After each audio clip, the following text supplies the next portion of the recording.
27th. Send a self-addressed envelope to the same address, WFAA Communications Center, Dallas 75202. Until next week when I come in with a new tongue, I hope. Pleasant dreams and have a good week. This is Tommy McLean. Good night. God bless all.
Proceeding slowly in Portugal, but the early trend is holding up, threatening to end the dominance of the Socialist Party. I'm Mike Stanley reporting on the CBS radio network. In the first early returns from the first election of the Democratic Parliament in Portugal in 50 years, there was a hint that a fresh political breeze might be blowing through the land. Further vote counting has only served to confirm that early inkling. About 30% of the votes now have been counted, and the rural backlash, taking votes from the ruling socialists and giving them to two right-of-center parties, points to no party establishing a clear-cut majority. The presumption is that the socialists, still getting more support than any other single party, though certainly not a majority, will be obliged to seek a coalition with another party in order to form the next government. President Francisco de Costa Gomes said Sunday night that political division embodies a threat of civil war. The big Democratic delegate winner in Minnesota is home state favorite Hubert Humphrey. He garnered 23 delegates to the Democratic National Convention in 5 Democratic Farmer Labor Conventions. The senator made a whirlwind tour of the state to speak to the weekend conventions. He's reported to have won additional pledges from 3 of 5 uncommitted delegates who said they would back him if he declares his candidacy. Some sources close to Humphrey indicate if Jimmy Carter is blocked from winning in Pennsylvania, Humphrey most likely will make a move to get under the wire with an entry in the New Jersey primary. In the first half of Minnesota's Republican Party conventions, President Ford picked up 9 delegates, Ronald Reagan got 1, while 2 others were uncommitted. Minnesota Independent Republicans Chairman Chuck Slocum sees no divisiveness in the GOP contest. Ronald Reagan has already had a significant impact on issues, I think, focusing attention on national, international security issues, I think on the development of the platform, and I think as well on the selection of the running mate for President Ford if he is renominated. And I think those are justifications. The important one from my perspective is that Ronald Reagan's campaign has brought out people that heretofore have not been active in the party organization. And our charge, of course, is to see them constructively involved in campaigns, while maybe not at the national level, at campaigns at the local level in the states. Henry Jackson is in the last stages of a hard-fought Democratic primary contest in Pennsylvania against Jimmy Carter, Morris Udall, and George Wallace. But he's finding time to keep alive his running dispute with Vice President Rockefeller. He rapped Rockefeller for implying two Jackson staff members have past communist connections, but Rockefeller denied making any such charge. Speaking Sunday before a largely Jewish audience in Harrisburg, Jackson lashed out at Rockefeller's reported criticism of the senator's proposed amendment designed to permit Jews and other minorities to leave Russia more freely. I wonder about the coincidence of the vice president being against the Jackson Amendment on immigration. Well, I know that Chase Manhattan and the Rockefellers have pretty good connections with the Arab world in oil. And I'm not saying anything in particular, but I wonder sometimes about their stand on some of these issues. Senator Jackson. Actor Walter Matthau is listed in satisfactory condition after undergoing heart surgery. Doctors say they performed a bypass procedure on Matthau and described the operation as a success. It was elective rather than emergency surgery. The 52-year-old Matthau is reported in satisfactory condition at Daniel Freeman Hospital in Inglewood, California. I'll have more CBS News following this message. This is John Cameron Swayze with the 2020 Eye Drops Report. Item: consumers are demanding more of the products they purchase these days, especially health products. Among other things, they look for a solid guarantee. Item: 2020 eye drops are the only eye drops to guarantee complete satisfaction, or your money will be refunded by simply returning the bottle. And if that's news to you, this is John Cameron Swayze reminding you to read the label and try 2020 eye drops, the guaranteed solution. For more than 2 years now, people have been trying to get you to slow down to 55 miles an hour, down to the speed limit. They've told you that slowing down will save millions of gallons of gasoline. They told you that slowing down saves thousands of lives. The 55-mile-an-hour speed limit can do a lot of positive things. And because I'm a police officer, it's my job to make sure it gets a chance to work. Not just because it's a good idea, but because it's the law. A public service of this station, the U.S. Department of Transportation, and the Advertising Council. A classified State Department document, according to the Associated Press, says aluminum screens recently installed at the U.S. Embassy in Moscow are 90% effective in blocking massive microwave radiation. The document, prepared for presentation to embassy employees in closed briefings, reportedly omits any assumptions as to the reason for the microwave bombardment of the embassy by the Soviets. CBS News has learned that many top-level State Department officials are convinced the Russian intention is to impair the health of embassy personnel. Official denials to the contrary. It's been learned that U.S. Ambassador Walter Stossel has developed pernicious anemia. In extreme cases, pernicious anemia can lead to sudden personality changes. U.S. officials believe the ambassador's illness stems from the radiation, the level of which was so great that at one point, several months ago, Stossel avoided the embassy, working out of his residence. His cover story for that unusual routine, that he was suffering from the flu. Mike Stanley, CBS News. Travel. My friends, it is easy. So easy to turn travel into trouble when you return from a trip abroad. Travel. When the inspector looks into your eyes, do you flinch? When he or she looks into your luggage, does the inspector say, aha? Trouble. Well, you got trouble. Because, my friends, certain foods, plants, and animal products are restricted or prohibited from entry into the U.S. of A. So avoid trouble. Travel. Before you travel to a foreign land, write for a free booklet, Traveler's Tips. And that starts with T, and it rhymes with P, and that stands for potted plants, which are prohibited. Write to Traveler's Tips, U.S. Department of Agriculture, Washington, D.C. 20250. You got it? Traveler's Tips, USDA, Washington, D.C., 20250. Ah, you got it. Got it.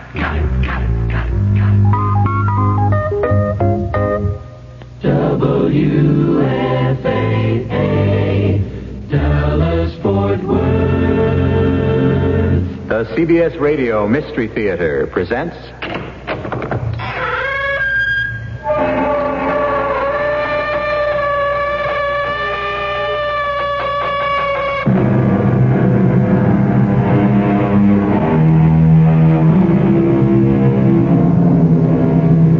Come in. Welcome. I'm E.G. Marshall.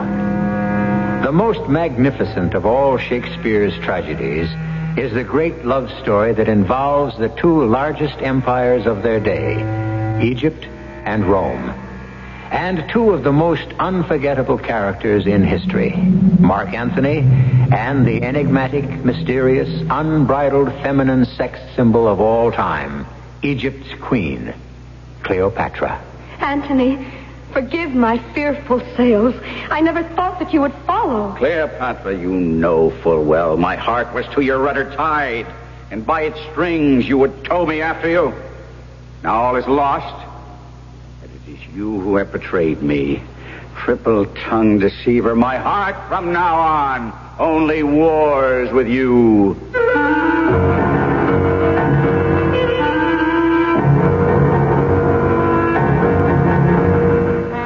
Our mystery drama, The Serpent of the Nile, was adapted from William Shakespeare's Antony and Cleopatra, especially for the Mystery Theater by Ian Martin, and stars Lois Nettleton and Kevin McCarthy.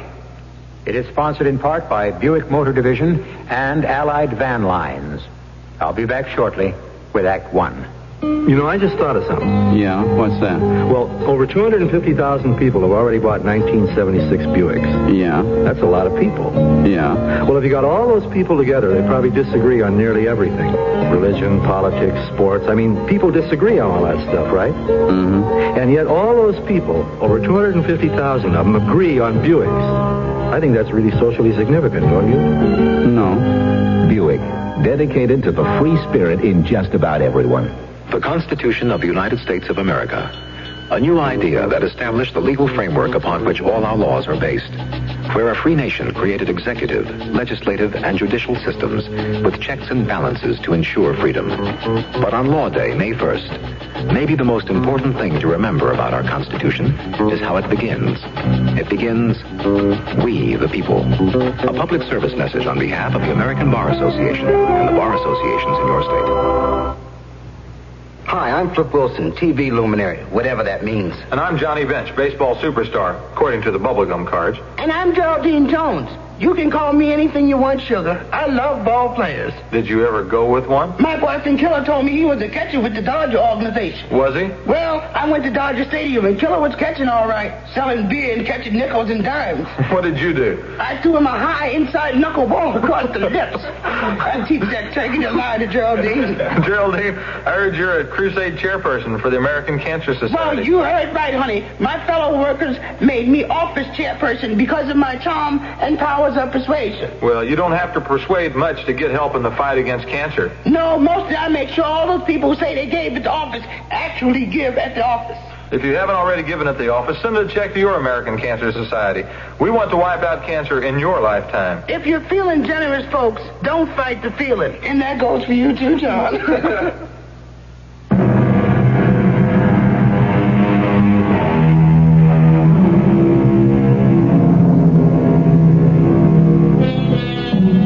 With the death of Julius Caesar, the Roman Empire was ruled by a triumvirate. Caesar's nephew, Octavian, a soldier statesman named Lepidus, and the famous Mark Antony. It was a time of turmoil for Rome, with the triumvirate threatened by Pompey, a former ruler. And it was at this climactic time that Antony, just as his hero Caesar some years earlier had, met and fell completely under the spell of the dusky, seductive, immortal queen of Egypt, Cleopatra. While the empire of Rome tottered, Mark Antony stayed on in Alexandria, bewitched, counting the world well lost for love. Anthony, if it is love, tell me how much. Oh, it's a poor love that has to be counted. Coin by coin. I'll set a price on me. See if it adds up to that. Then you will have to dream on a treasure not yet found under heaven. What now, Enobarbus? News, my lord, from Rome. Not now. Or, if you must, the gist. No more. No, you must hear it all, Anthony. Perhaps your wife, Fulvia, is angry. Or that boy of 20 who shares your throne has issued some imperial command that you must needs obey. What's that, love? Maybe you are ordered home by him. Ordered? Octavian is a Caesar, and your blood is in homage bound to that last name. And you know, when shrill-tongued Fulvia crooks her finger like a schoolboy, you blush and run to obey. The news... A moment. Now, hear me, Cleopatra. Let Rome fall and drown in the Tiber, and the empire tumble after. Here is my space. Kingdoms are clay. The nobleness of life is to do thus. Come here. To hold each other thus. When two such as us have met, I bind my promise. I will stand against the world with you, not as Antony, but as us. Two hearts as one. Inseparable. Oh, what a lovely lie. No. Oh, come. Why did you marry Fulvia without loving her? You'll make me seem the fool I am not. Antony is Antony himself. But moved only by Cleopatra. Now, for the love of love in her soft hours, I have no time for state affairs. Later, Enobarbus. At your command, my lord. Come, my queen. Tonight, you and I shall wander through the streets together, mingling with the people as any two others, just you and I together, as if we were of them, and held no high estate. This was as you wanted it? If my beloved desires. But if that is what you wish, I need a little time to prepare myself. My Lord Antony. Enobarbus, what now, when I am preparing for the evening's revels? The news from Rome and home, which I have fed on. Well, then you digest it. Save it for tomorrow, for I fear it will not please me much. Yes and no. What does that mean? Neither of us knows, my lord, until you have the reports. Well, speak then. Wars and more wars. Your wife Fulvia's armies took the field against your brother Lucius. And? The war was broken off in friendly agreement. Well, what worse? There must be something to follow. My Lord Antony, your wife is dead. Fulvia? Yes. Fulvia? How? Where? When? What sickness? It is all set down in this missive. Let me see. Oh, God. I made it thus. In contempt, I put her from me with other pleasures beckoning now. As always, when something's lost, we wish it back again 100-fold. She's good now, being gone. Too late. And what other harms my idleness might hatch. All right, so be it. I must break off from my enchanting queen. It's time to be away. Why so, Mark Antony? Say Fulvia died for love of me. You being absent? Why, if so, then, good my lord, soldiers would kill all our women, if to suffer our departure is their death. What? Under a compelling situation, let women die. But let them not die for nothing. Fulvia is beyond your help. Cleopatra, if you leave her, dies upon the instant. I have seen her die 100 times at only your displeasure. I wish to the gods I'd never seen her. Not only Fulvia's death, but Pompey has seized control of the sea. Octavian is no match for him, a beardless boy. And the public, fickle as always, inclines toward a winner. If I do hope to keep my place under the sun, I must away. and do what needs be done.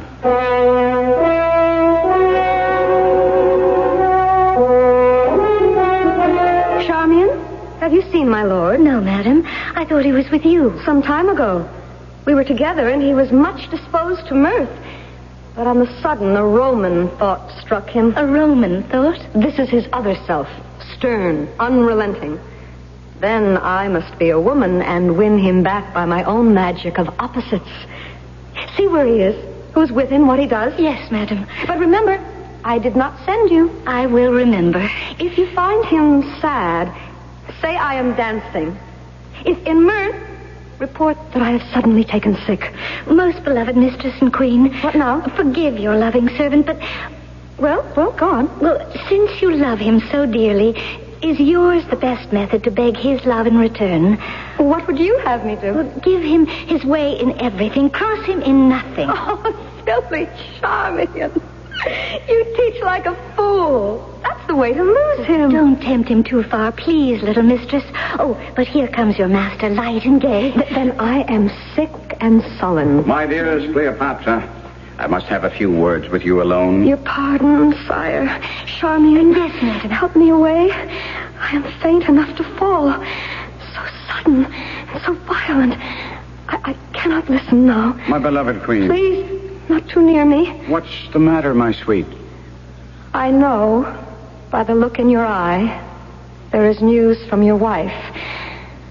Well, you may go. I only wish she had never let you come. How could I have hoped to have you for my own, when in swearing love for me, Fulvia could claim you false to your Roman gods and name them angry? So, farewell, Antony. When you first wooed and won my love, that was the time for words. No thought of leaving then. Eternity was in our lips and our eyes. It still lies there, or should, unless the greatest soldier in the world is turned the greatest liar. Cleopatra, listen. Italy is rent by civil war. Pompey is at the gates of Rome, and in my absence has won the people's hearts from Octavian and Lepidus, with whom I share the rule.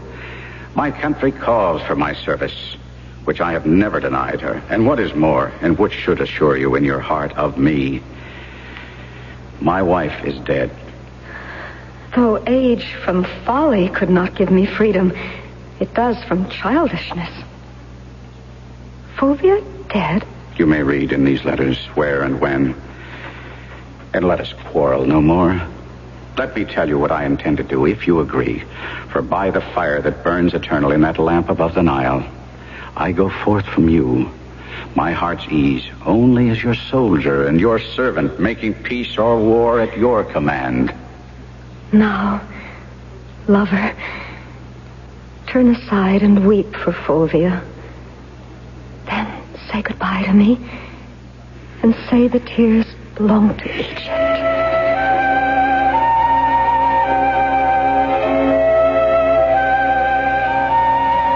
So, Lepidus, we and Antony are to meet again. Advices flying before him tell us he soon will return to Rome. Not a moment too soon. We need his presence in the field. It still represents what once it was. Your pardon, Octavian. Oh, do not believe that I believe the tide of rumor. That once proud Antony now fishes, drinks, and wastes the lamps of evening in oriental revel. Rome is a republic, and the people must be served. How do you think they think of our fellow guardian of the state? I cannot believe rumors, nor that sudden evils darken all Mark Antony's goodness. Lepidus, you are too indulgent. Let us grant it not amiss to tumble on the gypsy's bed, but to resist the drums which have so long called him from his sport with Cleopatra is to be as young and untried as all who run me down for my lack of years. You are right, Octavian. It is good he will return. And what is better that we persuade him that he is home to stay?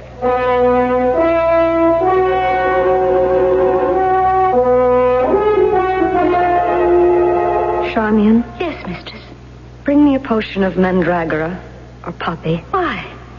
So I can sleep away the whole gap of time while my Antony is away. You think of him too much. Oh, Charmian. Where do you think he is now? standing or sitting, walking or on his horse. Oh, happy horse to bear his weight. Or murmuring, where is my Serpent of the Nile? His name for me. How goes it with my brave Mark Antony? What can I say? He is on the seas. His letters will come. So I shall hope. But now I swear, whoever is born on any day I fail to send my messages to my love will die a beggar. Did I, my Charmian, ever love my Caesar so? Brave Caesar, valiant Caesar. Be choked if you can speak of him so fondly.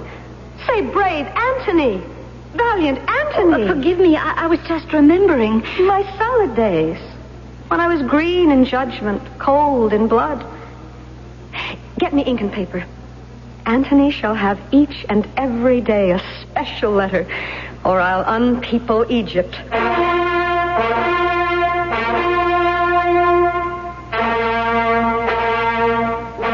Welcome to Rome, Antony.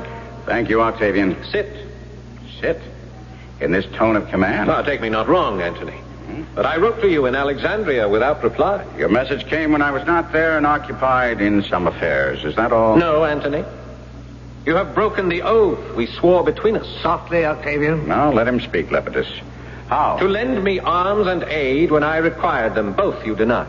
Well, neglected, rather. As nearly as I may, I'll play the penitent.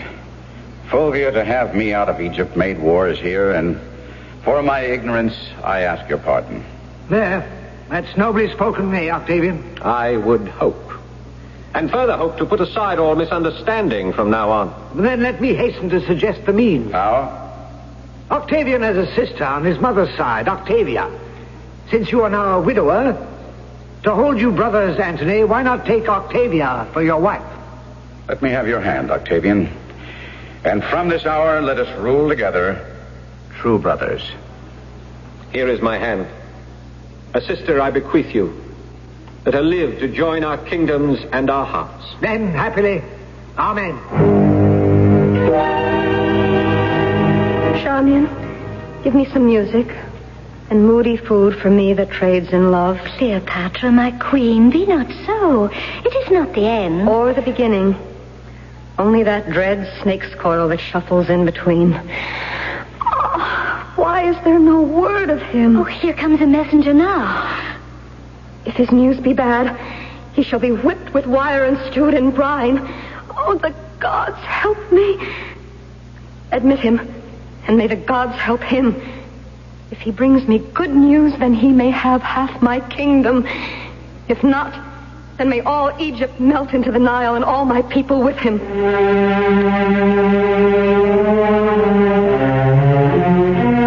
A soldier and a conqueror, who is a lamb within the arms of one woman. A woman who is a tiger burning bright, but melts before the presence of the man she loves. Two empires in their hands, rocked to and fro by the tempestuous love and their realization of their trusts. Where do they go from here? I shall return shortly with Act 2. Moving on with the Allied spirit, going to a brand new town. You're leaving the past miles behind you. With Allied van lines, you're homeward bound. Hello, tomorrow, I'm on my way. I know you're gonna bring a brighter day. I got the Allied spirit, and it feels like I'm going home. At Allied Van Lines, we take a special pride in our work. We treat every move as if it were our first, even though we move more families every year than anybody else. That's because we know there's a little bit of you and your family in everything we move. It's that kind of pride that's made us the world's #1 mover. We call it the Allied Spirit. And when it moves you, you know you're going home. Hello, tomorrow, I'm on my way. I know you're gonna bring a brighter day. I got the Allied spirit, and it feels like I'm going home. A Nightline, you're on the air. About the caller who talks to her plan? Yes. She should plant her garden at the library. Uh-huh. Learning Swahili will not help her grow an African violet. That's good advice. And the caller who's looking for a new job? Oh, yeah. She should go to the library for job information. The library? She should have never lost her old one. Well, I agree. You just don't take off work for Robert Redford's birthday. No. I mean, that isn't a national holiday. You're right. The library could have told her that. Absolutely. And finally, the caller who botched up his vacation? Oh, yes. Always plan a trip at the library first. That was a shame. I mean, he should have been suspicious of any travel ad that reads 8 days and only 4 nights. Oh, you're right, yes. You know, the library has some great news services for everyone, from general information and referral to concerts and puppet shows. Well, thank you for calling, Nightline. Now I have a problem. Oh. You see, I'm at the library right now. At 3 a.m.? Well, they said it was closing time, but I started tracing my family tree, and I forgot to look at the clock. The library. Come see what's new, besides books. If there's a locksmith listening, I'd really appreciate We'll see what we can do. A public service message from the American Library Association.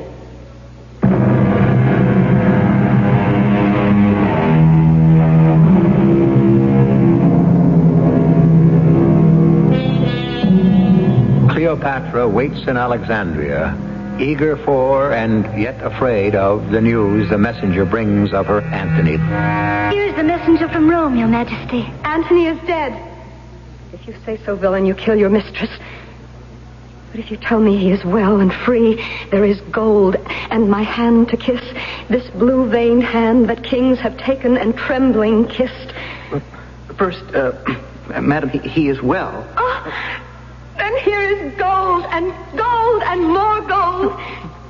But if that isn't true, I'll have each gold coin melted and poured molten down your lying throat. Good Madam, hear me. He is well. Well said. And Octavian and he are greater friends than ever. You'll have a fortune from me. But yet... I do not like, but yet. Speak out, man. All the good and bad together. You say he's friends with Octavian. You say he's free. I did not say free, Madam. You said he was not a slave. Well, not slave to him, but to his sister, Octavia. How? What does that mean? It means that he is married to Octavia. May the pestilence strike you down as I do. Patience, Madam. I'll have your eyes out, unhair your head, unless you say it is not so. And you may have a province, half my kingdom. My royal queen, I would that I could, but he is married. Rogue!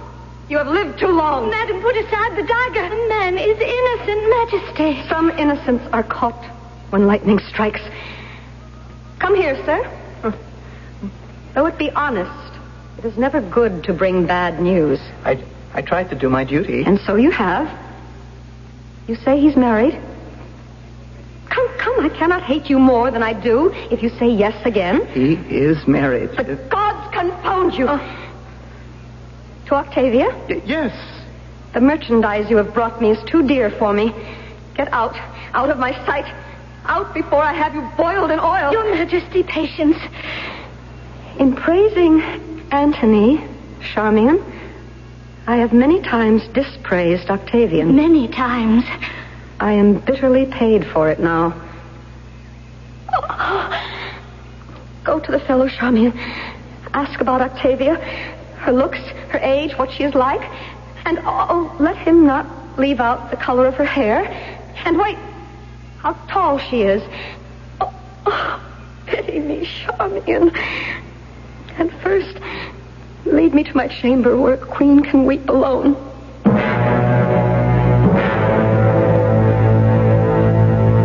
Hostage exchanged. Now we may talk before we fight. For Antony, Lepidus, and myself, brave Pompey, we will hope that words may serve us better than conflict. Too much of youth would perish if we came to battle.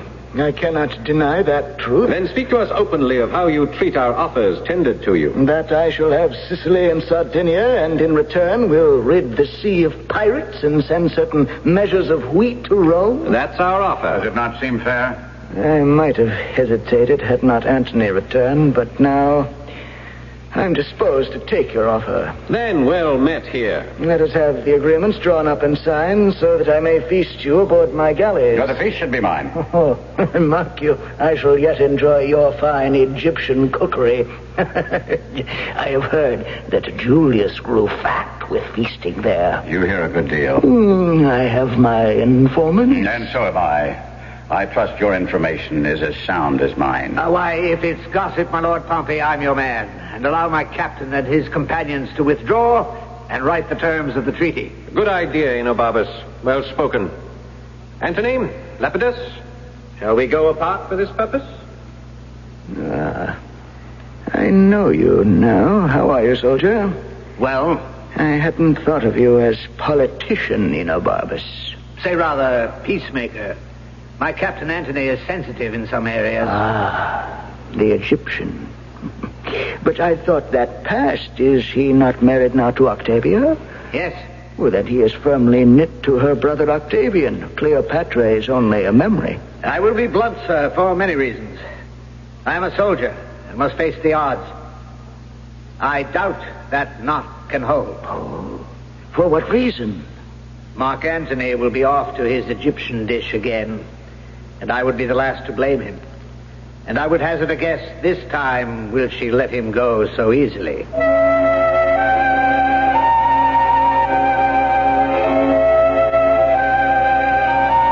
It's not only that, Octavia. Many things are excusable, and trifles do not anger me.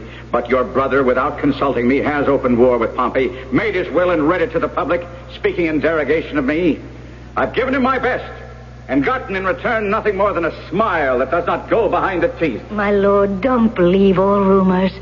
For my sake, who stand between you, praying for you and loving you both. If you must believe, don't take it so to heart. Gentle Octavia, you may have to make a choice. If I lose my honor, I lose myself.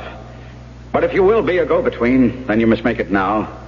For I am making preparation for such a war as shall destroy your brother. No, give me this chance to reconcile you. Go to him if you will. And when you decide where the fault lies, make your choice. For I tell you, our faults can never be so equal that your love can equally move with them. You must choose your own company and go where your heart has a mind to.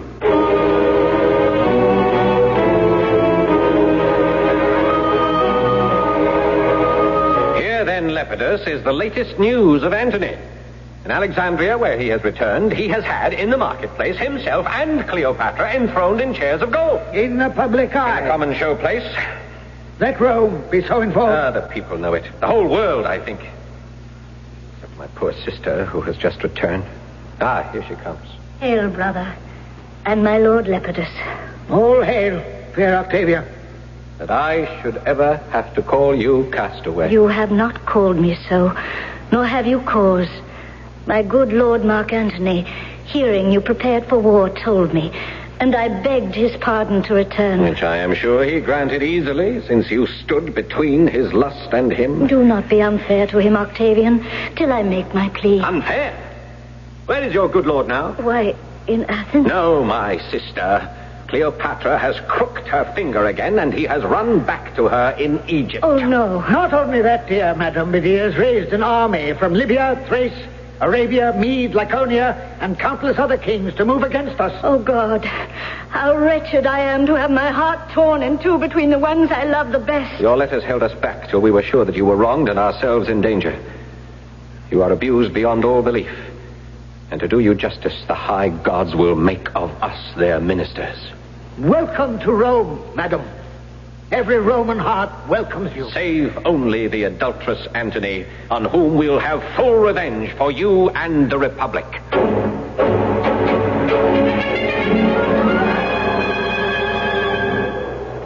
Enobarbus, why do you object to my presence at the camp? I think only of Antony. If you thought upon my lord alone, you would not be here to take from his heart, take from his brain. He is already traduced in Rome, where it is said that Cleopatra and her maids manage this war. Think Rome. May the tongues of those who speak against us rot to the roots. I bear a charge in this war. As leader of my kingdom, though I am not a man, I will not be left behind. Now, I'll say no more. Here comes the emperor. How in the gods could Octavian have cut the Ionian Sea so fast, eh, Anabarbus? Have you heard of this, my sweet? Quickness is never more admired than by the negligent. A good rebuke, my love. So, I will take your advice and meet him by sea. Why? Because he dares us to it. So have you dared him to single combat. What does not suit his advantage, he shakes off, as you should. I have 60 ships to help by sea. But our ships are poorly manned by muleteers, reapers, anything we could impress for crews. We'll fight by sea. You throw away the advantage we have by land. Don't risk your battle-tested troops to rotten planks and foreign shells. We'll fight at sea, and then if we fail, we can do it by land. Lepidus? Yes, Octavian. Remember, do not strike by land. Hold your positions and do not provoke battle till we have done at sea. You know our plan. Our fortune lies upon this jump.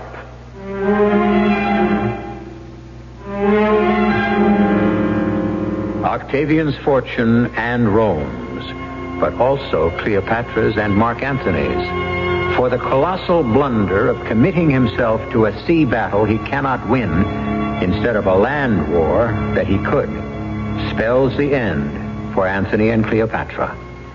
I'll be back shortly with Act 3. If you went into a Buick dealer's between now and April 30th, do you know what would happen? Well, if you ordered one of 4 cars with a list of specially selected options, you'd get a vinyl top at no extra charge. Like that Skylark over in the corner. Order one with sport mirrors, a rally tilt steering wheel, body side stripes, and vinyl buckets, and Buick pops for the top. To find out about other cars, talk to your Buick dealer. He knows all that stuff. Buick, dedicated to the free spirit in just about everyone. Hi, this is Tony Marvin for the National Leukemia Association. Please remember this name, Project Research. Join me and get on a winning team, because it's only through research that a breakthrough can be made. Throw your knockout punch against leukemia. Send your tax-deductible donation today to Project Research, care of the National Leukemia Association, Box 3039, Garden City, New York. Our thanks to you for Project Research. You know, traditionally, credit has been a man's realm. But today, as more women become part of the workforce, they are realizing the need to establish their own credit identity. And this is Gene King of the Council of Better Business Bureaus with a few tips for women who wish to establish a credit rating. First of all, open a checking and or savings account in your own name, even if you already have a joint account with your husband. Apply for and use at least 2 credit cards. Open a charge account in your own name at a local store and establish a line of credit at your bank. According to the Equal Credit Opportunity Act, applicants for credit must be judged on their own merits. And if you feel you've been unjustly denied credit, talk to the credit agency or the lending institution, and you just go there and find out why. And if you're not satisfied with their explanation, contact the regional office of the Federal Trade Commission.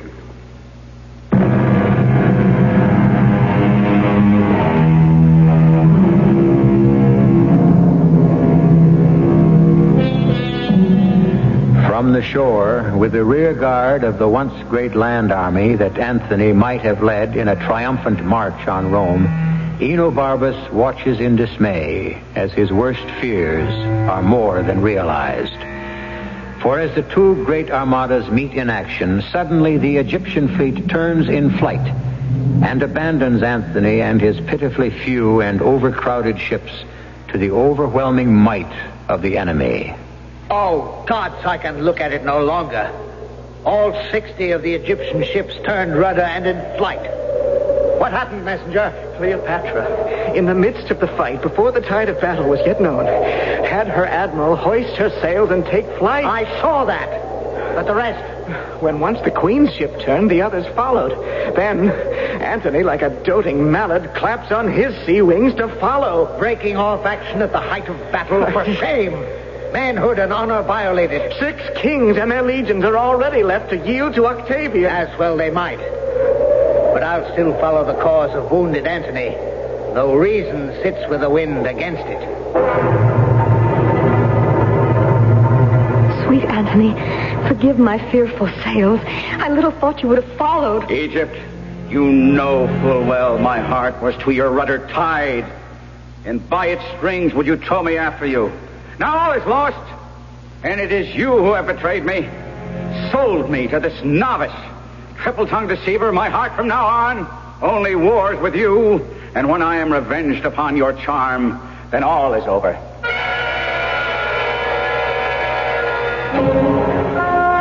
Oh, Charmian, all is over. I have lost my love. Antony still lives. But Cleopatra does not. No longer in his heart. And in his shame and rage, his may be the hand that slays me rather than Octavian's conquering sword. For all is gone. My country, my hope, my love. Oh, help me. Charmian, help me. My Lord would never do you hurt. And if he did, he never would forgive himself. I must flee, Charmian. But where? The tomb. The tomb. The monument and sepulchre that long ago was built to house you on your royal journey out of this world. Sad is the day that it must come so soon. You're right. I'll go to the monument this minute, where you will join me. But first, go to him and tell him I have slain myself. Say that the last word I spoke was Antony. I will, Your Majesty. And Charmian? Yes, my queen. Remember every word, so you can tell me how he takes my death.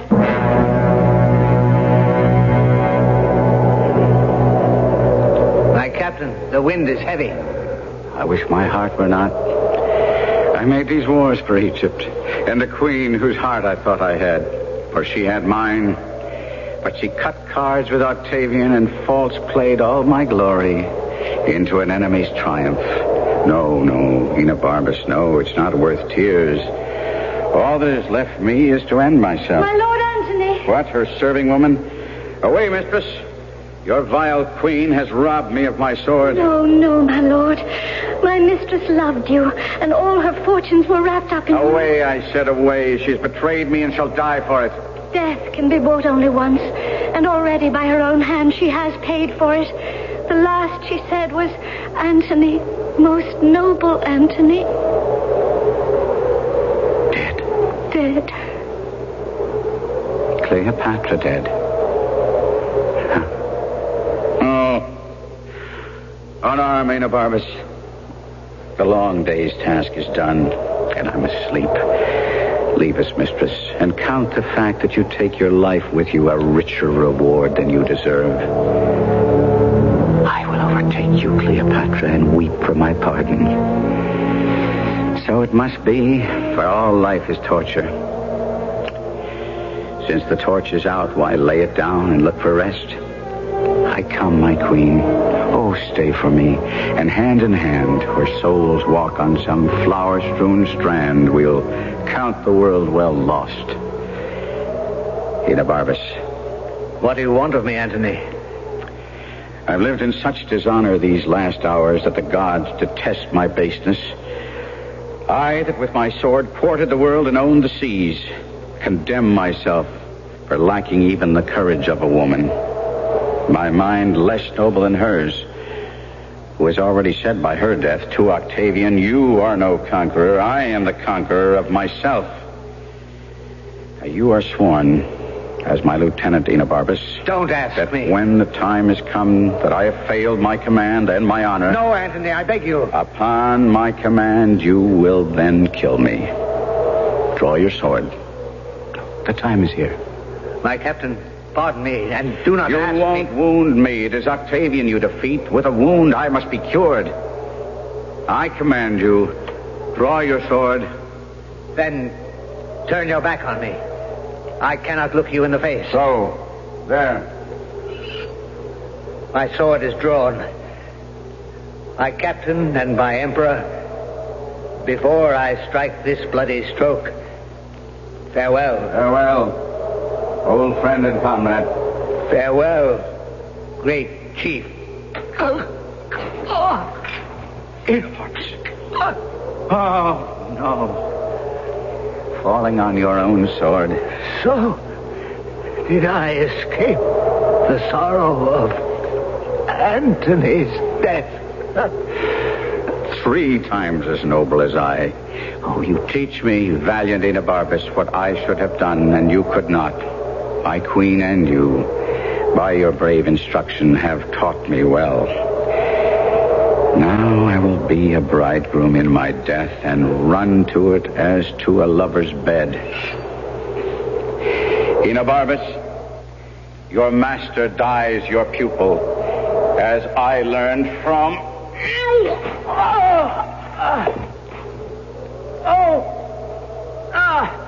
I have done the work ill. Guard! Lord Antony! What has happened? I pray you, make an end of what I have begun. What, my lord? Have you a sword? Then draw it, and strike me till I die. Oh, most absolute lord, I cannot. My mistress Cleopatra sent me to you. Cleopatra sent you when? Oh, this moment, lord. Who are you? Oh, yes, Diomed, the messenger who always passed between us. But Cleopatra, where is she? Oh, in her tomb. But not dead. She is locked within the monument because she feared you suspected her of being in league with Octavian. And for that reason, that in your rage you would kill her. And so I would have. Well, of a sudden, the queen realized that her death might in turn cause yours and sent me post-haste to bring you the truth. And now I've arrived too late. Too late. Good Diomed, save only to say a last farewell. Call my guard and have them bear me to the monument and my love.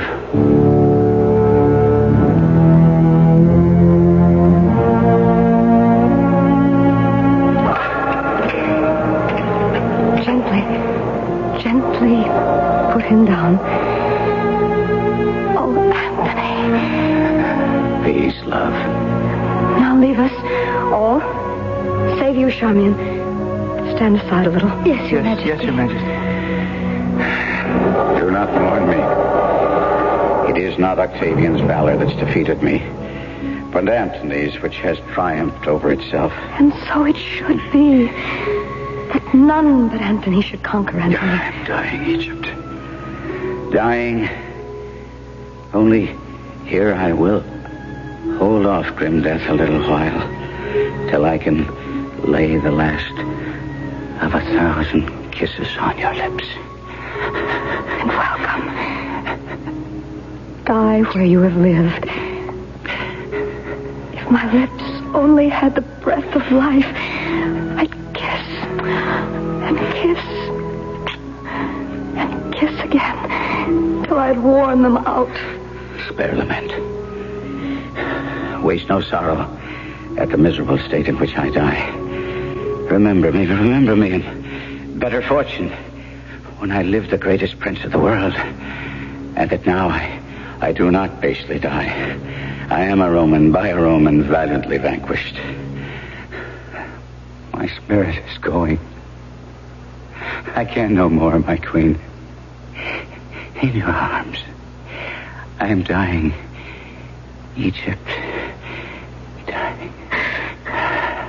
Oh, noblest of men. How can you die? Have you no care or thought of me? How can I live in this dull world without your sun to make it bright? No. Oh, look. Charmian. The crown of the earth has melted. The garland of war is withered. And the soldier's sword is fallen. The lamp is spent. Royal It's Egypt. Out. Empress. Peace, girl. We'll bury him. And then I'll do what's brave and make death proud to take me too. His spirit is now cold. I have no friend but resolution and the briefest end.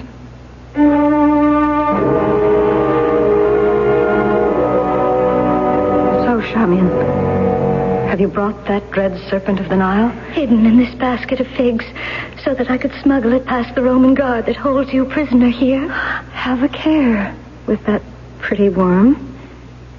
He pains not, but his bite is death.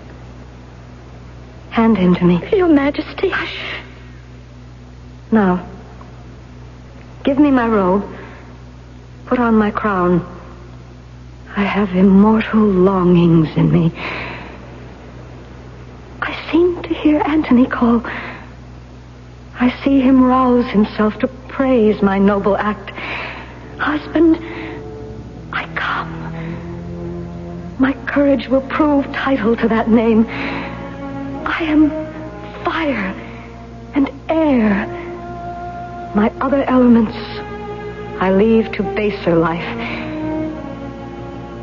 So, have you done? My queen is all attired. Come then. Take the last warmth of my lips. Farewell, kind Charmian.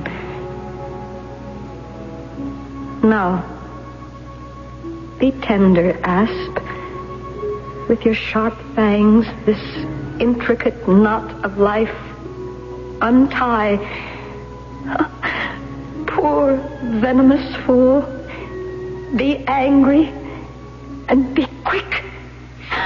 Dissolve thick clouds and rain, that I may say the gods themselves are weeping. Hush. Hush. Do you not see the baby at my breast that suckles the nurse to sleep? As sweet as balm, as soft as air, as gentle. Oh, Antony. Antony, I am come home.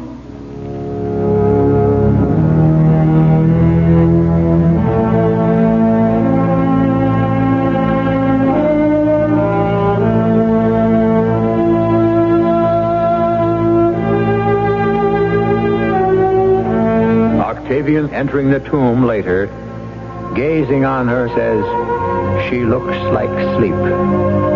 She shall be buried with her Anthony. No grave on earth shall hold in it a pair so famous." And so the curtain falls. Well, your big TV debate will be on here in 30 seconds, Senator. Fine, Hank, fine. Don't worry, sir. You're the incumbent, and you'll eat 'em up. Right. Oh, there's your opponent now. 20 seconds, gentlemen. Hank, what's my opponent carrying under his arm there? It's a Time magazine. Oh, no. It's probably this week's. I haven't even read it. Easy, sir. Hank, he'll be on top of everything. World affairs, law, economics, the movie reviews. I'll sound like a dodo out there. 10 seconds, He'll be bright. He'll be witty, and Senator, don't put your thumb in your mouth. Unless he only had time to look at Time magazine's cover. Oh, no. Stand by, please. Hank, I don't even know who's on Time's cover this week. Sir. Can you see who's on Time's cover? No, I can't. What if they ask me who's on Time's cover? What am I going to say? And now, the candidates debate. On the left, we have the incumbent, Senator Ethel Merman. No, she was on the cover of something else. Senator... Alice Cooper or Abe Dean? Senator, all we want... I know what you want. Is it a picture of a shark? Just the name. The shark didn't have a name. Give me a hint. Rover, Senator. Blackie. Time makes everything more interesting, including you.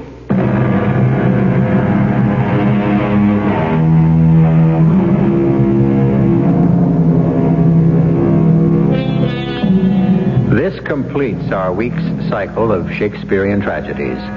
I hope you've enjoyed them. He was a master storyteller as well as a great poet. William Shakespeare is someone entitled to the profoundest respect, but he also has the right to be listened to with understanding and enjoyment. All liberties taken with the original scripts were merely to illuminate the characters and clarify the plots. After all, this week was the 412th anniversary of his birthday, and manners, language, and the way of the world have changed quite a bit. But beneath the veneer, men and women haven't. I hope Mr. William Shakespeare has had full chance to make himself understood. Our cast included Kevin McCarthy, Lois Nettleton, Carol Teitel, Robert Dryden, Russell Horton, and Paul Hecht. The entire production was under the direction of Hyman Brown. And now, a preview of our next tale. What about the police? Yeah, the police. They said they didn't know what I was talking about. Well? Frank, that's what's funny. I'm not allowed to talk to the cashier, and nobody else in the bank, including the security guard, would even speak to me.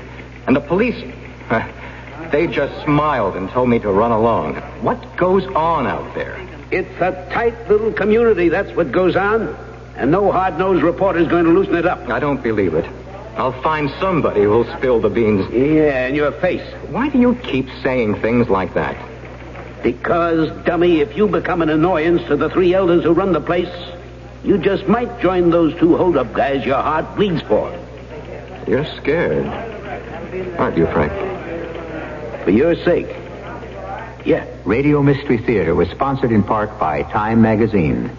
This is E.G. Marshall inviting you to return to our Mystery Theater for another adventure in the macabre.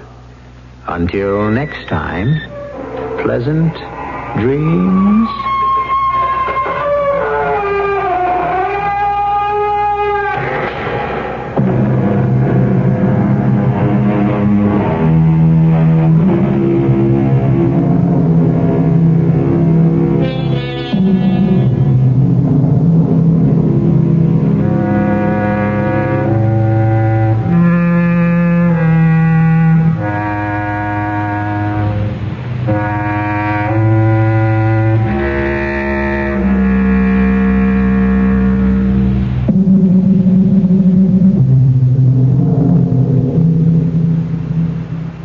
Baby, everybody's doing it. Doing what? Celebrating our country's bicentennial birthday, of course.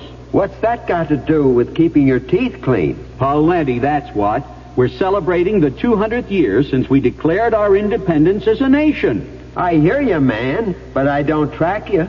Well, figure it out yourself. One of the best ways to do this is to declare your independence from dental disease. I track you now, Sid.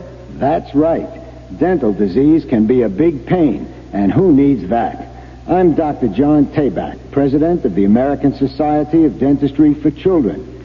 And ASDC is asking children everywhere throughout this wonderful land of ours to say Happy Birthday, USA, by brushing and flossing the plaque from their teeth.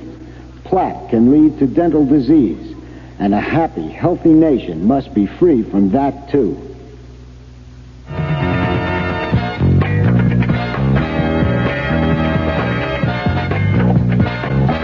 WFAA, Dallas, Fort Worth.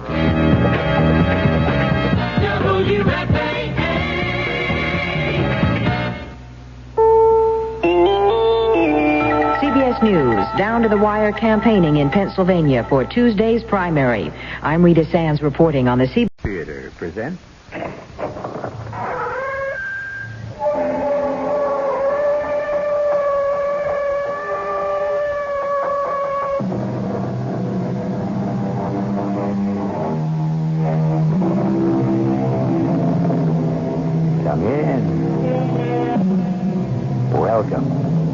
I'm E.G. Marshall.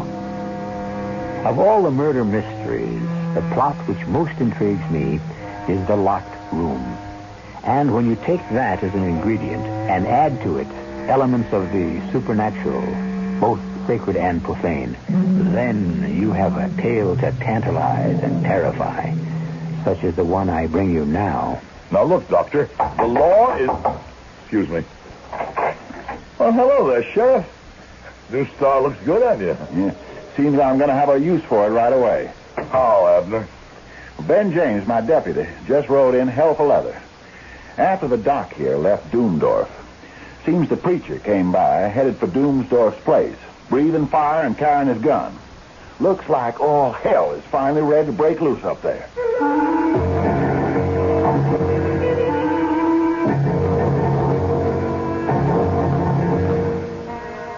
Our mystery drama, The Sealed Room Murder, was adapted from the M.D. Post story, The Doomdorf Murder, especially for the Mystery Theater by Ian Martin, and stars Howard Da Silva and Fred Gwynne. It is sponsored in part by Buick Motor Division. I'll be back shortly with Act One.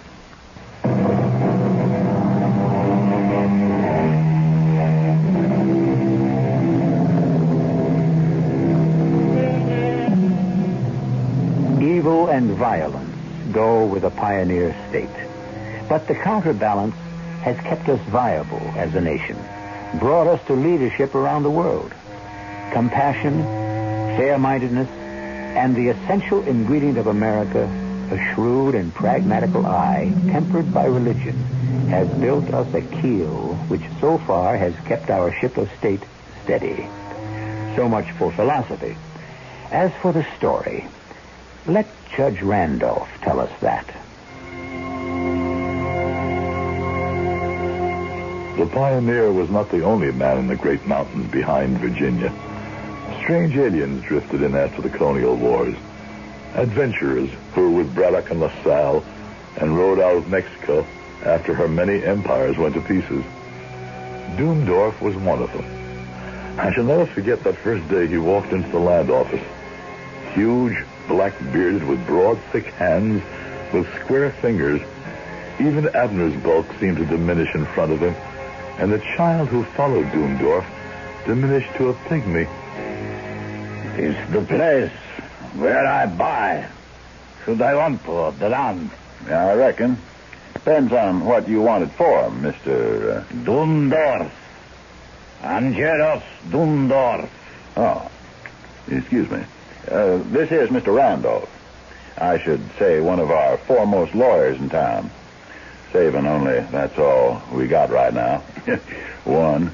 I'm Abner Dale, county clerk. I reckon you'd term me. And what would you want this land for? To live on. Uh-huh. You and your daughter. Me and her, yes.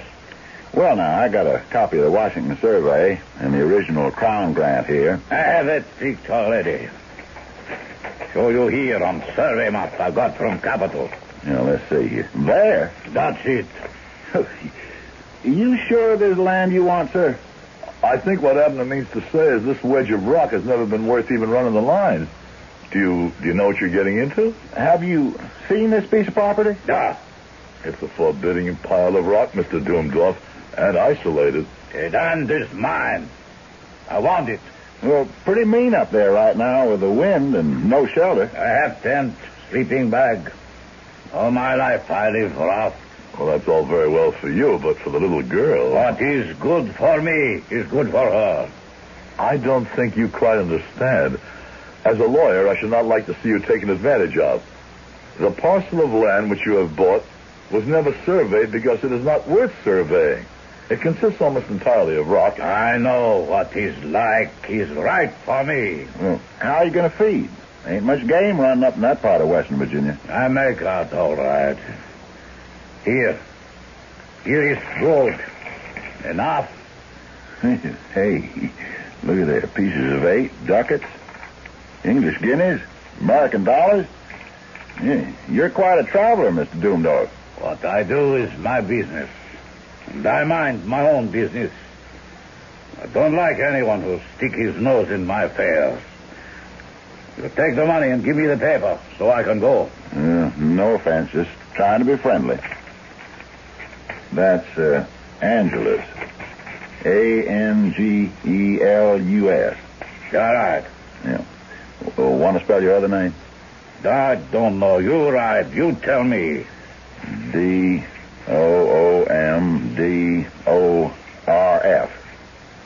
That look right? Yeah, will do. It's coming on to winter, sir. If there's any way we can help you build your house... I build myself. With enough gold, anything can be done. You will see. Now, you finish that paper, senor. Oh, yeah, I reckon. You sign right here, and me and Mr. Randolph will witness it. Here? Yeah, right. I make my mark. That is legal. No. Mr. Randolph? His mark? Yeah, I think we can witness that, Abner. Let us not delay Mr. Doomdorf and his daughter further. I'll add my John Hancock to that. There you are. Signed, sealed, and delivered. Your deed of possession to what we call the Devil's Hump. And welcome to our community. Do not count me a part of it. I live to myself. Come, you. Well, if that don't beat all. A hard man. Evil man. One who's done a lot of living. Notice the scars? Yeah. I'll wager he has bullet wounds underneath his shirt to go with the knife tracks. I sure wish he hadn't chosen our neck of the woods to hide out in. Hide out? What else would you figure? The Devil's Hump is no place for a man to make his home. That's a place for a man to set his back against the wall to fight off what he knows is coming after him. I suppose you're right, Abner. The more's the pity. Why? Oh, that innocent child should be dragged along to share such an exile. Yeah. You get a real close look at her. What was she? Dumb that she couldn't speak? I doubt it. Afraid. And now you got it. Afraid and beaten. Well, I pity her. That's a hard man. For all he seeks solitude, I doubt he'll find it. We have not seen the end of Mr. Doomdorf. Only the beginning. I'll stake my life on it. But it was not my life that was to be staked, but others. For a while, my uneasy feelings seemed just to be based on a negative reaction to Doomdorf himself. He squatted on a rock, troubling no one, seeking no help, while by hiring old Robert Stewart's slaves, he built a stone house on the rock. Then, in the handfuls of earth, wherever a root would hold, he started to plant the mountain with peach trees. Then the beginning of the end began to start. Hey, Rosa, una cervera beer, huh? You're new in town. So? The lady behind the bar is the owner, a widow lady. Her name is Mrs. Cambridge. That's all right, Abner. Here's your beer, Vaquero. Muchas gracias, la dama Cambridge. Senora will do. I do not want to make enemies. I am looking for a friend. It's a friendly town. Who? He is an old amigo de la guerra, a big man with a black beard, big like so. And this strange accent, I think maybe his real name is Doomdorf, like that. Doomdorf? Mary, what is this? We are old comrades? I just want to find him to settle an old debt I owe him.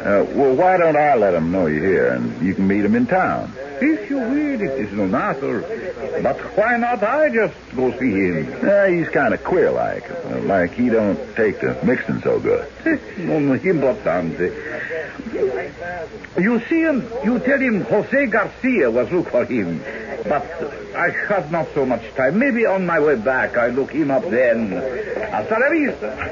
I'll see you. Why didn't you tell him where to find Doomdorf? Just a crazy notion, maybe, but I got it set in my mind that he wanted to see him to put a bullet in him.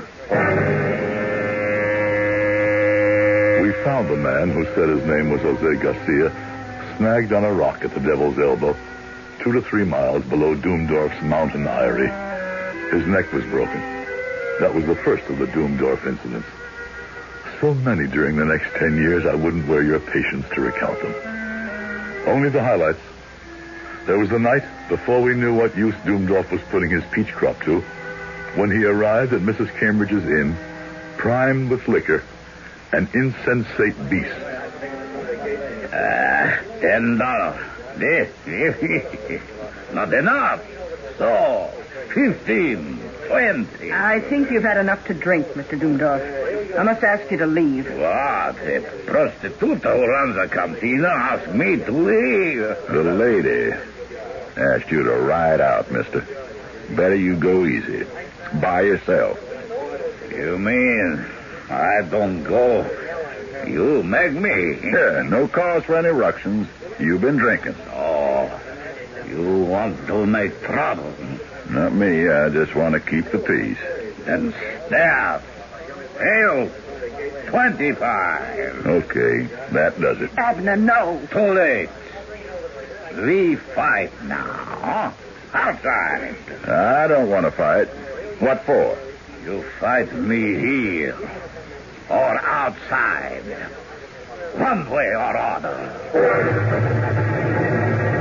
They were 2 big men, but Abner was a peaceful man.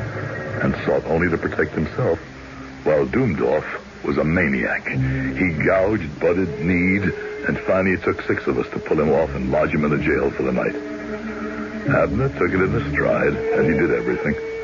He was battered and bruised, and just maybe, if he'd used his whole strength, he could have broken Doomdorf.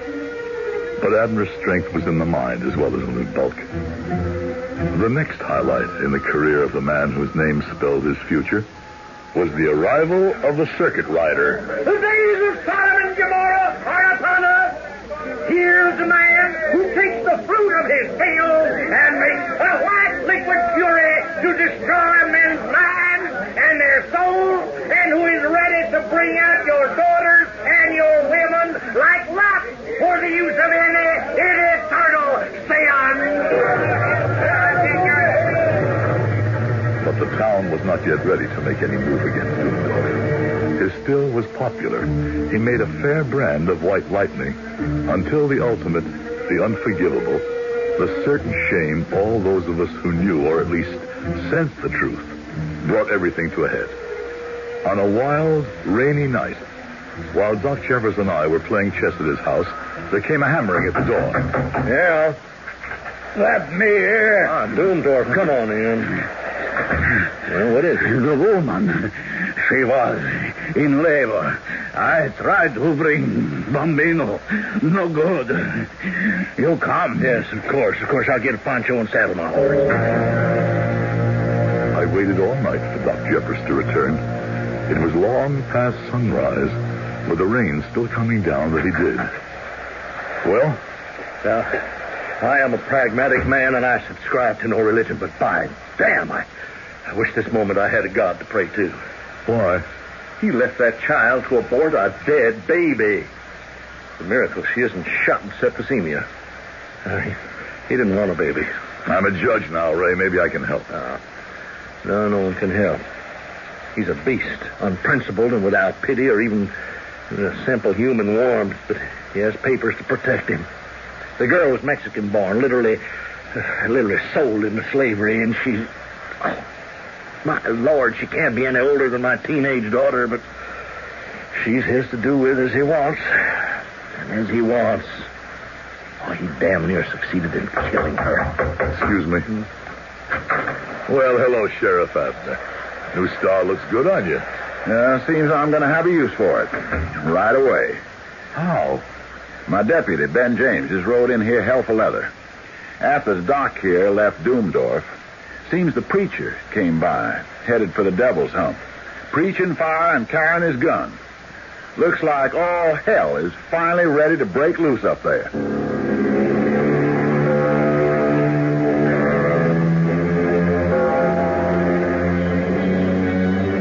All hell break loose. All right. But for whom? For poor little... Now, there's a sad thing. Poor little who? We don't even know her name. If she has one. Or has retribution caught up with Doomdorf? And if so, how? And why? And where? I'll return shortly with Act 2.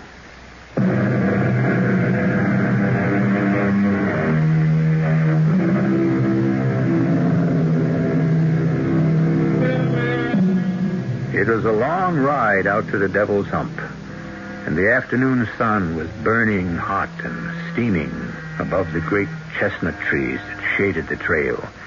A trail so narrow, the judge's horse had to follow behind Abner's. Abner had his Winchester out of the holster across his saddle. Whatever hell had broken loose, he was ready for it.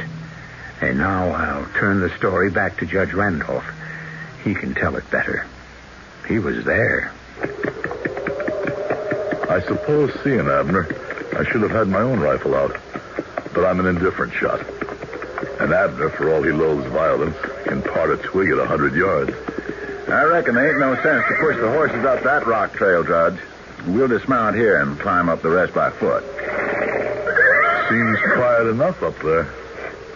I don't know. Look at them vultures up there. You know, when they start wheeling, there's only one good reason. Well, maybe we should have brought some men. No, I doubt it. appears to me whatever hell broke loose is pure gone and burned itself out. We had made a detour through a grove of peach trees before we set the horses out to graze, but now we were climbing in the open under the burning sun. When I saw that gaunt old circuit rider, Bronson, sitting bareheaded, hands on the pommel of his saddle, in a paved court before the door, his big red horse was dripping with sweat, I braced myself for anything. He seemed in a kind of trance. Bronson? Where's Doomdorf? Surely he covers his feet in his summer chamber. Now look here, Bronson. No, leave him be. He's in his own world, not ours. Come on, Judge. Howdy, Mrs. Doomdorf. Si, senor? It's Sheriff Abner Dale, and I'm Judge Randolph. Where's Mr. Doomdorf? Oh, senor, he went to lie down in his south room upstairs after the midday meal. Was he feeling all right? Oh, yes. That is what he does every day. It is his custom. So. Did you send Ben James for us? Send for you? Oh, no, senor. But come in. I will take you upstairs. I'm glad you are here. Why, ma'am? Well, I was in the orchard to gather some fruit if it was ripe, but when I came back... This is his door. I cannot wake him. Can you open the door? Oh, no. Why? Why, are you afraid to? I could not. It is bolted. Does he always bolt it? When it goes to lie down, yes. Or whenever he sleeps anywhere. Why, because he's afraid of something? Oh, yes. Who? Those men. What men? The ones he stole from, that he fought with in Mexico for the revolution. And then he ran away. Leaving them to die? I think. Not all. They still come after him, but he is too careful. Here, he cannot be surprised. Yeah. Maybe just for once he wasn't so careful, and they did. Knock on the door, Abner. Sure thing. Doomdorf!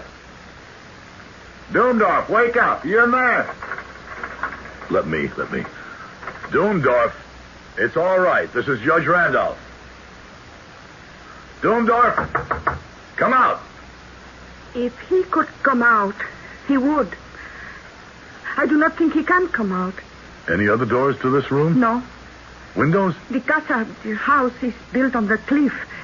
No way in from the outside. All right, Abner. Let's break it down. Stand back, Judge.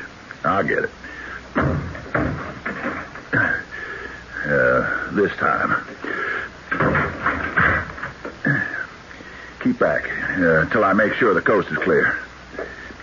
Doomdorf? Doomdorf, you... What is it? Oh, he is dead. I'm afraid so. Oh, then at last I have killed him. I'd better go after her. No need. Where can she go? No, we better look at him first. I'll close the door.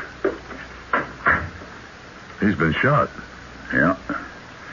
Pretty near ripped him in half. Look at the size of that hole in his waistcoat. Smells like burnt powder in here. You sure we're alone? See for yourself, Judge. Nothing in the room but some chairs, the couch he's lying on, and that table with a bottle on it. No doors. Window shutters thrown back, but the window's closed. Well, at least we know he wasn't shot from outside. Yeah, it kind of looks that way. You sure he's dead? He's cold in the mackerel. Even the sun coming in couldn't keep him warm. Where's the weapon? Well, right behind you, I'd say. On them two dogwood forks on the wall. Those would be made to rest it on. The shotgun, yes. It's been fired quite recently. There's a freshly exploded cap right under the hammer. Yeah, I saw that. He'd been drinking some. Heavy, I'd say. You think it's suicide? I don't hardly think after he got a whole blow that size in him that he'd get up and hang up that gun nice and neat. No, I don't hardly think so neither, Abner. This is murder. The woman took that gun down and shot Doomdorf while he was sleeping on that couch. Could be, I suppose. But what about Bronson? He came in here breathing death and destruction. Oh, he's just a mad old circuit preacher. Who's been preaching a crusade far and wide through the hills against Doomdorf for furnishing this here moonshine. We have a murder on our hands. And you think the woman is guilty? Well, what else? Well, let's go ask Bronson first who killed him. But by the time we got to the outer courtyard, the old man had disappeared, although his red horse stood tethered to a rail. I hesitated for a moment or two, turning the strange and tragic event that had taken place over and over in my mind. Come with me, Judge, around the other side of the house, huh? Very well. Yeah, but stay behind me for cover. Cover from what? Who knows? There's a murder around here somewhere. Well, the woman has already confessed. I think she's not quite right in the head after all she's gone through. Hey, hold it. What?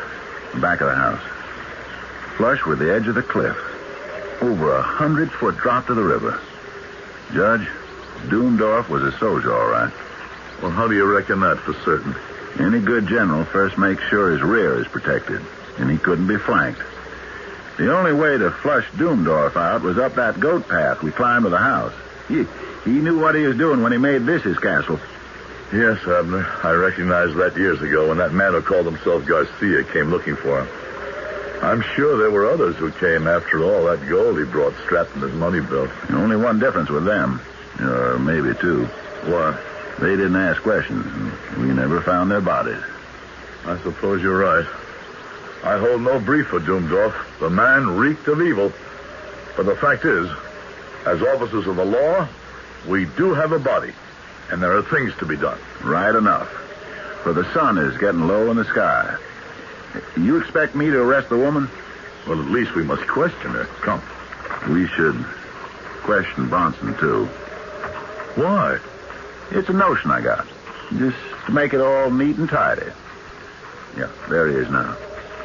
Bronson? I cannot tarry, brother. I am about the Lord's work. Where are you going? To that damnable still. With this axe, and in the name of him who is my shield and my strength, I shall destroy the evil work that immoral Doomdorf has wrought. Bronson? What? Who killed Doomdorf? Why do you have to ask? I killed him. I cut him down in the prime of his sin. By the Almighty, what is this, Abner? Everybody couldn't have killed him. Who can tell how many had a hand in it? Are you deliberately trying to mystify me? The thing is impossible. The impossible here looks like the truth. Come with me, Judge, and I will show you a thing more impossible than all.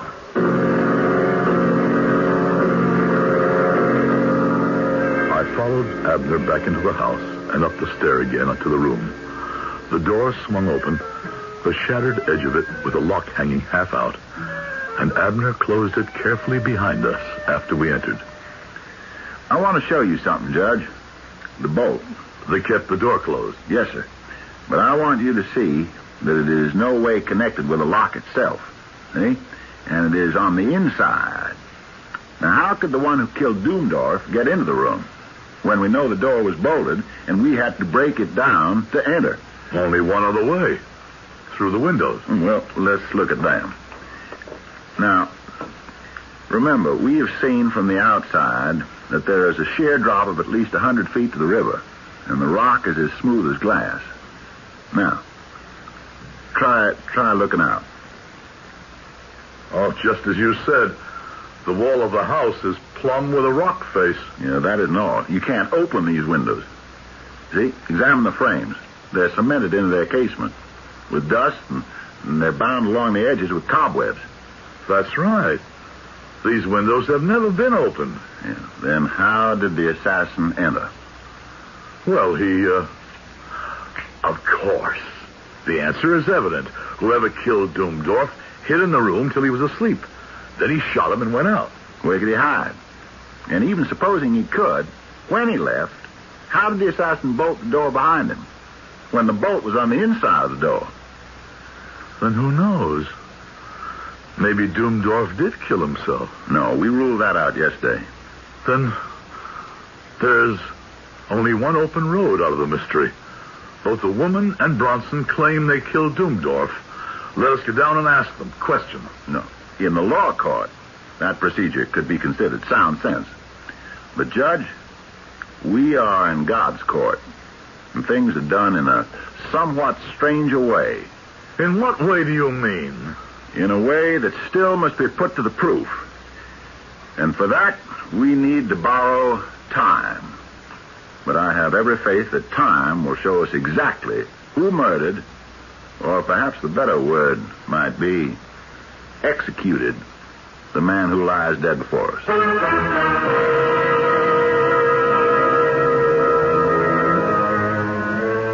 I said in the beginning, a story to terrify and tantalize. And tantalizing it must be. A man, alive and alone by himself in a locked room, has met death by the blast of a shotgun, neatly returned to its place on the wall. By whose hand? In what way? These are the questions, and others, to be answered when I return shortly with Act 3.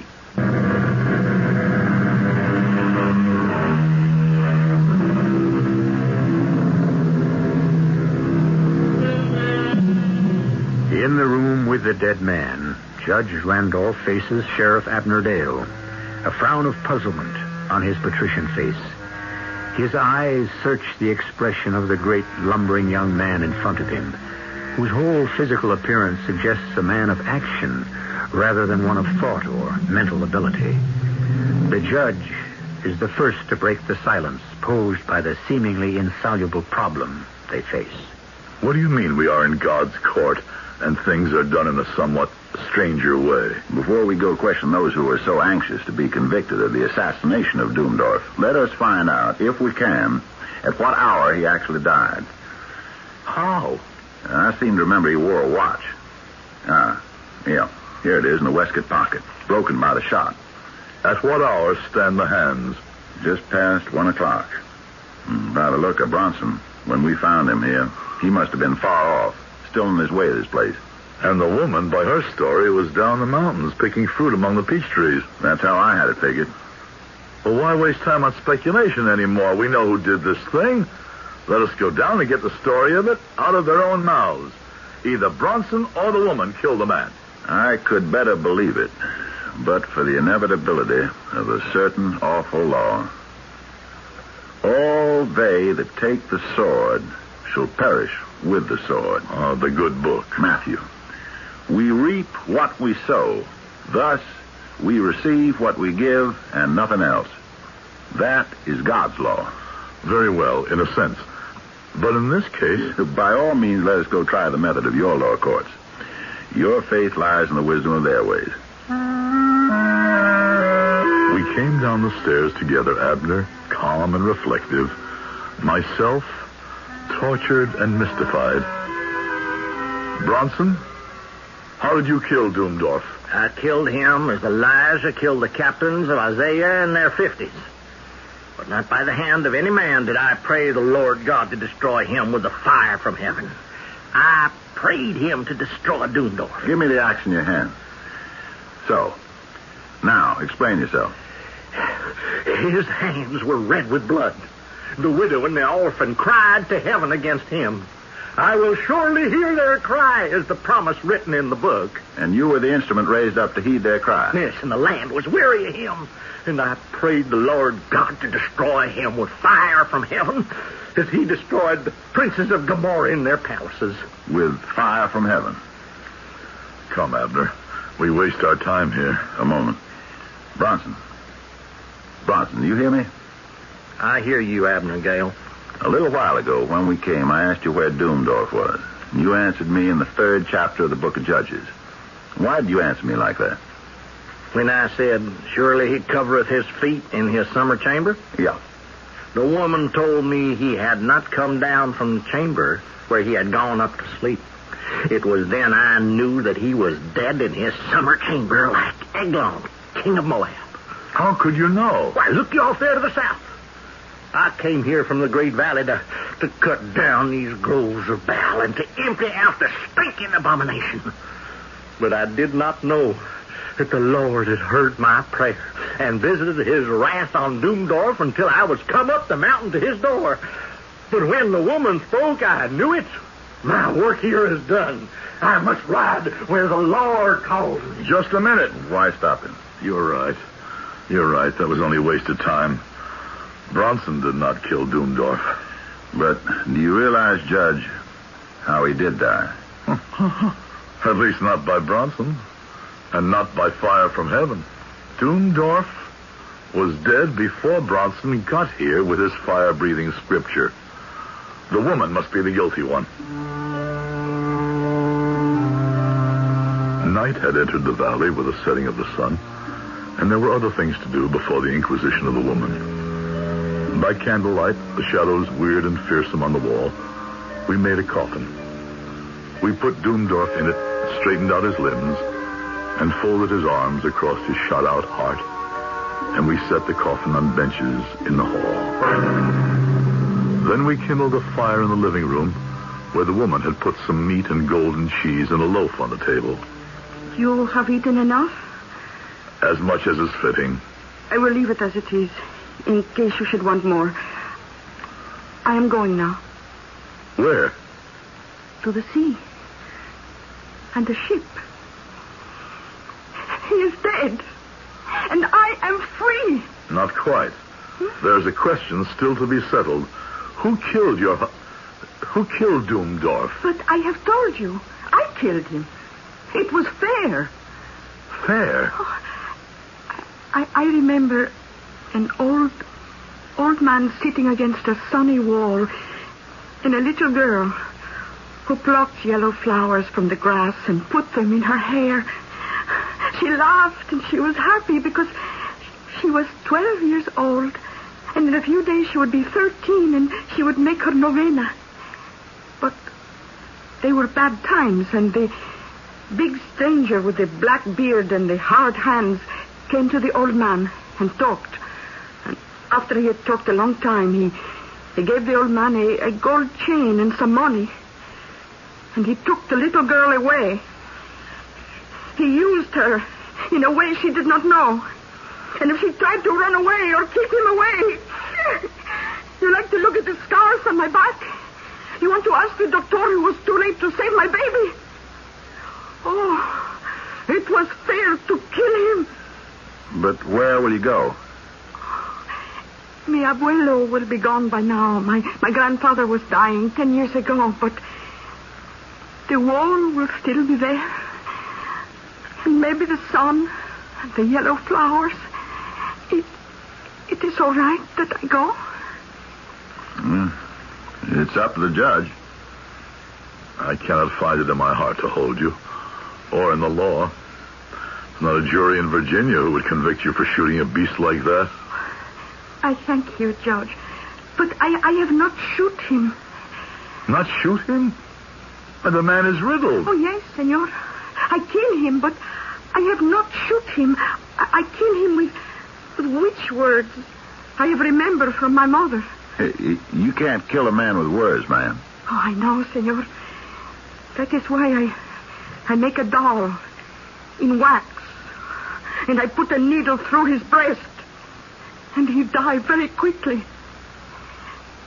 Now, senor, I may go?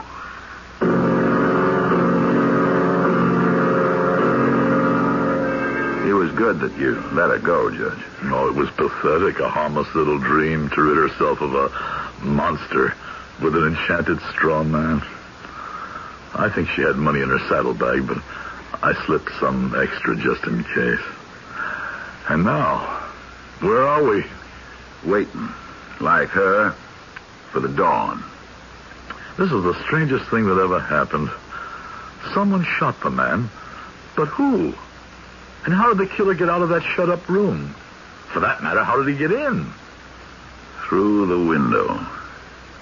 Through the window? You yourself have showed me that was impossible. You proved it could never have been opened. I did. It never was open. Abner, what are you trying to tell me? How Doomdorf died. You're trying to say that the one who killed him climbed that sheer wall, got in through a closed window without even disturbing a crumb of dust or breaking a cobweb? I'm telling you, the murderer of Doomdorf did even more. What? We must wait for tomorrow, when the assassin returns. Then I'll show you who killed Doomdorf and how.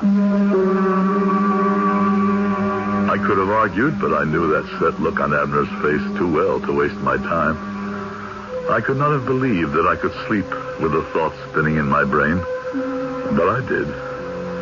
We ate, and through the morning dug a grave for the dead man in silence. By the time the last spadeful of earth was thrown back, it was high noon, and Abner squinted up at the sun. Time to throw our spades down and go lay an ambush for the assassin. He's already on the way here, Judge. Where do we go? Back to the house and up to Doomdorf's room.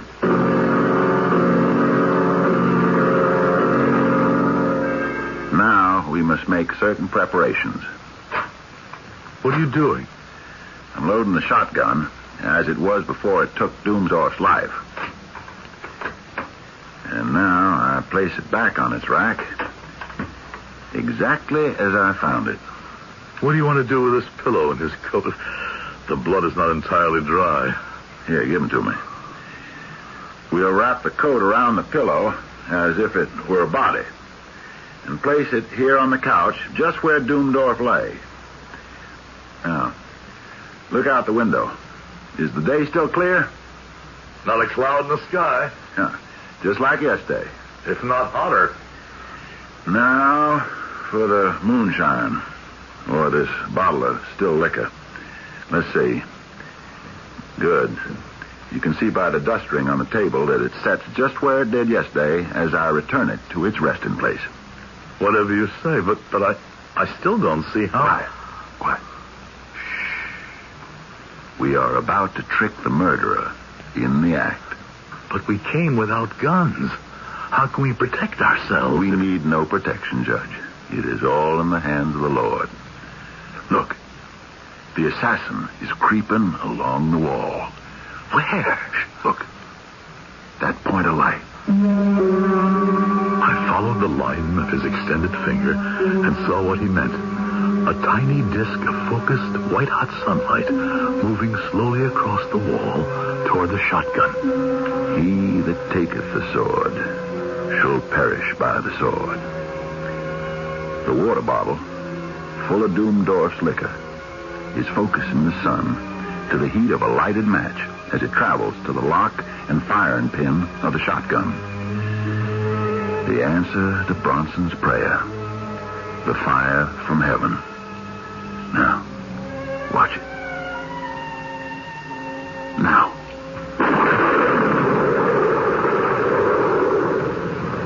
As the pinpoint of sunlight reached the percussion cap, the gun exploded as though the trigger had been pulled. The pillow, wrapped in the dead man's coat, lying on the couch where the man himself had lain some 24 hours before, leaped and shuddered like a living thing and collapsed inertly. The room was still echoing with the sound of the explosion. My own voice sounded cramped and hoarse as I said, "And we mistrust coincidence. Why, it is a world filled with the joinder of accidents. It is a world filled with the mysterious justice of God."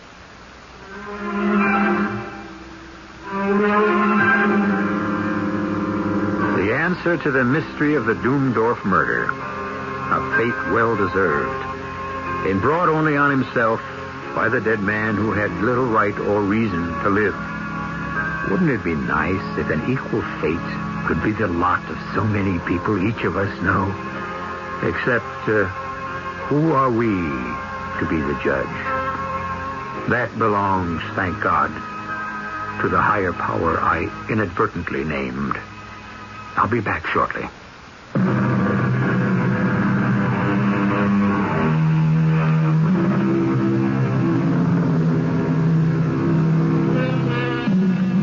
It seems to me necessary, in conclusion, to put a quote used in this story in its exact context.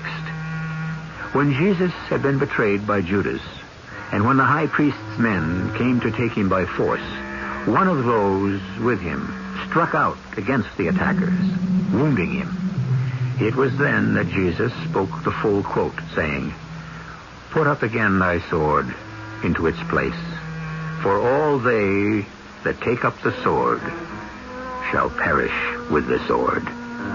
As you see, it was still and always the Prince of Peace who spoke. Our cast included Howard Da Silva, Fred Gwynn, Rainer Rayburn, Ian Martin, and Earl Hammond. The entire production was under the direction of Hyman Brown. And now, a preview of our next tale. It's the sign. It's the sign we saw out on the main road. Oh, maybe it's one like it, an old one. No. It's the same sign. It's the one that pointed to the two ruts through the field. Why would Mr. Broker have it in here? Hey, without this sign out there, you could go right past that field. Go right past Granville and never know it was here. Is that what they want? Maybe your suspicions weren't so wrong, Jane. Oh, Mike. What does it mean? I want to ask some questions. Look, don't let on we found this, huh? Come on, let's get out of here fast before Broker gets back. Let's leave this town right away. Yeah, I only hope we can. Tim Egan did. Oh, did he? You were suspicious about that sudden departure. Now I'm beginning to wonder. He departed, but I'd like to know where. This is E.G. Marshall inviting you to return to our Mystery Theater for another adventure in the macabre. Until next time, pleasant dreams.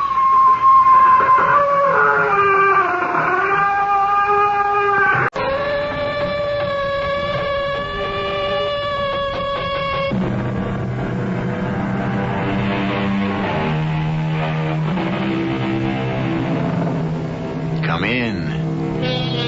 Welcome.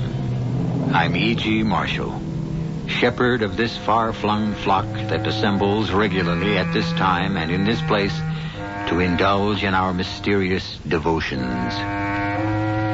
While might may not make right, it can and often does make just about everything else. In a very real sense, the story of our alleged civilization is a story that has been created by armed men.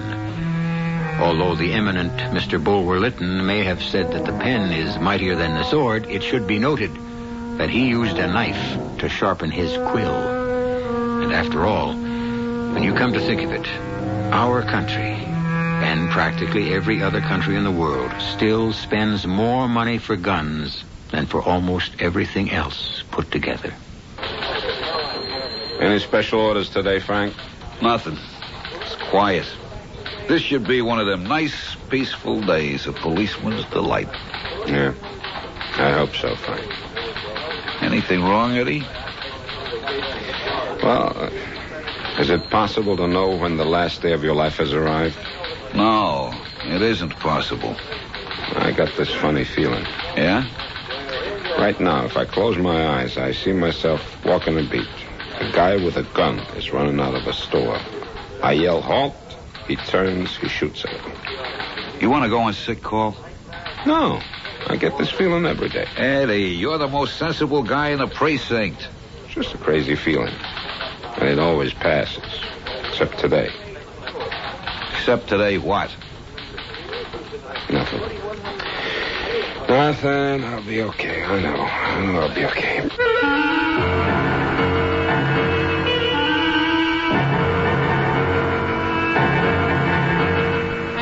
Our mystery drama, Just One More Day, was written especially for the Mystery Theater by Sam Dan and stars Theodore Bickel.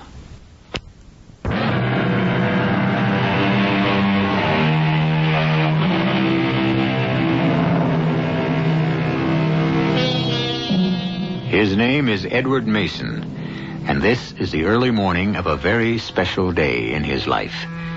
To each of us, there comes a final day. From time to time. A last day, a day which marks a divide. And today is one of those special days for Eddie, because it is the last day that Eddie will spend as a police officer. This is the 9,855th day that Eddie has been on the force, and it marks a total of 27 years. Every routine act that Eddie performs today is something that he will do for the last time.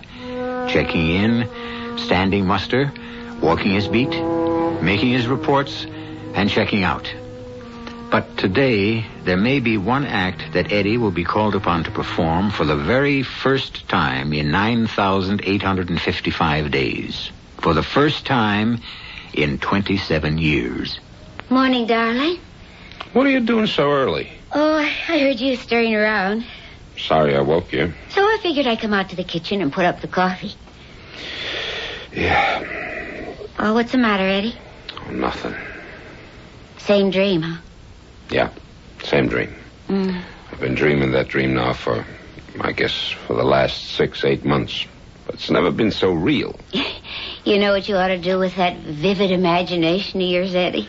I'm sitting in Mom's candy store, eating a dish of ice cream, vanilla, with strawberry syrup. You should become a writer, Eddie. I'm aware of how creamy white that ice cream is. And the strawberry syrup is red, like blood. Maybe go back to school. Take a writing course. Usually you don't dream in such sharp detail, you know? Then there's this kid. He's maybe 17, 18. One of the local punks. His name is Tommy. Comes running in. Oh, Eddie, it's only a dream. He yells, "There's a guy next door in D'Angelo's. He's got a gun." And I rush out of the candy store, and I hit the street. There's this guy with a gun in his hand, and I yell, "Halt!" But he doesn't. He spins around and he fires. And what happens? I don't know. The shot. It's the loudest shot I ever heard in my whole life. Always wakes me up. Eddie, Colin's sick. Nope. Not on my last day. But you got the time off coming. Myra, honey, I'm going to put in my 27 years fair and square. Hey, turn on the radio. Let's hear the news. Oh, the radio? Yeah, the radio. Oh, I can't. Why? What's the matter? It's broken. It is? Mm-hmm. When I was getting up just before, I thought I heard it. Well, you did. But it just quit all of a sudden. Well, let me see if I can fix it. Take my word for it, Eddie. Come on, Myra. What is it you don't want me to hear? Now, Eddie. I'll know about it sooner or later. Well, I was hoping it would be later. Tell me what it was. Well, a cop was shot early this morning. A holdup in an all-night cafeteria. Who? Kohler. George Kohler. Did you know him? You knew him, too. His father was the first partner I had on the force, Henry Kohler. Oh. He handed me the phone book. Oh, okay. I think the kid was with the Southwest Precinct. Now, Eddie, I want you to listen to me. Southwest, here it is. Oh, Eddie, please, don't go in today. Eddie, I'm afraid. Mara, take it easy. Sergeant Rowland, I'm Patrolman Edward Mason with the 25th Precinct. About Georgie Kohler, I called to see if he needs blood. Oh. Yeah, sure. Kid died an hour ago. Eddie. I think I better leave now. But you haven't even had your breakfast. Well, it being the last day and all, I want to get in early. Eddie, watch yourself. You know, that's what you always say, and that's what I always do.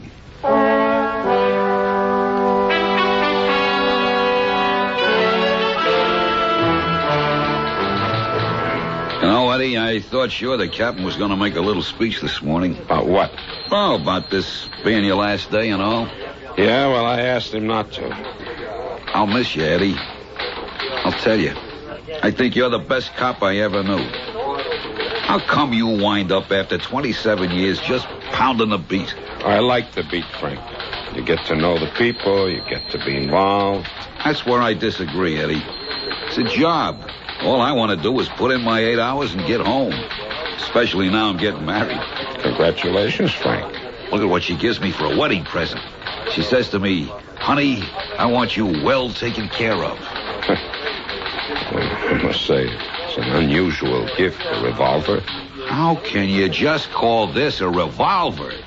It's like calling the Mona Lisa a picture. It's a custom-made 38 special. That butt isn't mother of pearl. It's pure ivory. The engraving. It's a work of art. Feel the balance. Here, trigger it. What do you say? All I can say is I wish we didn't have to carry guns. Are you nuts? How can you be a cop and not carry a gun? Cops don't carry guns in England. You're kidding. The cops there don't carry guns. So most of your criminals don't carry guns either. Look, Eddie, the very fact that you got that revolver riding on your hip, don't it give you a sense of security? No. Oh, come on. All the times in the past 27 years that you had to go to the holster, where would you be if there was no gun there? But I've never gone to the holster, Frank. Never. What? That's right, Frank. Never. Are you telling me you've been a cop 27 years and not once in all that time did you ever have to draw your gun? In 27 years, I never have been forced to fire a single shot. I can't believe it. You got an arrest record as good as any man in the precinct. Some of your collars have been real rough characters. And you say you never went for the gun? I never once went for the gun. Well, how do you bag half of these guys? Been lucky, I guess. That has got to be the most single sensational streak of luck. And I'll only hope it'll go on for one more day. That's what I'm praying for, Frank. Just one more day.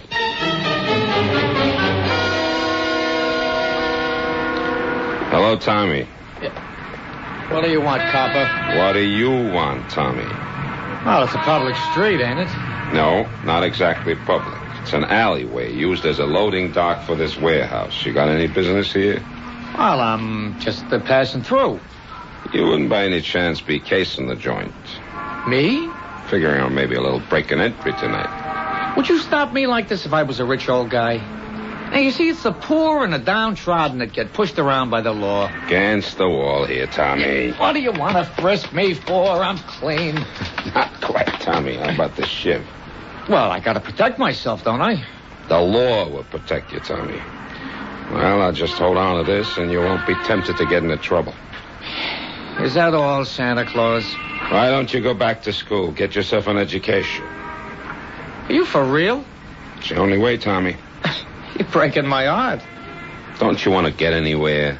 No, sir, not me. Why not? Well, I guess I'm like you, Eddie. Where did you ever get? You put in 27 years and you're still a uniform cop. Now, I can understand it if you were making money down here. But you're too dumb to even shake down the storekeepers. Okay, punk, beat it. I understand you're retiring tomorrow, Eddie, and all you got is your pension. And you're telling me to be smart? I said beat it.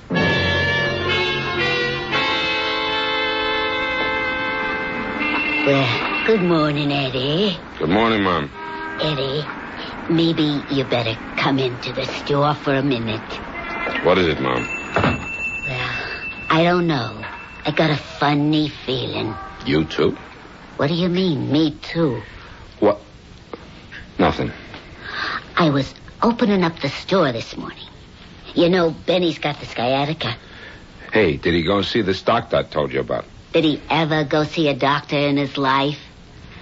So I just put out the papers on the stand, and this man, a youngish man, maybe 30 years old, he picks up a paper, throws down some money, walks away. What about him, Mom? I don't know. His face was familiar. In what way? Well, you know me, I'm always looking at the papers. I recognized him. Some gangster, you know? Gangster? Yeah, crook. A hold-up man. I seen that face in the papers. But I can't remember the name. Wait. In what connection would you have seen him in the paper? Well, like, maybe, a man that escaped from jail. Try and think, Mom. I'll try. But it ain't no good. You know me, Eddie. Let something once fly out of my head, and wild horses couldn't drag it back. Benny, he says the same thing. But you know who could tell you? Who? This kid, Tommy. He eats breakfast with me here every morning. What can I do? The father's a drunk, and the mother, Tommy seen him, too. So I says to Tommy, Tommy, do you know who that is? And he says, no, I don't. But I could tell by the way he said, no, I don't. The answer was, yes, I do. Tommy, huh? Mm-hmm. Maybe I can get it out of him. Eddie, don't bother with it. What do you mean, don't bother with it? Well, in the first place, he ain't gonna tell you. And in the second place, it's your last day. On your last day, please, don't look for trouble.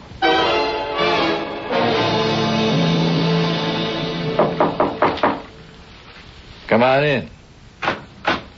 Lucas, I heard you busted out of the slammer. How's you working? Let's get down to business, Jesco.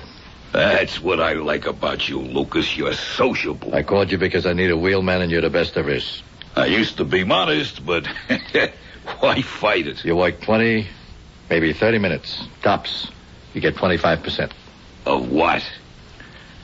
Come over by the window. Across the street. On the corner, you got a candy store. Next to it, see the sign? D'Angelo's Jewelry. That's it. You mean you want to knock off a jewelry store, a little neighborhood ice parlor? Well, it's been great talking to you, Lucas. See you around, if the fuzz don't bag you. What's wrong with it? What's wrong with it? What do you think he's got in there, the Koh-i-Noor diamond, for crying out loud? All right, say you can empty him out. What do you get?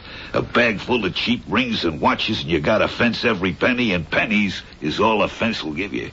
I don't want what's on a counter or on the shelves. Oh, what do you want? What's in a safe? He's holding $500,000 worth of uncut diamonds. How do you know? He's holding them for some guys that smuggle them out of South Africa. Where'd you get the tip? The guy's in jail with me. Done him a good turn, so he give it to me. And I know where I can get $250,000 for the ice. Your cut, $50,000. You want me to keep talking? I'm all ears, Lucas. What time you got on your watch? 8:45. Right now. The cop on the beat's gonna walk out of the candy store. Watch. See? Yeah. There he goes. He's gonna go in the jewelry store. See? And he'll be there exactly 2.5 minutes. How do you know? I've been watching this cop 8 hours a day for more than a week. I know every move he makes. I know where he's going to be every minute. Now, that's good. Biggest problem you got on any job is a cop who comes blundering along out of nowhere. Don't you worry about this cop. He just ain't going to be no problem at all.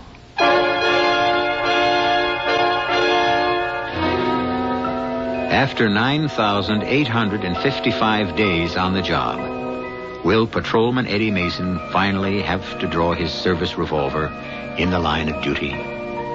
The two gentlemen whose conversation we have just overheard would seem to be the type who could very well make him do it. I shall return shortly with Act 2.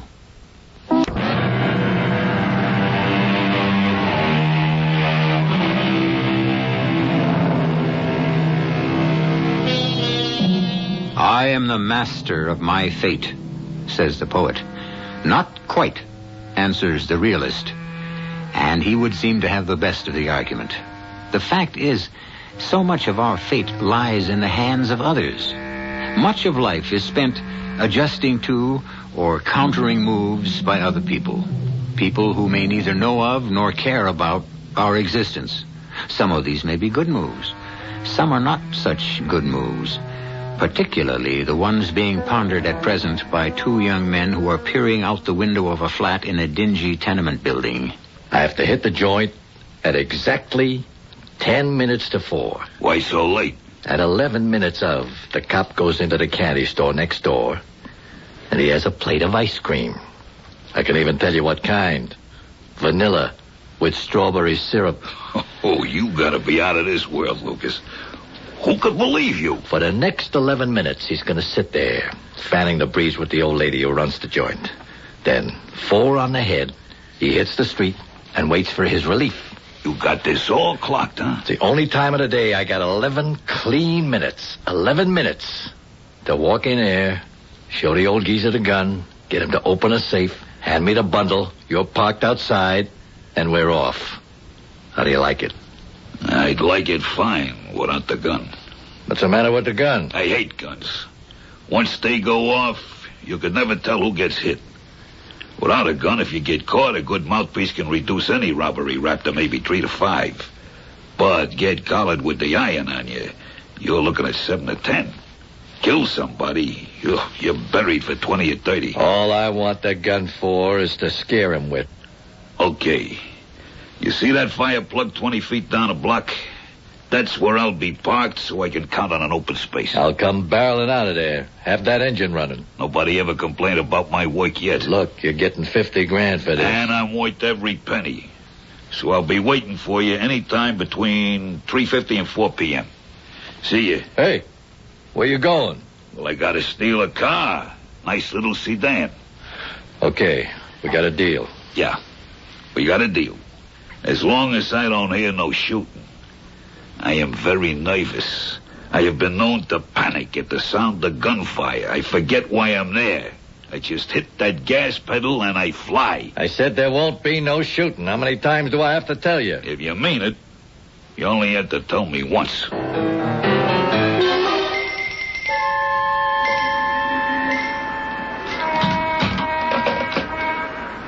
Yeah, you okay, Eddie? Sure. 9:30 check-in. You sure you're okay? Yeah. I'll mark it. Frank, listen.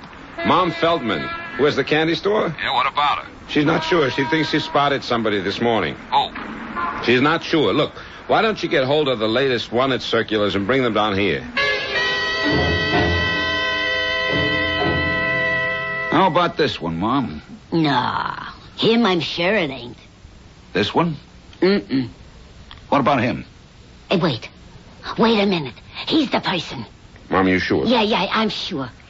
In the picture, he got short hair now, and now it's down over his ears. But I'd know him anywhere, any time, by his mouth. Tight, pulled up, like something's always bothering him. Jack Lucas. Yeah, busted out of the state pen 6 weeks ago. Armed and very dangerous, Eddie. Be careful. I'm always careful, Frank. He always carries a big gun. Likes to use it. We better ask to have an extra car patrol the area. I'll tell you one thing, Eddie. You spot him, you want to shoot first and shoot fast. And remember. I remember. You see anything the least bit out of the way, call in. Okay, Frank. Thanks, Mom. My pleasure. Eddie, it's your last day. Why did you have... I have a job to do, Mom. I remember reading the name. Jack Lucas. Mad Dog Jackie. And he's here, in the neighborhood. Who says he has to be here? Maybe... Maybe what? Well, maybe he was just passing by. He could be miles away from here by now. Mom, he's here. Eddie, makes sense. Why would he be here? What's here? He's here, Mom. Why do you think I am wrong, Eddie? If I tell you, you'll say I'm crazy. Eddie, you crazy? It's impossible. Today is, the only thing I can think of to call it is, today is the day of the gun. The day of the gun? Now what is this, Eddie? The law of averages, Mom. The law of averages suddenly realizes that me, Edward Mason, has been breaking it far too long. Now that sounds crazy. I know. So today we have to have the day of the gun to make up for all the days we didn't have one. I wouldn't want to talk this way to anybody but you, Mom. Eddie, what is this about a gun? Wherever I turn today, I'm looking down the barrel of a gun. Last night, I dreamed about a gun.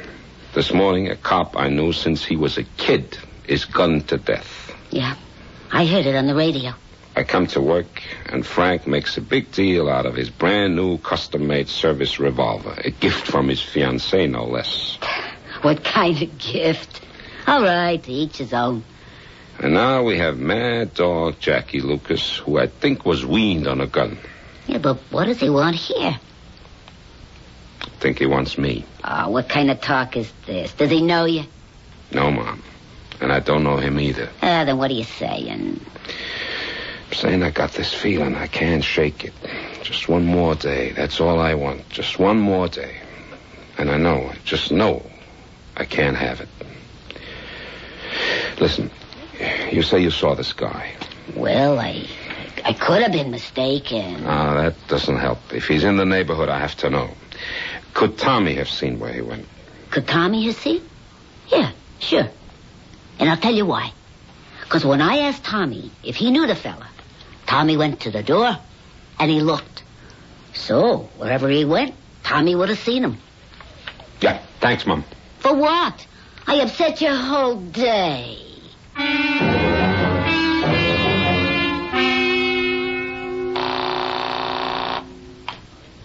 Hello, Eddie. How do you know it's Eddie? Oh, I was just sitting here wishing and hoping and praying you'd call. I guess it's what they call ESP. I just want to let you know it's 12 noon and all's well. How do you feel? Just great. Oh, it's so hard to believe. You only have 4 more hours to be a police officer. We got to eat out tonight and celebrate. We've been invited out. Yeah? By who? Oh, some old friends. Eddie? What is it? I was going to suggest something, but I know you won't do it. Honey, you know I'd do anything for you. Well, I wish that you'd call in sick and come home right now. Ask me something else. Eddie, watch yourself. That's what you always say, and that's what I always do.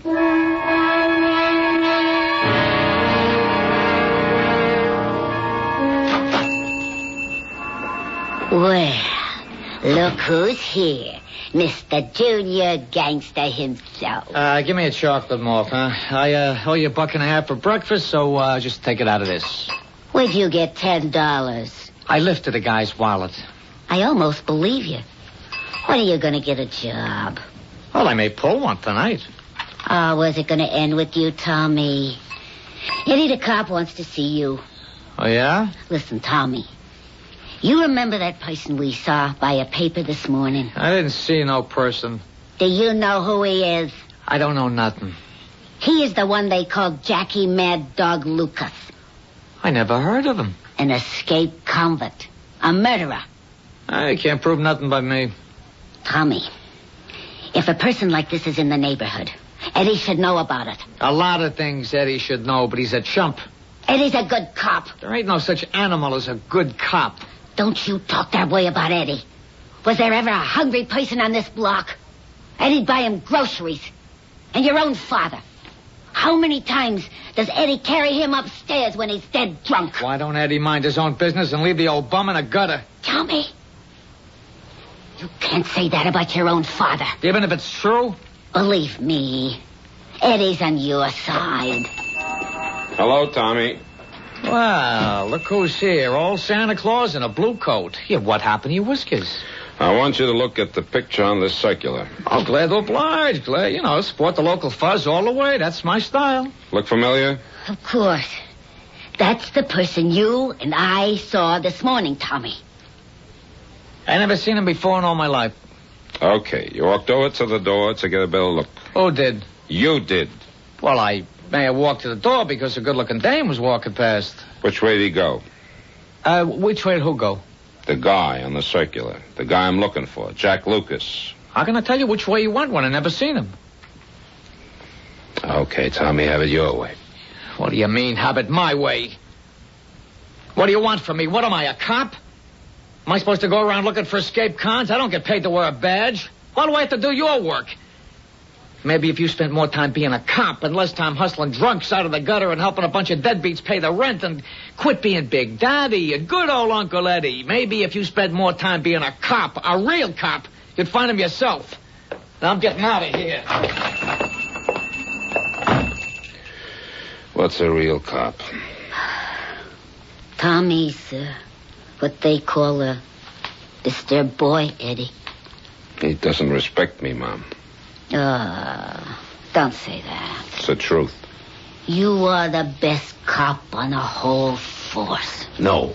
I'd be the best cop if I opened somebody's skull with a billy club or gunned down some crook. That's what he's been taught to respect. Eddie, he really looks on you as a father.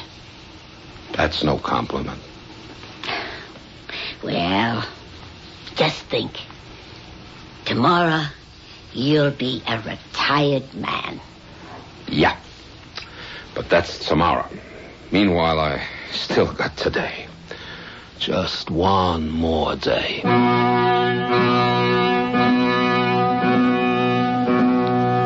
Long ago, a poet wrote, "Be the day short or ever so long, it creepeth at last to even song."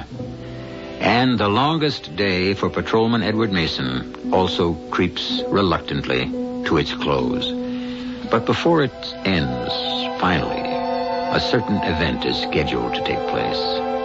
And looking at it analytically, there are three possibilities.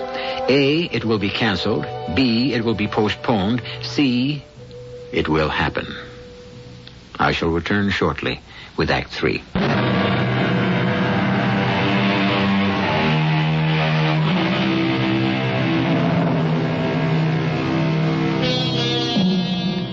A dream is about to come true for Patrolman Edward Mason. The trouble is, he doesn't know which dream. He has two of them. The first is that he'll be able to complete 27 years as a police officer without firing a shot in the line of duty. And the second dream is that he won't. It is now 2 o'clock in the afternoon of his last day on the force, and he has 2 hours to go. All 27 years are now compressed into 2 hours, 120 minutes, 7,200 seconds, and Eddie can feel the beat of each of them. Ah, Eddie. Mom says you wanted to see me, Jimmy. Eddie. Look at you. I don't know. Should I laugh? Should I cry? Well, do both, Jimmy. See which you like better. Yeah, I cry because 27 years, Eddie. Where did it go? Search me. But I laugh because tomorrow you are a retired man, a free man. And then I cry because I lose an old friend. How can you lose old friends? Eddie, we're going to have a wonderful dinner tonight. Tonight? No. I think my wife said we were invited to... Sure. We fixed it with Myra. There's going to be a big dinner in Clancy's restaurant for you. For me? Everybody's coming. Mama Feldman and Schmidt, the butcher, and Pedro and Jerry, the plumber. The whole neighborhood. Oh. It's supposed to be a surprise. Oh, I shouldn't have told you. Don't ask me why I told you. Okay, Jimmy, I won't ask you. I don't know why I told you. I don't know what got into me. I just want to make sure you knew how everybody here feels about you. It's just... Look, you're a cop. You understand. Any minute, some bomb, some gavone. You know how it is. I just felt I had to tell you. I understand. Let me tell you the rest. You got to promise to act surprised when you get it, huh? When I get what? Yeah, I got it here in the drawer. It's a watch. Oh, hey, that's... See what I engraved on the back, huh? It's my finest work. To Edward Francis Mason, Eddie, a man of the law. I'll put it back until tonight. Jimmy. What do you got in that drawer? A revolver, Jimmy. What? Hey, I got a license for it. Why? Eddie, times have changed. I know, but you can't change them back with a gun. Nobody gonna come into my jewelry shop and hold me up. You want to get killed? Jimmy, what's gotten into you? That gun, it won't settle anything. It'll maybe settle a few crooks. You show the gun, you force them to kill you. These animals today, they kill you anyhow. Believe me, Eddie, you're getting out just in time. You're not a cop for today. Promise me you won't do anything foolish. How can any human being make such a promise? Huh?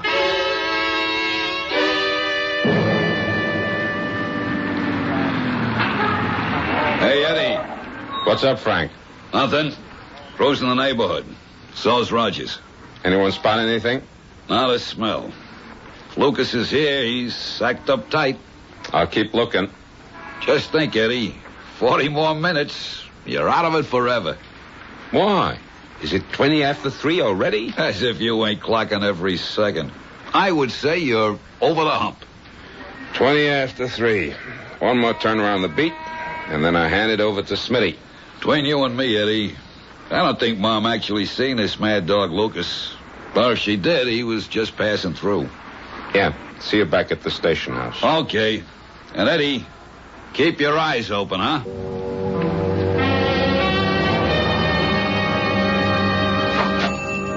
Give me a pack of cigarettes, huh? Tommy, you want to come to the dinner tonight? Me? Pay $5 to eat with a cop?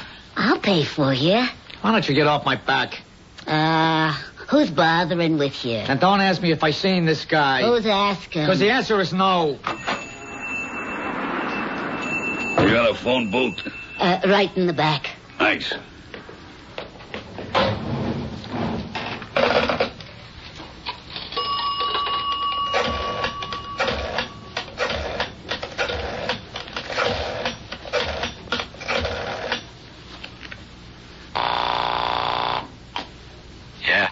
It's me, Chesco. I'm in a candy store. You set? You look out of the window with the black two-door hardtop near the fire plug, you'll see I'm set. Listen, I want to ask you something. Is there a chance somebody could have fingered you? What do you mean? I mean, your picture's been in the paper. You could have been spotted. No way. And what was the prowl car doing outside? When? 2 minutes ago. The cop in the car was talking to the cop on the beat. Could they been talking about you? No way. You didn't say nothing about prowl cars. I thought you had it locked. I do. That was the 3:20 checkoff. What 3:20 checkoff? 20 minutes after every hour. A car comes down the street. I told you. I know every move these clowns make. All right, I'm just checking. You make sure that motor's running and ready. And you make sure I don't hear no shooting. Hot day, huh? Yeah. It's like yesterday it was winter, and today it's summer. What happened to spring? Don't ask me. What do you get for an ice cream soda? 40 cents. I can remember when they cost a quarter. I can remember when I sold them for a dime. 40 cents, huh? But you get 2 scoops. Give me a black and white. Ain't it a crime the way prices are sky high today? Yeah, where will it end? Beats me. Tommy. I already paid the $5 for Benny. I said I ain't going. I just talked to Benny on the telephone. He can't even get out of bed. Why should the money go to waste? I'd starve to death first. I'll see you, Mom. Young people today. Yeah, no manners. We got a cop on the beat. Such a wonderful man. I couldn't begin to tell you. We're giving him a retirement dinner tonight. And that one don't want to go. No respect. Hey, is that the right time on your clock? Absolutely. We said it by the radio. It can't be 3:47. My watch stopped. How do you like that? Never stopped before. Take it next door. We got a jeweler, Mr. D'Angelo. The man's a genius. Eddie, you're 2 minutes early. That your car parked outside? Yeah, it is, officer. You're kind of close to the fire plug. Gotta be 12 feet away. Okay, officer, I'll take care of it. Thanks for telling me. No, you can finish your soda. It's okay. I'm on a diet anyhow. What a nice young fellow. The usual? Yeah, might as well. Go easy on the syrup, though. Eddie, I can't tell you how glad I am the day is over. Yeah, it's just about over. And I made it. And I am so happy for you. I made it, Mom. But I cheated. What are you talking about? It's like a pitcher in baseball who's trying for a no-hitter. You know what I mean? From baseball, I know nothing. Well, the first couple of innings, he doesn't realize it. But as the game goes on, he becomes aware of it. I still don't understand. The gun thing, I mean. It's become bigger than anything else. It would make me different. Give me something to brag about. Eddie, don't be so tough with yourself. This escaped gunman, Jack Lucas, I haven't really been looking for him. Well, you don't even know if he's around here. We know he's here, Mom. But you see, my record is more important to me than my duty as a cop. I don't want to find him. I don't believe you. I've been going through the motions. I haven't really been looking. You know why? Because if I find him, I know I'll have to shoot. So I'm sweating out 4 o'clock, and 4 o'clock is 8 minutes away. Eddie, you want to finish your career without using your gun. Not just for pride. I know myself, Mom. I know you better than you know yourself. You want to prove that a cop don't have to be a man as violent as the criminals. Except he wears a badge, and he's got the right to smash heads. How white the ice cream is, and the syrup is blood red. Just like in a dream. What you're trying to tell everybody is, look, a cop can be kind and understanding, and a human being. I don't think I can eat it, Mom. Eddie, something the matter? Hey, Eddie. Yeah, what is it? You gotta... What do you want, punk? Nothing. You're gonna like the cop who's gonna walk this beat tomorrow. He's your kind of cop. Eddie. What is he? Don't say I told you. Don't ever say I ratted, but... But what? Next door in D'Angelo's, it's a stick-up. He's got a gun. Phone the station house, Mom. Help! Help! Help! Help! Or I'll fire! Eddie!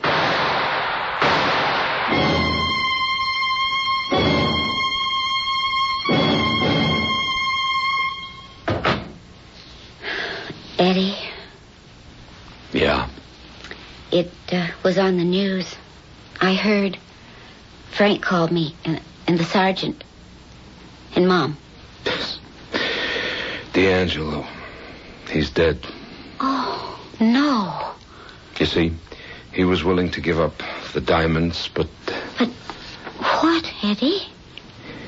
He wouldn't let the hood take the watch. Oh. This watch. Read what it says. I know what it says. I killed the guy. I know. He fired first. That's what everyone says.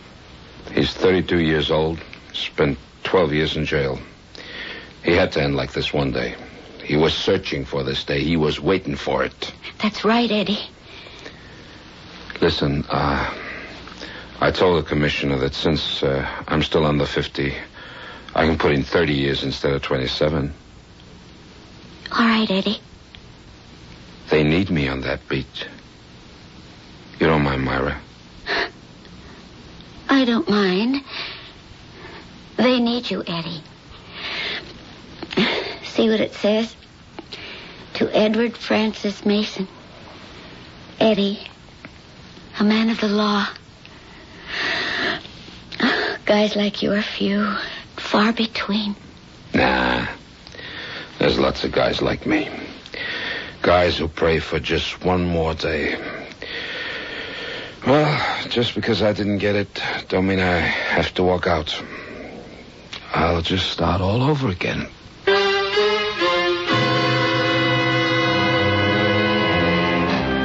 Just one more day. A modest enough request. There are so many days, so many uneventful days, so many dull days in which nothing happens. And yet, when Eddie Mason prayed for just one more of them, suddenly it became too precious a gift. I'll be back shortly.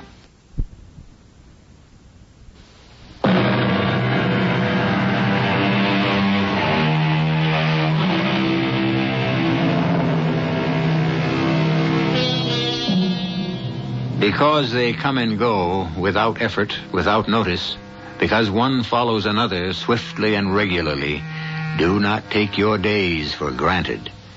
Each is special. Each has its own meaning and its own place in the scheme of your life. Each one, added to the other, shapes the meaning of your existence. And hopefully, you will always be able to ask for and receive just one more day of whatever it takes to make you happy. Our cast included Theodore Bickel, Evie Jester, Jackson Beck, Ken Harvey, and Jack Grimes. The entire production was under the direction of Hyman Brown. Hello, my name is Matt. And today I was supposed to get married to the girl I loved more than anything else in the world. Her name is Angela. See, we were all at my bachelor party doing shots, and then my buddy Mike, who I've known since we used to race tricycles together, whipped out some Coke in the bathroom. I did 4 spoons and died right there in the stall. Cardiac arrest, they said. A heart attack. In the last second before I died, I thought of Angie. And how we had everything. How she'd start a sentence and I'd finish it. Or how our hands fit together when we held. And the day we fell in love and the dunes at the beach. And that we cried the night we got engaged. And how she wanted boys. And I wanted anything with 10 fingers and 10 toes. How it was going to be. Matt and Angie. Angie. From the Partnership for a Drug-Free America.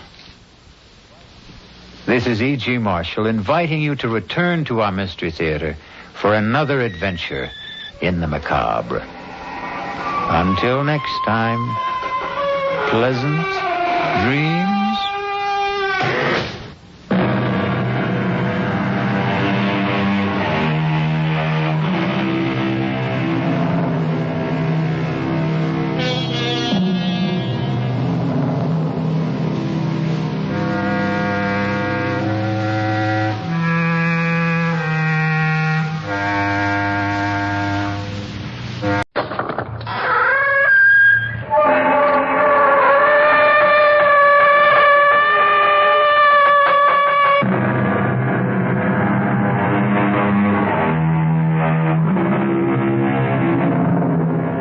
Come in.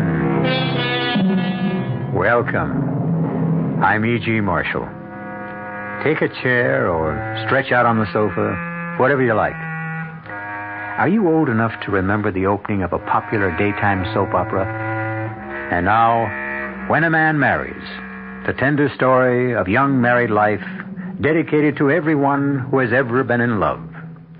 Of course, we've changed the title by one word and made it When a Man Marries. But everything is changing so fast these days, that shouldn't surprise anybody. The conventional wisdom is turning to nonsense before our astonished eyes. And the day may not be far off when the man, not the girl, walks proudly down the aisle to join his eager bride at the altar. Stranger things have not only happened, they are happening right now. Our mystery drama, Mind Over Matthew, was written especially for the Mystery Theater by Elspeth Eric and stars William Redfield. It is sponsored in part by Anheuser-Busch Incorporated, Brewers of Budweiser, and Buick Motor Division. I'll be back shortly with Act One. Never heard of beer on the rocks? No? Swell. The people who brew Budweiser never have thought ice in your beer was such a cool idea anyway. If you only knew how ice cuts down the head and waters the taste. Oh, a chilling thought. A downright tragedy with Budweiser especially. Budweiser is the king of beers. The only beer in America that's beechwood aged, naturally carbonated, which means Bud brews its own bubbles, tiny ones, over a dense lattice of beechwood strips. The beer ages the best way, the right way, naturally. But add an ice cube and bloop, there goes all that extra effort. So if you forget to cool enough Bud, skip the cubes and put your Budweiser on ice for a while, on the coldest shelf in your refrigerator. Even if the wait does frost you a little, it'll be worth it. Anheuser-Busch, St. Louis.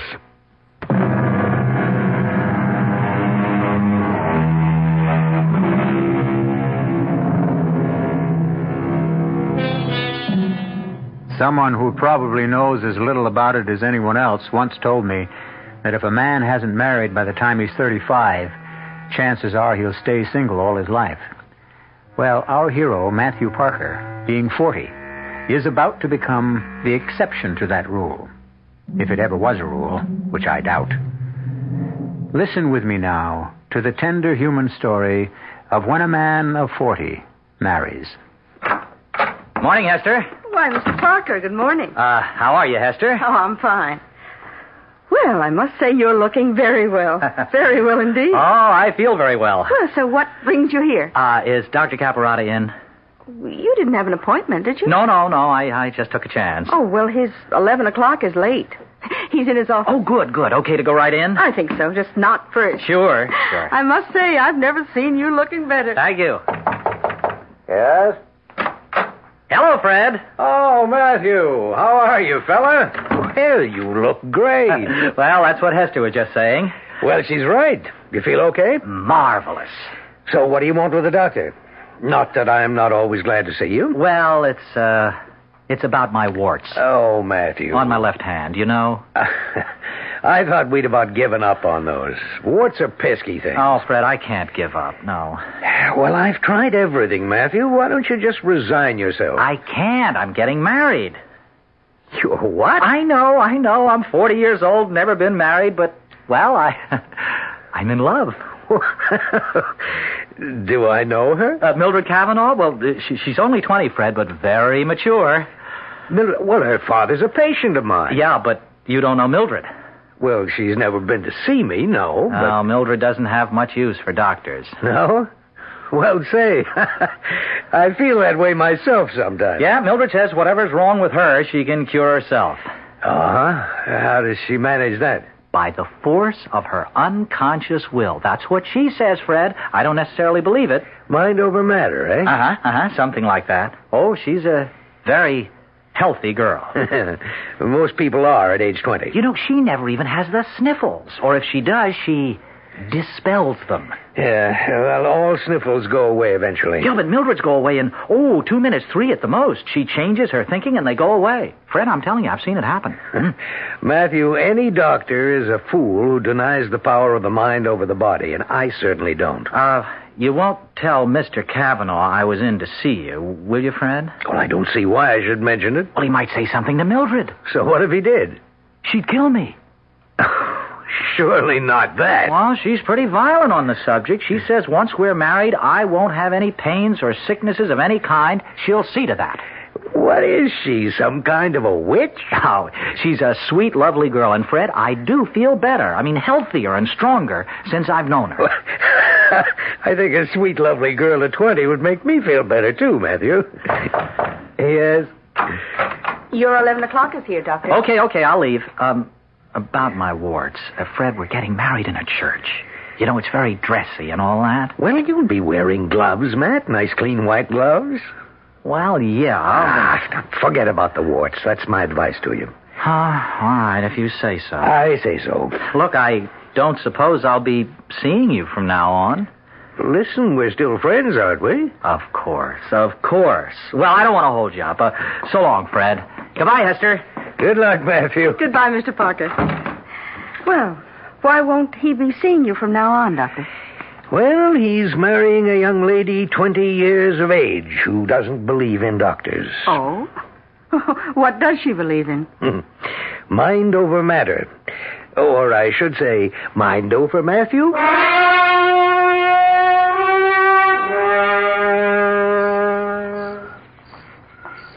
Come to bed, darling. In a minute. Now. Okay, Maddie. If you insist. Oh, Mildred.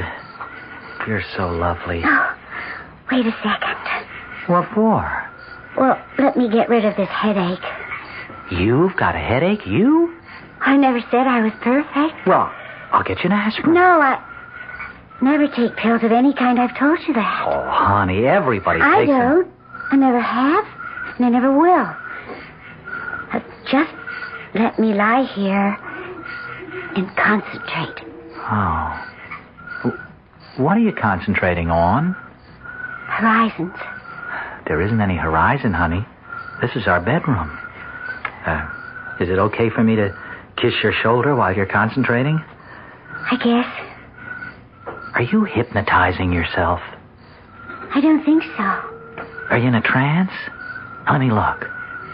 No, you're not in a trance. You look kind of far away, but you're not in a trance. I'm not in a trance. Well, then what are you? Is this some kind of auto-suggestion? I've heard of that. That must be it. Is it? I'm extending my powers, that's all. Oh, extending him. That's all, huh? Hmm. Oh. Is it gone yet, the headache? It's going. Oh, good.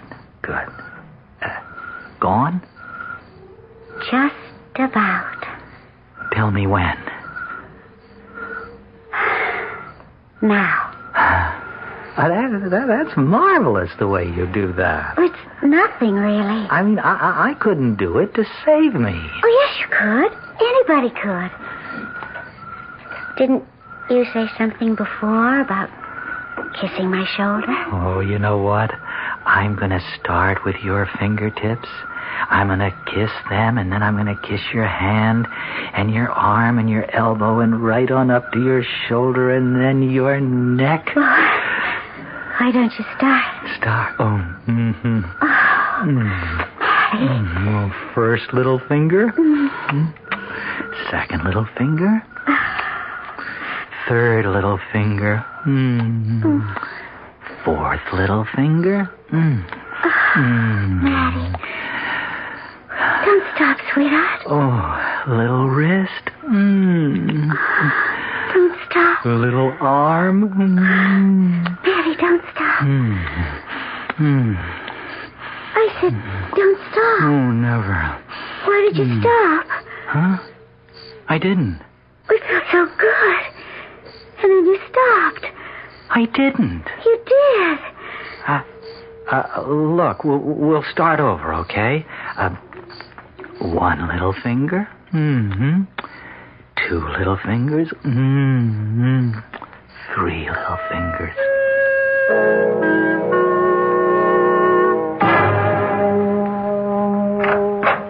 Morning, Hester. Why, Mr. Parker, hello. The doctor in? He's on the phone, but he'll be through in a minute. Well, long time no see. Married life agreeing with you? Oh, boy. Yes, it's agreeing with me. You look awfully well. Oh, I am awfully well. I guess a wife was just what you needed. Well, this wife was. She's very young, the doctor tells me. 20. Pretty? Oh, she's very pretty. Oh, isn't that nice? Oh, the doctor's off the phone now. You can go right in. Thanks. Come in. Well, Matthew, good to see you, fella. Hello, Fred. Well, for Pete's sake, how are you? Wonderful, just wonderful. So this is not a professional call, eh? Good. In a way, Fred, it is. Oh, something wrong? No, something right, I think. Fred, I think my warts are going away after all this time. Well, let's have a look. Yeah. See? Don't they look better to you? Yes. Yes, I do. Mildred's been working on them, Fred. Working on them? How? Oh, not medically, Fred. Spiritually. Oh? They're like you said, mind over matter, but they are better, aren't they, Fred? Yes, definitely. They've been disappearing one by one. That's what puzzles me. Huh? Why? What puzzles you? Well, warts don't disappear one by one, as a rule. Warts are small tumors on the skin formed by enlargement of the papillae. Well, why shouldn't they go away one by one? Because medically, that's not the way it works. They disappear all at once, together. At least that's been our medical experience. Well, your medical experience must be wrong. Huh? Maybe it is this time. Medicine has nothing to do with it, perhaps. You mean it is Mildred that did it? Well, I was never able to do it, that's for sure. Mildred did it by the force of her unconscious will? Well, I wouldn't know about that, but as I've told you, every doctor makes a little bow in the direction of mind over matter. Yeah, but is it Mildred's mind or my mind? Well, who knows? Well, I wasn't ever able to do it before. Matthew, I heard of a boy once who had warts. A lot of them. And his mother was in despair over it. But you know what she did? She told him she'd give him $0.25 for every wart. You know what happened?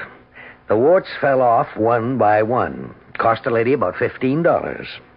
One by one, they disappeared, like mine are doing. Did the boy's warts ever come back? Not that I know of. He and his mother left town shortly afterwards. It got a little uncomfortable for them. Everybody was saying she was a witch. Is that what they called her? Not that I think she was, necessarily. Fred, how do you tell a witch? Oh, I don't know too much about that, Matthew. Why don't you ask Esther? She knows everything there is to know about witches. Well, I'd rather not talk about it to Hester, if you don't mind. Why can't you tell me? Well, all right. Witches are very nice people, actually, so Hester says. I mean, they're not like sorcerers. Sorcerers tend to be malevolent, mean sort of people, making blood sacrifices and all that, weaving spells, concocting potions, holding rituals, all that sort of thing. That's sorcery. But witchcraft, well, witchcraft doesn't go in for any of that, Hester says. Witchcraft is just the use of our unconscious powers. The unconscious will. Yeah, the unconscious force or urge, well, whatever. But Fred, how do you know who's a witch and who isn't? Well, you really should ask Hester about that. No, please. I want you to tell me.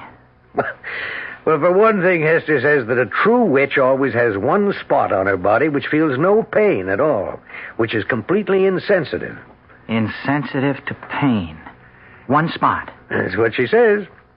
Fred, would it follow that this one spot on a witch's body that is insensitive to pain, Fred, would that spot be insensitive to pleasure, too? Well, I suppose it would.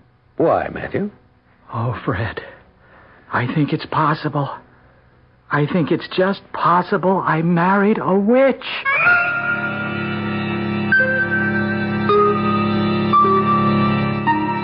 When a man marries, he takes a chance. That's all I can say. He can marry a woman with a better mind than he has, which is humiliating, or he can marry a woman with a mind inferior to his, which is boring. But what if he marries a woman with a subconscious mind that is active and brilliant and on call at a moment's notice, while his own remains stubbornly sluggish and very, very sub? What then? Why, it could drive a man clean out of both his minds. I'll be back shortly with Act 2. There is a fresh new spirit sweeping the land. A free spirit that demands good products. Products that satisfy your sense of good taste and desire for economy. But above all, products that perform. Buick has been touched by this spirit. And this year, our crisply designed, solidly built Buicks will bring joy even to the most demanding of free spirits. The 1975 Buicks, dedicated to the free spirit in just about everyone. Now, this message from Show Corporation of America. The best value in town for the George Foreman Muhammad Ali Championship Fight of Your Lifetime is the big screen color closed circuit showing at the Waldorf Astoria Grand Ballroom, 49th and Park, on Tuesday, October 29th at 9 p.m. You can watch it at the Waldorf with your friends in spacious comfort at reserved tables or grand tier boxes with drinks served from an open bar, all for just $45 with drinks, tax, and gratuities included. $40 per person in groups of 10 or more. Doors open at 9 p.m., and the Waldorf pre-fight program starts on the big color screen at 9:30 with the main event at 10. Get your tickets now by calling 421-9022. That's 421-9022. Or go to the Golden Lebang ticket desk in the Waldorf or other major midtown hotels. Act now. Get choice seats with drinks included for just $45. The championship fight of your lifetime. Watch it at the Waldorf. Special dinner package also available. Call 421-9022.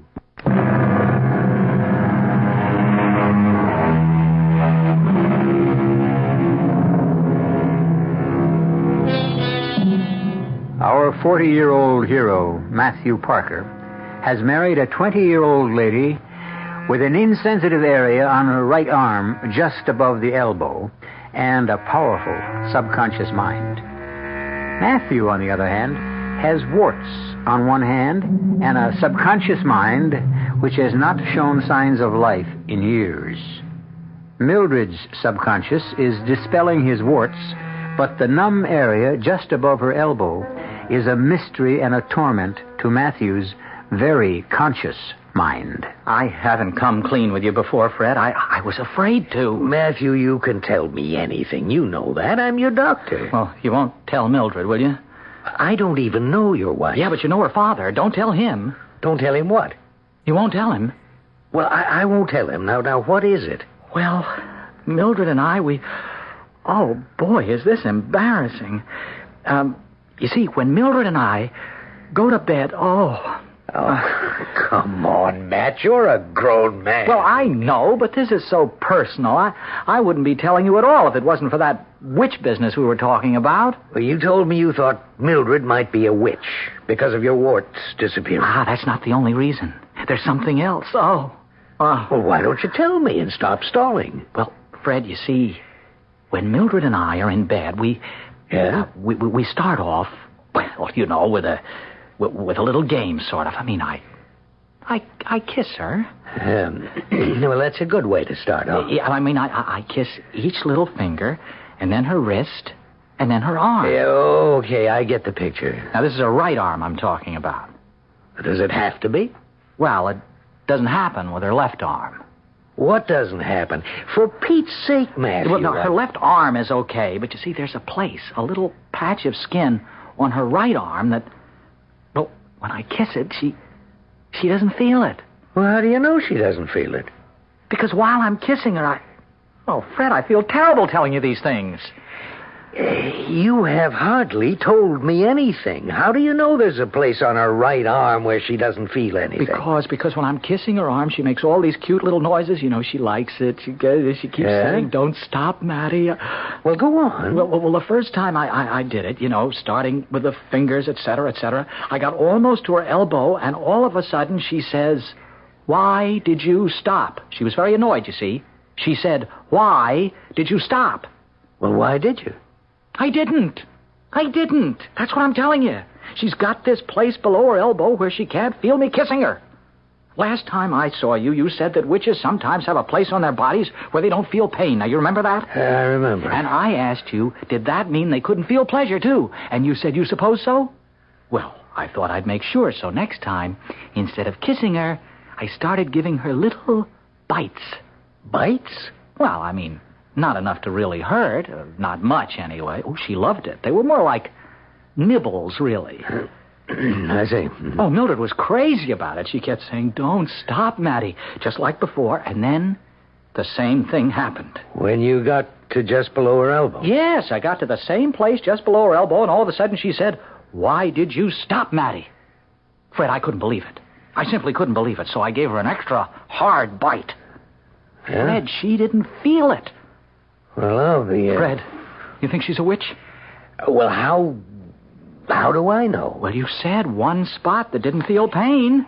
I don't know if that's true, Matthew. Hester told me that. Well, I've got to know. Why do you have to know? Well, because I do. I mean, it's one thing to marry a girl 20 years younger, but then to find out she's a witch, I mean, it's spooky. Yeah. Look, I'll tell you what, Matt. Why don't you ask Hester? I can't talk to Hester about my own wife. Well, just tell her that you've gotten interested in witches. Well, won't she think that's kind of peculiar? Witches are her favorite subject. She'll love talking to you about all that stuff. Well, I hope that's all it is, stuff. Go on. Go talk to her now. Right now? Yeah, I think she's back from lunch. Yes, she is. You want me for something, Doctor? No, but Mr. Parker does. He wants to ask you a few questions. Well, fine. Go ahead, Matthew. Okay. Well, what can I do for you, Mr. Parker? Well, Hester, Fred tells me you're interested in witches and that sort of thing. Well, I'm interested in witchcraft, yes. It's a fascinating subject. Have you ever known a witch? I think I've known several. Well, tell me, did they have places on their bodies that felt no pain? You know, no pain at all? I suspect they did. Unfortunately, I never got close enough to find out for sure. Well, that's the ultimate test, of a witch, that this completely insensitive spot. Can it be anywhere? I mean, does it have to be in any particular place, or on her? I mean, on the body? Oh, any place at all. Like an arm? Any place. Oh, I see. Thanks very much. What? Is that all you wanted to know? Well, Hester, is that a sure sign that the person is a witch if there's this one spot that doesn't feel pain? And doesn't bleed. Doesn't bleed? That's right. No blood? No blood whatsoever. In that one spot, of course. Oh, thank you, Hester. Thank you very much. Are you leaving? There there's lots more I could tell you. No, that's enough for today, Hester. Thank you very much.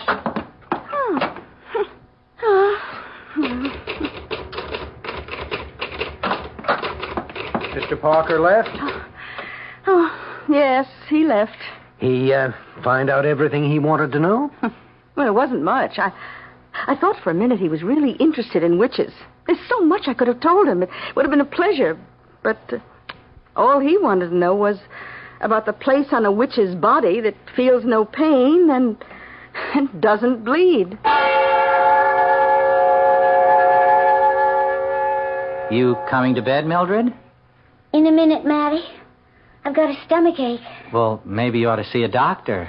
Well, you know how I feel about doctors. Yes, I know. Well, no, don't worry. My stomach will be all right in a minute. It's getting better all the time. Now, just let me concentrate. There. It's gone. All gone. Move over, darling. You sure you're all right? Oh, I'm fine. What'll it be tonight? Kisses or nibbles? Which would you rather? Nibbles. I love those little bites.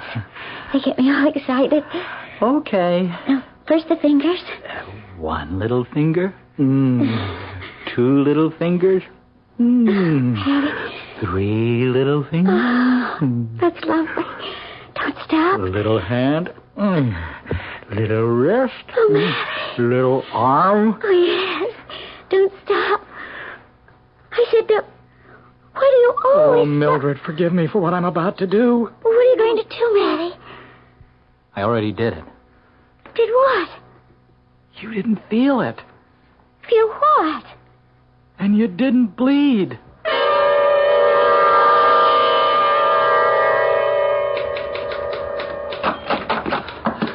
Is he here? Oh, Mr. Parker, what's the matter? I gotta talk to him. Is he here? Oh, the doctor's at the hospital. Office hours don't start till 9, Mr. Parker. What's the matter? Oh, here, come sit down. What? Well, you look awful. I feel awful. I feel terrible.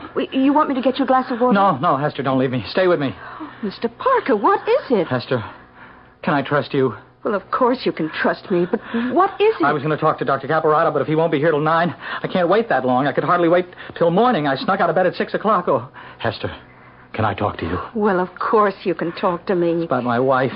I feel so disloyal talking about her, but I've got to. You can talk to me. Believe me, you can. Hester, I think my wife is a witch. Oh? I'm practically positive. Well, what makes you think so? Now, first, it was the way she made my warts go away. You knew about that? The doctor told me. Then the way she makes all her own pains and things go away. Well, just last night she had a terrible stomachache, really awful, but she applied her subconscious will to it, and it went away. Just like that. Well, witches can do that. That and more. Well, I wouldn't have left her to come here if it hadn't gone away. I mean, I wouldn't have, no matter what she said, but she said she was fine, so I came. You think she's a witch just because her stomachache got better? Oh, no, that's not all. Oh, well, what else? Well, you remember when I was here the last time? You told me that a witch's body had a place on it that felt no pain? That's true. And that didn't bleed? Yes. Well, Mildred has a place like that. Well, how do you know? I know. Because I bit her. You bit her? Oh, yeah. You mean just walked up to her and bit her? No, not exactly, but I bit her. I bit her. Hard. Well, how did you know where to bite? Hester, please, never mind. I can't go into all that, not with you. But I knew where to bite, and I bit, and she didn't feel it, and she didn't bleed. Not one little drop of blood. Well. I mean, it scared me so I couldn't make love to her. I told her I had a headache. She wanted to concentrate on it and make it go away, but I told her no, I wanted to keep it. That made her mad. Oh, naturally. Oh, Hester, what am I going to do? Well, what do you want to do? Well, I can't stay married to a witch. Witches can be very nice, you know. Well, I'd always be looking at her and thinking, holy cow, she's a witch. Matthew, may I call you Matthew? Oh, certainly. We've known each other so long. Look, Matthew, witches are people, flesh and blood people. The magical power they have only means they have a greater grasp on reality than other people. They have greater use of their extrasensory powers. Real flesh and blood? Of course. You see, witches live on the higher levels of consciousness, that's all. Well, I'm trying to get used to the idea. Once you do, you'll love it. Huh? Well, I guess I better go home. Oh, must you? Do you think I should tell Mildred I know she's a witch? I wouldn't. It's possible that she doesn't even know it herself. Yeah, she is very young. Maybe she hasn't found out. Yeah, I better go home. She really had a terrible stomachache last night. Oh. You know, for a witch, she certainly gets a lot of aches and pains, more than I do, really. Well, she's only human, Matthew. Well, thanks, Hester, for talking to me. It helped a lot. Oh, I'm glad. Here, let me take you to the door. Oh, I'm all right, really. Oh, sure you are. Thanks again. I'll be fine now. Who's that? Who? Where? Crossing the street.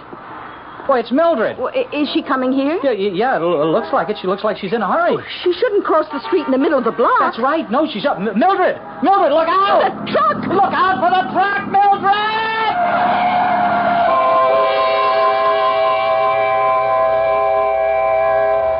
Anybody want to take the witch test? I know my face bleeds because I cut it while shaving this morning, and it both hurt and bled.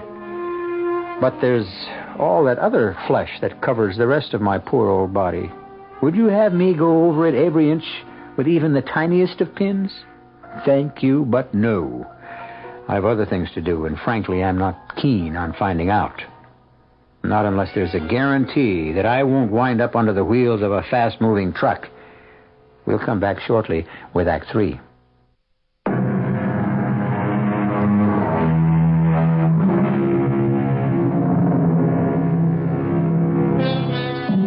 Poor Matthew.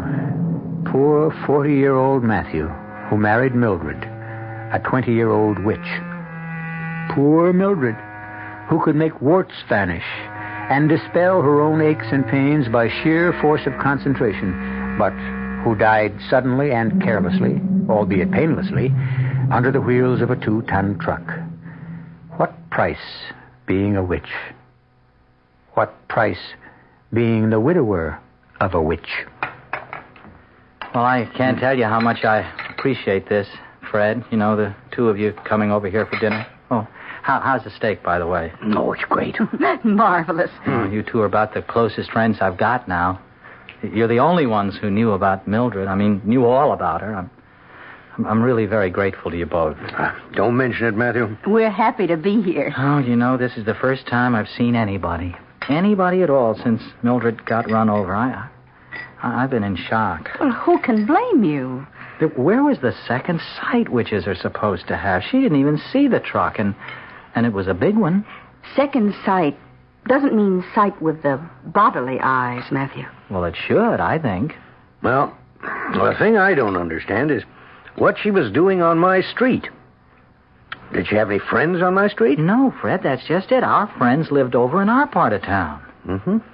Well, then what was she doing there? Well, it looked to me as though she was coming to see you. She crossed the street right smack in the middle of the block. Yeah, directly opposite to your office. That's how we happened to see the whole terrible thing. She looked as though she was in an awful hurry. She didn't look to the right or to the left. Just put her head down and charged across the street right in front of this huge truck. Why should she be coming to see me? You think maybe she knew you were there? She didn't know I was still seeing you. Well, then why? She couldn't have been shopping in my neighborhood. There aren't any stores. It's got to be that she was coming to consult me professionally. It's got to be. No, Mildred wouldn't do that. Mildred took care of her own aches and pains. Well, maybe this time she couldn't. Well, she'd had a stomachache the night before. Was it a bad stomachache, Matthew? Oh, it was pretty bad. But she got over it. She didn't take anything for it. Mildred? Mildred would never take anything for anything. She just concentrated and the pain went away. Mm-hmm. Well, maybe it didn't. Oh, yes. She was fine in just a few minutes, and she was fine the next morning. Pain isn't always a curse, you know. Pain is a signal that something's wrong. If we didn't have pain, how would we know something was wrong? Well, it's our thinking that's wrong. That's what Mildred said. So when she had a pain, she changed her thinking. Sounds so simple. Yeah, for her it was. Nope. I'm not satisfied. Matthew, I want your permission to do an autopsy on your dead wife. An autopsy? Yeah. I want to have her body exhumed and do an autopsy. Well, will they let you do that? With your permission. I think I can get her father's. Yes, but what excuse will you give? Oh, that there's a possibility she was, well, maybe ill, maybe incapacitated before the truck hit her, something like that. Do I have your permission, Matthew? Well, Hester, should I say yes? Well, I think you should. But look at it this way. It'll be the first autopsy ever performed on a known witch.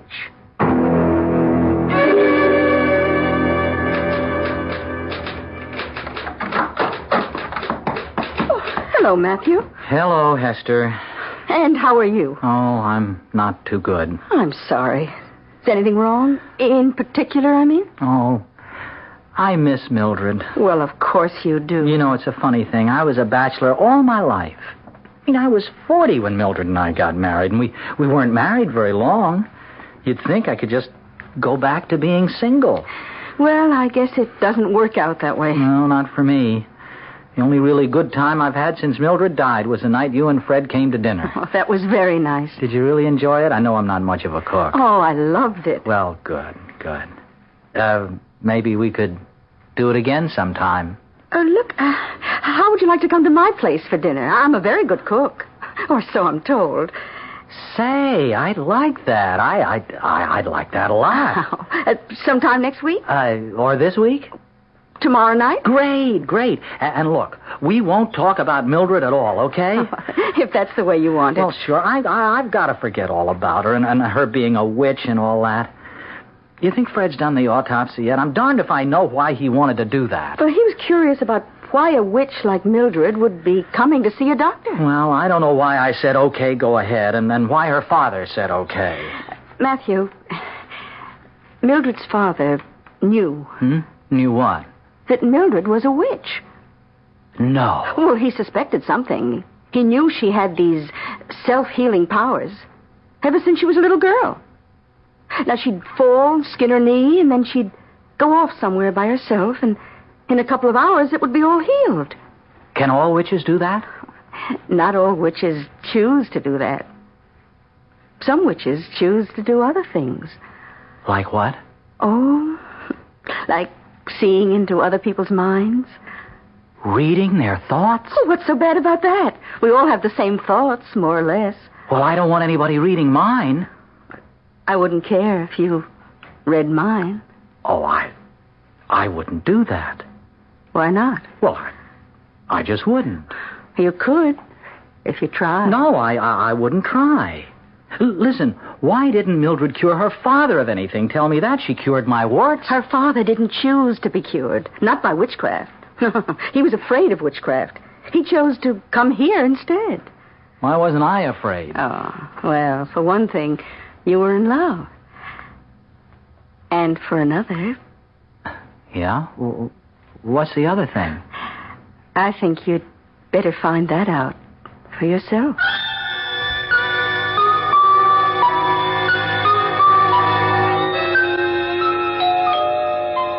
Coming. Oh, hello, Fred. Hello, Matthew. Come on in. Thanks. I was just going to have a drink. Would you join me? Okay. Good.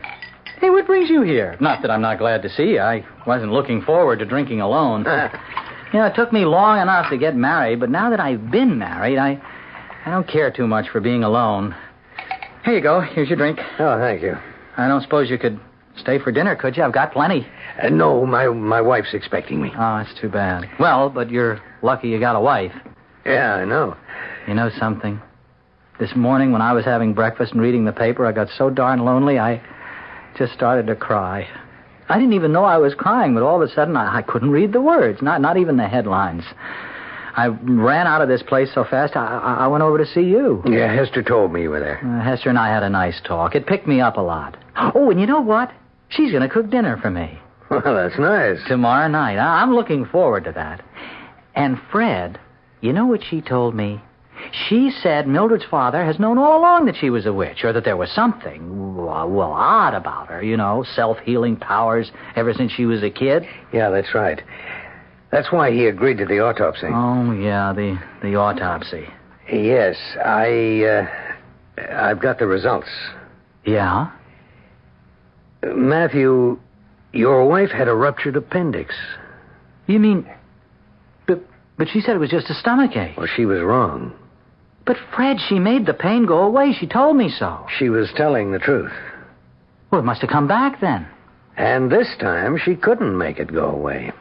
She panicked. Her witch's powers failed her. Well, let's say she just overextended them. And she was on her way to see you. Peritonitis had set in.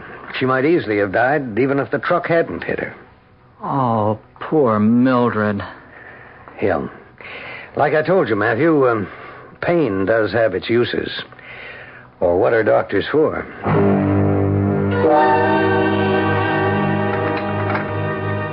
Hester, I want to help. Now, there must be something I can do to help, huh? Well, now, you, Oh, you want to peel the potatoes? Sure. Well, just sit down here. All right. Now, here's the potatoes. Oh, peel about 4. Uh-huh. Here's a knife, and here's a lovely paper bag for the peelings. Okay. Hey, you know, this is great, sitting in your kitchen, peeling potatoes and everything. You know something? It's good that we're sort of the same age. Don't you think so, Hester? I mean, Mildred was so darn young. Boy, was she ever young. Of course, that made her attractive in a way, but in another way it didn't. I mean, you never heard her talk, but she had this sort of squeaky voice. I used to think it was cute, but I don't know. I mean, I think after a while it might have gotten on my nerves. Now, you, on the other hand, have a very well-modulated voice. Do I? Maybe Mildred talked that way from being a witch. Oh, I don't think so. No? Matthew, you must understand that witches are not harpies or hags or conjurers or shamans. I mean, they are quite simple, ordinary people, really. Only they maintain contact with the deepest powers we possess. Other people lose that contact, but witches hold on to it. Contact with what, Hester? With the unconscious mind, Matthew. With that reservoir of strength and passion and feeling. With the simple, uncomplicated drives to fight, to conquer, to possess, to love and be loved. Well, is that what it's like down there in the unconscious? Well, don't you feel it is? Oh, yes, I do. You see? Hester, I want to conquer you. I want to possess you. I want to love you, and you should love me. Oh, I do love you, Matthew. You do? I always have. Well, you never told me. I wanted you to find out for yourself. Well, say. I think I better get back to peeling the potatoes. This is all kind of overwhelming. Oh, darling, well, you'll get used to it. Matthew, hey, look what you've done. What have I done? What's this? What's what? Here on the table. Well, I don't know. What is it? I believe it's the tip of your thumb. Well, yeah, the tip of my thumb? Give me your hand. Your left hand. Here, put the potato down. What? There. You see? You've cut off the tip of your thumb. Well, how'd I do that? Well, when did I do it? A few minutes ago. Hester, it isn't bleeding. There's no blood. Not a drop. But that's impossible. No. It's not impossible, is it? Not for us witches, it isn't. Us witches? Nothing is impossible for us witches. You too? Me too. Oh, darling, don't look so unhappy. Witches are just like ordinary people. Only better.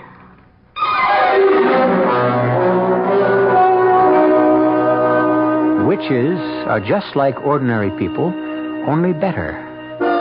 You know, that sets me to thinking. Not always, but at various times, I have felt that I was, far from ordinary. The feeling never lasted very long, but while I had it, it was very intense. Could it be? Oh, no. And yet, perhaps it's true. I am a witch. And you? How about you? I'll be back shortly. If you take a look at the 1975 cars, you'll notice a European influence. And there are some new American cars that rival the Europeans. One being Buick's new Skylark SR, with its touring car interior and spirited little V6 engine. But don't think of the Skylark SR as a European tourer. We're proud of the fact that it's a Buick. You will be, too. Buick, dedicated to the free spirit in just about everyone. Dodge is right on target with great buys. See the friendly Dodge boys. They're good guys. Surround yourself in quiet elegance for 1975 in the Dodge Royal Monaco Brougham. Never more beautiful than now. Royal Monaco Brougham. Luxury you can afford to enjoy. Dodge is right on target with great buys. See the friendly Dodge boys. They're good guys. We've got a full line of Dodge Monacos, including wagons. So come in. Experience the comfort, convenience, and luxury of Monaco. The Dodge boys have what you're looking for in 75. See the friendly Dodge boys. They're good guys. Scarsdale Dodge, Scarsdale, and Ocean Spray Motor Sales, Island Park. Our cast included William Redfield, E.V. Justice. And now, Mystery Theater.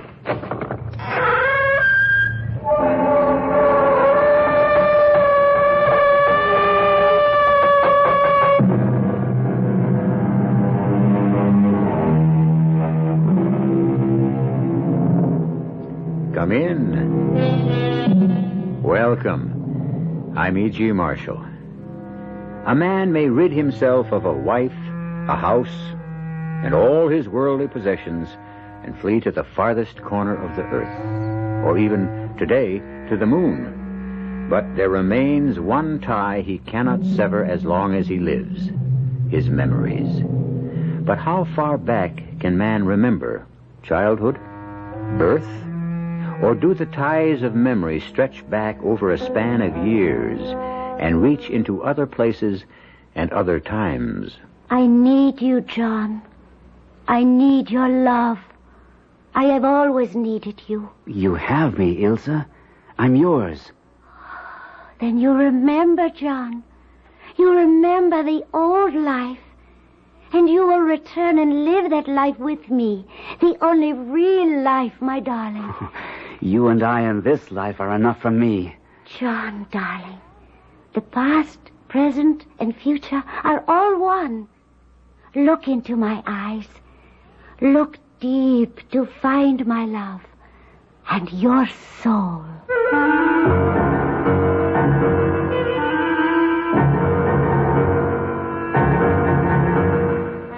Our mystery drama, The Velvet Claws, was written especially for the Mystery Theater by Murray Burnett and stars Gordon Gould.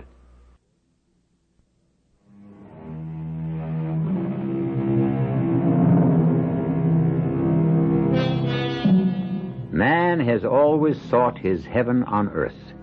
Each of us secretly dreams of some faraway place where we'll live out our lives in quiet contentment, free from the troubles and cares of everyday living. But have you ever thought about what you'd do if you really found such a place?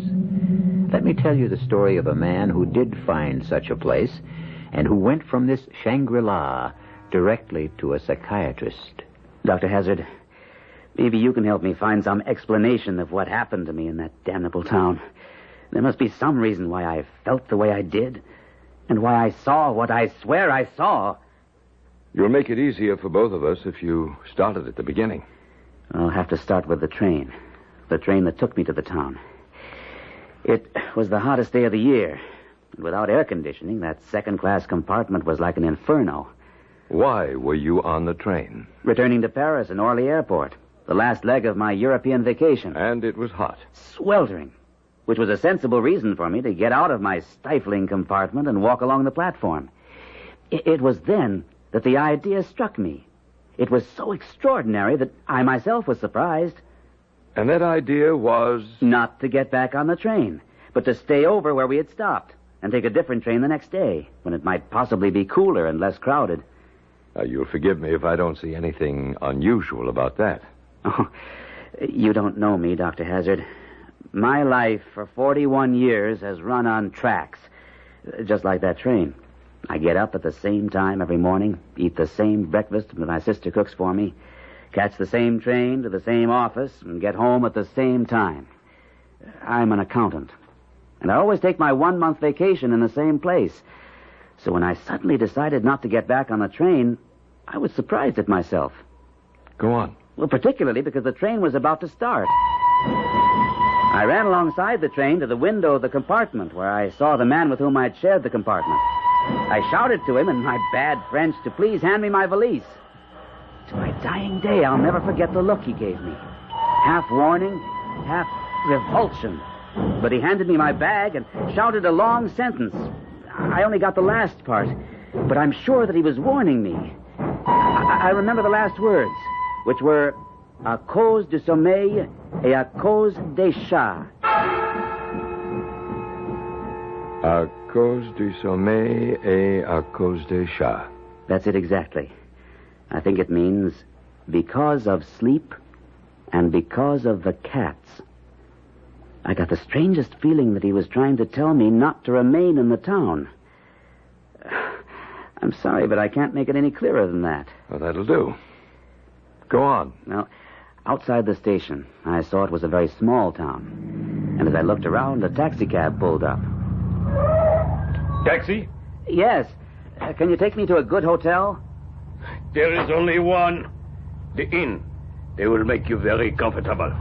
It doesn't really matter. I'm only going to be here one night. You might change your mind. Our little town has a way of growing on people. Do you happen to know what time the train to Paris comes through here tomorrow? Same time every day. 3:45. Could I arrange with you to pick me up tomorrow in time to catch the 3:45? Sure thing. Good. But if you happen to change your mind and want to stay a while, all you have to do is tell Madame Duchesne. She runs the inn. You're quite a booster for this town. So is everybody who lives here. Here we are, the inn. What's that racket? Just cats.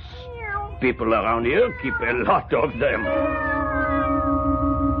Because of the cats, the man had said. Maybe it was those words, or perhaps the cats I'd heard, that fired my imagination, so that my first glimpse of Madame Duchesne, sitting in a chair near the desk, knitting, reminded me of a tremendous cat, a large, fat mouser. She looked up as I entered. Do you have any other bags? No, I'm only staying the night. Do you want me to pay in advance? No, not sensible. You might decide to stay longer. Whatever you say. Should I sign the register? It is on the desk. I will get someone to take your bag up. Well, that won't be necessary. What's this? The register. No, my name's down here. It's written here. John Latour. Dr. Hazard, my name was there, written clearly and spelled correctly. I swear it, Doctor. I believe you. Well, can you explain it? Well, how did Madame Duchesne explain it? It was the strangest thing. Her voice was soft and running, and it seemed to me as if she were stroking me when she said soothingly, Gently, young man. It does the blood no good to get so excited in this heat. But my name's written down here. Of course it is. That train must have been like an oven, and you must have suffered in all this heat. How did you know I came by the train? How else would you have come? But my name here in the register... You will feel so much better after you have rested. Are you telling me that I wrote my name in this register? What does it matter? Madame, I'm not suffering from the heat. And I'm not crazy. I never wrote my name in your register. And I intend to find out how my name got there. And so you shall. After you have had some rest. Dinner is at 6:30. We are very early people here, and we cherish quiet nights.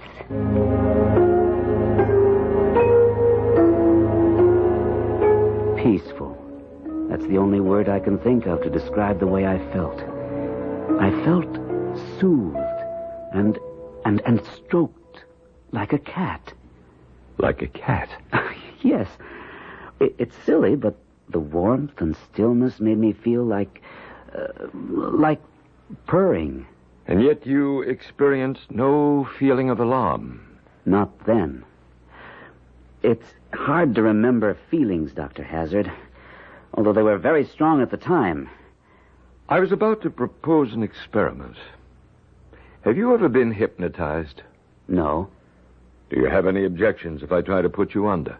I don't think so. But is this part of your usual procedure?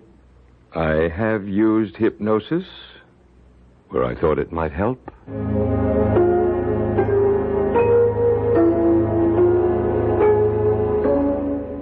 Can you hear me, John? I hear you. It's your first day at the inn. You're in your room. How do you feel? Peaceful. Quiet. Everything's velvetized. Velvetized? Smooth and furry, like the room is fur-lined. And you're going down to dinner? Not yet. First, I want to take a walk in the town. It's just after sunset, and dusk is covering the quiet, peaceful streets. Are there any people? Oh, yes. Men and women all busy and paying no attention to me. No, that's wrong. They're watching me. Closely. Very closely. Ignoring me is all a sham, a pretense. They're watching me. You discover this right away? No, not right away. Not till after I sit down. Where? Where did you sit? On top of the wall of the old fortifications. I can see down into the valley. Almost the whole town lies below me in the last of the sun. And there's music. The music is strangely beautiful. It has a definitely feline quality. Now and again, I even hear the plaintive meow of a cat. But somehow, it belongs. Suddenly, the music stops. I'm hungry, and I remember Madame Duchesne telling me that dinner was at 6:30. I feel it's important to please her. I don't know why, but I do. And I start back to the inn. Hurrying back? Oh, no. No one ever hurries. I stroll back. And my eye is caught by a small porcelain figure of a girl in a shop window. The porcelain figure of the young girl in the window. How much is it? I do not know exactly. You don't know? You see, monsieur, the price varies depending on the customer. You might be able to buy that figure at a ridiculous low price. Oh, come off it. You already know I'm interested. You don't have to give me any phony sales pitch. How much is it? Please. How can you believe that I would play tradesman's games with you, monsieur? Oh, no. Never with you. Look, I don't want to be late for dinner. How much? 35 francs. Well, that seems a bit high. It is a beautiful porcelain. But seeing who you are, I might let it go for 25. And just who do you think I am? Excuse me, monsieur, but my cat is hungry. Well, the cat can wait. I am sorry, but we do spoil our cats here.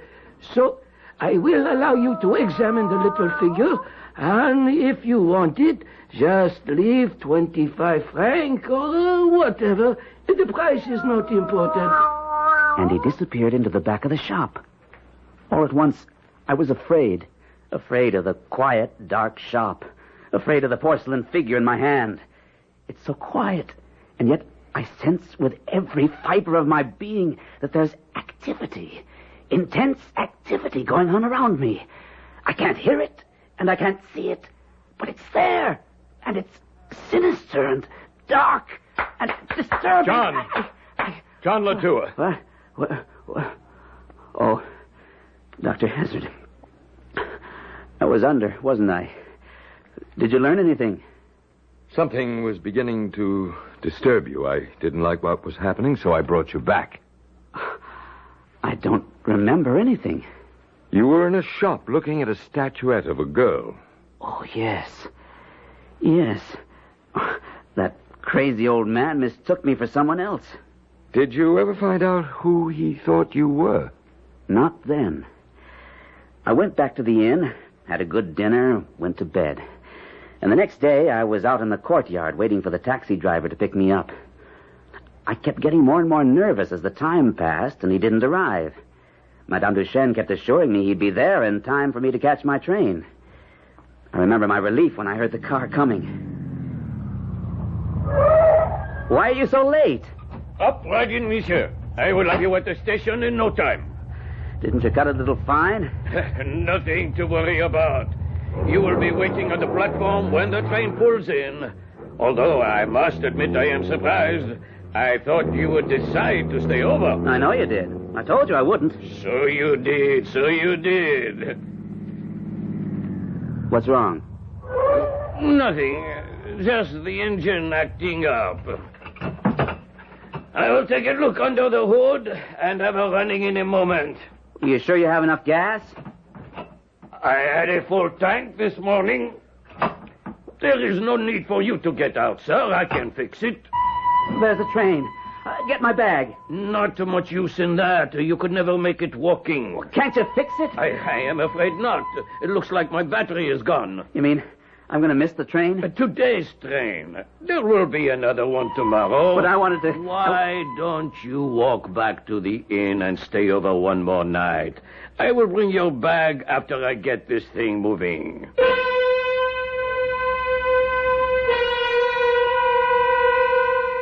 Missing a train is always an unsettling experience.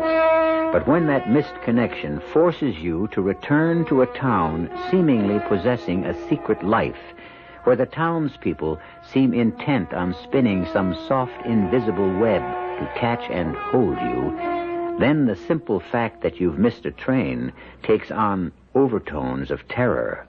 I'll be back in a moment with Act Two.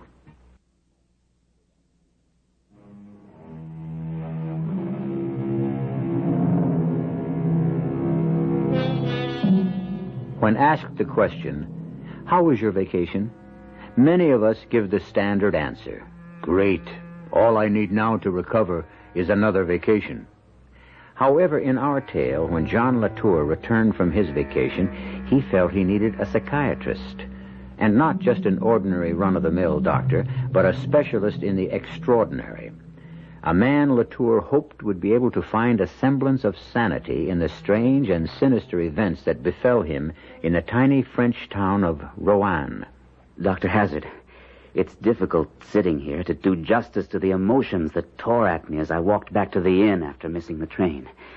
A mixture of rage, curiosity, and surprisingly, relief. Can you tell me which was the strongest? No, I can't. Well, now let's try to sort them out. You were angry because you thought you'd been tricked into missing the train. I didn't think, I knew. That taxi driver's battery was fine. He deliberately... All right. We'll assume that was so. Now, why curiosity? Everyone seemed to know me. Why? Who did they think I was? I felt very strongly that I had to do something. Had to make a decision. And last you mentioned relief. Yes. In a strange way, I was happy to be going back to the inn. But I didn't go directly. I don't know why, but I decided to go back to the shop where I'd seen the porcelain figure I liked. Monsieur, welcome back. I'll take the statuette now. I've decided to buy it. Oh, I am so sorry. It is sold. Perhaps there is something else. Oh, I don't believe you. Monsieur does not mean that. Monsieur knows that I would never lie to him. Why not? Well, don't just shrug your shoulders. I asked you a question. What's so special about me? Monsieur should know that there are others who can answer that question better than I. Who? For one, the King of Cats. The King of Cats? Are you kidding? Or the Queen, monsieur. The Queen. When I returned to the inn and passed Madame Duchesne's knitting placidly in the courtyard, I had the strangest feeling that this big woman might leap upon me when my back was turned, and with a single blow break my neck as if I were a mouse. At any rate, nothing happened. And as it was growing dark, I went up to my room to wash before dinner. There were no lights in the hall to my room. There was a sharp turn just before my door, and as I put out my hand to feel my way, my fingers touched something that moved. Terrifying? Strangely enough, no. What I touched was soft and warm, indescribably fragrant, and about the height of my shoulder. It reminded me somehow of a furry, sweet-smelling kitten. But I knew it wasn't, because I heard the rustle of skirts and then footsteps as whatever it was slipped past me and was gone. And then you realized it was a woman. A girl. And, Doctor, I felt... I can't tell you how or why, but I felt she had kissed me full on the lips. And I liked it. There's nothing strange about that reaction. For me, Doctor, I'm 41 years old, and as you know, a bachelor, living a very ordered existence. Believe me when I tell you that kiss, if it was a kiss, set my veins on fire. But that was nothing compared to what happened when I went down to dinner. Monsieur, allow me to introduce myself. I'm Ilse, Madame Duchesne's daughter. I hope you are enjoying your stay with us. You can hardly call it a stay, mademoiselle. I've been here only one day, and I leave tomorrow. Oh, but Monsieur must not leave so soon. I promise Monsieur will be well looked after. You make me wish I could stay longer, but... Oh, you must. There are so many things Monsieur has not seen yet in our little town. Isn't it strange? I have that feeling, too. Oh, then it is settled. You will stay. Why do I feel that not only you, but everyone else is interested in me? Why do all of you find me so interesting? Monsieur has only to look inside himself for the answer. Don't think I haven't. But I'm still baffled. Then I shall help you find the answer. Tomorrow.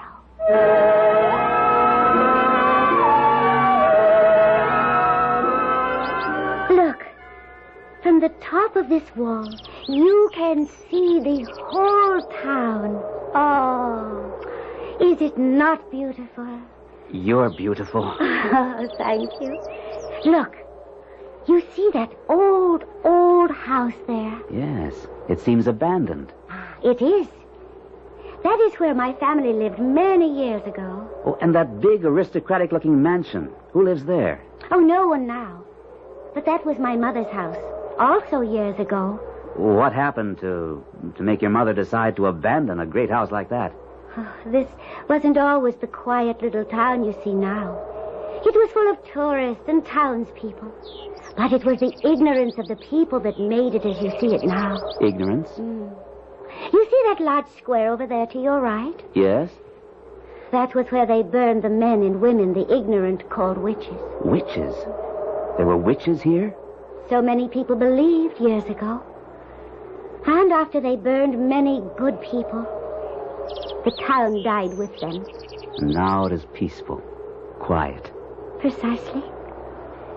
And there are many of us who think perhaps it is better this way. My mother enjoys running the inn. And you? Oh, I adore it. After all, how else would I have met you? Well, that's smoke from the burning leaves. Smoke? Over there. See? Watch and you'll see some flames now and then. Oh, no. Maybe if we got closer, we could smell it. It's one of the most delightful scents in the world. No, run. Come quickly. Run. What's the matter? No, hurry. We must run. Ilse, wait a minute. Please. Ow! Can you get up? Can you walk at all? I don't know. It's twisted pretty badly. We must get you back to your room.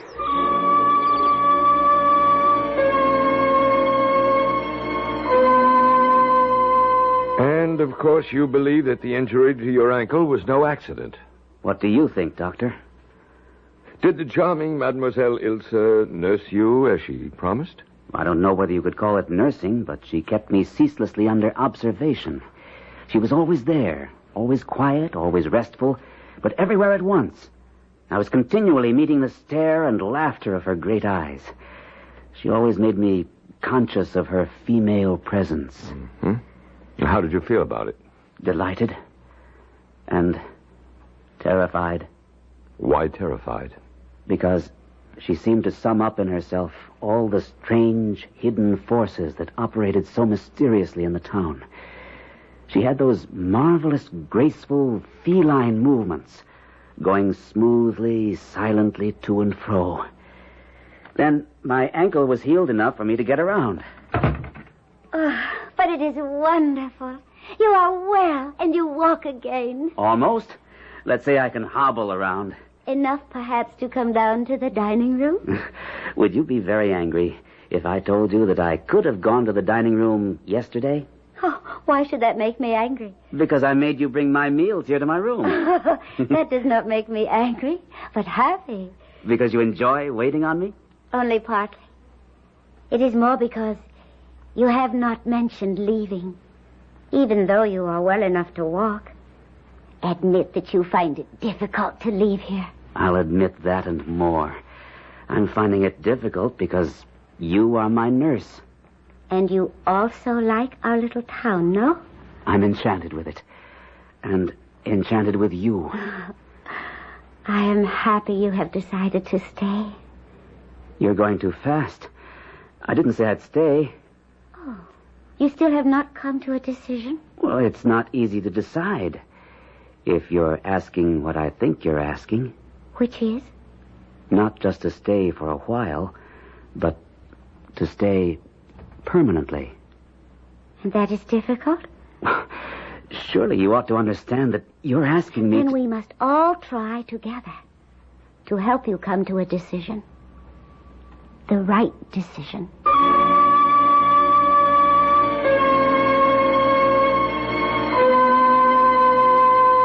We can't always choose our enemies, but we do have the choice when it comes to our friends. I can almost hear someone quip, when you make a girl like Ilsa your friend, you won't need enemies. But who is Ilsa? And what is she? An enemy of John Latour? Or is she to be his salvation? I'll return with the answer and Act 3 in a moment.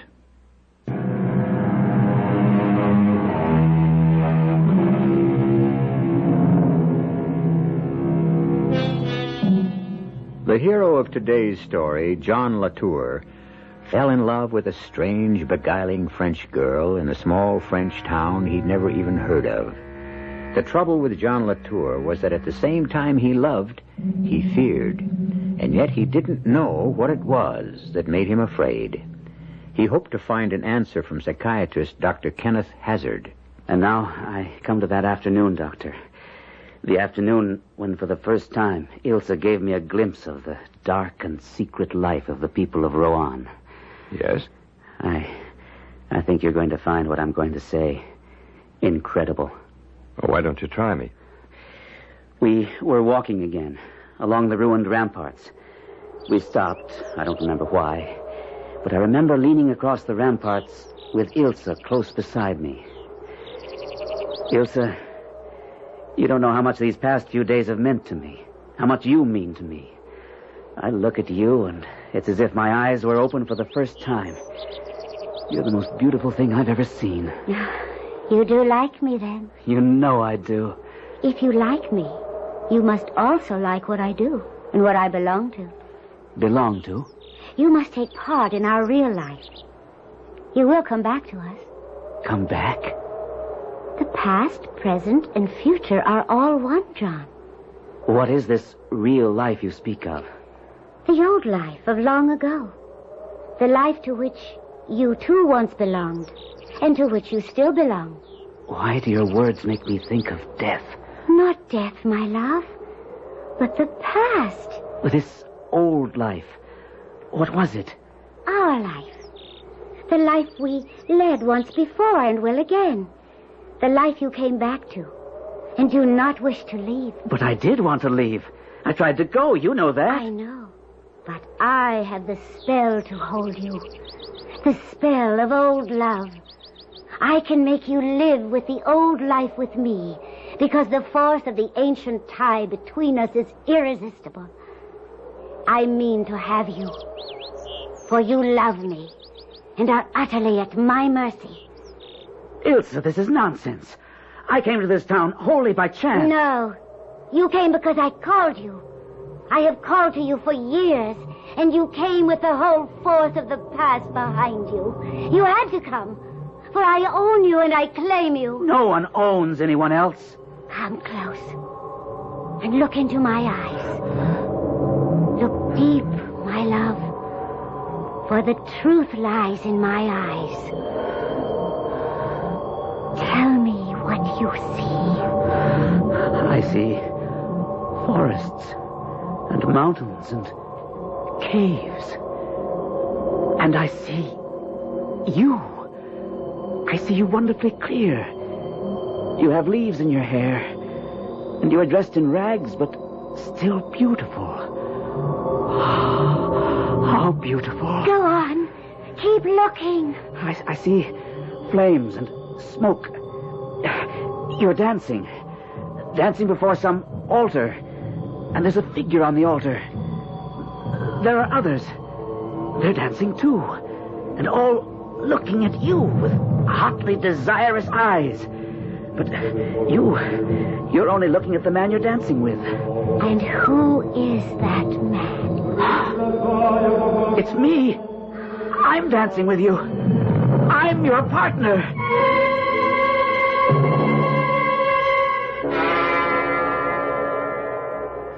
And now you have seen me and us together. Now you have seen the past, and you understand everything. No, I don't understand. In the life you saw in my eyes, I am a princess. A princess? And my mother is a queen. And now you may kiss your princess. You have not forgotten how to kiss. I will show you I, too, have not forgotten.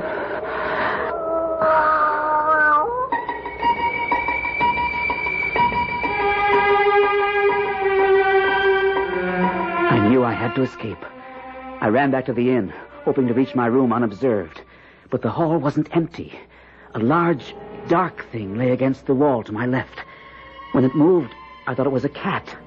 But then it rose straight up before me, and I saw it was Ilse's mother. Monsieur has decided then. Ah, that is well. I am content. Here, give me your hands. My hands? But of course, for the dance. We go this night to celebrate. Ilse, come to us. Come quickly. And suddenly, Ilse was there, and we joined hands, and we danced some steps that seemed oddly and horribly familiar to me. Ilse was dressed in rags, as I had seen her before. And then others were there, all dancing. And I heard voices crying, "To the Sabbath! To the Sabbath! On to the witches' Sabbath!" And suddenly, Ilse's mother shouted, It is time! It is time, and we must go! They released my hands, and I found myself alone in the hall. Yes? Now you're alone in the hall of the inn. And what happened then? I decided to go to my room and lock myself in. I thought I would be safe there. After I'd locked the door, I went to the window and peered out, trying to see what was going on. All around me, the windows of the rooms I thought had been unoccupied were opening, and human forms were dropping from them into the courtyard. But once they were in the yard, they fell upon all fours, and in a split second, they changed into huge, silent cats. Which amazed you? No, that's just it. It was familiar to me. I remembered it all. I remembered that it had happened just like that hundreds of times before, and that I myself had been part of it. I knew that if I stayed, I was lost. I knew that with a dreadful certainty. So I unlocked my door and tiptoed downstairs. They had all gone. Well, didn't you think it strange that they should have left you there alone? Very. I couldn't believe I was forgotten.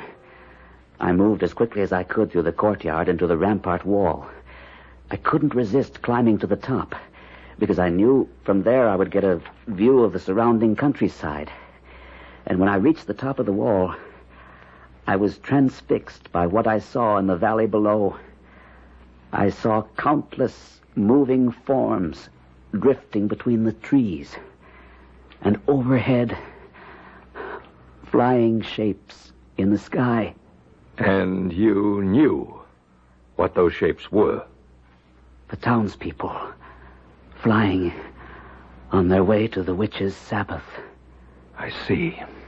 As I stood balanced on the top of the wall, a large animal darted swiftly across the open courtyard behind me, and then, with a flying leap, landed on top of the wall next to me. My heart gave a great leap, and I could feel it thudding against my chest.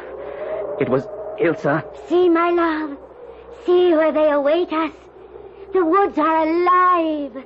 Already the great ones are there, and the dance will soon begin. The salve is here. Anoint yourself and come. And my memory stirred with the pungent smell of the salve she'd smeared over her. A smell that was curiously attractive and revolting at the same time.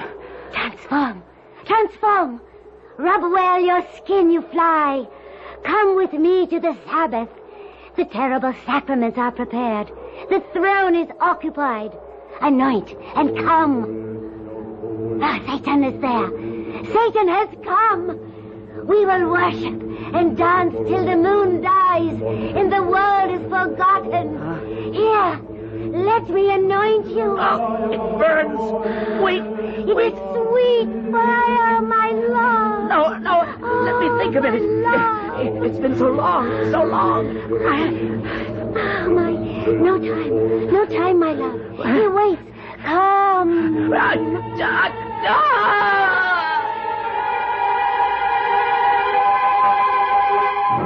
Suddenly, intuitively, I knew what I had to do. I had matches in my pocket, and I struck one and set fire to the leaves lying against the wall. I heard the scream as the flames licked upward. Foolish love. Do not think you can escape. Remember, you vowed to be mine forever, centuries ago.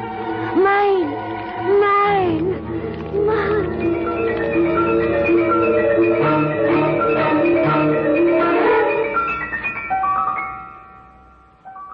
I know I never returned to the inn, but how I got back to this country, I don't remember. All I know is that I'm here, and I'm frightened. Of what? Demons, Doctor. The demons Ilsa unleashed in me. Can you help me fight them? Will you? Before we can talk about fighting, we must understand exactly what it was that happened to you. Whether or not this wasn't just a vivid dream. Dream? Look at this mark on my shoulder. Let me open my shirt so you can see it clearly. Yes, I see a faint reddish mark. Yeah, well, that's where Ilsa rubbed me with the salve. That should prove it wasn't a dream. Well, what do you think it was? Well, that's why I came to you. It was no dream. Can you offer any other explanation? Perhaps. Have you ever read any books about witchcraft in the Middle Ages? Never. Then there would be no way of your knowing that in the year 1700, the town where you stayed had been a sort of headquarters for all the sorcerers and alleged witches of the entire region. After trial and conviction, they were burned there by the score. That's what Ilsa said. Including 2 women, a mother and a daughter.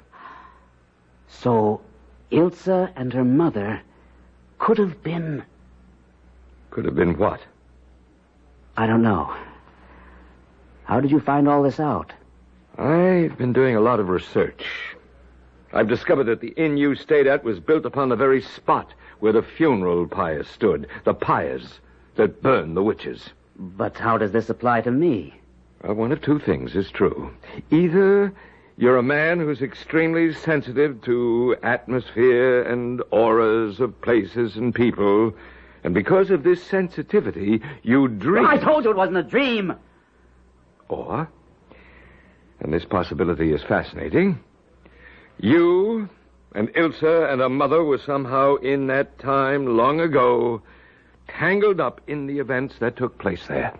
Are you suggesting I'm a reincarnation of some 18th century warlock? No. I'm not suggesting anything. You see, we have evidence that some people under hypnosis can recall events and people and conversations that took place centuries ago, and you may very well be one of those. And how do we find out? Well, I'm not sure.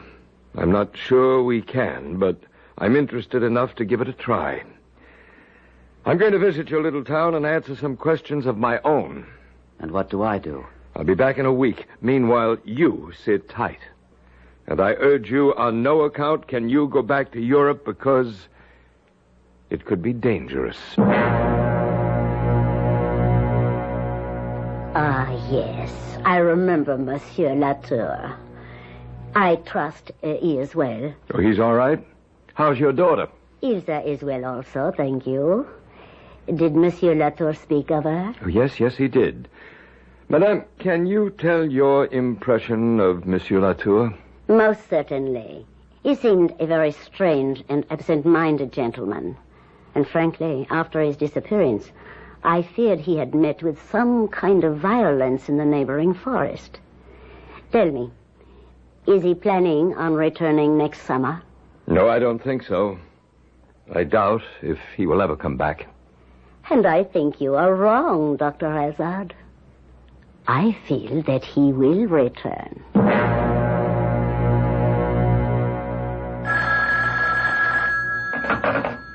Dr. Hazard? Hello, Doctor. This is John Latour. I know we had an appointment as soon as you got back, but I'm calling to cancel it. Well, when do you want to make it? I don't know. I owe you an apology, Doctor. An apology? For what? For wasting your time. I really believe that it was all just a bad dream. At any rate, I won't be able to make another appointment for a while because I'm calling from the airport. I'm off to Europe in half an hour.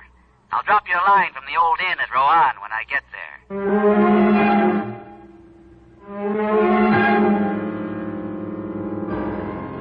Unfortunately, Dr. Hazard never heard from John Latour again. When John returned to the ancient inn, he might have discovered that his whole previous experience was a flight of the imagination, and nothing ever really happened. Or perhaps he married Ilsa and lived, as we hope, happily ever after. I'll be back shortly.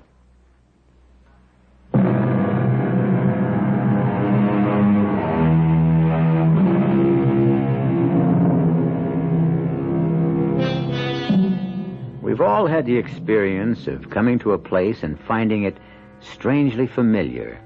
In fact, we're sure we've been there before.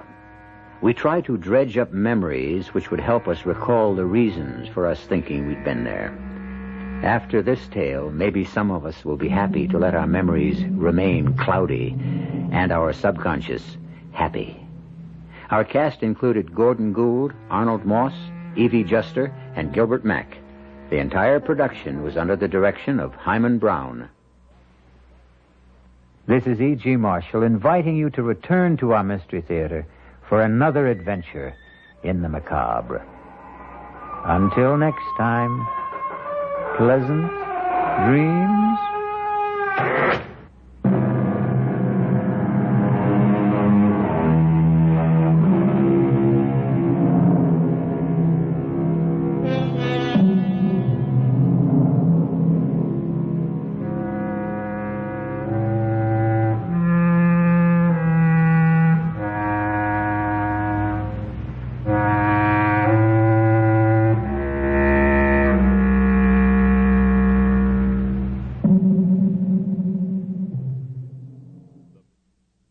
Radio Mystery Theater presents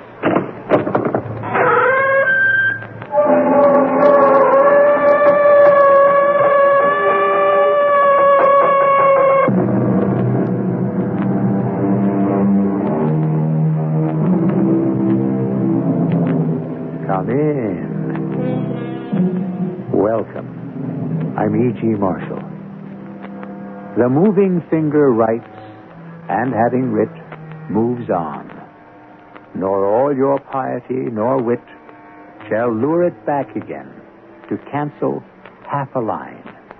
Nor all your tears wash out a word of it. Or, put it this way, you can never erase nor rewrite what has been inscribed in the book of your life. Or can you? What are you doing here, Walter? I had to see you, Rita. I had to see you. Don't you know it's dangerous? Well, Rita, after all, we killed him. Oh, you've got that all wrong. You killed him. No. No, we both planned it. We both did it. Your fingerprints are on the gun. Rita, you were there. It was your idea. What was my idea? Walter, I don't know what you're talking about.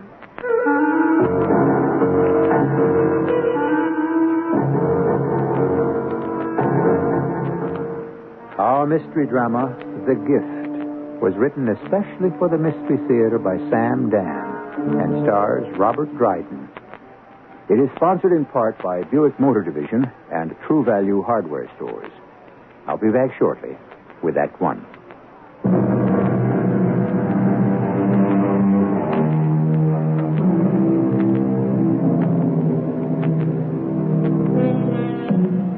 We have laws against it, both man-made and divine. Practically all civilized and most uncivilized societies as well prohibit it. So then, how do you account for the fact that murder has flourished since the dim red dawn of history? Murder by individuals, murder by groups, murder at wholesale, murder at retail, but murder everywhere, and enough to spare. We're in a pretty little cafe lounge. A man and a woman are at a table holding hands. They seem to be very much in love. And yet, as we listen, the very first word we hear is murder. Now, what brings this on? We plan to do it, don't we? Of course, darling. But we don't have to talk about it. What do you mean we don't have to talk about it? Well, what I mean is, we don't have to talk about it anymore. Rita. Everything we have to say has already been discussed. It only remains to be done. Yeah. Well, maybe... Walter, are you beginning to have second thoughts? I don't know. Well, for your information, you were the first to mention it 6 months ago. Didn't you say, if only Dennis weren't around? Well, yes, but that didn't mean... What did it mean? You have a way of turning... I have a way of cutting through the nonsense, of cracking the shell to get at the meat. Well, do you want to call it off? Do you? Walter, the time has come for you to take a stand and to stay there. Suppose we get caught. We're going through all that again. Now, it's something to think about. It was something to think about. It was one of a great many problems and dangers, but we considered each one of them, arrived at a decision, and put them all behind us. Yes. Well, there's no guarantee we'll get away with it. Does it have to be done today? Will it be easier tomorrow? Oh, I guess you're right. No. We're right. This is being done by the two of us. Yes. It's 5 o'clock. Time to go. I don't see the waitress around. We'll have to wait. Just leave a $10 bill on the table. That'll more than cover it. Rita. I'm leaving now, Walter. With you or without you?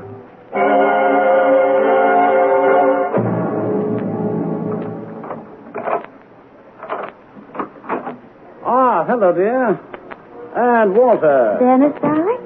Just in time for cocktails. Oh, I know how negative you feel about classical music, Walt. Well, I don't exactly... You've got a tin ear, that's your problem. Well, turn the thing off, Rita Angel, whilst I pour us each little libation here. No, darling. You turn it the other way. That's louder. Oh, now, Rita, really, it's enough to blast your eardrums. Walter, now. Walter, now what? Walter! Hey, where'd you get... What are you going to do with the gun? You have to do it. Oh, no. Walter, don't.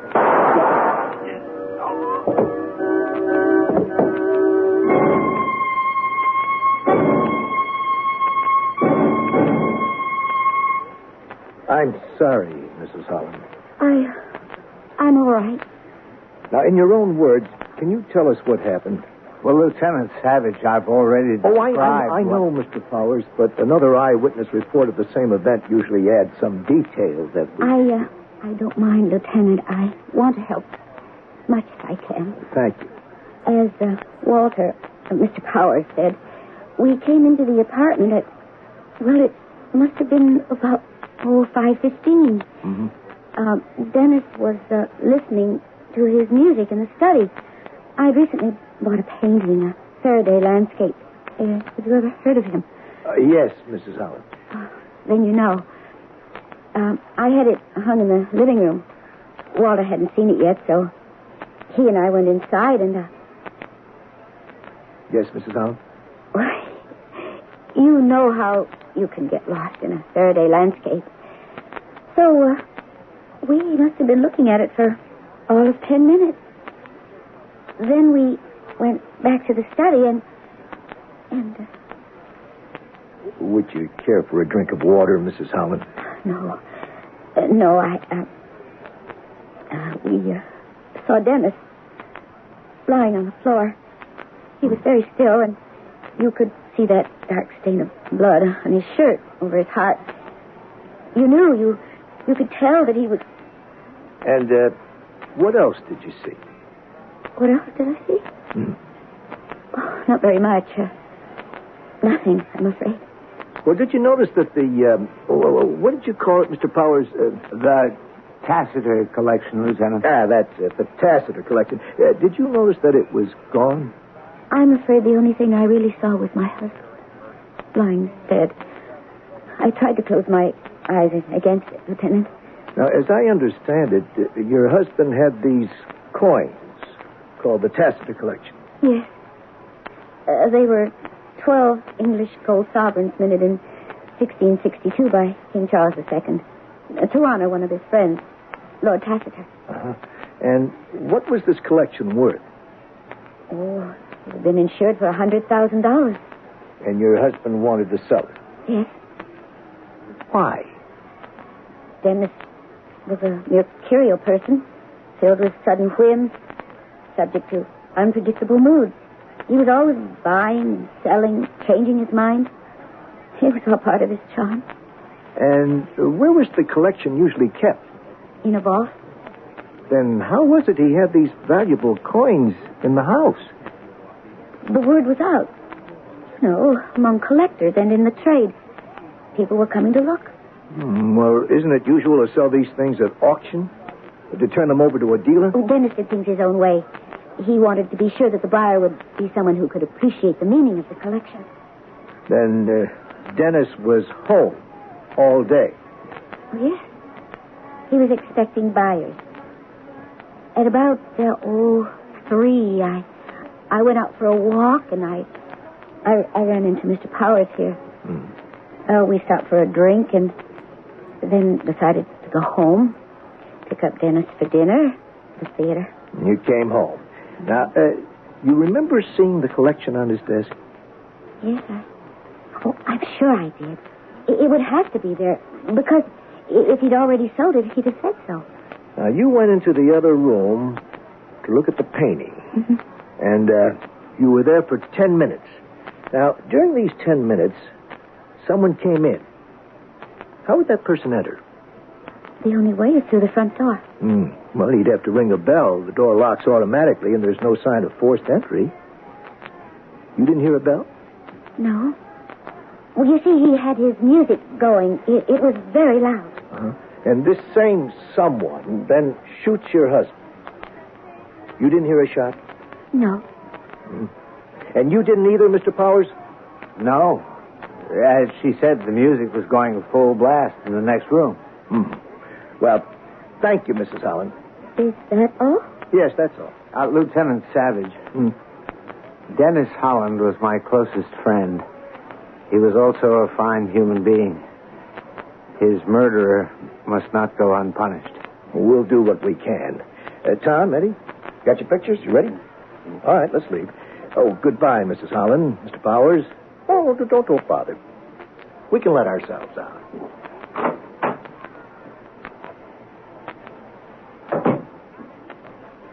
Rita, We got away with it.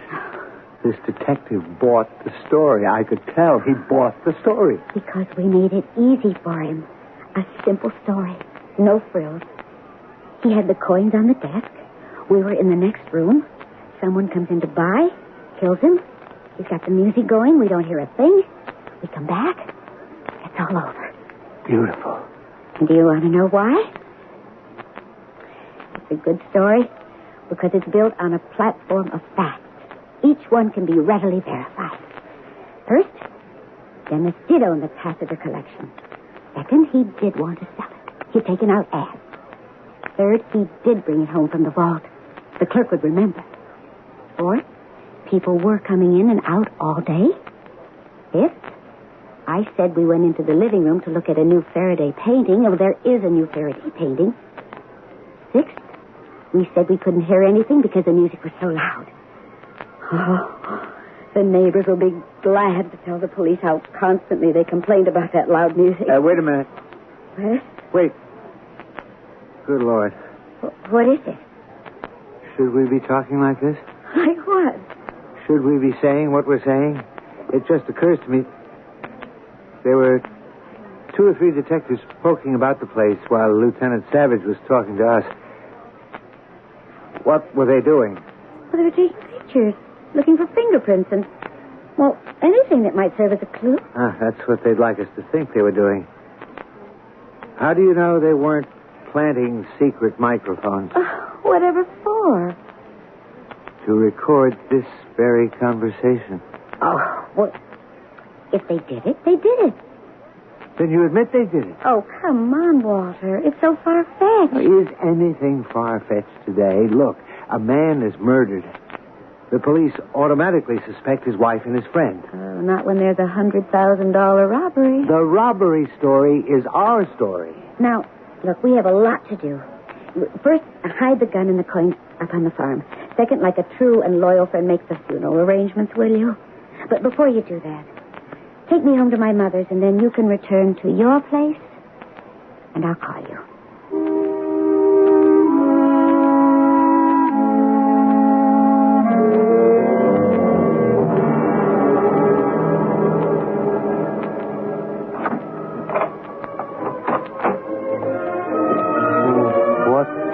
What's this music?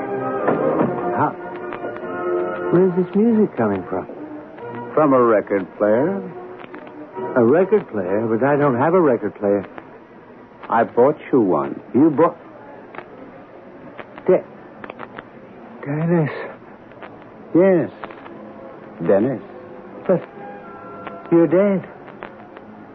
You have to be dead, Dennis. You're dead, and yet you're standing here. That's a pretty good declarative sentence, isn't it? You're dead, and you're standing here. It consists of 2 independent clauses, and you would think that one negates the other. Well, grammar is grammar, and murder is murder. But surely in this case, something has to give. Give me a few minutes of breathing space, and I shall return shortly with Act 2.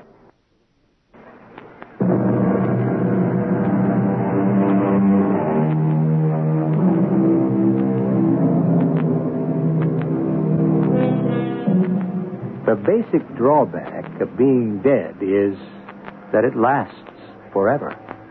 This bit of wisdom was uttered by an anonymous character in a forgotten novel by a completely undistinguished writer named P. Presley McClellan. However, it does seem to have captured what was always considered a fundamental human truth. Are we about to discover a new vision? At 5:15 p.m., Mr. Walter Powers shoots and kills his best friend, Mr. Dennis Holland. At 9 p.m. that same evening, Mr. Walter Powers returns to his apartment, and who is sitting there listening to a Beethoven symphony? Why, Mr. Dennis Holland. Dennis, you... I'm here. Start with that. You're dead. Well, who knows that better than you, Walter? You killed me. But you're here. Obviously. But you can't be here. If I killed you... Unless you're imagining it? Yes. Yes, that's it. It's all in my imagination. If it's your imagination, how do you account for the music? I can't account for it. Turn the damn thing off. If you say so, Walter. But still, you must account for it. You know you don't own a record player. Did you subconsciously go out and buy one? Why would I buy one? Because you're now in the hands of your conscience. Remorse. What I did, I would do again. It's just that I have to expect a few bad moments. I think I see you. But you do see me. I'm here. The record player proves it. If I'm just a creature of your guilty imagination, then how do you account for the player? And maybe you needed it to help the illusion, eh? But the fact is, it's here. How did it get here? Well, I must have gone out and bought it myself. When? You spent the afternoon with Rita. You killed me at exactly 14 minutes after 5. You were at the apartment with the police and one thing or another till 8. Then you had to take Rita to her mother's, and here you are at 9 o'clock. With every minute accounted for. Yeah, but still, No, Walter. The record player is here because I brought it. And I brought it as a gift. A gift? I owe you a present. For what? For killing me. What are you saying? If you hadn't done it, I'd have had to do it myself. And I just wouldn't be able to summon the courage. So, let me begin by thanking you. Yeah, I don't understand. I was very sick, Walter. The doctor said I'd be lucky to live a year. Oh, I didn't know. Well, I just found out. Lucky to have a year. And then he said in a few weeks there might be some very intense pain. Then you would have... Died, yes. I would have died anyway. But in terrible agony. That's one reason I thank you. One reason? Well, the other is I'm broke. You were broke? Busted, cleaned out, washed up. Why do you think I was selling the Tacitus collection? I don't know. I thought you were bored with it. Oh, never. It had to go to meet my debts. In about 4 or 5 months, the truth about my financial juggling would come out. I'd be disgraced. And there I'd be, deathly ill, stone broke, and under indictment. You saved me from that, Walter. I thank you. That's what I came back to tell you. But the dead cannot come back. You know, I used to think that myself. But the dead do come back all the time. It's just that so many of the living are too blind, too insensitive to see them, to feel them, to hear them. I hear you. I see you so clearly. But it has to be my imagination. I'll turn this on. Listen. That's not your imagination. I want you to develop a taste for it, Walter. You'll thank me. What's going to happen? I'll go back where I belong. Where you belong? No, I don't belong here. I just have some unfinished business, that's all. Unfinished business? I have to take care of you. Me? You're my best friend. Look at what you did for me.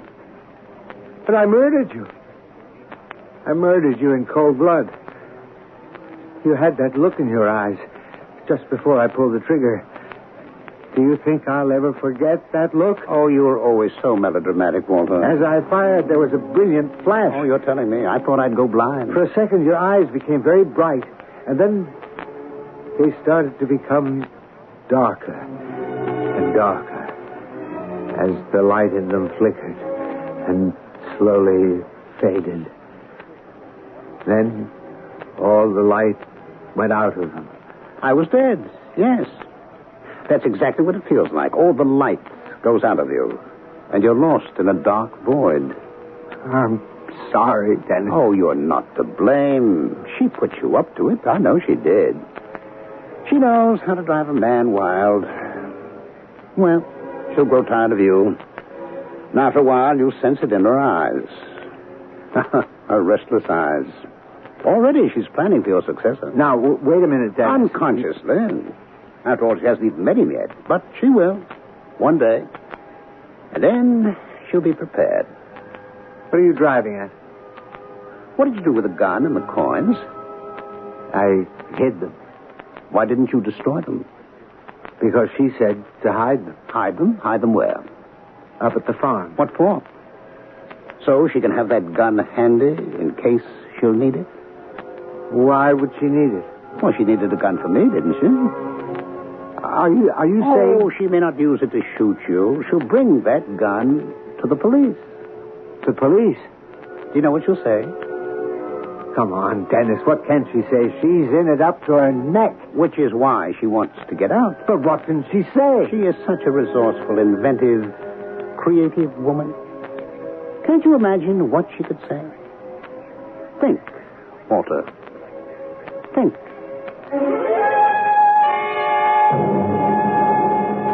Listen to me, Lieutenant. He did it. Walter Powers did it. Are you accusing Walter Powers, Mrs. Holland? Protect me. Don't let him kill me. He's insane. Walter's insane. I'll tell you everything. We came back to the apartment. Walter hated Dennis. He shot Dennis. Shot him in cold blood. Just a minute, please, Mrs. Holland. Walter wanted those coins. That tacit collection. He shot Dennis, and he forced me to go along with the story, or else he'd kill me. You don't know what he's like. Mrs. Holland, have you got any sort of proof? Proof? I know where he hid the coins. And the gun.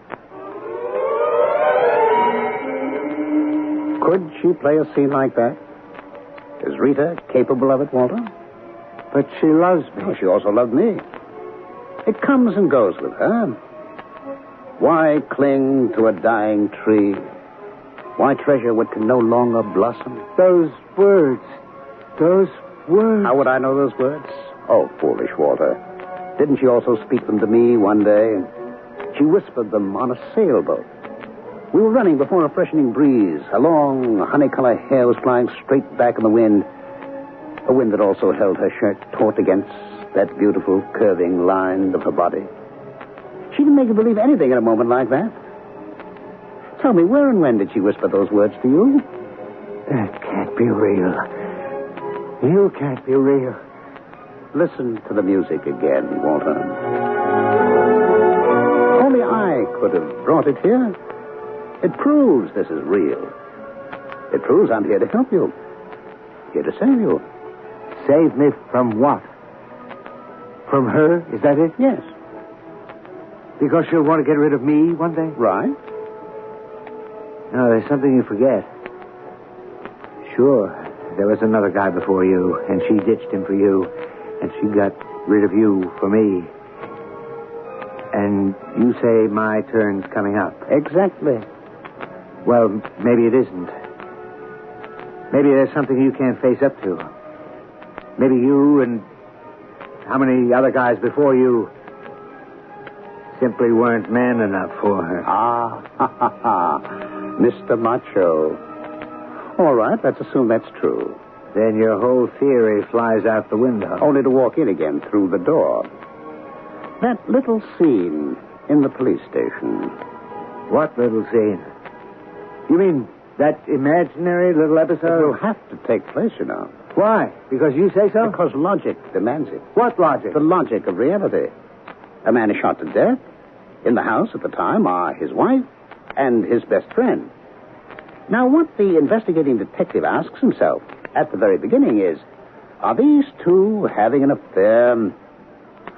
I would say he's convinced they are. Why? Because he's trained. His experience teaches him to look for those things. But how can he tell? People in love give themselves away in any one of an infinite number of little things, Walter. A glance, a gesture, a smile, a frown, who knows? And so we begin with your Lieutenant Savage. You think he's a dull, plodding policeman? Don't sell him short. Lieutenant Savage, what do you think he's doing right now? Well, how would I know? You can picture it. He's in his office, at his desk. Lieutenant Savage. Oh, yes, Inspector, I'm doing the report right now. Well, Dennis Holland had these coins worth about 100,000. A crook could have come in, killed them, and grabbed them. So we have to run a net among dealers, collectors, and so forth. On the other hand, we got the wife and the best friend. Now, they're in the next room while a .38 caliber revolver goes off. And they claim they didn't hear a thing. Well, that's what they say. I think I get a little bit of a click there. Well, I want to give it a play. Yeah, I'll get right on it. And he's on it this very minute. What'll he discover, Walter? What'll he discover? Nothing. Are you trying to tell me there was nothing? We were very discreet. Discreet? Nobody knows about us. Nobody? Let's check that out. We are now in the area of routine. Basic police routine. The police are experts when it comes to routine. And if it's a crime that can be solved by the use of routine, the police crack it every time. I don't know what you're talking about. You wish you didn't know what I was talking about. Tomorrow morning, Lieutenant Savage is going to ring Rita's doorbell. And do you know what he's going to ask her? How could I know? Well, it's a question he couldn't ask her this afternoon. She was too upset. But it's a question both you and she can very well expect. What is the question? Well, you should know. It's the question that marks the beginning of the routine.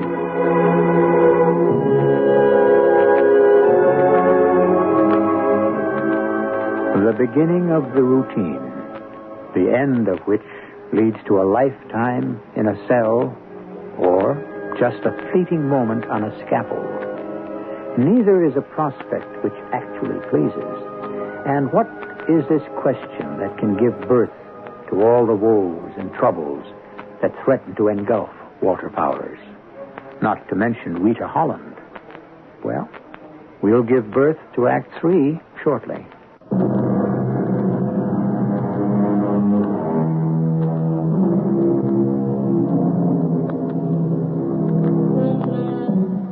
Whoever it was that said, "We are a world of strangers, we see each other dimly as flickering shadows in a darkened room," may have had something. What do we really know about the next fellow? Walter Powers and Dennis Holland were lifelong friends. And yet, did Walter know he'd be doing Dennis a favor by killing him? What question is Lieutenant Savage going to ask? Can't you picture it? He will ring the bell. Rita will answer the door. He will apologize for disturbing her. He will say... I just have a few questions, Mrs. Holland. Yes? Now, you said you were at home with your husband till 3 o'clock yesterday afternoon. 3 o'clock. Yes, that's about right.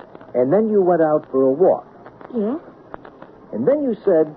Now, I don't remember whether you said you met Mr. Powers or you ran into Mr. Powers. Oh, well, it wasn't a set appointment or anything. It's just that's the way it would happen every day. I see.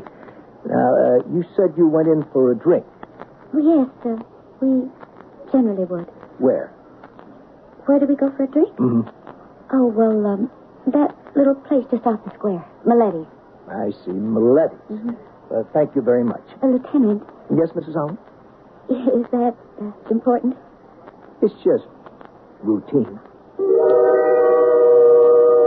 Routine. That's the first routine question. Now, Walter, what do you suppose will be the second? I don't know. Where do you suppose he's going to ask it? Miletti's, of course. Miletti's. Miletti's? You would sit at the piano bar, wouldn't you? Yes. And Jerry, the piano player, knew you, didn't he? Yes. What's he going to tell Lieutenant Savage? How would I know? Now you know. This is a murder case. Jerry is not about to lie to a cop. Jerry's going to tell Lieutenant Savage exactly what he saw. And you know what he saw. Well, Lieutenant, they'd come in most every afternoon for a happy hour, you know. What would they do? What would they do? Mm-hmm. Well, they'd have a couple of drinks and listen to me play the piano. What were they supposed to do, huh? Did they hold hands? Well, did you ever see them hold hands? Now, that's a direct question. Yeah. How often? Every time they were here alone? Well, I don't know. I don't count. But they did hold hands. Oh, yeah. It don't have to mean anything. It could just be friendly. Did he ever put his arm around her? Yeah, he might have. Once or twice. Uh-huh. They ever kiss? Maybe. Once or twice. All right, Jerry. That's good enough. I'll let you off the hook. Now.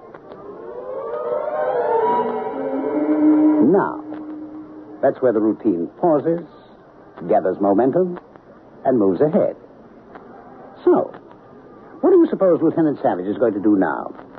He knows that you and Rita are having an affair. He has no proof. Oh, he knows it in his bones. Walter, he has the building blocks. All he has to do is put them in place.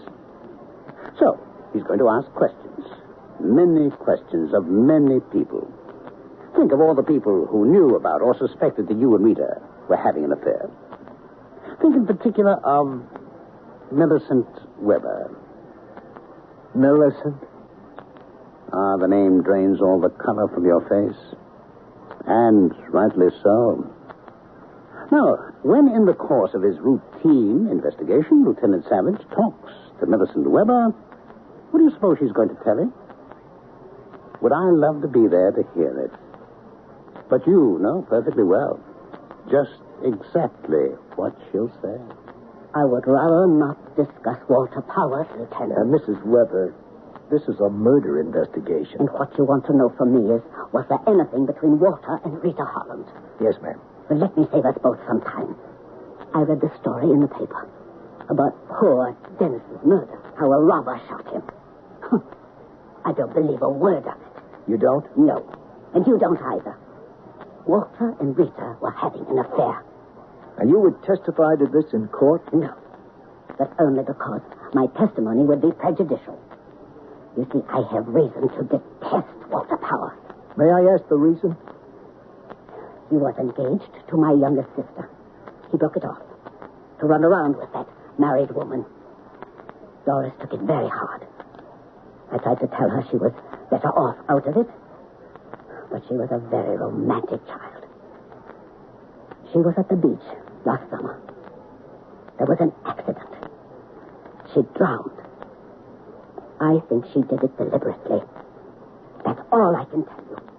Do you know of any way we could prove Rita Holland and Walter Powers were having an affair? No.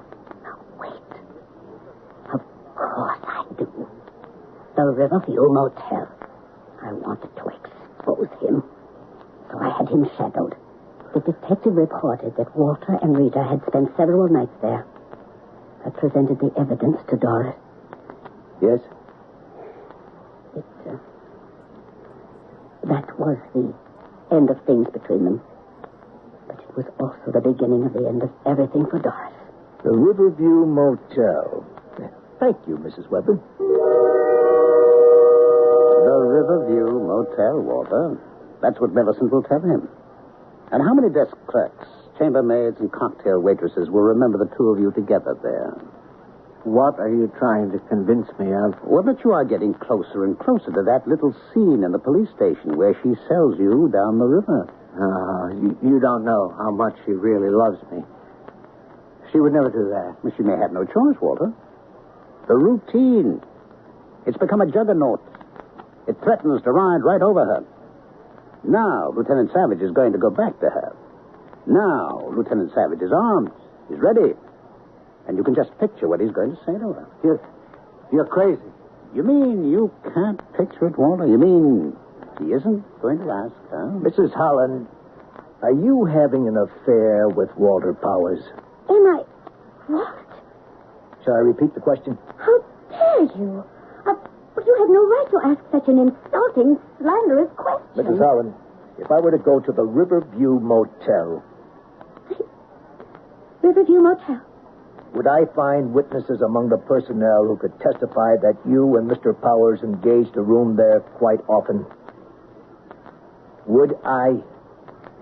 Lieutenant, listen to me. He did it. Walter Powers. He did it. So you see, Walter, the scene. We are ready for the scene. You don't believe it? I don't believe any of this. I can't. I'm going crazy.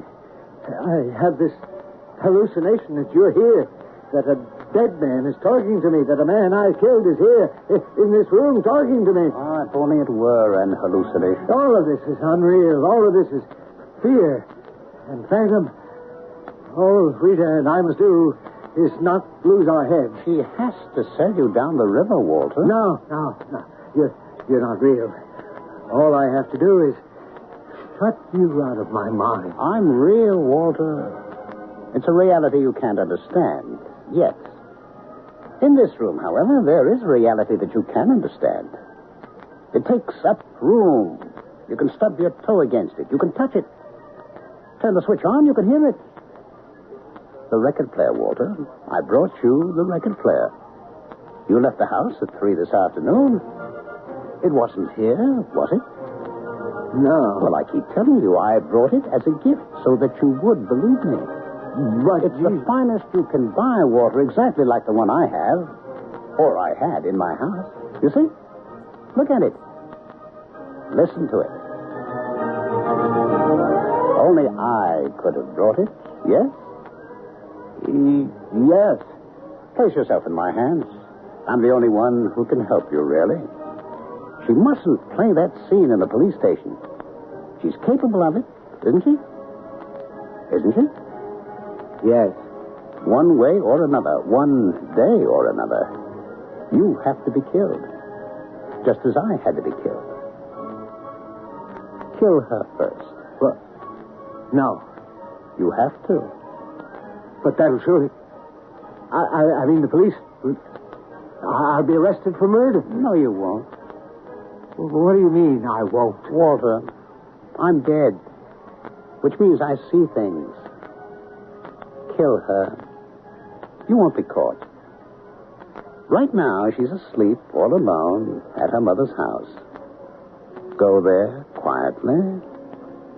Kill her, quietly. No one will know. Kill her. You'll get away with it. Trust me. Believe me. Believe you? Isn't this music proof that you can believe me? Yes. Yes.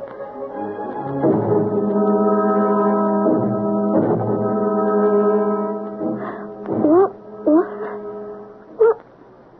are you doing here? Oh, no. No, Walter. Not with a knife. Oh, my goodness. I hope you got rid of the knife. I threw it off the bridge. Good. No one will ever find it. What happens now? Nothing. The police probe and pry and poke around. But proof? None at all. Sit tight. Sit tight. Sit tight and enjoy the music. Who could that be? Why don't you answer it? Oh, hey, this is a break. I'm glad you're home. Well, who are you? Well, who do you think I am? I'm glad you're enjoying the set. Maybe you want to buy one, huh? Hey, maybe that's not such a bad way to advertise. What are you talking about? This dame wanted to give her husband a surprise birthday present in apartment 4E. She bought him this here record player. What are you saying? Only that stupid salesman at the store wrote down 3E on a ticket instead. The super let me in here earlier. No, you're making a mistake. Well, that's what I'm saying. I made a mistake. This record player, it's a gift from Dennis. Oh, look there. Leave me explain it again. Dennis, tell him. Hey, see, this woman calls me up. Dennis. She's having a fit.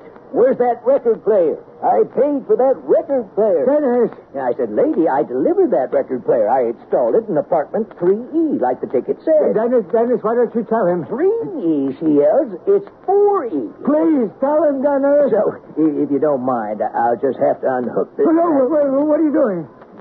What am I doing? That's mine. Well, buddy, I just explained. Dennis gave it to me. Are you nuts?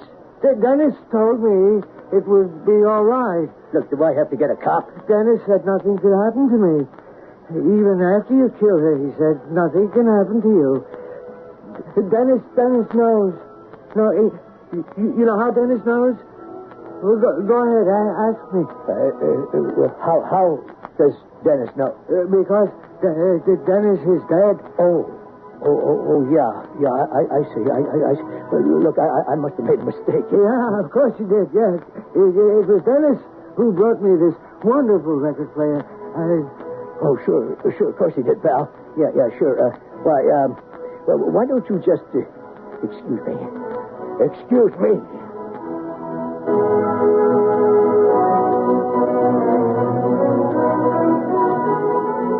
The end of the story? It writes itself. That poor, frightened sound technician. Can't you see him hailing a police cruiser or making a frantic call from the nearest phone booth? Can't you see the police arrive and take our friend Walter into custody? And you know perfectly well that poor Walter has had it one way or another. It's probably a cell in an asylum for the rest of his life. If he ever recovers, it'll be a cell in a prison. Which would you choose? Choose neither. I'll be back shortly.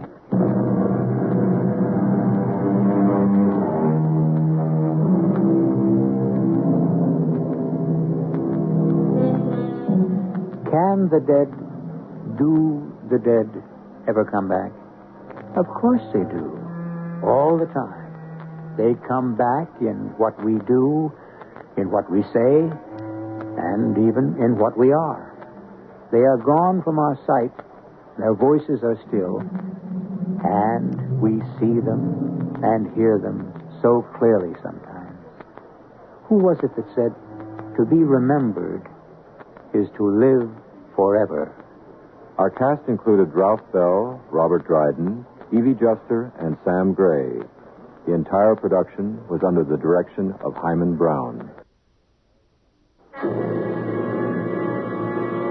And now, a preview of our next tale. Prima donna, Imperial Opera of Warsaw, contralto, retired from the stage, living now in London.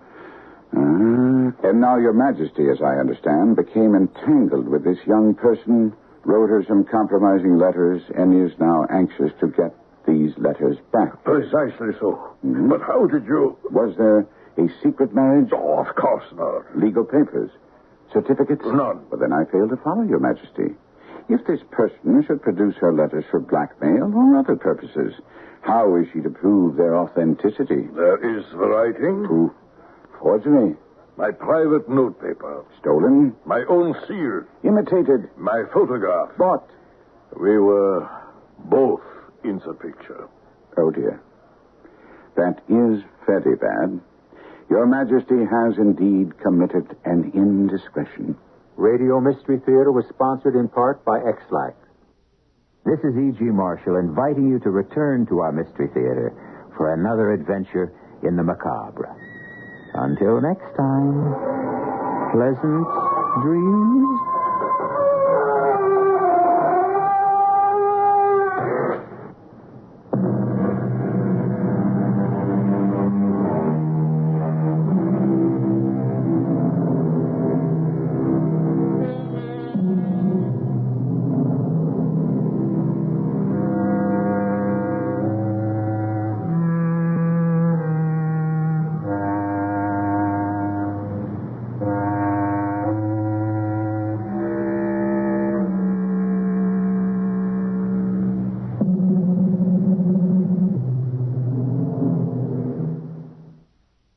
The CBS Radio Mystery Theater presents...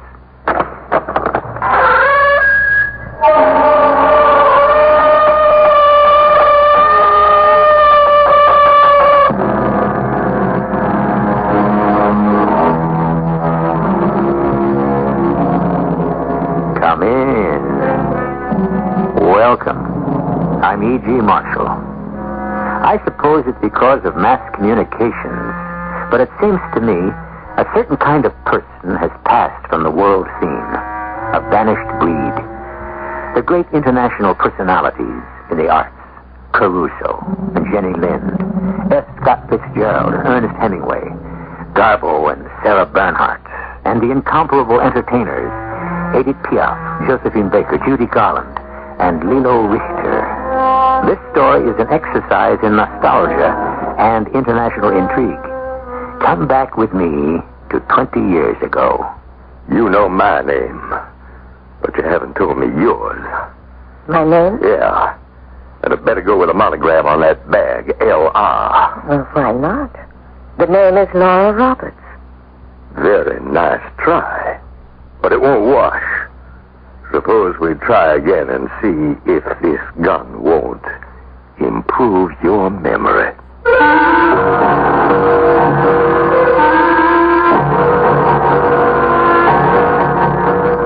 Our mystery drama, A Phantom Yesterday, was written especially for the Mystery Theater by Ian Martin and stars Kim Hunter. It is sponsored in part by Buick Motor Division and Contact, the 12-hour cold capsule.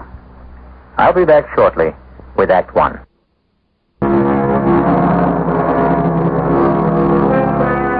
In 1960, Berlin was a city ravaged by the boundary scar between the West German Republic and its communist counterpart in the East. But the scar had not yet been made permanent by the infamous Berlin Wall. It was a time of seething underground politics, with the neo-Nazis still holding to the hope that through terrorism they could find their way back to power. A sad time for the immortal Lilo Richter, to make her first return engagement to her native land, as her agent Mark Dana was expressing it in no uncertain terms. That's crazy, Lilo. Why? Why now? With everything only half set up. Darling Mark, don't be a wet blanket. Tomorrow I'm in Paris to pick up the recording award. Why not go to Berlin for that limited 10-day engagement? Oh, I can think of a million reasons why not. The city is a powder keg, more than ever since Herr von Schlager has been kidnapped. The club you want to sing at is second-rate. Hans Traeger is my friend, more than that. If I had a command performance before the Queen of England and he asked me to come sing for him, I would go to Hans. Okay, I get the picture. I know you fought a good fight together, shoulder to shoulder. Don't talk about that. There is no way you can know just how I feel about the Nazis. Oh, no? How many of your relatives were marked to the ovens? My parents were the only Ordanskis who were lucky enough or smart enough to get out on time. I'm sorry, Mark. I'd forgotten. The war is over, Lilo.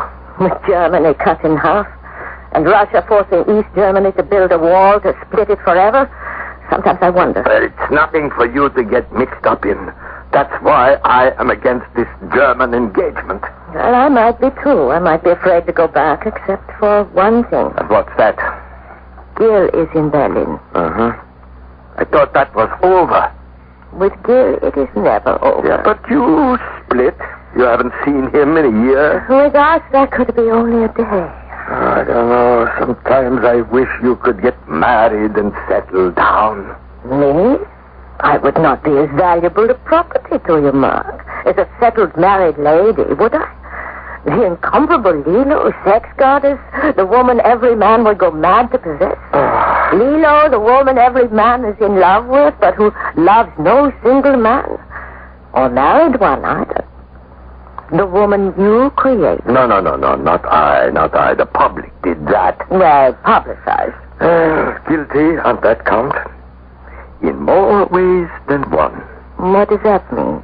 But you know, Lilo. Oh, but we're not for each other, Mark. It would never work. And it's not what you really want. Okay. But what do you really want? That's simple. Gil Blake. And what, for crying out loud, is to stop you from having him? Gil. You mean he would turn you down? The price of being too successful. He just wants me, not the puffed-up glamour queen the public sees. And you will not settle for that? Well, I might. I will, if ever I think it will work. You see, Gil has to shake the wanderlust off his shoes first. In the meantime, we'll both take what life offers us. And Gil Blake is in Berlin? Of course, wherever a major international story is breaking, that's where Gil is. Well, what's he doing there? Making enough money to pay his losses at Monte Carlo. All right, Lilo, we'll book it. But I am coming with you. Oh, no, Mark. Forgive me, but when I catch up with Gil again, I must be alone.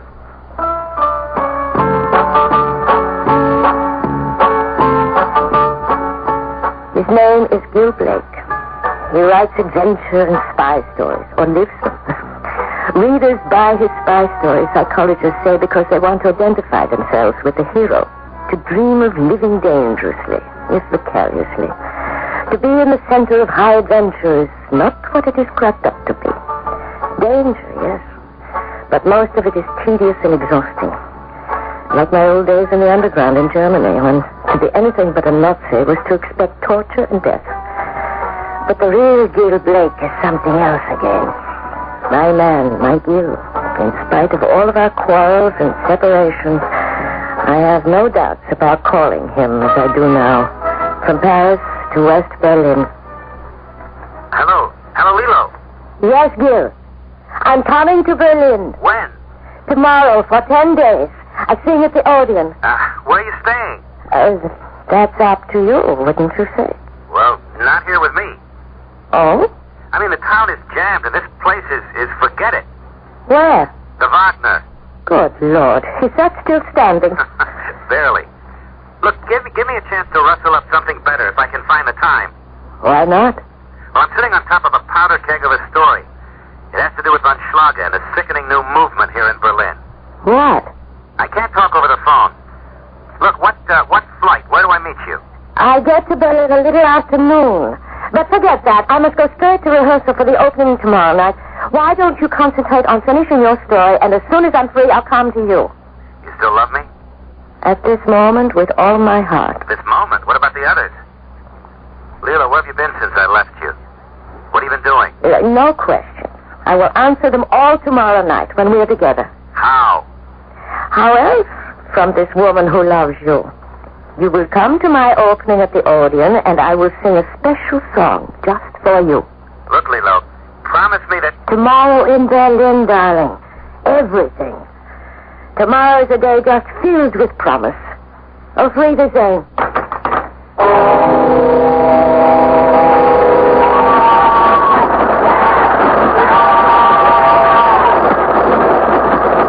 I could have taken an early morning train, but I preferred the train. I could catch up on my sleep, except that I didn't sleep. I was aware of so many things. Coming back again to Berlin, freely, open. No longer having to bottle up the feelings that at 17 I'd had to do.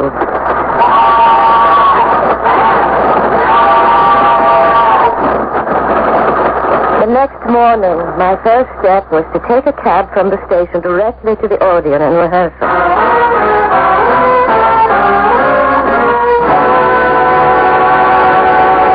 All right, boys, take a break. Wunderbar, lieber Lilo, as always. Thank you, Hans. The orchestra sounds great. Like you. But why this corny old song? I don't even remember the title. When my baby comes home. Sentimental reasons. I want to sing it for someone special who will be here for the opening. Oh, Gil Blake. Yes. Still him, huh? Always him. I am jealous. No need to be. My heart is yours always. As a comrade. Incredible days. Can you imagine that when we talked then, we had guns in our hands and grenades at our belts? And belonged totally to each other. As you said, as comrades. You could have my life. Still can, but not my heart, Hans. No, I know. But just seeing you again... Let me ask, anything else you want to go over? Nein, danke. If ever you want anything from me, Just remember the old password. What password? Pomelchki. That isn't a password. It's what you call me, and I resent it. You should now. But you were a little overweight at 17. I was. Some femme fatale. You grew into it. I envy that lucky man, and I hate him. Is he here in Berlin? Yes, I'm going to him now. Can I leave my baggage and pick it up later? You have only to ask me anything, and it's yours. Or whistle, and I'll come. Oh, dear Hans. The kiss of death, dear Hans. Go find the man you love.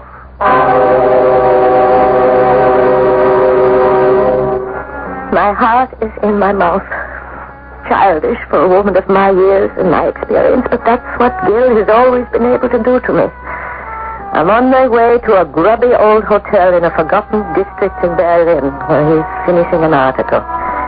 But when that is finished, and I pray that already the last page is out of the typewriter, life will begin again.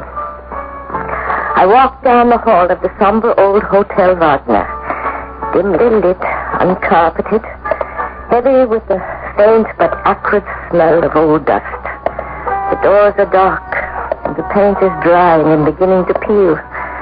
The numbers are faded, 21, 22, and here is his door, number 24. Behind it, I can hear the click of his typewriter, and in the stillness, I can almost hear the pulse beating in my throat. Gil, in a moment, we will be together again.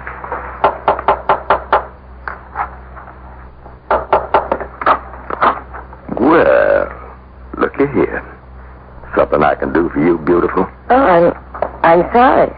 I was looking for Mr. Gil Blake. I was told this was his room. Mm-hmm. Well, who told you? Downstairs, the desk. You a friend of Gil Blake's?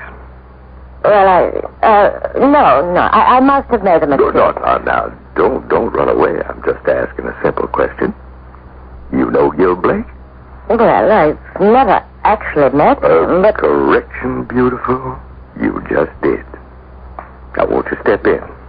Why? Well, simple. You're looking at him. Me. The name is Gil Blake. I went into that room because I knew instinctively I had no choice. There was danger there. All the old forgotten reflexes sent off a warning buzzer in the back of my head. Behind the man, I could see a robe thrown carelessly on the bed, a typewriter with a sheet folded in the platen, a battered hat I knew only too well. Everything in that room belonged to Gil, except this big man with the unbelievably light blonde hair and the deep, slow, drawling voice that claimed his name. Whoever he was most assuredly not Gil Blake. I suppose this is a moment when a purist could complain, why did she go into the room? I can't answer that question, because, like the purist and all of you who live a reasonably safe, uncomplicated existence, your reflex actions are not conditioned by the long background of someone who lived through the war years. All of which, I hope, will be reasonably explained when I return shortly with Act Two.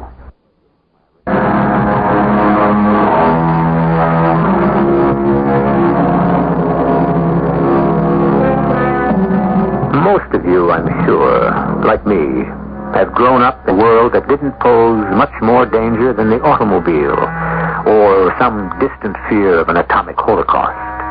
We're simply not adapted to hazard. But people like Lilo Richter and others of her generation and background grew up with trigger impulses and instinctive reactions to terror that are as primitive as a wild animal. Reactions, incidentally, that are neither false nor premature. I walked past the big man who held the door open for me, into the room that should have been Gil's, the room that held every physical evidence of his presence except Gil himself. I thought I could scream for help, I could run, I could get away, but I knew I was lying to myself. Old instincts from the underground years rang alarm bells to tell me I couldn't, that I had walked into a trap from which I couldn't escape. The best I could do was maneuver, play for time. For a much bigger stake than my safety, for Gil's life, or any hope of ever seeing him again. And the door closed behind me. So, you are Gil Blake? That's right, ma'am. Are you surprised? What makes you think so? Just something in the way you looked. My looks don't please you? Now, you know better than that, ma'am. You want to sit down? I'll clear this chair. Don't bother. I'll sit on the bed. Cigarette? Thanks. You smoke German cigarettes? Why? Yeah. When in Rome.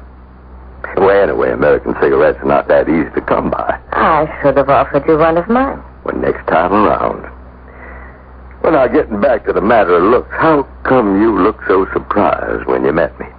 Oh, that's easy to answer. I was surprised. Mm-hmm. Well, why? Well, you're a writer, or so I was told. That's right. So? I had a different picture of writers. Small, round-shouldered, like mice with glasses. Sensitive, pale, wispy. Not so physical. Is that bad in a man? No, not bad. Not bad at all. Just what did you want with just what did you want with me? I sing at nightclubs. I'm opening a new act. I was told that you were a writer who might do some special material for me. Someone who might help me. When do you open? Tonight. What club? The Odeon. When did you arrive in Berlin? This morning. That's so. Where are you staying? Oh, my baggage is still at the club. I left it there after the rehearsal today till I could make sure of my reservation. I really should be going to make arrangements. Now, what's your hurry, baby? You got time. Wasn't there that little matter of something you wanted from me? Little help? Now, what kind of help? I told you, new material. Look, why don't you come to the club as my guest tonight? Hear me sing, watch me work, then we can meet afterwards. Sounds like a big evening. Well, we'll make it just that. Is it a deal? Yeah, you're on. It's a deal. Then you'll excuse me if I back out? Okay by me. Till tonight, then. Sure. Oh, by the way. Yes? You know my name, but you haven't told me yours. My name? Mm-hmm, that's right, the name. And it had better go with the monogram on that bag of yours, L.R. Of course. Why shouldn't it? The name isn't Laura Roberts. Nice try. But it won't wash. You just stay put and don't make any sudden moves. Why the gun? Little precaution. And don't think I wouldn't use it if I had to. You'll notice the silencer. Is that what it is? I'll be quiet as a mouse, Gil Blake. Fun and games are over, Lilo Rita. You know as well as I do that I'm not Gil Blake. You knew it the minute I opened the door. How did you know my name? Oh, now, you gotta be kidding. Who would not recognize you? The price of fame. I thought I might be lucky. Not this time. Where's Gil? What have you done with him? Nothing.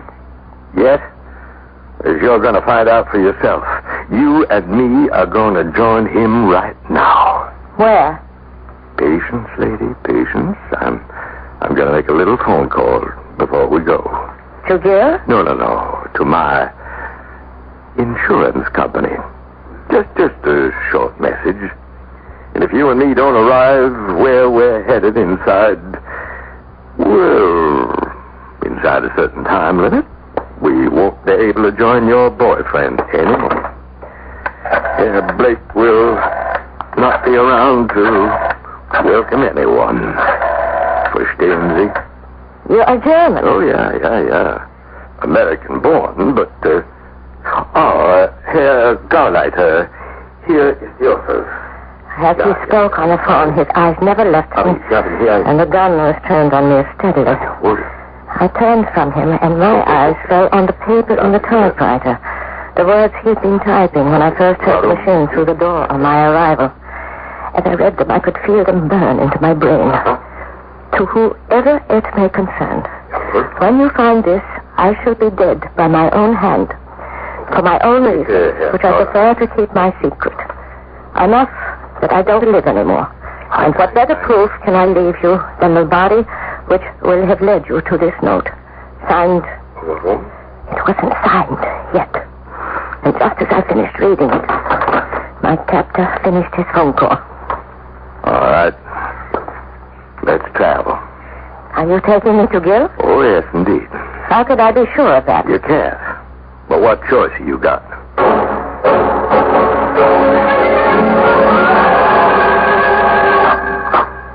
As advertised, the man himself. You and I can wait for later. Oh, Gil. Lilo, how did you get trapped in this? Never mind that now. Aren't you glad to see me? Under these conditions? No. Yes. Oh, darling. Oh, Gil. Gil, what have they done to you? Nothing so far. But you, how did you get mixed up in it? I came to your hotel room. The big man who just brought me here opened the door and claimed to be you.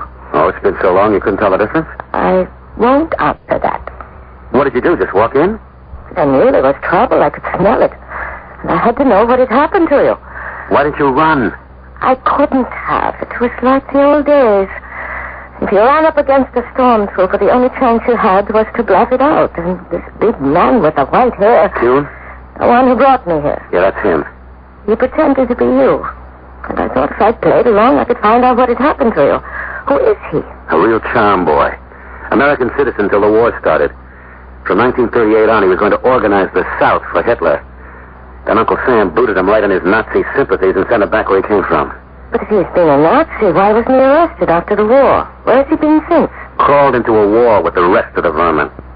He's a particularly unlovely specimen. So I've been finding out. Why are you being detained? What is going on? After you called me last night, I was working on the story I dug up. I had a long piece, background stuff, holding out the carrot, ready for the big revelation. And I chained myself to the typewriter to finish it before you got here. But you know me, I ran out of fire. No cigarettes? It was 3 a.m, but who cares? Berlin never shuts down, so I went out hunting a cabaret, a cafe, anywhere to buy a pack. And I got myself lost in this old district. I just checked the sign that said Honigwaberstrasse. And when I started to cross the street, this crazy guy in a car nearly knocked me down. Why, you stupid Teutonic cowboy? You know you nearly knocked me on my... Hey, just a minute, Mac. I got something to say to you. I have nothing to say to you. Out of my way. Hey, just hold it a minute. Let me pass. What? You have knocked off my hat. Listen, Mynheer, you nearly knocked me off. But never mind that. All I want to ask is... Hey, wait a minute. I know you, don't I? Sure, you're... This car. Grab him. I got him. Now, should I? No, not yet. So, you know me, huh? Well, now that I get a better look, no, I was mistaken. I could wish that you were. For both our sakes. But you are not. And you have recognized me, no? No, you just look like someone, I guess. That is a very bad guess. For you. The driver of the car left us, and your blonde-haired bully boy hustled me inside this house with a gun in my back. But what good it does us, the only thing I noticed was the number. 68. They threw me into this room, and I've been here ever since. And that's the story. But of course it isn't. Not by half. What's the punchline? Oh, darling, don't be dense. The man you recognized. Who is he? You ready for this? Try me. Emil Bruckner. But that's impossible. He's dead. It seems that old Nazis never die. But the whole world has been hunting down every rumor that he could possibly be alive. Mm-hmm. And only yours truly found him. But how can you risk being here in Berlin? Because he has a nice, easy refuge in the East half. With the Russians? At the moment, he suits their purposes. To stir up all the trouble this side of the line he can. But he has bigger fish to fry. What? We have a fellow prisoner in the next room. Who? Von Schlager. How do you know? Morse code. Tapped out on the wall. And I know a lot more than that now. What? Von Schlager is being held for $6 million ransom, which will be paid tomorrow night. The money to be used to arm and equip a Nazi terrorist force in Berlin. And as soon as they have it, Bruckner and the rest of his dirty crew will vanish back into the walls. When they vanish, so will Von Schlager? Has to be. They'll take him back to East Germany? More likely kill him and dump his body in the Spree. Emil Bruckner, Beast of Buchenwald, and 100 other Stalags still alive. If we can just get word to the authorities. If we don't, we'll be keeping Von Schlager company in the river. No, Lilo. He might get rid of us, but not you. You can't. Why not? You're different. Am I, Gil? So different. And so special. Oh, Lord, when I think it's because of me you've been dragged into this. Beautiful. This man here would like to talk to you. Bruckner. Beast of Buchenwald. Murder of children and decency. I hope you will have no cause to regret those words, Fräulein Richter. You and Mr. Blake.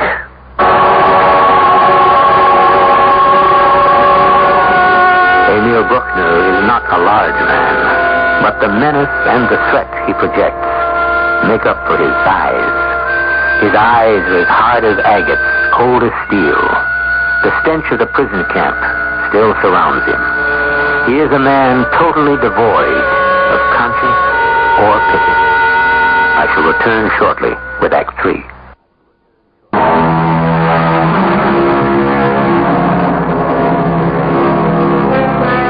Perhaps some of the younger people listening to our story have never known the real horror of Nazism. The incredible, unspeakable death camps like Buchenwald and Auschwitz and Bergen-Belsen, where innocent and defenseless people were slaughtered, not by the thousands, but by the millions. Inhuman destruction by men so devoid of any feeling that they richly deserved such a term as beast. Men or a man like Emil Bruckner. I warn you, brother. I told you to shut up, Blake. Now, don't tempt me. I'd just as soon clean up the whole thing right now. Well, it would be a new experience for you, Mr. Kuhn, cleaning up. Come on, will yourself. I will handle this. Jawohl, Herr Gauleiter Bruckner. You must forgive yourself, Fräulein Richter, and Herr Blake. He is impulsive. I have an apology. The room is wired for sound. So I have been listening to your private conversation. An unfortunate occupation for a man of culture, but necessary. Well, I hope you enjoyed what you overheard about yourself. Foolish to pretend I did. I feel we must clear the air. A good idea. It stinks in here. Little will be served by insults. Among people of taste, melodrama is undesirable, and I hope unnecessary. The problem is simple. I have some business here. I need 24 hours. During this time, I must ask you to be my guest.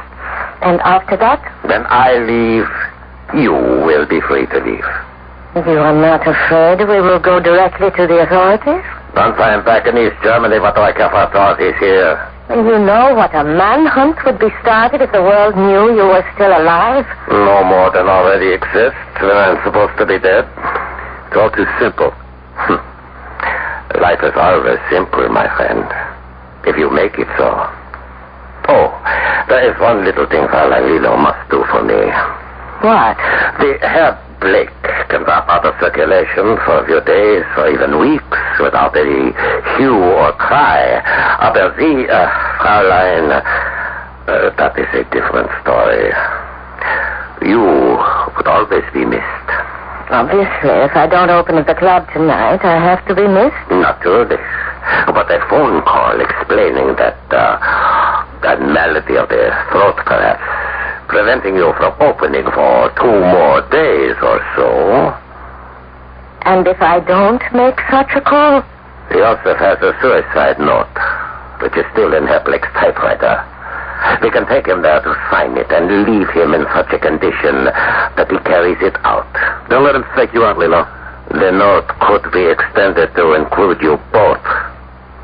Shall we say a love pact? But I am sure all this shall not be necessary. One phone call, and you are both safe. Eh? I'll make the call. Lilo, it's a trick. I must trust him. You have the number? 524689. Get it, Joseph. Jawohl, Herr Gauleiter. Hallo? Hallo?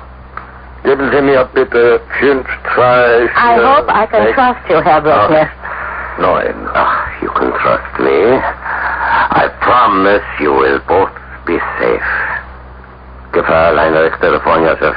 Bring me the extension. Thank you, Herr Kuhn. Hallo, Odia. Hans? Ja? Wer ist das bitte? This is Brunel's kin. Who? Lilo. What's the matter with your voice? Laryngitis. You? The same old trouble. Just like the old days. You know how terrible it was. The old days? Oh, yeah. Oh, that's terrible. Pomelchkin. The same old trouble, Hans. I can't make it tonight to open. Where are you?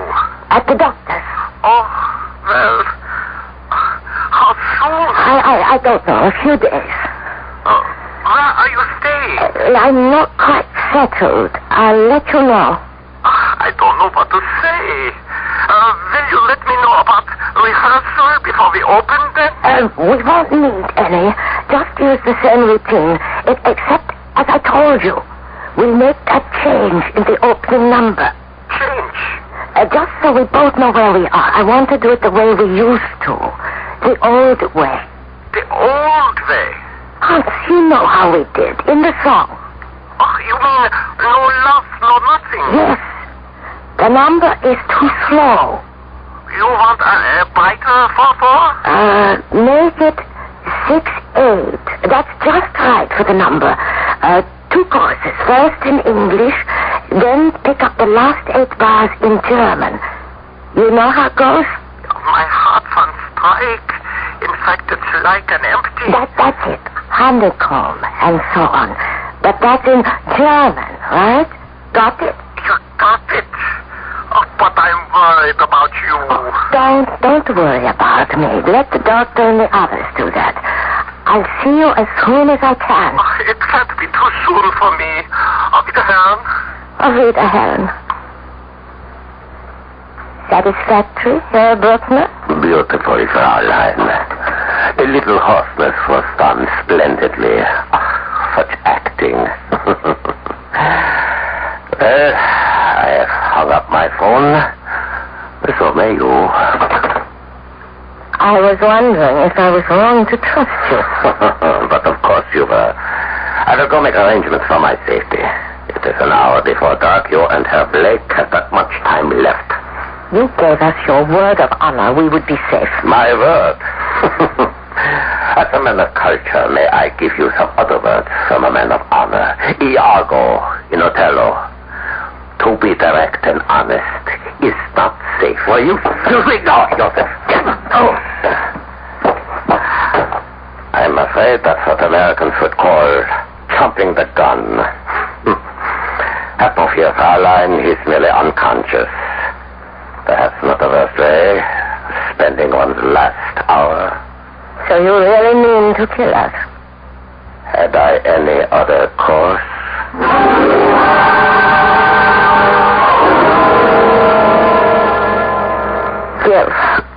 Gil.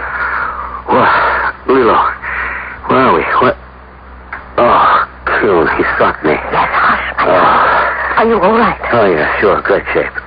Oh, my head. Gil, listen to me. You've got to pull yourself together. They're going to kill us. What? Kuhn and Bruckner. They're only waiting until dark. He said an hour. We only have 15 minutes left. Oh, I don't want to die. Not now. Not when I found you again. I don't want to die either. Help is on the way. Do you understand? What? How? We must hold out until then. But first, I found the mic behind the picture. Can we disconnect it? Let easy. Lead me to it. Where? Here, behind this picture. There it is. Mistake. There it was. Now what? Now we can't be heard. We must barricade the door. The desk, maybe. Yeah. Help me drag it over. Does the door open in? Yes. Oh, that's good. I'd hate to waste the effort for nothing. Now, did you say something about help? I hope it's on the way. Well, don't tell me the Marines have left it. There. Now, let's get those chairs and brace them against the desk. What kind of help? And how? The phone call to Hans. I gave him a message. What message? I didn't hear anything. What is he, psychic? We are old companions from the underground days. Remember I said I was to Melchkin and told him the laryngitis was the same old trouble? Yes? I never had laryngitis in my life. Melchkin and same old trouble were our passwords for danger. Did he get it? I'm sure he did. But what can he do? He doesn't know where to find us. I hope he understood. With Bruckner listening, I had to be careful. Can we put the tables on the desk? Yes, every little bit helps. How did you tip him off? That song. Our song. What? Baby Comes Home? Yes, I told him I wanted to do it in 6/8. Any musician knows it can't be sung in that tempo. Here. Oh, God, this table is heavy. Here, wait a minute. I'll upend it. There. So suppose it can't. Well, remember you told me the number of this house? That's right, 68. But the street name. Here. That ought to hold. But not for long. How would he know the street? Remember I said pick up the last 8 bars. My heart's on strike. In fact, it's like an empty honeycomb. So? But I said in German and emphasized the last word. Well, I still say, so? Honeycomb in German is Honigwaber. That was the street sign you saw, wasn't it? Yes. Honigwaberstrasse. Oh, Lilo, you're not only beautiful and brainy, but you're a honey. If Hans was bright enough to... Open that door! I said open that door, Dad! Let him sweat. Sounds nervous. I can only wish him a total breakdown. Barricaded the door. Get back it down! Here. They must get them. They need them as hostages. Dear Hans, he did understand. Dear darling, are you all right? I'm kind of dizzy, you know. No, not now, dear. Not now. Dear. I feel like someone just hit my head. Hans and the police are here. Nothing to worry about. Yes, there is. What? Who's going to move all that furniture and let the guys in?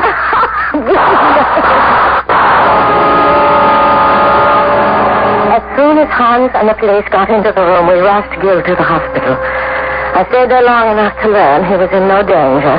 Then I went on to my delayed opening. I was on the phone while the applause was still going. They told me Gil had left the hospital. I looked for him at the club, not there. I called his hotel, no answer. I called the police. They hadn't seen him. I jumped in a cab and rushed straight to the hotel. Once again, I walked down the hall of that somber old Hotel Wagner. Dimly lit, uncarpeted, heavy with the faint, acrid odor of old dust. The doors are still dark, the paint still dry and peeling. My eye runs over the faded numbers, 21, 22, and here is his door, number 24. Behind it, I can hear the click of typewriter keys. I can feel that pulse in my neck start to beat again. Knock on the door. Well, something I can do for you, beautiful? I was looking for Mr. Gil Blake. You're looking at him, baby. In the flesh? For real this time. Who's come a-calling? My present name doesn't matter. Just my future one. Mrs. Gil Blake. I'm not even going to invite you in. Before you change your mind, you and me are heading for the nearest place we can make that legal.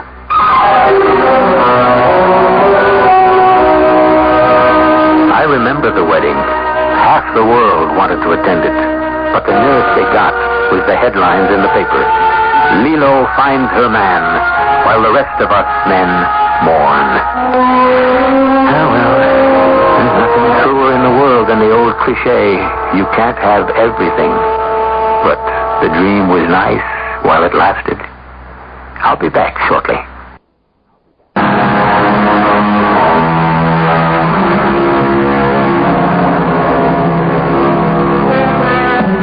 Barbara Streisand, Helen Reddy, Liv Ullmann, star-studded names, women of distinction, talent, personality. But somehow, can they really measure up to Darbo, Dietrich, Lilo Richter? Are these demi-goddesses really a vanished breed? Or is it just a luster of memory? I leave you to make your own choices. I know what mine is. Our cast included Kim Hunter, Michael Tolan, Arnold Moss, and Roy Owen. The entire production was under the direction of Hyman Brown. And now, a preview of our next tale. Billy! Billy, come back! Oh, I must go after him. Excuse me. Please excuse me.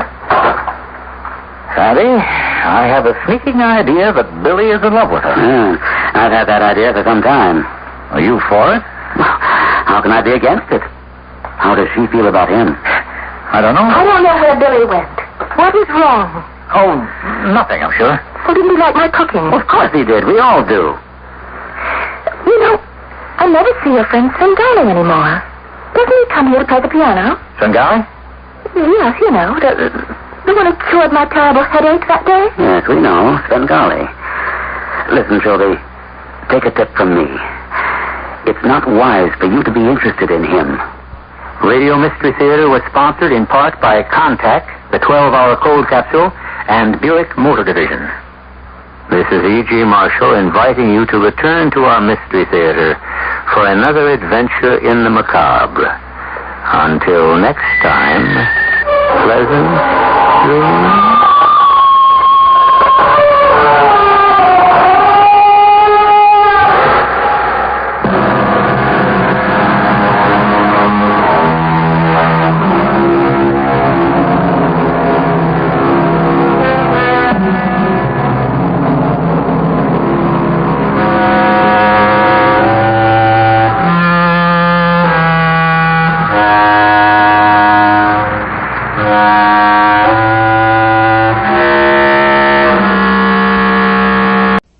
CBS Radio Mystery Theater presents...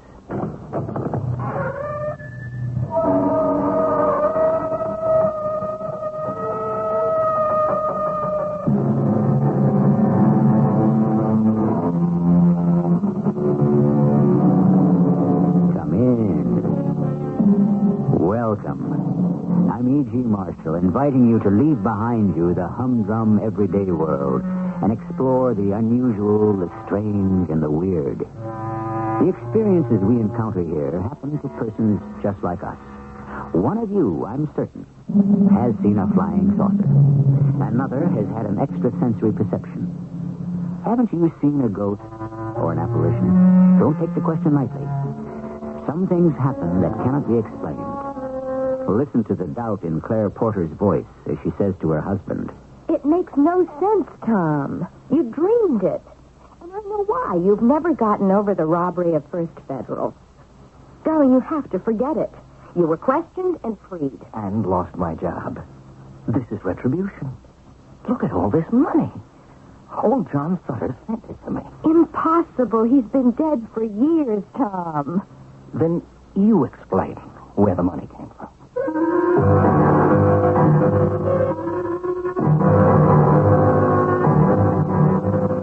Our mystery story, The Fabulous Pillow, was written especially for the Mystery Theater by Roy Windsor and stars Tony Roberts.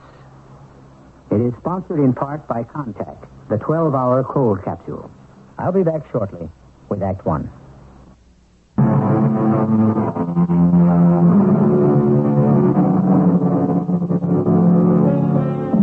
There's an old proverb that goes, the mills of the gods grind slowly, but they grind exceedingly fine.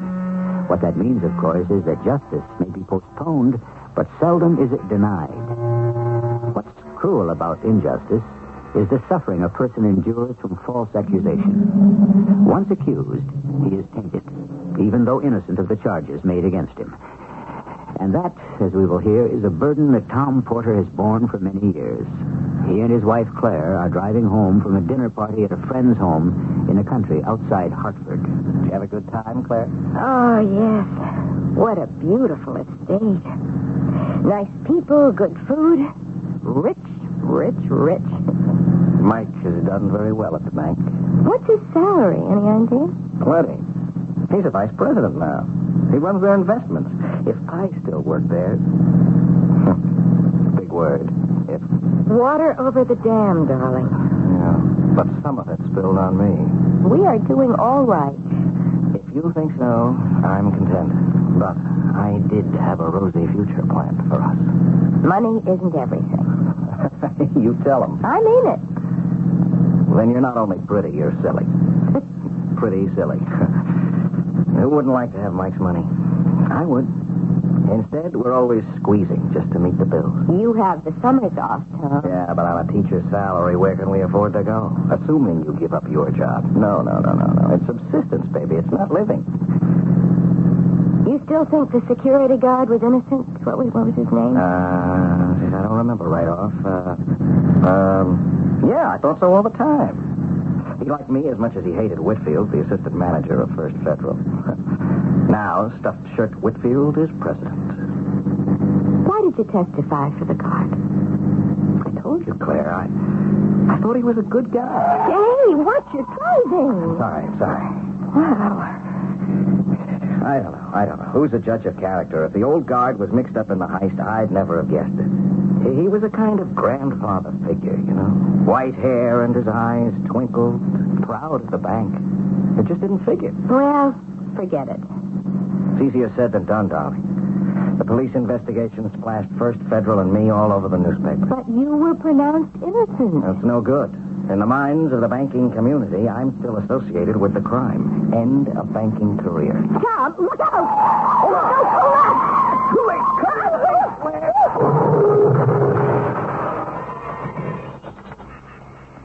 Tom? Oh, he's bleeding. He's unconscious. Battery went dead. What? Lock it up. Lock yourself in, Huck. I'm going for help. Lock up. I'll be back soon. Tom, stop it! Stop it!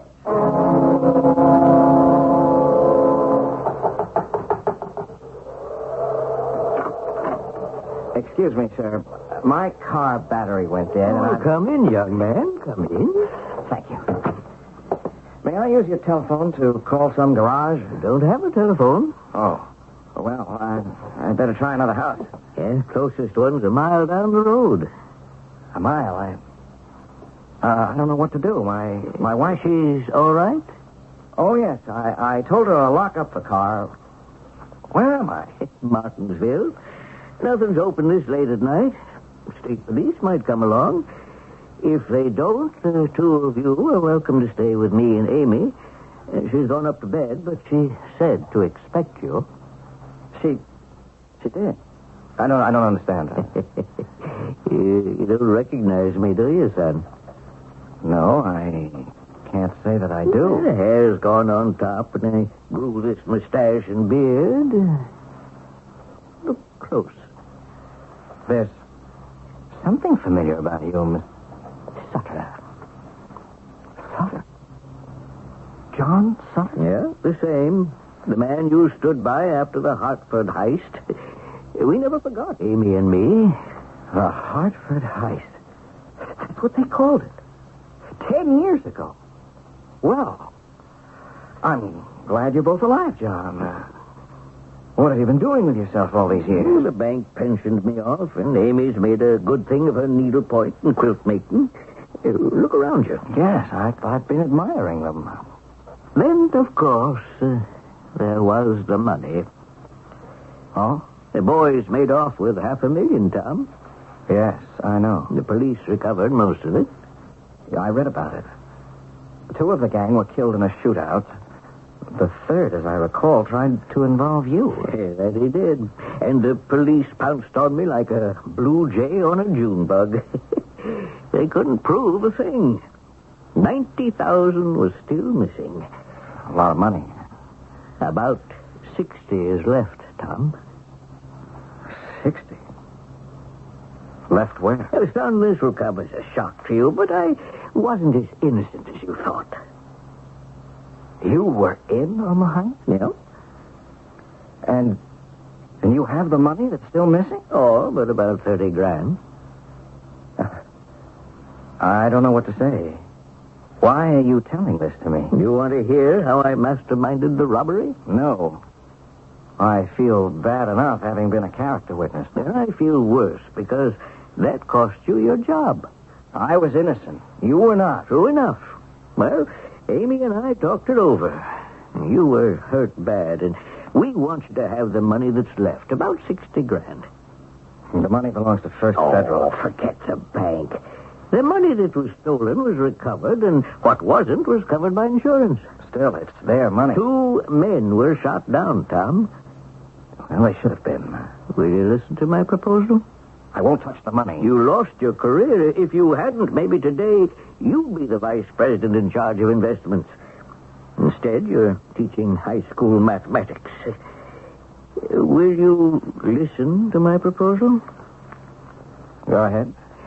I want you to invest the money in your name and pay the interest to me. When Amy and I die, the principal is yours. You won't have long to wait. I'm 76, Tom. It's dirty money. I've never taken a dishonest dollar. It's compensation for a busted career. Think of it that way. Where is the money hidden? You'll receive it in good time. Right now, it's where nobody can find it. And the police have been through our things with a fine-tooth comb. Think it over. The money's yours. Do with it what you please. The police? No, an ambulance. Remember our talk, Tom.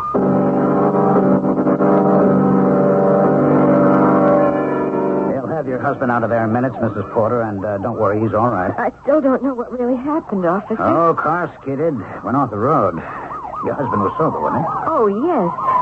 I thought he was dead. Concussion. I'm no doctor, but that's my guess. He cracked his head against the steering wheel or the windshield. He'll be all right. He said the battery went dead.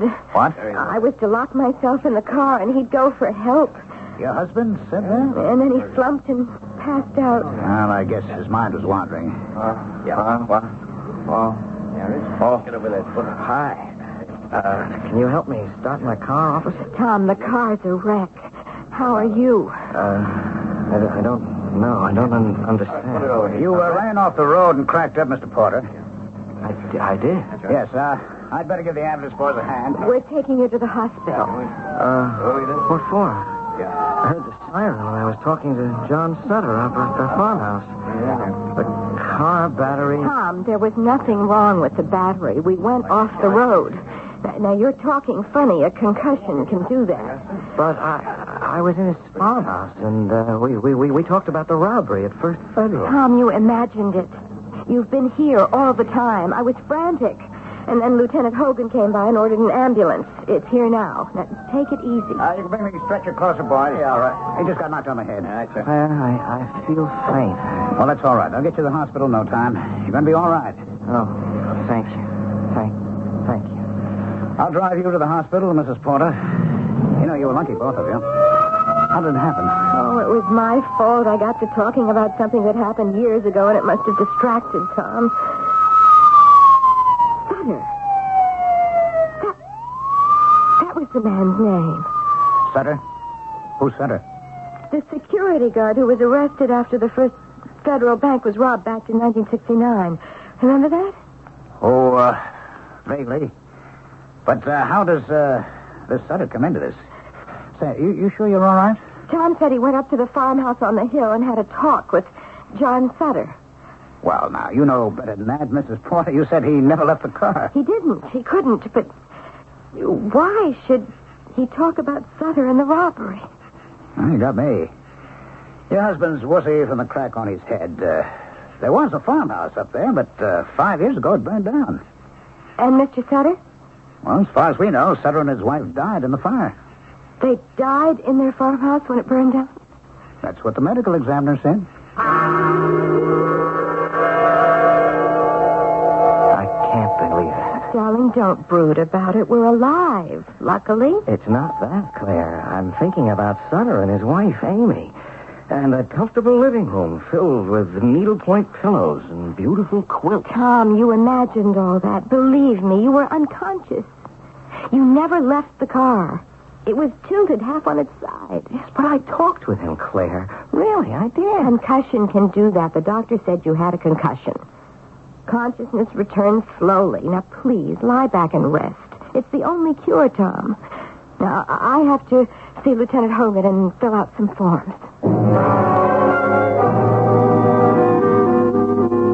That should do it, Mrs. Porter. Can I give you a ride into Hartford? Oh, no, thank you, Lieutenant. I'll spend the night with Tom. Is he asleep now? I hope so.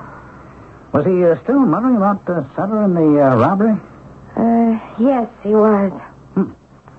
Why is he so hipped on Sutter and that old robbery? Well, Tom worked at the bank at the time. Oh, I see. He was a witness for Sutter's defense, kind of a character witness. Sutter was freed. Oh, yes. Yes, I remember that vaguely, too. The bank didn't like Tom testifying, so he was eased out. Why? Oh, guilt by association. Well, that's not justice. And now this, huh? Yeah, he's still dwelling on the injustice. The accident brought it all out. Now he's fantasizing about visiting with the dead man. Ah. I'm sorry for him. Well, somehow he'll have to put it behind him. If he doesn't, he could go over the edge. Have you ever brooded over a wrong done to you? Of course you have. Has it ever been righted? No? Sometimes? Well, here we have a young man whose banking career was terminated because he testified for the defense of a robbery suspect. Although innocent himself, he still suffers from guilt by association. And I ask you, a conversation with a dead man? I'll be back shortly with Act 2.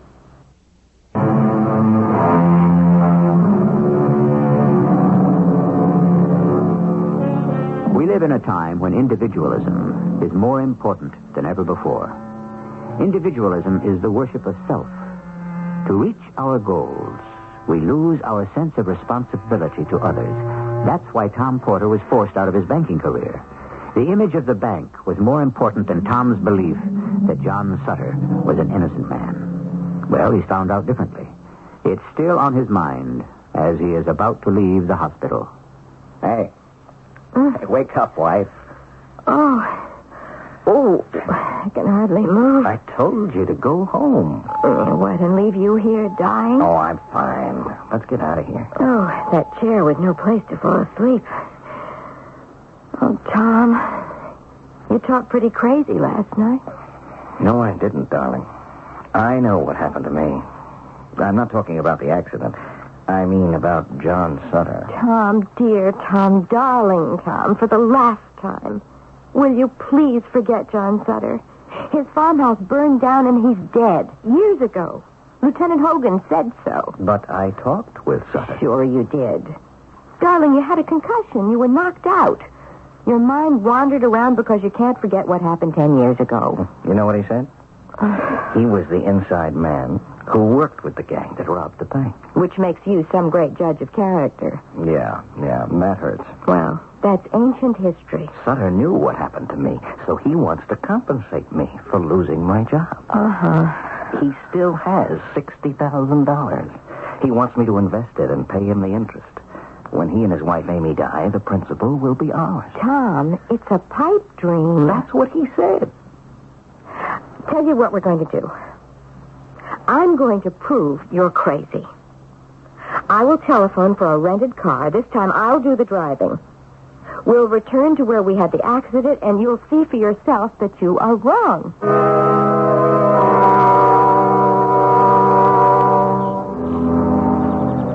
Look at that car. You admit that a dead battery didn't do that. We weren't going fast, Claire. Fast enough to plow up the side of the culvert and smash the fence. It's hard to believe. When you pulled left, the car half overturned, you hanging in the driver's seat, me lying against the right-hand door. I could hardly get out. Have you seen enough? Yep. Well, now for the farmhouse. Oh, how far? I don't remember. Not far. I saw a light in the house and rapped, and John Sutter let me in. All right. Well, look around. You see anything? There's a house way back there on that rise. No. That's a mile away. I didn't walk that far. Oh, I see something. Here, look. Yeah. It looks like the foundation of a cellar. Overgrown with weeds. No house. You're right. No house. Convinced? I have to be. I'd say so. No farmhouse, no John Sutter. Just you, spaced out. I give up. I did dream it, Claire. But it was so vivid. I can see the old man. And all those needlepoint pillows and quilts.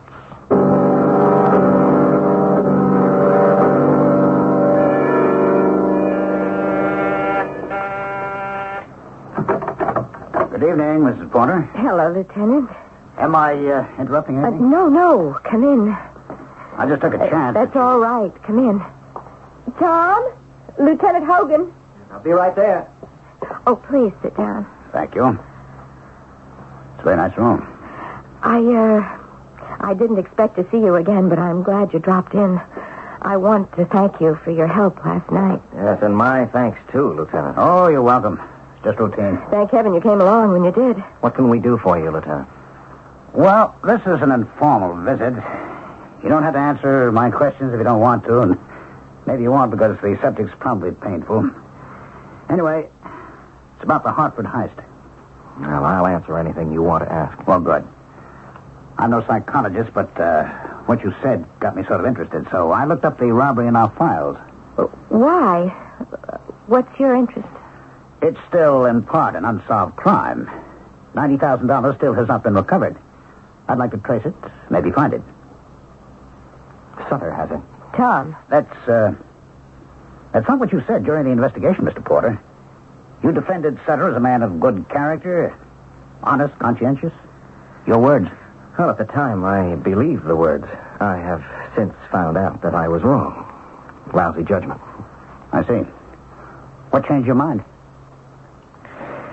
Oh, well, Claire. When Tom was knocked unconscious by the accident, he dreamed that Sutter confessed being the inside man in the robbery. His share was $90,000. He spent about $30,000 to supplement his pension and wants Tom to have the $60,000 that's left to invest for Sutter until he dies. That's it. Do you believe all that, Mr. Porter? No. It was a fantasy. I know that now. That's progress. Still, the money's gone. Let's assume that Sutter was the inside man in the bank. How did he work the holdup? And where would he have hidden the money? Don't know. Can you recall just what happened on the day of the robbery? Sure. Will you tell me? How many times? It's all right, honey. It's okay. Let me see. I was an assistant teller. From time to time, First Federal transferred cash to other banks in and around Hartford. I supervised the job. Sutter was head of security, armed, of course. So were the guards in the transfer truck. Now, you saw the truck and the guards? Oh, that's right. There were 3 of them, all armed. Sutter and I watched as the money was carted out. And when most of the money had been loaded into the truck, Sutter yelled, "Tom, it's a holdup." He raised his gun and fired, but one of the truck guards slammed his arm with the butt of a shotgun. So, Sutter gave the warning, then? Yes, that's right. And I ran back into the bank to ring for the police. When I got back, the guards were dragging Sutter into the truck. He shouted something about the real guards being tied up in the truck, and then the truck raced away. I see. And I swore at the time that Sutter was innocent. He yelled the warning, he fired his gun, and he was kidnapped. I thought he acted very bravely, and I said so. But it could have been staged. Yeah, I suppose. The robbers dumped Sutter blindfolded and his hands tied behind him about 5 miles out of town. A little further on, the police found the armored truck. Where the robbers evidently changed to a private car. Yes. And it was after this that you left the bank. That's right. Whitfield suspected Sutter of complicity in the robbery, but he never said so. Mm-hmm. And now you teach school. Yes. After the robbery, no other bank was interested in my services, so I teach school. Of course, Whitfield, and it kills me to admit it, was right. Sutter was part of the gang. Because he said so to you? Tom? I retract that, Lieutenant. That's something I dreamed.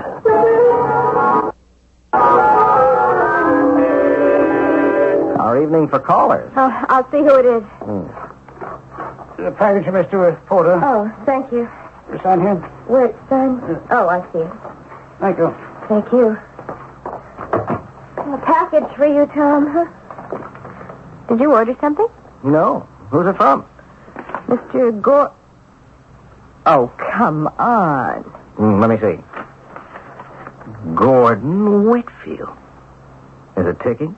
Hey, this is crazy. What would Whitfield be sending you? All your old inter-office memos? Oh, let's find out. I don't understand. What is it? It's something in a bag. Oh, look at the pillow. Old Gordon must be in his dotage. Is needle pointing his secret vice? Pretty. Oh, that's a lovely design. Hey, wait a minute. Here. Hold the pillow, Claire. But hey, there's something feels crinkly inside. It can't be. All right, now don't fly off the handle, but remember my dream? Oh, now what? I said his living room was filled with needlepoint pillows and quilts. His wife, Amy, made and sold them. And Sutter said no one would ever guess where the money was hidden. I won't believe a word of it. Have you got a scissors handy? That fingernail scissors will do. Over on the end table. Here you are. Cut the thread. Oh, Tom, this is unreal, all of it. Now, let me... What's that, Mrs. Porter? Money.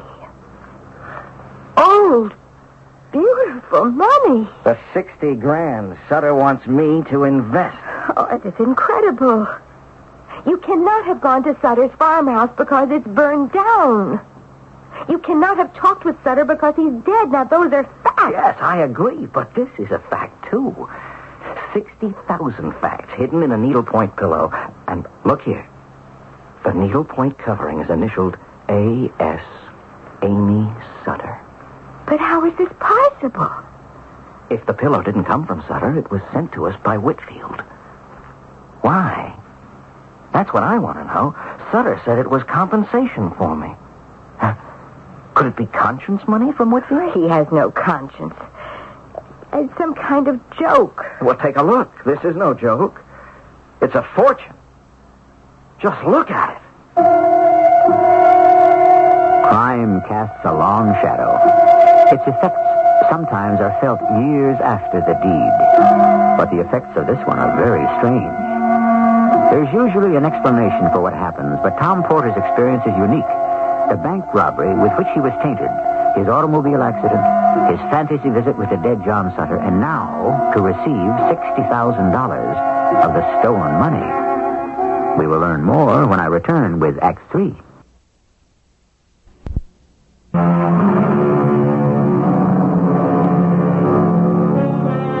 Have you ever made a mistake in judgment? Of course you have. I have, I know. A Welsh proverb holds that experience is the fool's best teacher.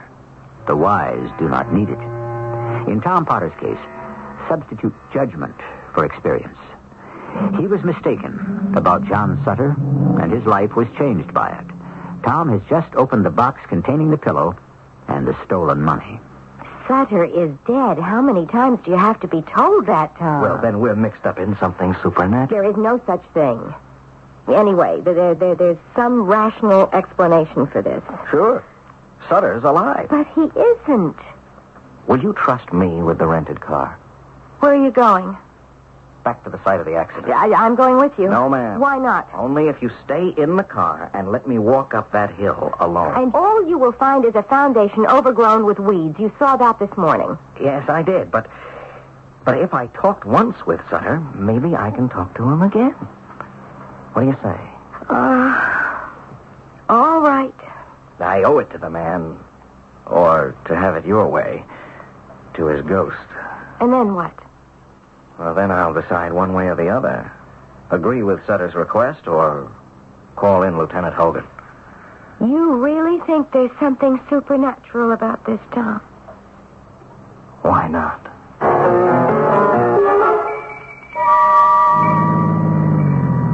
Remember now, you promised. I won't cheat unless you're gone too long. Lock the door after me. Tom, I'm scared. Relax, I'll be back soon. I don't believe I'm doing this. Returning to a ghost house, looking for a dead man, no one would believe it. No one should. But last night... Good Lord. There it is. The farmhouse. Light burning. Well, come in, son. John Sutter. There's something devilish about all this. Amy said you'd think so. Well, come in and sit down. I was here last night. That's right. But I was here earlier today, and there is no house. It burned down. And you're dead. That's right. That can't be right. What's the matter with me? Not a thing. But last night I never left the car. Not physically, perhaps, but you were here. You remember what we agreed to? Not physically? What does that mean? Your spirit body was here. I don't believe it. You mean when I was knocked out, I stepped out of my skin and paid you a visit? Yeah. Well, why would I find myself talking with you? Twice. I'm atoning for my sin against you. Uh-huh. And I suppose you know why I came back tonight. Oh, yes. Amy and I figured you would. You wondered what to do with the interest on the money you're going to invest. You bring it to me here. But if you're a ghost... I'll see that it finds its way into needy hands. 2 years will do. Then I hope my wanderings will be at an end. And the principal will be yours. You know whose name was on the box containing the pillow? That was easy to arrange. I have a brother living in Hartford. He posted it. Oh, why was the sender's name Gordon Whitfield? He has something to atone for on Earth, Tom. You understand, I don't believe any of it. Oh, yes. It's hard to accept. Man's mind is closed to everything except himself and what he can see and touch.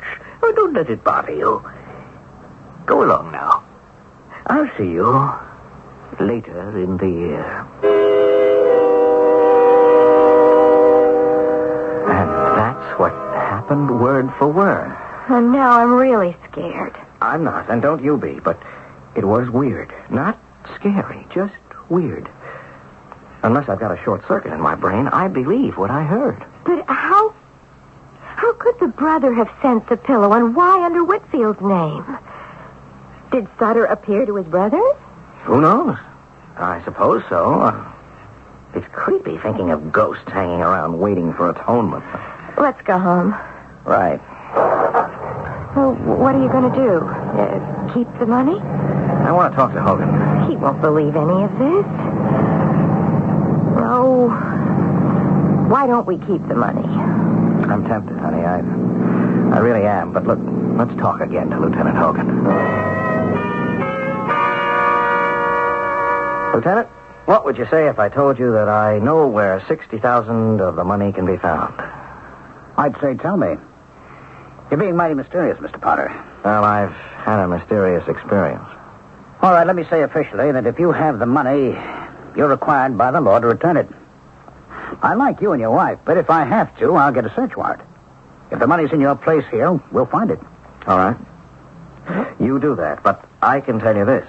Assume I have the money, the police would never lay their hands on it. Now, don't underestimate us. You had the same opportunity 10 years ago. You combed Sutter's house and didn't find the money. You can do the same here. We'll give it a shot. Thanks for coming over. I can let myself out. Good night. You're in the soup, Tom. Yeah. If they find the money, what's the inference? That I was in cahoots with Sutter and the gang and got paid off. And you can't deny it because nobody would believe our story. I still say let's fly the coop. Well, it's too late. We're being watched. What? Of course. Ever since I began to babble about Sutter, Hogan's ears have been at point. He's got plain clothesmen following him. Oh, Tom, how dreadful. First Sutter's ghost, and now the police? I'll tell you one thing. We don't discuss the subject anymore. The apartment could be bugged.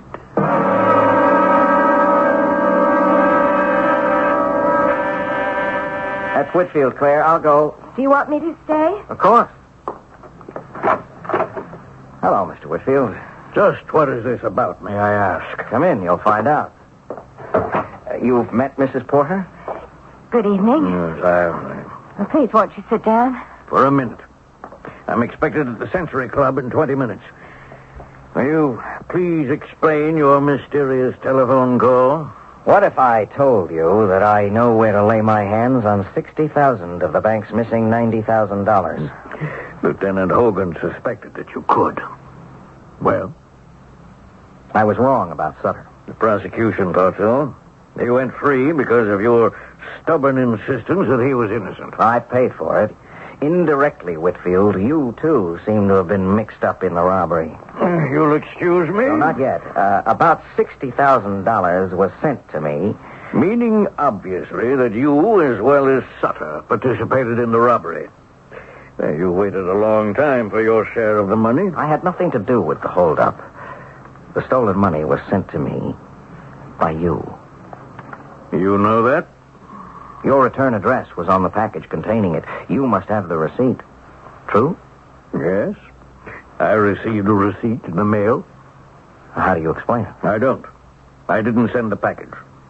If I turn over the package and the money to the police, we'll make headlines, Whitfield. What do you want? The money? Freedom from prosecution? Is that your blackmail idea? I want justice. For 10 years, I've been suspected of complicity in that robbery. No one in banking would offer me a job. You can correct that. How do you propose I correct it? If I turn the money over to you, I'd expect a statement from you to the press. Its content? Your gratification that for 10 years, Tom Porter has searched for the money still missing from the robbery at First Federal and has found it. Mr. Porter, at last, is exonerated from any suspicion of having participated in it. His integrity cannot be questioned. I hope that he will be welcomed back to his interrupted career as a banker.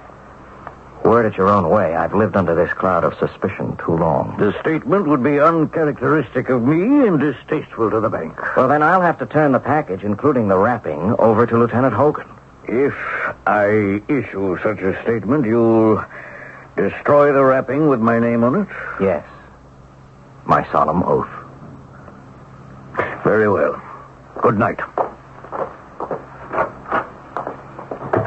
Well, what a warm, friendly man he is. Tom, darling, what happens next? I send for Lieutenant Hogan.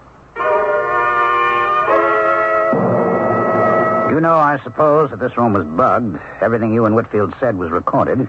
I figured it might be. Mr. Porter, you know where the money is, or you have it? I'm going to turn it over to you, Lieutenant, with certain conditions. I'm listening. The money was sent to me in a box, and the sender's name on the wrapping is Gordon Whitfield. I insist that Whitfield's name be kept out of this weird business. What else? A statement from you to the press that you and I have worked together long and hard to recover the money. Whitfield will support you. Then I'll be cleared, finally, of any suspicion. And you'll have a chance to return to banking? Yes.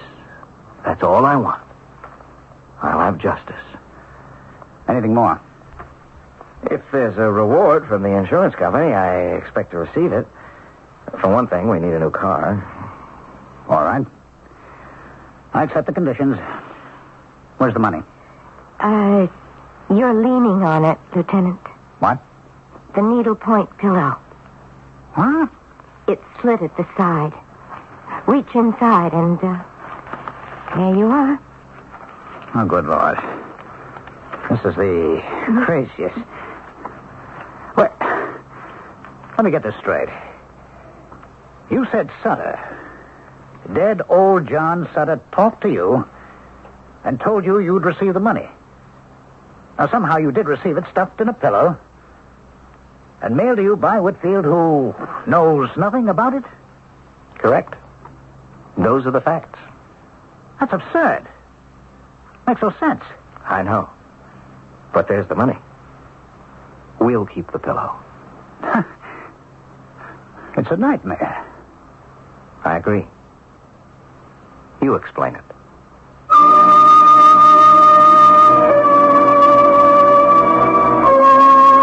Can you? An injustice was corrected, but realistically, the events are hard to explain. Perhaps, as the saying goes, wishing can make it so. Tom Porter lived for many years wishing that he could be free of the suspicion that he participated somehow in the big holdup. And John Sutter's conscience bothered him even after death because Tom suffered unfairly. Combine the two wills and wishes, and a solution followed. Strange? Yes, indeed. I'll return shortly.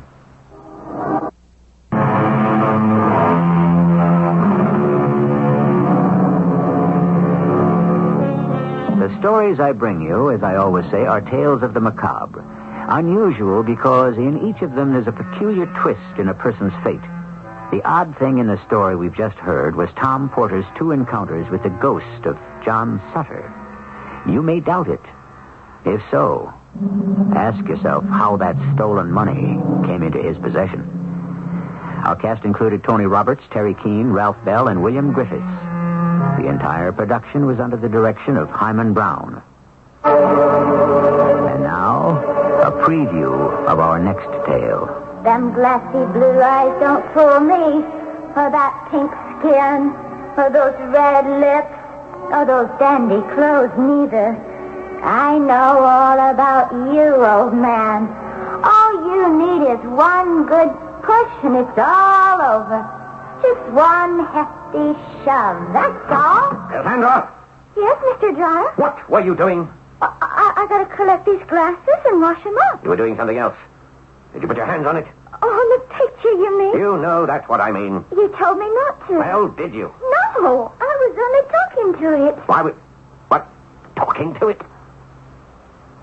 Do you like the picture? Ain't a question, do I like it? I like to talk to it. One of these days, maybe he'll talk back. This is E.G. Marshall inviting you to return to our Mystery Theater for another adventure in the macabre. Until next time, pleasant dreams.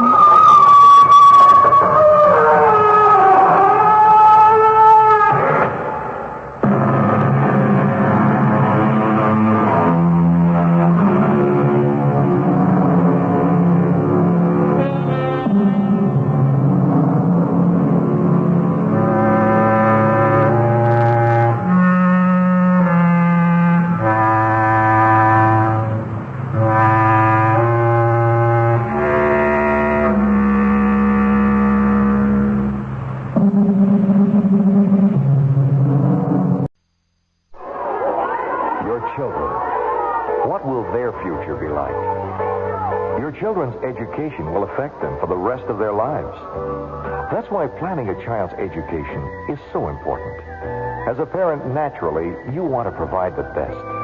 No decision regarding your child's education should be made until all the options have been examined. One of the many excellent forms of education available in America is the independent boarding school. Boarding schools offer a wide choice of courses, extracurricular activities, and scholarship opportunities. You owe it to yourself and your children to examine the options available in America's boarding schools.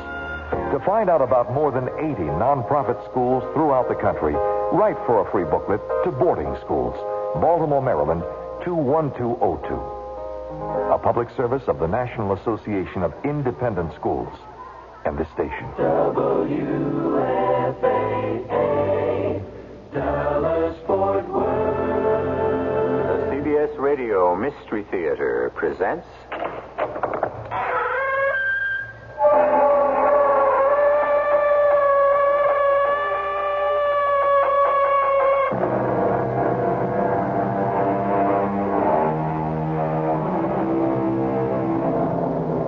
Come in. Welcome. I'm E.G. Marshall. The optimist proclaims that we live in the best of all possible worlds, and the pessimist fears that it's true. However, whether the world is good or bad, or even indifferent, at least there is unanimous agreement that this is the only world we have. Or is that agreement unanimous? Oh, yeah, Mrs. Taylor. She was a witch. Karen, surely you don't believe. You can't believe in witches. Then why did the milk go sour? And why did the horses go lame? And why did the barn burn down? Answer that, Mrs. Taylor. Natural causes, Karen. So? Isn't the witch a living creature? Isn't the witch part of nature, too?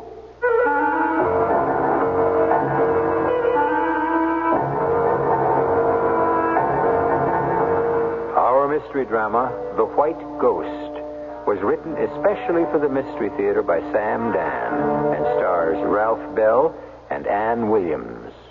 It is sponsored in part by Carrier Air Conditioning and True Value Hardware Stores. I'll be back shortly with Act One.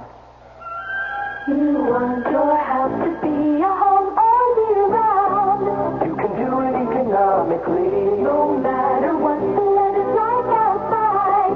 You can train it so easily. So make summer a cooling thing. Turn winter into spring. It's the right time for Carrier. Carrier's right for the time. The higher energy costs go, the more you need Carrier heat pump air conditioning. It cools your home in summer, heats it in winter for up to half the cost of electric heat and less than most oil systems. So before you replace your old furnace or put in air conditioning, talk to your Carrier dealer about heat pump air conditioning. He's the expert. So make summer a cooling thing. Turn winter into spring. It's the right time for Carrier. Carrier's right for the time. Today, more than ever, isn't it great to know scouting is still going strong? Scouting's a lot of fun, and you get a lot out of it because you can camp, and you can work on merit badges, and you can work on skill Still awards. helping our kids grow up to become good Americans, to be prepared.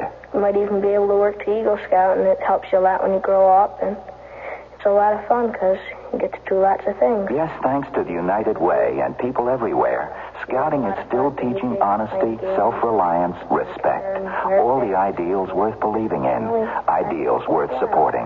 Well, this way you get to camp out in the woods, and you get to cook your own food and find out what it's like to just be out in the wilderness seeing how you can do. Get behind scouting. Become a sustaining member. Call the Boy Scouts of America, listed in your phone book, and make a contribution. Let's keep scouting going stronger than ever. Get him to join, and then he can get another friend to join, and pretty soon everyone will be in scouting.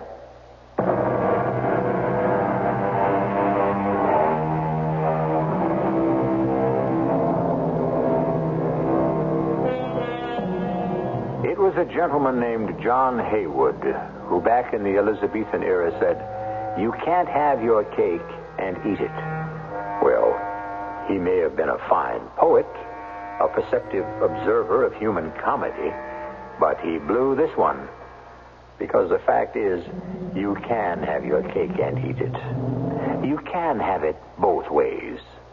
You can even have it always. You can have whatever you want and whenever you want it. That is, provided you know how to go about it. A gentleman who obviously knows how to go about it is Mr. Donald Taylor. How lovely it is, Donald. Yes. That is beautiful music, Phyllis, darling.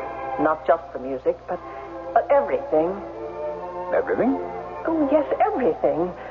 Does a woman have the right to be as happy as I am? Well, darling, that sounds like a question that might be probably posed on some soap opera program. And I feel guilty. Oh, why? There's so many people I know who are miserable. Well, darling, that's not your fault. I can't believe I'm so lucky. You're not lucky. You work very hard. I do? At what? At being you. At being the most wonderful wife a man could ever dare to hope for. Oh, excuse me, dearest. Hello. Darling. Yes. Oh, you're not alone. No. Have you told her yet? No, Congressman. But you promised. You promised you'd work it out. Yes, well, of course. With her. Certainly. When? Well, you know what it says in the Bible, Congressman. To all things there's a season. Don, I must see you. Congressman, can't it wait? Donald, if I don't see you tonight, I'll kill myself. Well, that is a rather extreme position. I mean it, Donald. I'll kill myself. And before I do, I'll send a letter to all the newspapers telling them about us. Oh, I see. You'd better get over here. Well, Congressman, I think this does call for a meeting. I'll be there within the hour. Is something wrong, dear? Oh, it's just that if you elect a fool, you can expect him to behave according to form. It's a little political problem which requires my presence. Oh, shall you be out late? Yes, I'm afraid so. It'll be a long, boring evening, but the proposed legislation is of the utmost importance. I'm so proud of you, Donald, darling. My dear, I shall return just as soon as I possibly can. I've stopped telling my friends about you. Oh, have you? They simply cannot believe that anyone could be so kind, so considerate, so gentle.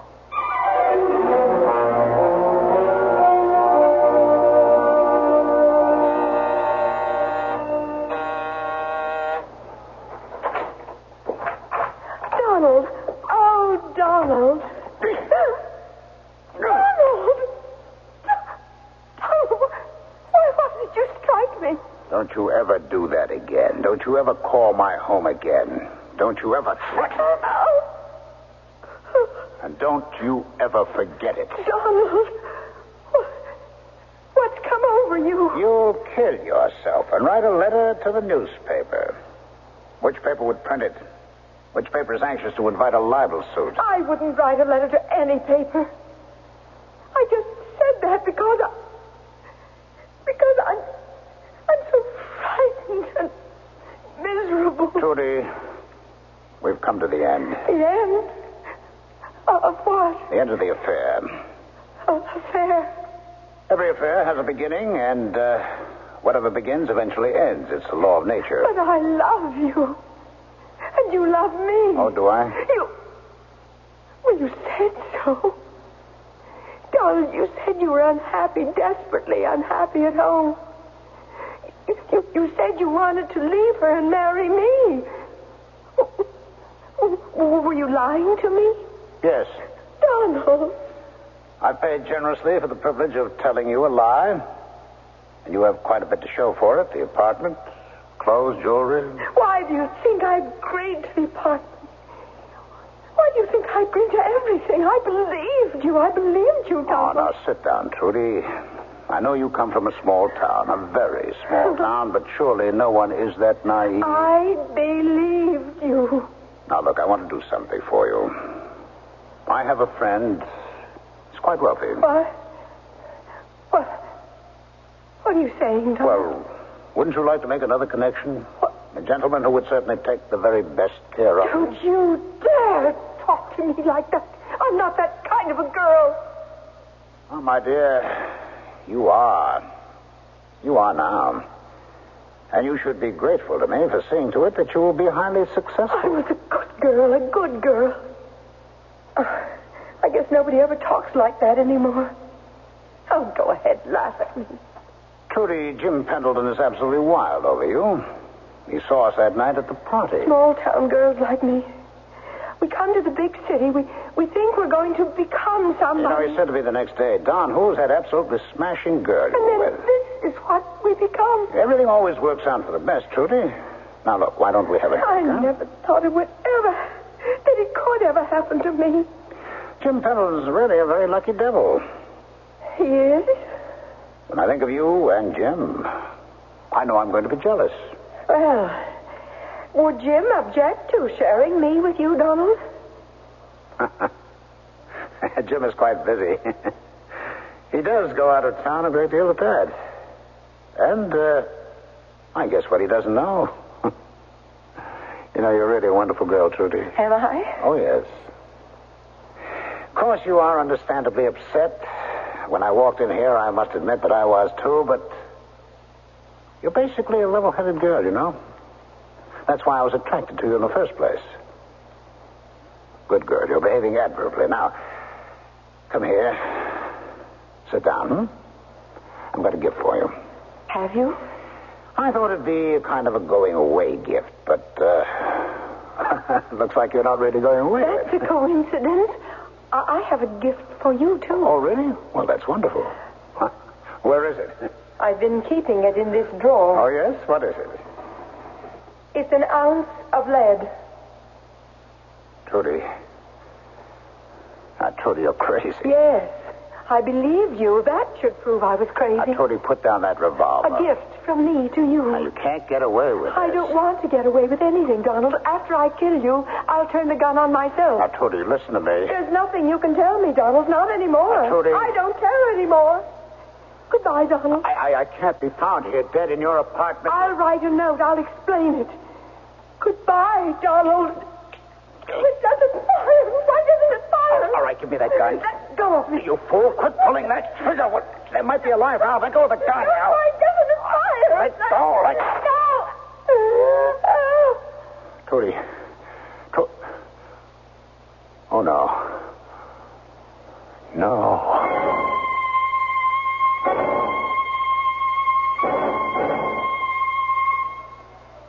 Good morning, darling. A delightful breakfast. English muffins and Mendelssohn. Pour you some coffee. Thank you, Phyllis dear. What time did you get home last night? Oh, very late. How'd the meeting go? The meeting? Oh, well, problems. Have any trouble with the congressman? Yes. Is there anything new in the paper? Yes. There's been a murder.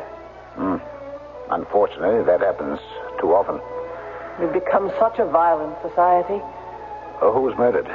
Oh, her name was Gertrude Nelson. Well, you should know who she is. Should I?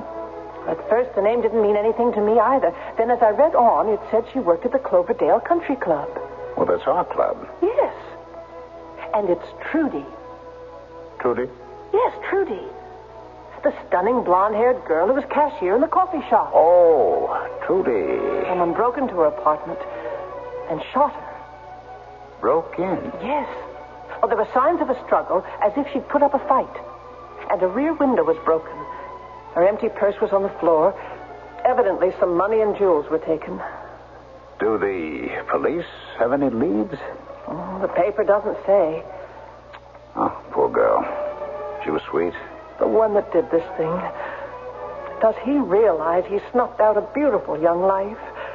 Or has murder become so ordinary, so commonplace? Oh, now, darling, it doesn't do to let your thoughts dwell on morbid matters. Besides, there's nothing anyone can do for her now. I'm sorry you're so upset. Oh, she was a poor girl trying to make something of herself. The world is so unfair. My darling, you have to accept the world for what it is. Oh, yes, I suppose so. Well, I must get to the office. But you haven't had breakfast. There's no time, dear. I'll see you this evening. Is something wrong? Oh, what could be wrong? I don't know. It's just you seem so abrupt and so preoccupied. As if something's troubling you. Oh, dearest. I look at you, and I don't have a worry in the world.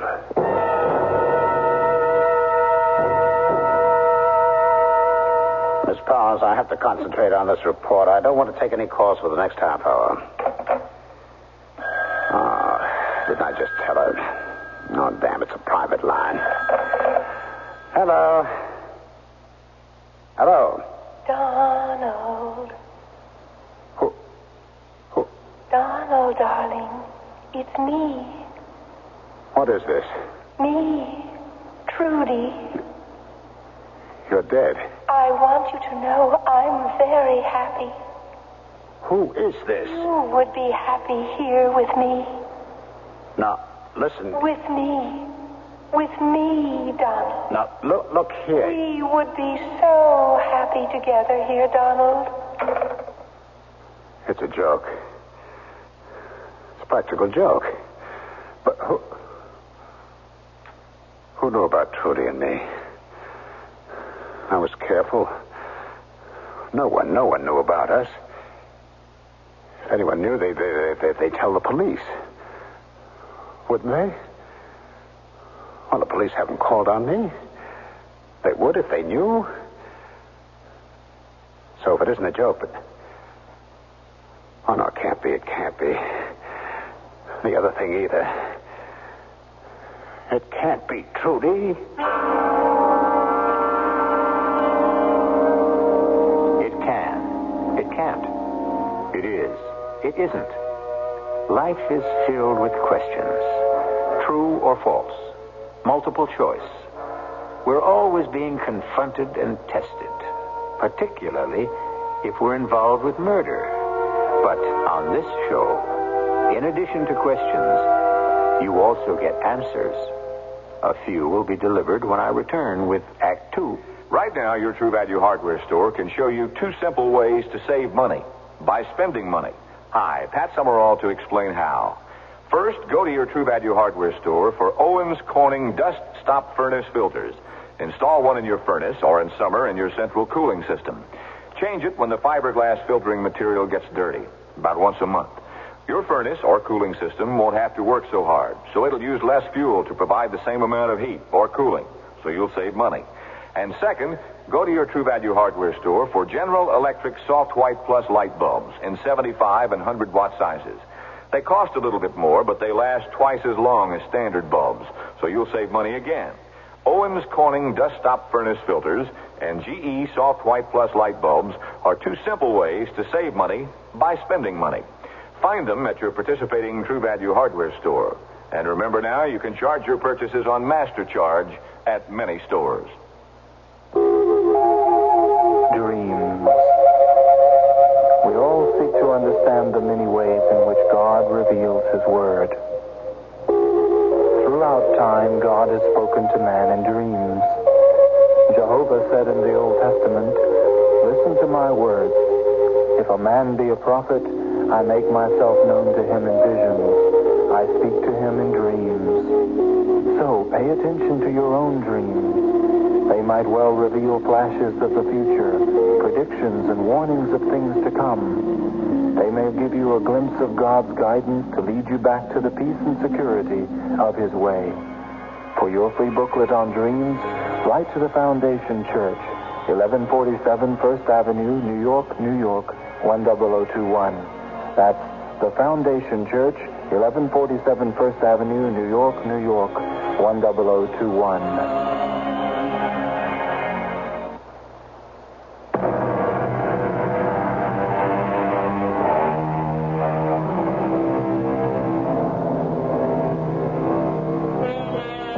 Murder will out. Who says so? Well, in a variety of statements, scores of poets and sages assure us that murder cannot be kept secret or hidden. Is that really true? How many murders remain unsolved? How many killers evade the law? Unfortunately, quite a few. Donald Taylor is doing a bit of soul searching. He didn't exactly kill Trudy. It was self-defense. They struggled for the gun. She actually killed herself. But can he afford to have even that much known? Of course not.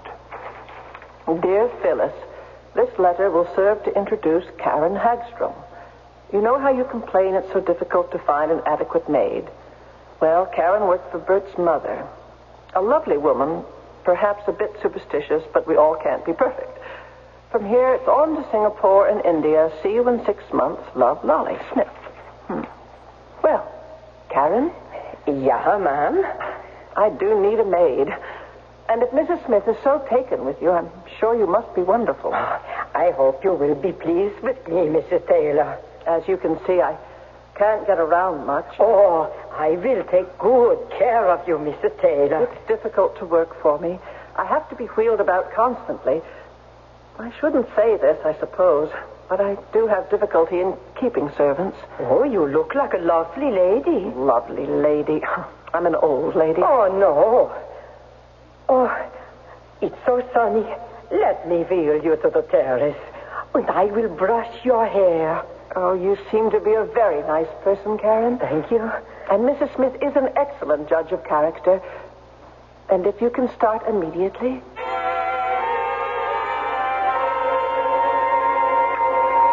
Darling, you look magnificent. I have a new maid. Well, I hope you can keep this one. Oh, yes, she's a perfect gem. Lolly Smith recommended her. She's worked for Bert's mother. She's so kind, so gentle. Oh, excuse me, dear. Hello. Hello. Donald, darling. Who? It's so wonderful here where I am. You'd love it. Who was that, darling? It's the wrong number. You seem so upset. Well, actually, it wasn't a wrong number. It's an obscene call. Oh, it's a dreadful world, Donald. Sometimes I don't feel so badly being out of... Oh, Mrs. Taylor? Yes, Karen. Oh, Karen, this is Mr. Taylor. Oh, pleased to know you, sir. How do you do? Will you want to wear the red sweater tomorrow? I'll wash it out. Oh, don't bother. Mrs. Prentice does the laundry. Oh, no. I'll do it myself. Ring when you want me to put you to bed. I will, Karen. Thank you. Well, she seems capable enough. You know, as she stood here near the table in the candlelight, she seemed to remind me of someone. Oh, yes? Who? Oh, for just a moment. It was just the way the light reflected on her face. Oh, she reminded me of that poor girl. Which poor girl? The one who was murdered. Trudy. Well, how can you say that? Well, this one is at least 10, perhaps 15 years older. Now, darling, for almost a month, ever since that poor girl was murdered, you keep bringing up her name. I can't help it. Well, why? You hardly knew her. I mean, it's a tragic thing. Oh, but she was so beautiful. You know what I said to myself the first time I saw her at the club? For no reason at all. I said, if our little Madeline had lived, she might have looked like that. Oh. I'm sorry. It wasn't your fault. Phyllis. Don't say anything, darling. You don't have to. Well, I think of the child dead and you in the wheelchair all these years. We must accept fate and make the best of our lives. Oh, we have, haven't we, darling? You've been the most wonderful husband. Oh, let one of the servants answer, dear. Well, it's ringing on the private wire. Donald, darling. Was it the same? Yes. But, darling, who would know your private number? Let's put it from my mind. It upsets me. Darling, you can't afford that. I know. Perhaps I'd better get to my room. Oh, no, not again. Hello. Donald? Oh. Hello, Jim. Don, about that order we placed with you. You know, I've been thinking about it, and you could do a lot better. Just mull it over and get to me in the morning, huh? Regards to Phyllis. Yeah, sure. Oh, just between us, pal. What a shame about that Trudy. She sure was something, huh? You know, you're lucky nobody knew about you and her. That is, nobody except me. But I'm your pal. I'll keep my mouth shut. I know you will, Jim. Oh, and about the price. Now, I am positive you can do a little better if you really put your mind to it, huh? Night, pal. Good night. What was that all about, dear? It was the obscene phone call. Don, what are you saying? Wasn't that Jim Pendleton? Yes, dear. Donald, these past few days you've been so preoccupied. Oh, I'm sorry. I'll have to look through some papers. Perhaps your maid had better help you to bed,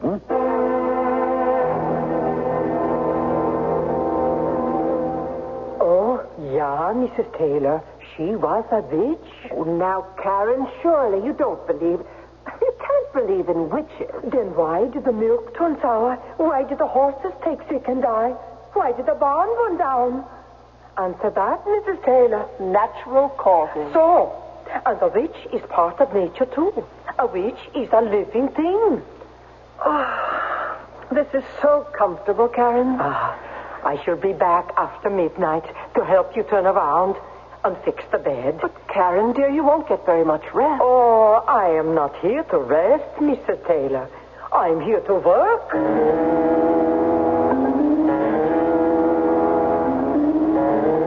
Mrs. Taylor?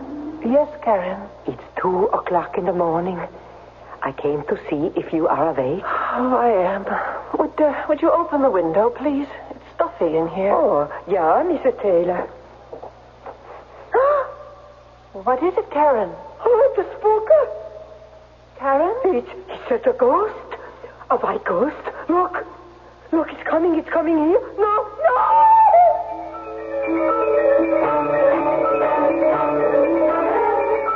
Oh, I am so sorry. I bothered everyone. Now, Karen, you know there's no such thing as a ghost. Where was this ghost, Karen? She came from the woods near the greenhouse and on the lawn. She? Oh, yeah, she. The white ghost. Oh, she's always a woman. And this woman, she had long blonde hair. She's always a girl who's been murdered. And she comes back. Now, that's nonsense. Oh, no. But it is true. She always comes back to the house of the people who have loved her to let them know she still loves them. But we don't know any girl who has been murdered. Yes, we do. But she was a stranger. I loved her. Now, look, it's time we all got to bed. Good night, Karen. I'll see to Mrs. Taylor. Yeah. Good night. Poor girl. She made it seem so real. Could it be true? Could what be true? She's convinced she actually saw a white ghost. Darling, you do need your rest. Try to sleep.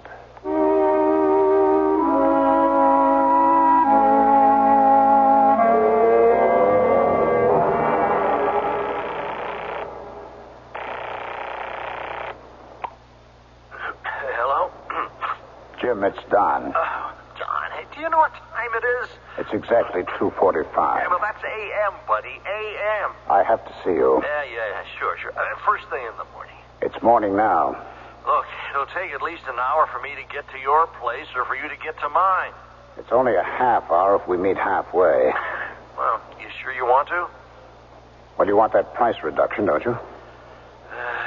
You're the doctor. All right, take the shore road and pull over near the interstate sign near exit 4. Let's meet in exactly 30 minutes.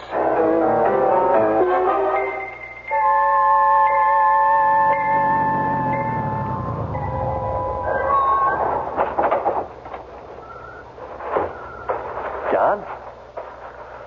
Hello, Jim. Hey, what's all this about? Let's start at the beginning, Jimmy. For a long time you've been trying to buy my company, haven't you? Don, it is 3:20 It would solve a lot of your raw material headaches, wouldn't it? Don, what are you driving at? But as chairman of the board, I've blocked the sale, right? Don, what? So how do you get me out, huh? By making me look bad. Forcing me to resign. Forcing you to... Or else putting me in the middle of a scandal. Scandal? Or even try to drive me out of my mind. I don't know what you're... I don't know what you're talking... You don't know what I'm talking about, huh? Well, you're the only one who knows about Trudy and me. You could tell the police about our relationship, huh? You are crazy. Am I? You're applying the pressure on all three fronts, aren't you? Don, I am not going to do any such thing. It was you who hired an actress to pose on the phone as Trudy. And tonight you even had her get into some flimsy thing and float across my lawn as the ghost of Trudy. Now, Jim, you and I know there are no ghosts. That dead girls cannot speak on the phone. Look, I've heard just about enough. Oh, yes? Well, that's all there is. And so now... What are you doing with that? What are you doing with that? What do people usually do with a gun? Kill, huh? No, Donald, we're friends. Yes, we were. Until you saw a way to get ahead of me. Donald, please don't kill me. Well, Jim, I have no choice. You could always go to the police, and then the story gets out, and I'm through. Don, I swear to you, I'll never... I'm sorry, Jim. I'm sorry. You shouldn't have hired some girl. I didn't. I swear to you, Jim. I never... I said I was sorry. But you just can't kill another human being. Oh, yes, you can, Jim. You can even get used to it. Once you've been in on it. No! God, please, I didn't do anything. I don't even know what you're talking about.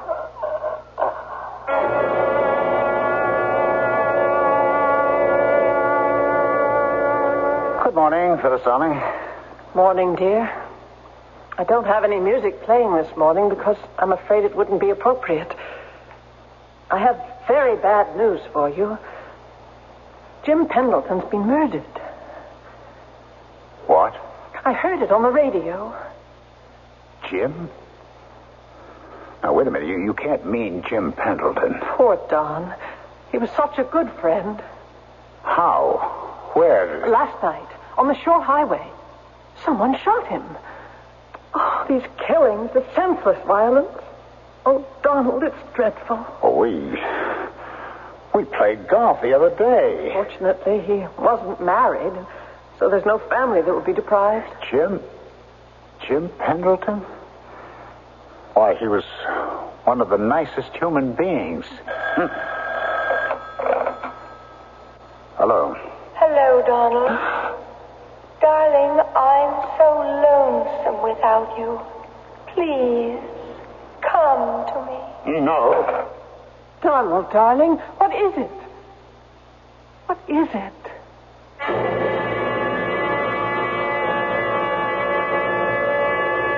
What is it indeed? Or more properly, who is it? Trudy, we know, is dead. And if Jim isn't paying someone to impersonate her on the phone or to behave as her shade, then with what are we dealing here? For this kind of answer, you have to be here for the third act, which I shall bring in just a few moments. To the man who bought the Skyhawk, to the girl in the Century, we're glad you like your Buicks, glad you set your spirit free. And to the family from Ohio, to the folks up in St. Paul, nice to see you join us, nice to see you all. Do you know that over 250,000 people have already bought 1976 Buicks? No, we didn't know that. You like your Buick, don't you? Oh, yeah, sure. A lot? A lot, yeah. Yeah. There's probably nothing you don't like about your Buick, right? I can't think of a thing. Well, we could probably even say you love your Buick, right? Yeah. We could say that I love my Buick. That's right. In fact, I'll bet you wouldn't trade that Buick for $1 million. Oh, I wouldn't bet that. Oh, he bet it, didn't he? Okay, it's a bet. Here's the Buick. Where is the cashola? Let me see it. I don't think he's coming across. It's nice to see you join us. We're glad it came to be. Nice to see you join us. Like your spirit's free. Buick, dedicated to the free spirit in just about everyone. Hello, I'm Dolly Parton. Have you ever watched a weaver at his trade? Shuttles weaving faster and faster on the loom, creating a design where none has been before. And come to think of it, life's pattern is woven in just the same way. Born of many different threads, meeting, merging, spinning out the small fabric of our existence. The March of Dimes is trying to create a better fabric of life, free from the tragedy of birth defects. A life which ensures every newborn the right to the most precious heritage of all, good health at birth.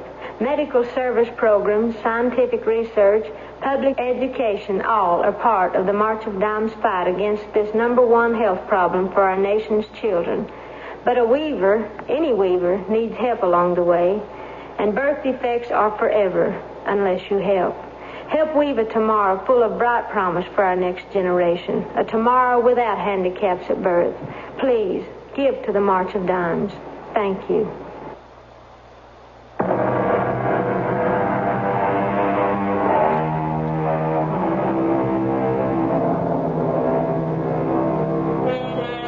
Grown men, intelligent men, do not believe in ghosts, especially in broad daylight, when all's well with the world. Yet there comes a time at night when no one is too sure, especially if it's a trying time, a time filled with fears and guilt. Then the veneer of a few thousand years of civilization is stripped away. Then we are all back there in the caves, shuddering at shadows. Yeah, Mrs. Taylor, the place is haunted. Haunted? Yeah, from the old country. The old people say the white ghost is the unmarried young girl that dies. Oh, come, Carrie. Yeah, and she dies for love. Well, the only young girl we knew who died recently was poor Trudy Nelson. And she didn't die for love. She was murdered. This is her ghost, and she did die for love. Karen, could you bring in some fresh coffee, please? Oh, yeah. I'll have some too, Karen. No, not until dinner. That's what your doctor said. Phyllis, darling, how can you listen to all that nonsense? Well, it isn't nonsense if she believes it. Well, don't you find it upsetting? Why should I? I think it's rather charming. Besides, she's such a wonderful maid. Well, how could I do without her? So gentle, so understanding. How can I ever thank Lolly Smith for recommending her? Hello? Donald, Oh, no. Donald, come with me. Come with me. Now, listen. Why do you avoid me? I come to the house to see you, and you avoid me. No. Donald? It's all right, dear. Those obscene phone calls? You should report it to the police, now shouldn't you? There's nothing anyone can do. Oh, Don, you're not well. I wish this maid of yours wasn't so superstitious. It's kind of getting to me. What is? Oh, this ghost she sees. You know, that girl has been on our minds ever since... Why? I wonder why. Mr. Taylor, someone to see you. Oh, yes? Who is it, Karen? Well, he said he was a policeman. Police? Yeah. But why would... Well, it probably has to do with Jim Pendleton's death. But why would the police come here? Oh, why? Because we were close friends. That's why. That was a stupid question. Oh, darling.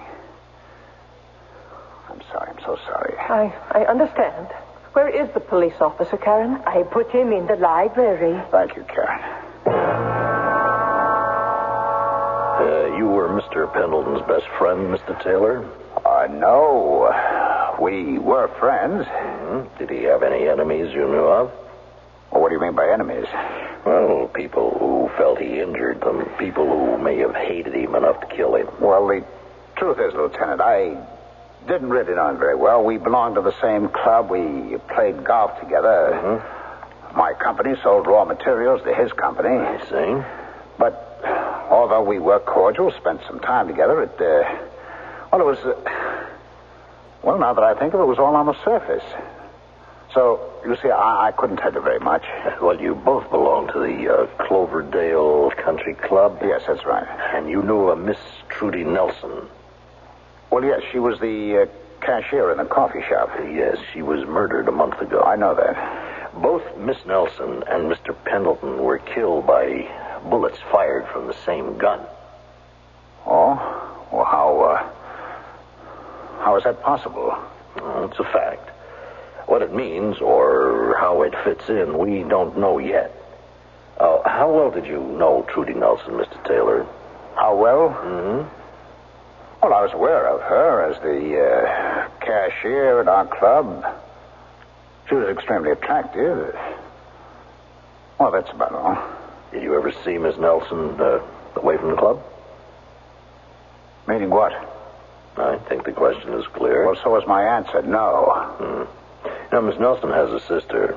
She came in recently from the Midwest.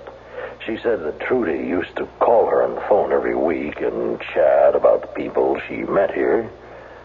And she mentioned you. Me? Yes, yeah. The sister said that Trudy had told her that you and she were having an affair. Now, that's a lie. She really had no evidence to support it, so we weren't going to embarrass you. I just thought I'd let you know what her sister said. Where is her sister? Oh, probably gone back home. She looked like a big farm girl. Well, if you should think of anything that might be helpful to us, please get in touch with me. Yes, I certainly will.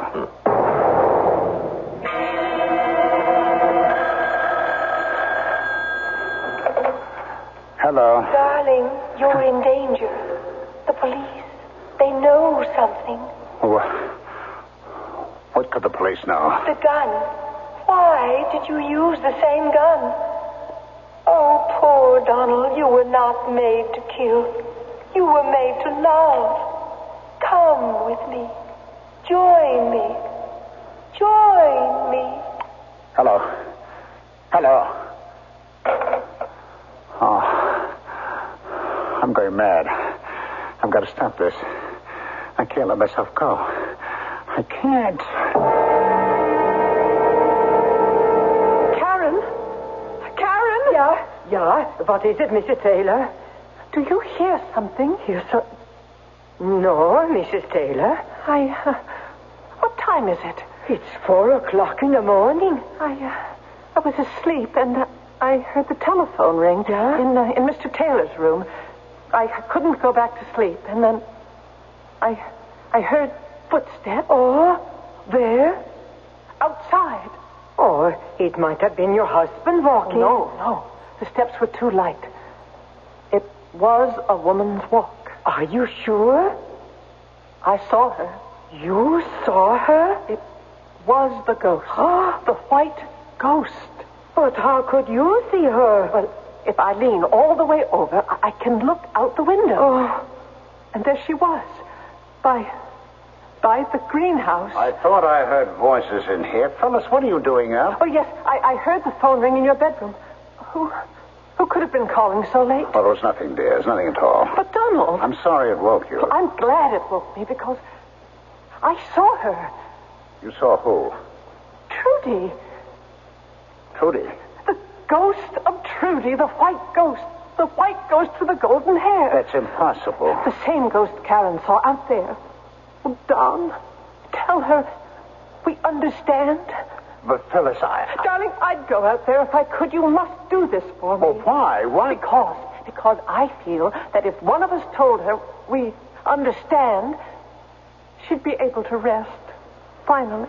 Phyllis, do you realize what Do it for me, Donald, for me. But it's madness. It's real. Donald, darling, it's real. I saw her. I saw the white ghost with my own eyes. Well, I can't... Are you afraid? Why? I mean, what's to fear? She was a fine young girl. How could she harm you? But, Phyllis, Karen. Yeah, ma'am? Karen, will you go outside with Mr. Taylor and help him find the white ghost? No, I couldn't. Karen. Besides, look, there's nothing to fear. She was such a lovely girl. I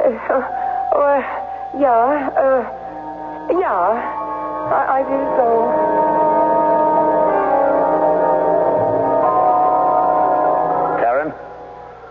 You've been around the other side of the greenhouse? Yeah, Mr. Taylor.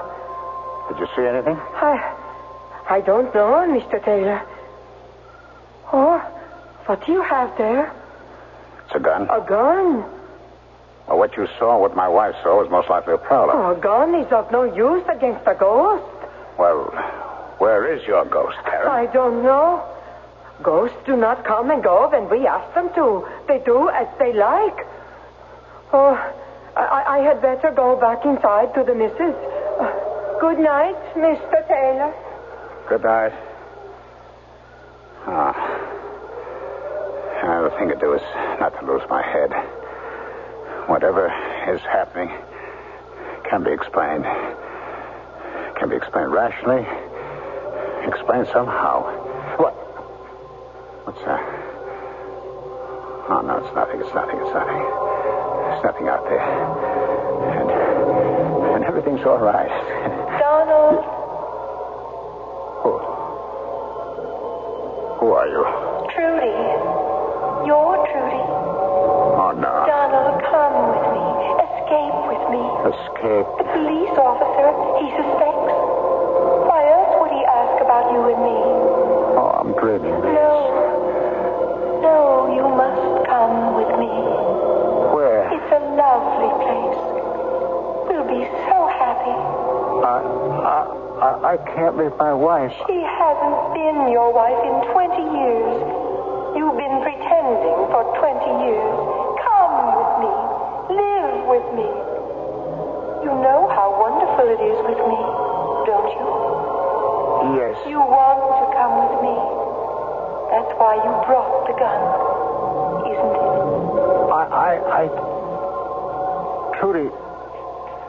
Trudy, I didn't mean to kill you.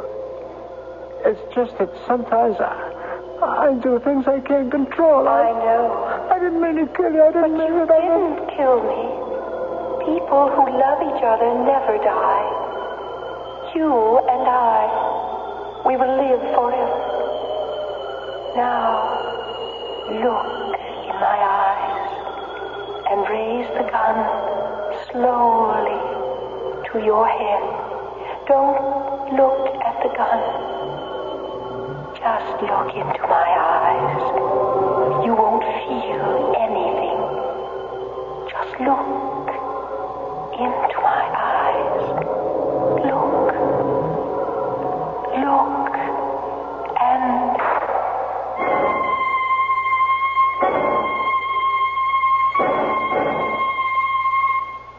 Yes. Oh, yes, thank you, Lolly. Well, you knew how sensitive Donald was, how things disturbed him. I suppose he just... Well, Jim Pendleton, Don adored him, had been murdered. Oh, and I wanted to thank you so much for Karen. Although I couldn't keep her, she was so unnerved by Don's death. Said it was the white ghost that did it. She left. She was such a wonderful maid. Well, you know, Karen Hagstrom, who worked for Bert's mother. What? You don't know Karen Hagstrom? But, Molly, you gave me a letter of recommendation. You didn't. Oh, I simply can't believe it. You never heard of the woman in your life?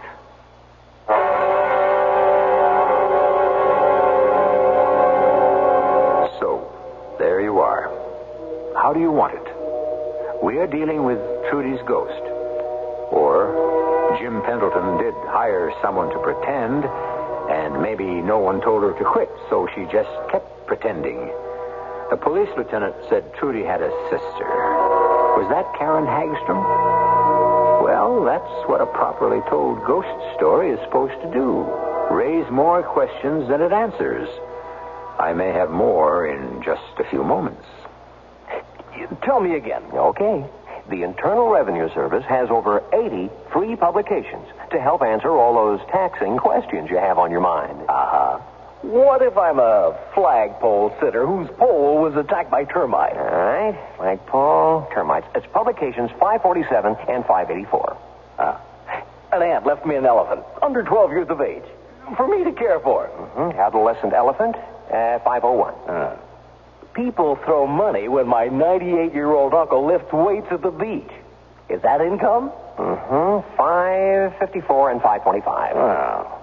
Does the IRS have an answer for everything? Well, just about. There are over 80 free publications for the asking at any IRS district office. You can write for them by using the order blank on your 1040 tax package.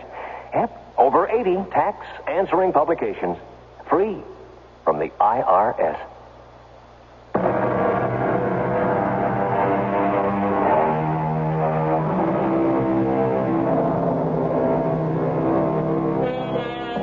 Who says there's no such thing as a perfect crime?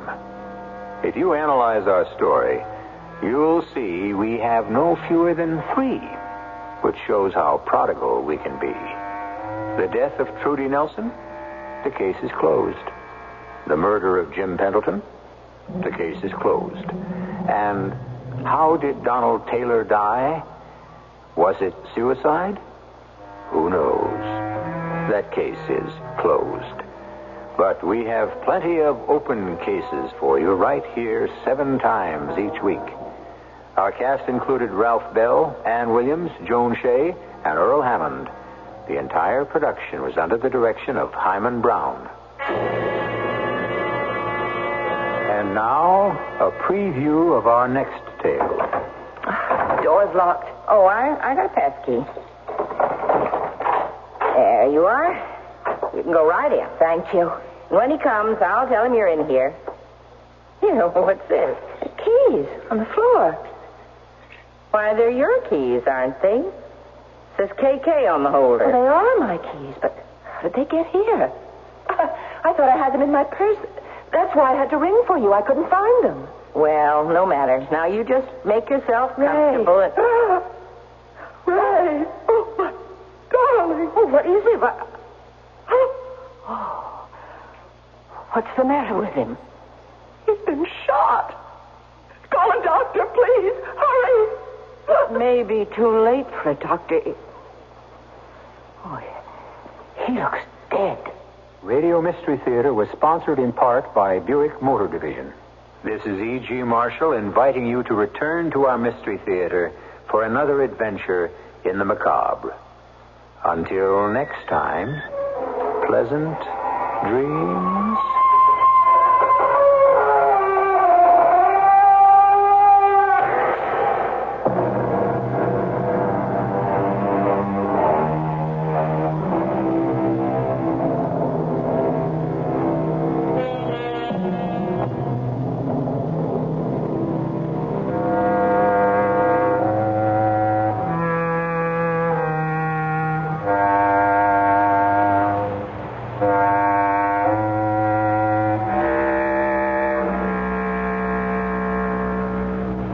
WFAA, Dallas, Fort Worth.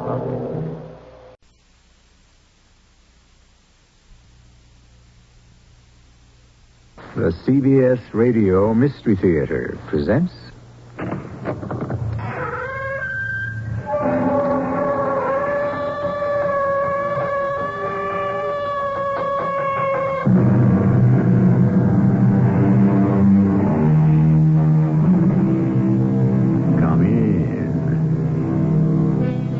Welcome. I'm E.G. Marshall. These are very public times. Few of us can have a completely private life anymore. Even when we think we are living one, in the day of infrared cameras, wiretaps, computers, fingerprints, to mention only a few, which of us knows, who knows what about our most intimate secrets? Happily, only the men who fear these probes, who have something dreadful to hide, have to spend every waking and sleeping hour planning to protect the secrets of their lives. And even they can slip and fail to avoid the unseen watcher. Sam, where are you, buddy? Back over Columbia Shores, Rich. What are you doing there? Something funny just happened below. What do you mean, funny? Well, I'm too far away, and I just caught it by accident, but I think I just saw a murder.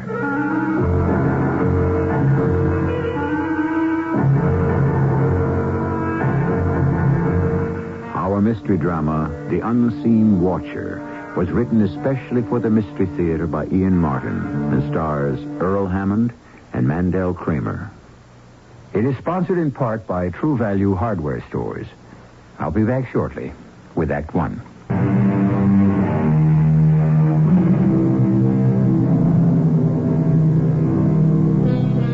In any town of reasonable size today, the helicopter has become a common sight. So familiar that most of us go about our business unaware of its presence.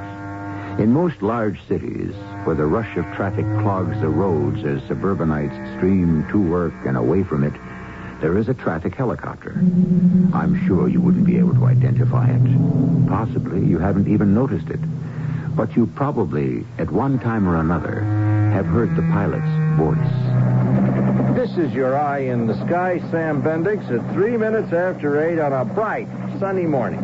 All major roads into the downtown area are running heavy traffic this morning, but so far most of them are moving. Coming in from the Bay Area, it looks as if some trouble may have developed further out towards Charlton.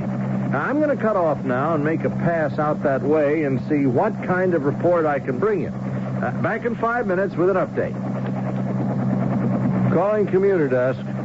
Rich, do you read me? Loud and clear, Sam. What can I do for you?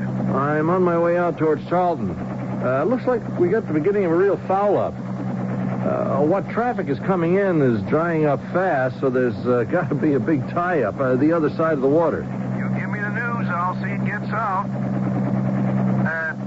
You flyboys get all the fun. You've got to be kidding. It's the same grind every day. Back off, man. You're not cooped up. How big is this cabin, huh?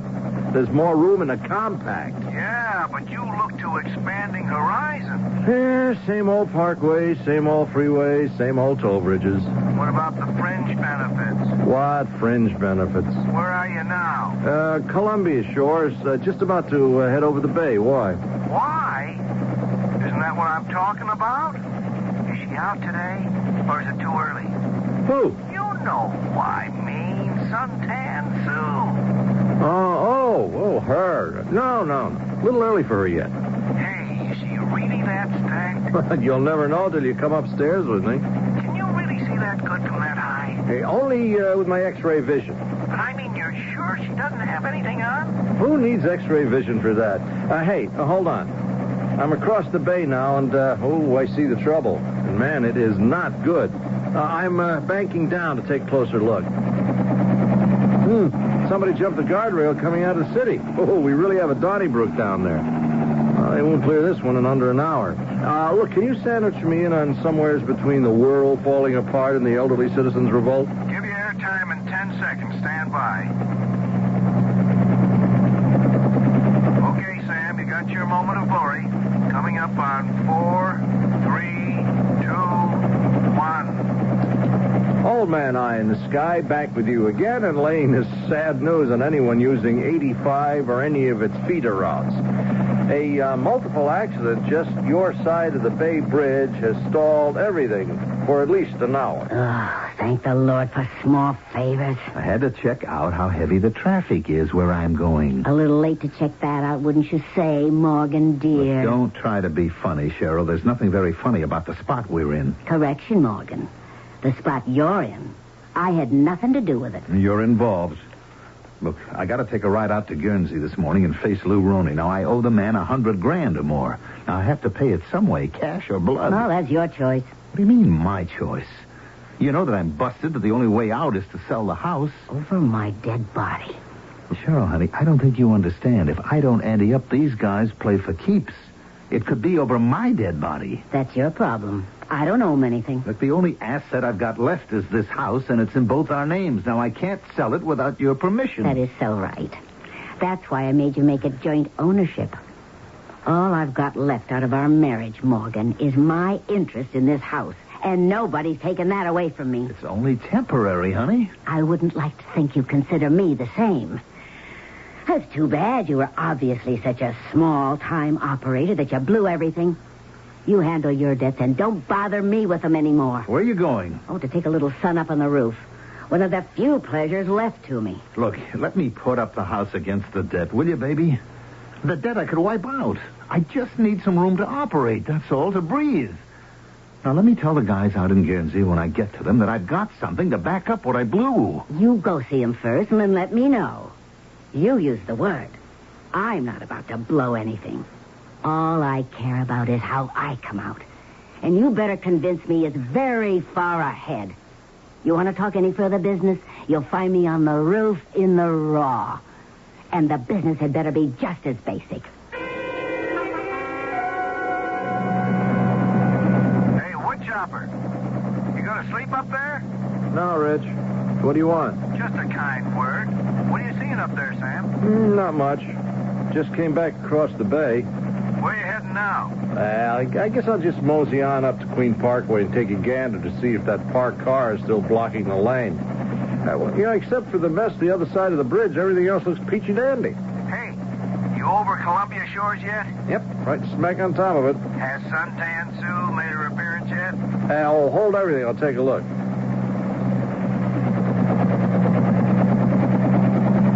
Oh, yes, sir. Just came up on the roof.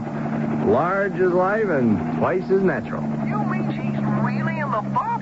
Unless it's a plastic bikini. Oh, you ought to be ashamed of yourself. No, she doesn't mind. She just waved at me. How do you like that? At 800 feet, who can be sure, huh? I think you're putting me on, Tiger. Not me. I don't think this dame exists. Well, sure she does. You go ring the doorbell of the fourth house from the corner of Avenue B on Gardner Avenue. I bet she opens the door. Oh, come on. How would you know her address? Ed, I've been flying the city for 5 years in the traffic beat. You name me a street I don't know. So that's your address, huh? Next thing you'll be telling me is you know her phone number. Oh, there's a limit to my encyclopedic knowledge. Anyways, forget it. She's married. Crumb, you've gone low enough you can see her ring? Her husband. He just came up on the roof. How do you know it's her husband? Elementary, my dear Watson. She didn't even reach for a towel. Oh, that's enough of this idle chatter. Now, come on, let's both concentrate on what we're paid to do.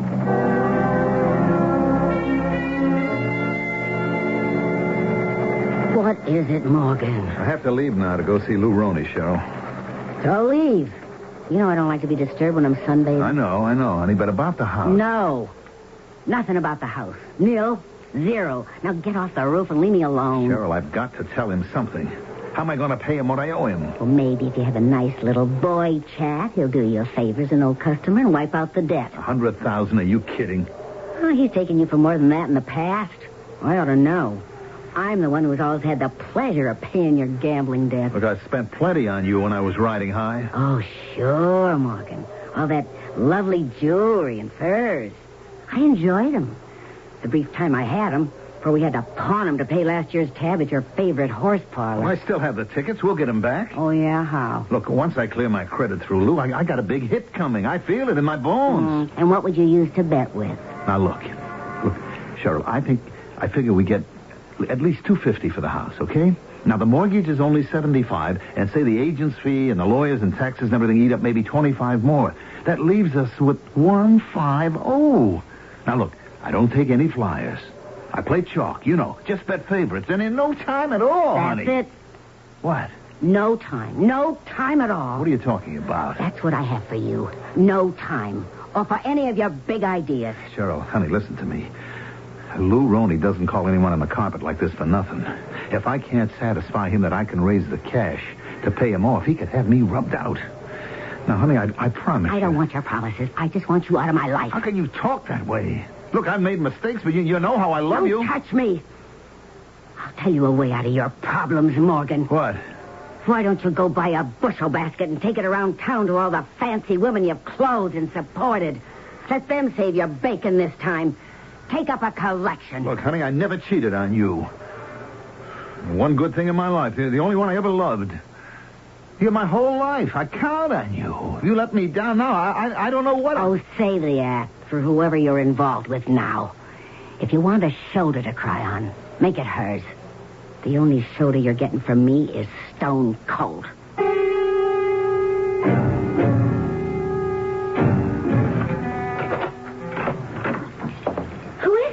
It's all right, Denise. It's only me, Morgan. Oh, you gave me a start.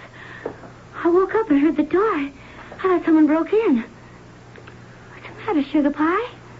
What are you doing here so early in the morning? I got to talk to you, honey. I don't have much time. Okay, well, here, help me on with my roll first, okay? Yeah. You want some coffee? No, I need a drink. Well, you know where it is. I'll get some ice. I'll forget it. I'll take it straight. Hey, what's got you so down? Had a call from Lou this morning. He wants to see me. The office? No. His place. Out in Guernsey? Oh, that's not good. I know. I'm scared, Denise. Well, you don't have to be if you have the money.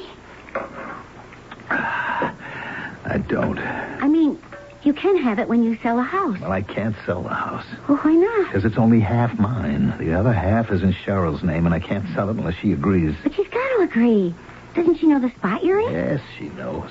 Oh, Lou Roney doesn't mess around. He plays for keeps. Well, she knows that, too, and it doesn't make any difference. She hates you that much. Look, she wouldn't lift a finger to save me. Denise, honey, you're the last hope I've got. You got to help me, please. Me? Look, you can talk to him. You can ask him to give me a break. Oh, no, Morgan. I'm the last one who can get mixed up in this. No matter what I think about him, he's still my father.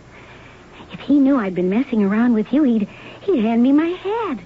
And you'd be deep sixed for sure. No, sugar, that's no way. Well, what am I going to do? There's only one way out I can see. You'll have to get a torch. A torch? Yeah, a guy who sets fires. A pro. How would I go about getting someone like that? You've got the best contact in the world. Lou Roney. If it's anything against the law, he's got it. Or can get it. You tell him it's the only way he'll ever get his dough out of you, and he'll find you somebody. Well, suppose he does. I mean, what do I want him for? To burn your house to the ground. And if it was me, I'd burn up that wife you married with it.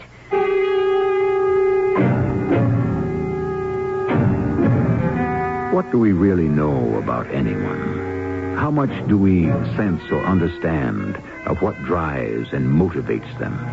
Even our closest friends. We don't see them under a magnifying glass, but rather at the wrong end of a telescope, removed from us, as a helicopter pilot might see them. Inanimate dolls that move and live a distant life that never will cross his. That's the rule. This is the exception, as you will begin to see when you return for Act 2.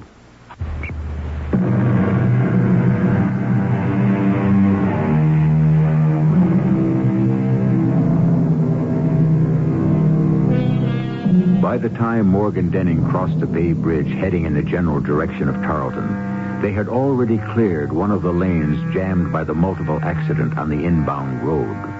Outbound traffic, of course, was unimpeded, and he was able to approach the interview he dreaded faster than he would have wanted.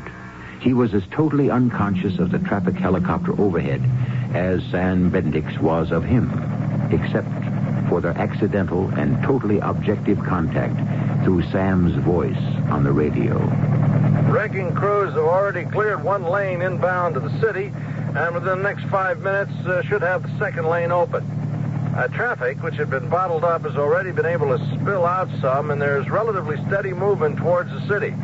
Delays should run from 15 minutes to half an hour. Well, this is your eye in the sky, Sam Bendix, hoping you have a good day and... Real easy to be bubbly about disaster, isn't it? Sam Bendix, or whatever your name is. When you're not sitting in the middle of disaster. Boy, wouldn't it be great if you could just fly that whirlybird down here and lift me off the hook? What's the matter with me? I'm flipping my lid, talking to nobody.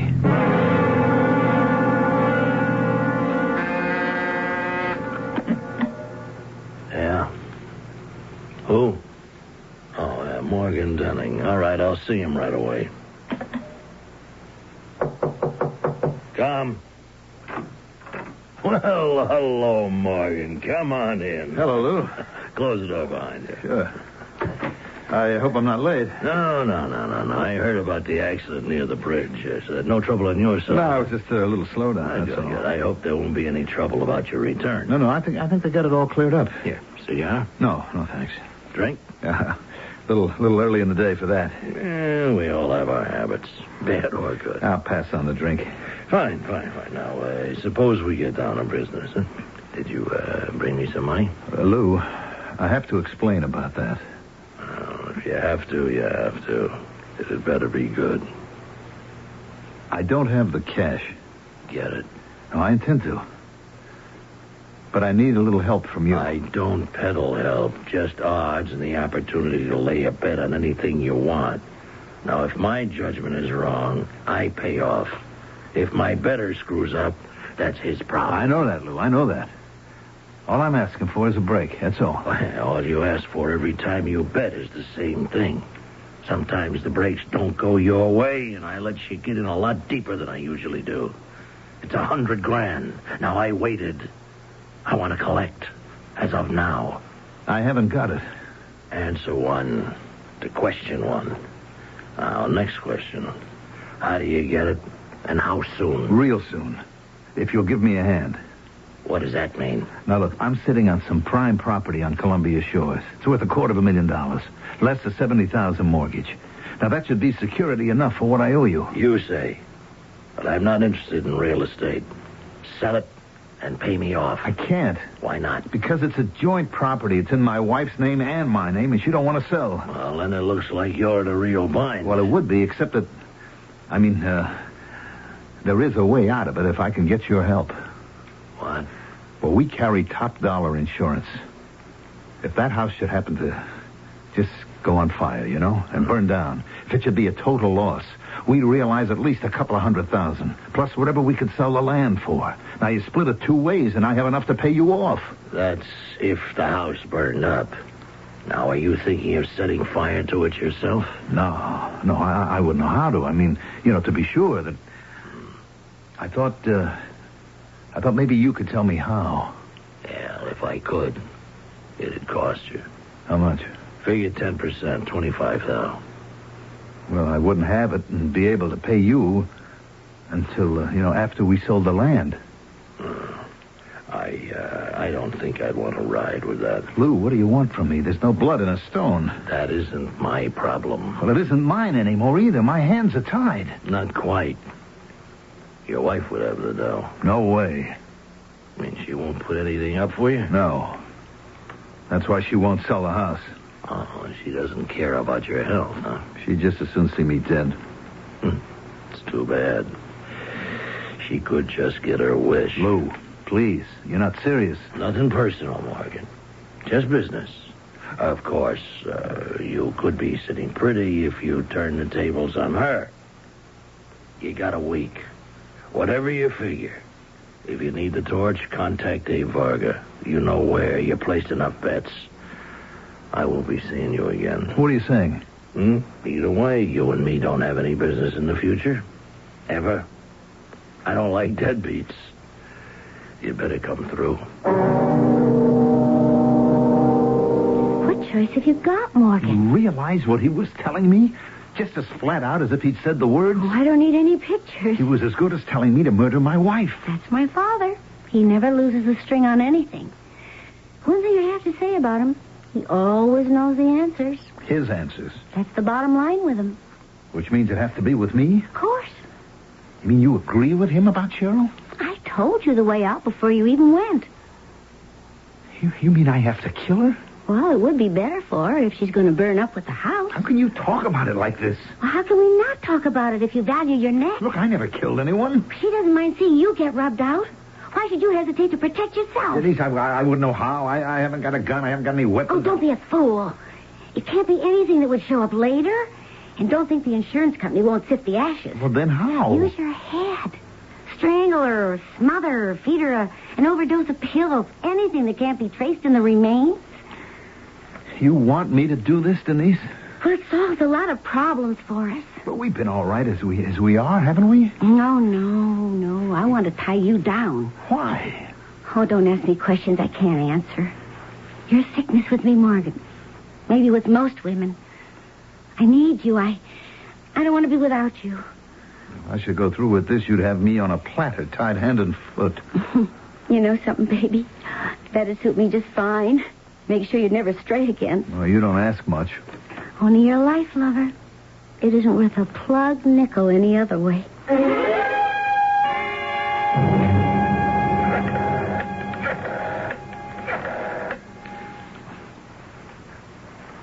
Abe?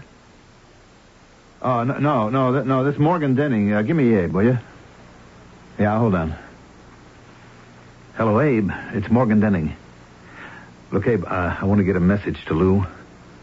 And he said to go through you. Yeah, the message? Just that it's okay. I bought the deal. Now, how do I contact the guy, and when is the big event? And tell him that he doesn't have to worry, that I can make good all the way. What? Tonight? Well, I don't know if I... Yeah, okay. Yeah, I understand. I'll get out of town on business. My wife? I'll make sure the insurance company can't blame her any more than me.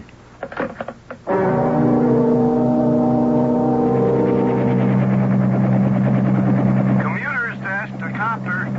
Sam, hey, you up there? I got you, Rich. Where are you now? Town end of the Bay Bridge. Any trouble? No, not yet. Evening traffic's building up, but everything's moving. Why? What do you got? Big Harry, our peerless producer has a mobile unit out covering some Boy Scout rally in Pier Square.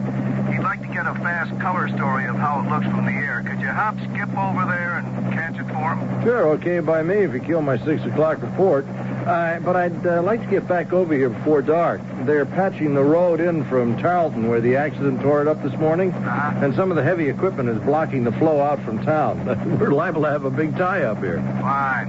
This won't take you long, and you should make it. Okay, I'll wheel over there right now. Just for me, before you leave, how's our girlfriend?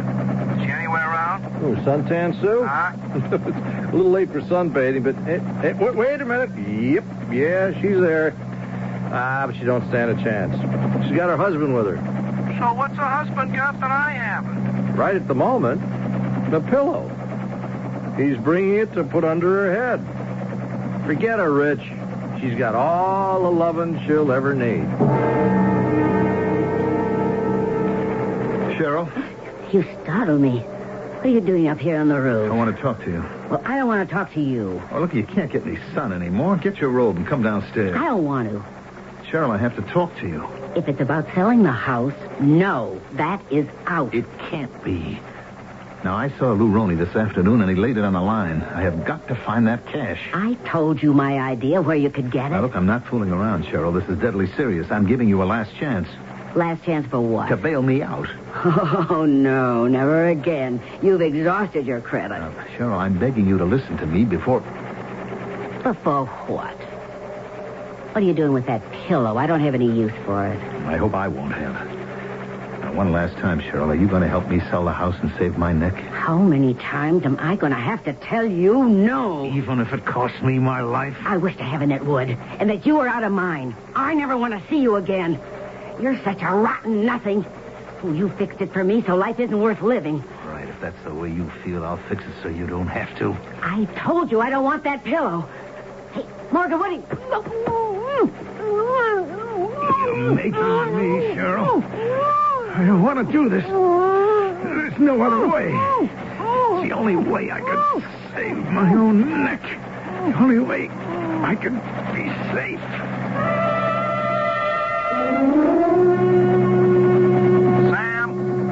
Sam, where are you, buddy?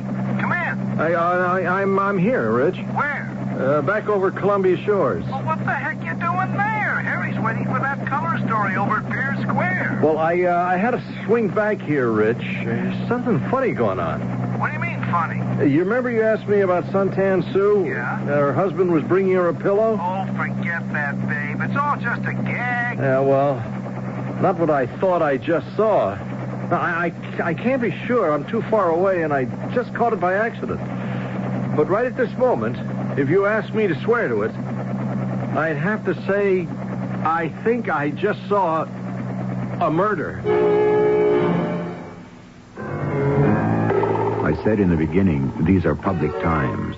It's hard to avoid some unseen watcher over our lives. But how much has Sam Bendix actually seen from the vantage point of his helicopter? Even he is not sure. Has murder been committed? And can he prevent Morgan Denning from getting away with it? Or is his accidental witnessing of an event, as far away as it is, too late? I shall return shortly with Act 3.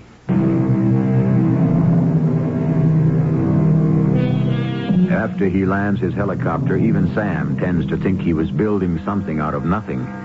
But after sleeping on it overnight, Sam has gone to the police anyway and made a statement. All the rest of the morning, he has felt some embarrassment about stirring up a kind of visual rumor, till in the afternoon, he is called back to see a Captain Fuchs. Why did you report this last night, Mr. Bendix? Oh, I asked the news show to phone at India, Captain, but I guess the powers decided that we didn't have enough evidence to go on. Yeah, according to this affidavit the precinct took from you this morning, there wasn't. Yes, I realize that, yeah. Thinking back on it all, I realized I was taking a heck of a lot for granted. What did you see exactly? Suppose you tell me, Well, this dame is a running gag. See, I always tell Rich and the boys in the news show below that she's in the, you know. But that's just kidding around. What does she wear? Well, I don't know. Bikini, two-piece. I'm too high up to see that much detail. But like I said, it's just a gag. You know, we'd keep it up just to relieve the monotony. And last night, she was on the roof? Check. What time? Oh, around 6. And just exactly what did you see? Well, it was overcast, and I was just wheeling west to check a possible traffic tie-up, and I passed over the house. At what height? Ooh, 6, maybe 700 feet. And you saw her on the roof? Yeah. How big would she be at that height? Oh, not much bigger than half of your small finger. But like I said, so small you couldn't tell what she was wearing or wasn't. And you saw this man come up carrying a pillow? Yeah, that's what it looked like. And then?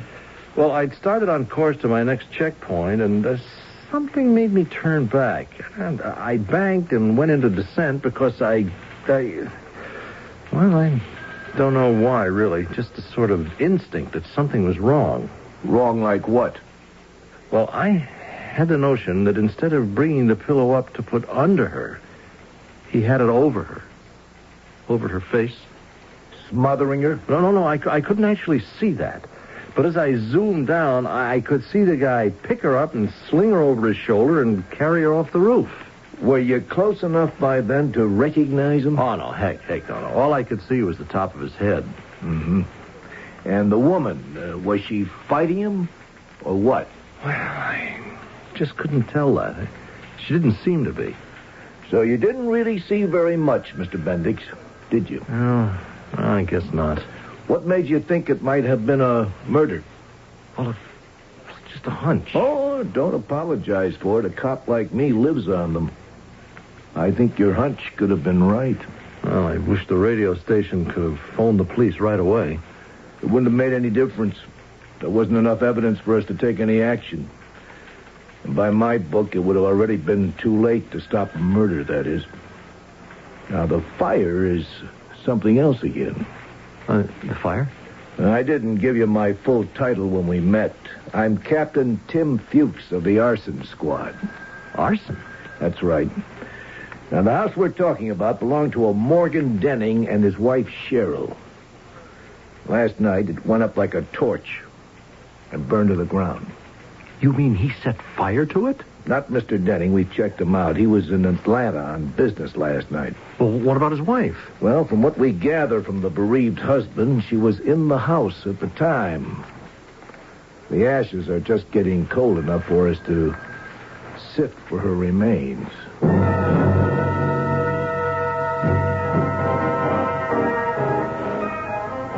Why did I have to meet you here, Denise? Oh, relax, Morgan. You're a hot item. Till your skirts are clean, anyone takes a risk being tied up with you. Me especially. You can't pin anything on me. I have an alibi. As for the fire... Well, that wiped out the other. We'll keep our fingers crossed. Have you contacted Lou? He got to me. I'm okay now. With all the insurance going to me, I can pay off him and the torch and come out well ahead. Plain sailing for you and me, Denise, from now on. Well, first we lay low and let this blow over. You're not home free yet. What's to stop it? There was nothing left of the house. Nobody can trace a thing. That's what has to be made sure of. Oh, it's going to kill me, Morgan, but you and I are split for the next 6 months. You walking out on me? Well, for 6 months, we better act like neither of us exists. Why? Well, for the police, that they shouldn't find a motive. For my father and the organization. Oh, heaven help us if they knew you and I had anything going. I'm going on a cruise. Now, you wait a minute. You can't run out on me. I'm not running out on you. I'll be back when the heat's off.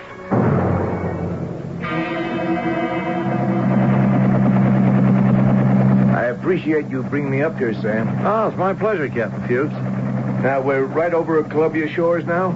Yeah. You see down there the empty spot between those two buildings? That's where the Denning house was. And this is the height you were flying? Yeah, right. Now, I'll give you an idea. You see the house to the right, 3 away from where the Denning house was? Yeah, I got you. Yeah, good. Well, there's a guy working on the chimney there, huh? See? That little dot?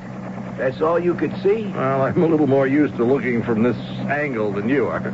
But you still couldn't identify that guy face to face? No. Any more than you could swear that it was Morgan Denning you saw on the roof of the house 2 weeks ago before it burned down? Well, I gotta say no. Or that you could even testify that you actually saw a murder? Well, I couldn't swear to it, but... If you couldn't swear to it, what good is it in court? Nah, the only thing you know for certain is the date. October 24th. No. Yeah, come right down to it. That's right. Come right down to it. We're stymied, Sam. Now, you know, I know, that Morgan Denning murdered his wife and burned up his house and her for the insurance money to pay off his debts. But we're never in the world going to prove it. The son of a gun is going to get away with it. Even with a witness. Yeah, but that isn't fair. No, son, it sure as all get out isn't. The only consolation is that life has a way of catching up. Well, how's it going to catch up with a heel like Denning? I don't know it will. But give it time. I'll give you odds one way or another. You'll get his comeuppance.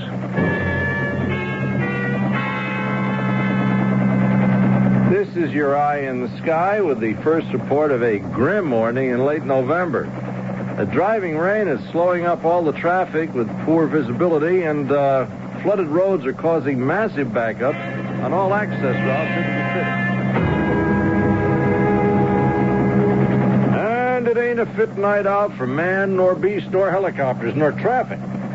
This has been a long winter, and if anyone thought we were through with the snow, forget it. As far as I can see over any major traffic. Well, I guess most of you thought winter would never end. But it has been a glorious day, and from all the signs, spring is here to stay.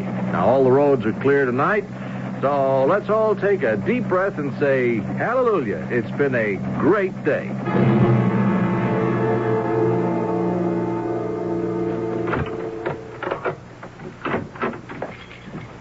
Hello, Denise, baby. Welcome home. What are you doing here, Morgan? Well, I figured you would do back from the cruise. The timing's just great.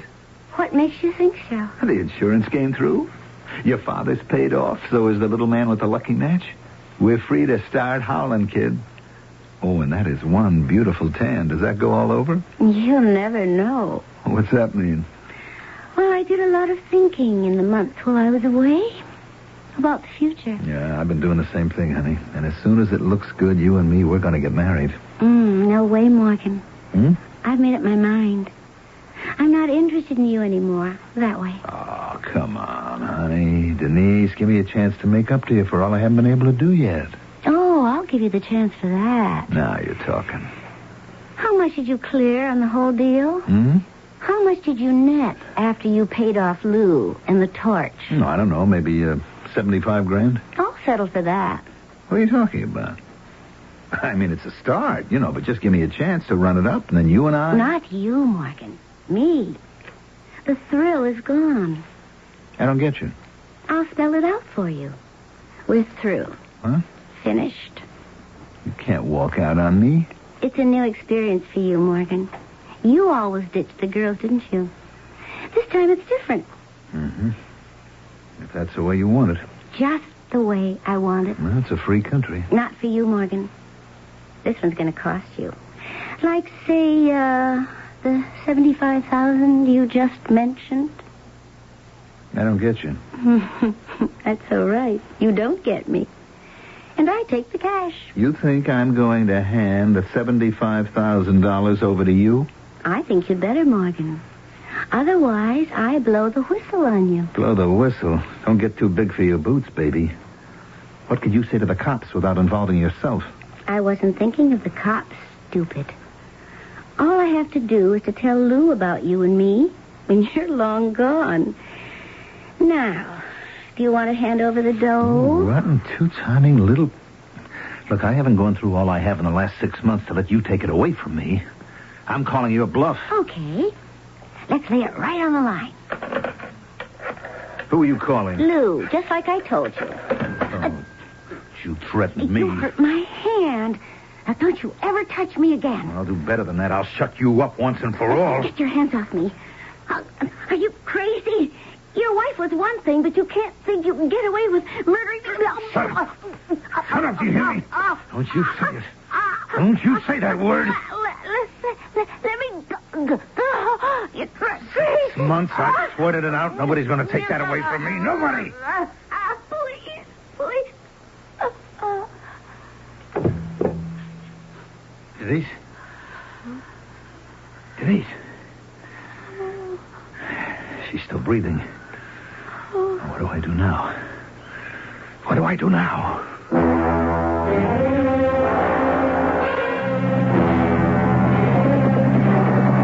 Hey, you reading me, Reg? It's gotten to be a habit. Where are you?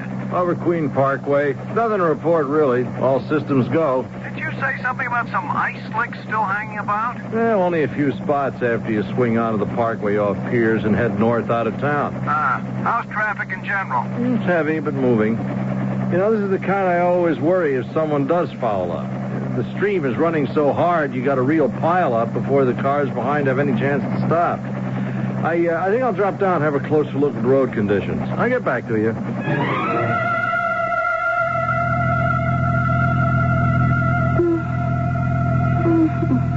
Where am I? You'd be better off if you never woke up, Denise. My hands. They're tied. My feet. Stay asleep, Denise. Sleep. It won't hurt as much. What are you doing? This is where you get off. No! I didn't ask for it, Denise. You did. Holy choke. What is it? Some guy shoved someone out of a car.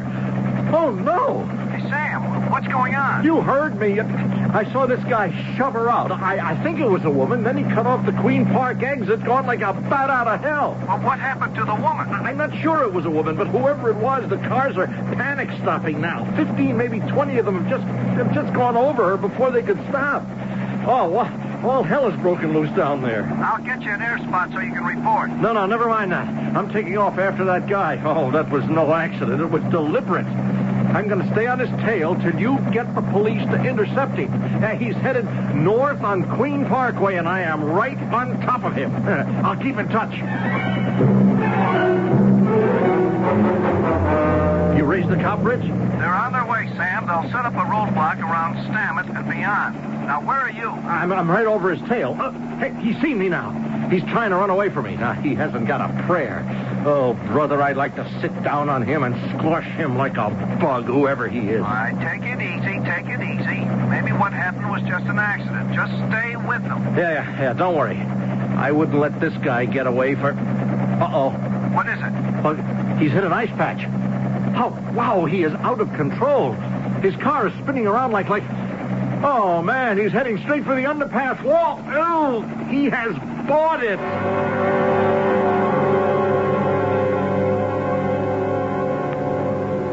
So just because sometimes life pays off even, I figured I'd buy you a beer, Mr. Bendix. Well, I appreciate it, Captain Fuchs, but it was nothing special.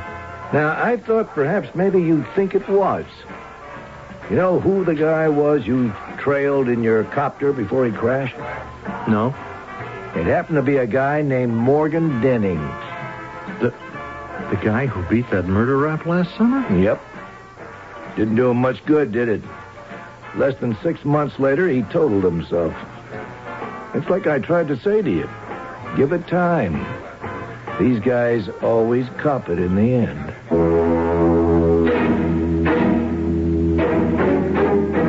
I always wonder, when I think of this story, what went through the mind of that frantic man, Morgan Denny, when, after he rolled Denise out onto the highway, he found that his crime had been witnessed by a silent watcher from the sky.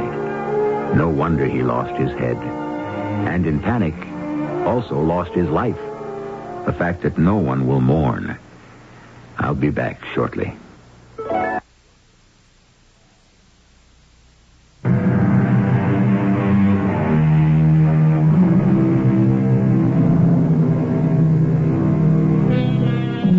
I was surprised to find, when I looked it up, that I couldn't locate the derivation for the phrase, time heals all wounds. Is it Shakespeare, the Bible, or someone much more obscure? What I had expected not to find is the marvelous switch that someone more contemporary has made with the phrase, time wounds, all heals. I mention all this obviously because that's what our story was about. Does anyone know whose quotations each of these is? Our cast included Mandel Kramer, Earl Hammond, Sam Gray, and E.V. Juster. The entire production was under the direction of Hyman Brown. This is E.G. Marshall inviting you to return to our Mystery Theater for another adventure in the macabre. Until next time, pleasant dreams.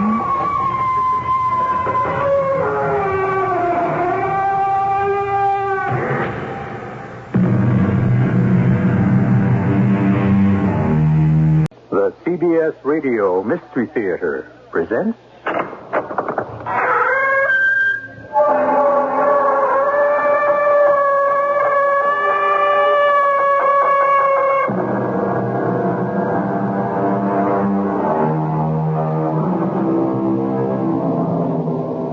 Come in. Welcome. I'm E.G. Marshall.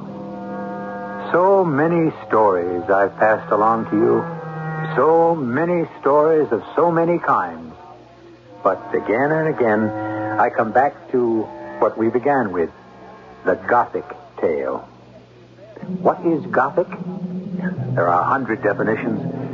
One of the ones I like best is a style noted by a gloomy setting, grotesque or violent events, and an atmosphere of degeneration and decay. Does this narrative fit the bill? I leave you to judge that for yourselves. Why are there no mirrors anywhere, Mrs. Kemper? If you want a mirror, I'm sure it can be arranged, Miss Falkirk, so long as you keep it in your room. I didn't plan to carry it about. I wouldn't. It's the one thing Mr. Royston won't stand for. Why? I don't ask. And if you're wise, neither will you.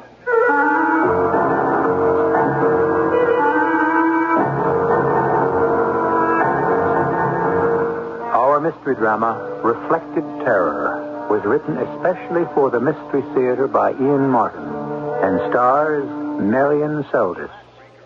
It is sponsored in part by Buick Motor Division and Contact, the 12-hour cold capsule. I'll be back shortly with Act One. Emmanuel L. Wolfe presents Harold Robbins, The Betsy, starring Laurence Olivier, Robert Duvall, Catherine Ross, Tommy Lee Jones, Jane Alexander, Leslie Ann Down, Joseph Wiseman, Edward Herman, Paul Rudd, and Kathleen Beller. Harold Robbins, The Betsy, from Allied Artists, rated R, under 17, not admitted without parent. The Betsy, now playing at motion picture theaters everywhere. Sometimes Fred really gets to me. He watches football till his eyes fall out. He last went bowling with me in 1883. But I'll say one thing for him. He comes through when it counts. Like, well, Valentine's Day is coming up. February 14th, remember? He will. Fred always remembers to bring me a beautiful Whitman sampler. Or one of those big Valentine hearts filled with Whitman's chocolate. He usually eats most of them himself, but he's my Valentine, and I'm his. I'm E.G. Marshall, host of the Mystery Theater. One of my favorite authors, Ernest Hemingway, defined guts as grace under pressure. However, if you have high blood pressure, even Hemingway would have agreed that there's absolutely no way in this world or the next that you can simply tough it out. You see, controlling your blood pressure is not just a question of staying calm or getting your emotions under control. High blood pressure is a physical problem. The pressure of your blood inside your arteries is too high. You need to treat it every day, often with medication, to get it down and keep it down. So if you have high blood pressure, please remember to treat it every day. Whether you're performing under great pressure or basking in the Bahamas, reading Hemingway, or listening with trepidation to the Mystery Theater. A message from the National High Blood Pressure Education Program.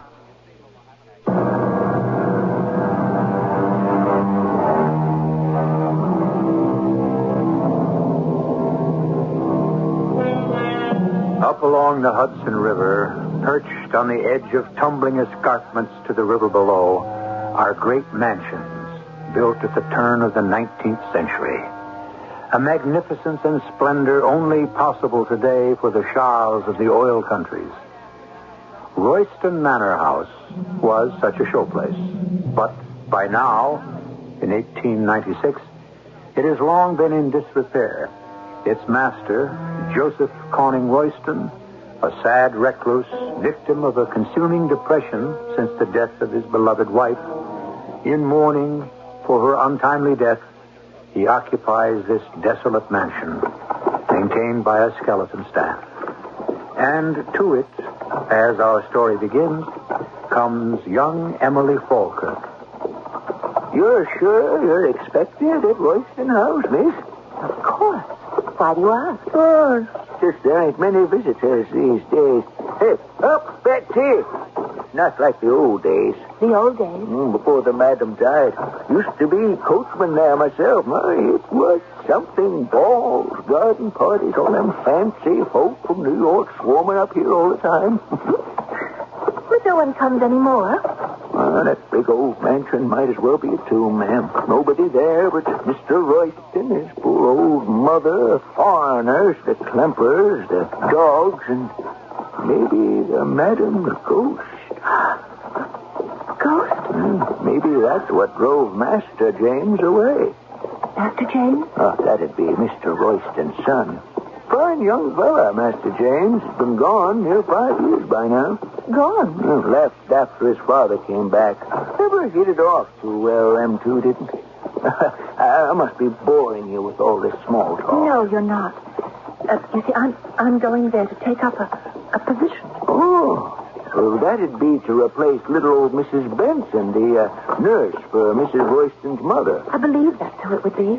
I think that's the name Mr. Royston mentioned in his letter. He did mention her name, did he? Oh, yes. What?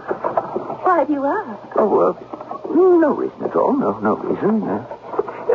This is the beginning of the estate, the part that lies outside the walls. It's getting so dark, I can't see.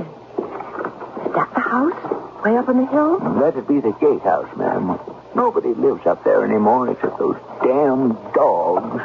What dogs? Oh, guard dogs, they are. Fierce as wild animals. What's to guard, I don't know. Otto's the only one who can get near them. That would be Otto Klemper. Him. And what is he? A gardener? Once was. Still is, I reckon, though not much is kept up. Damn dogs smell us coming. They sound so fierce. They are. Not the best of company. Maybe that's why Mrs. Benson left. She didn't leave, miss. She died. How? She tumbled off the cliff up there down to the river. And was drowned. And she wasn't that lucky. Much a rock down there. What a terrible accident. If it was. What do you mean? I saw her face when we brought her to the coroner's, and she looked like she was running from something. A devil, maybe. Those hounds out of hell.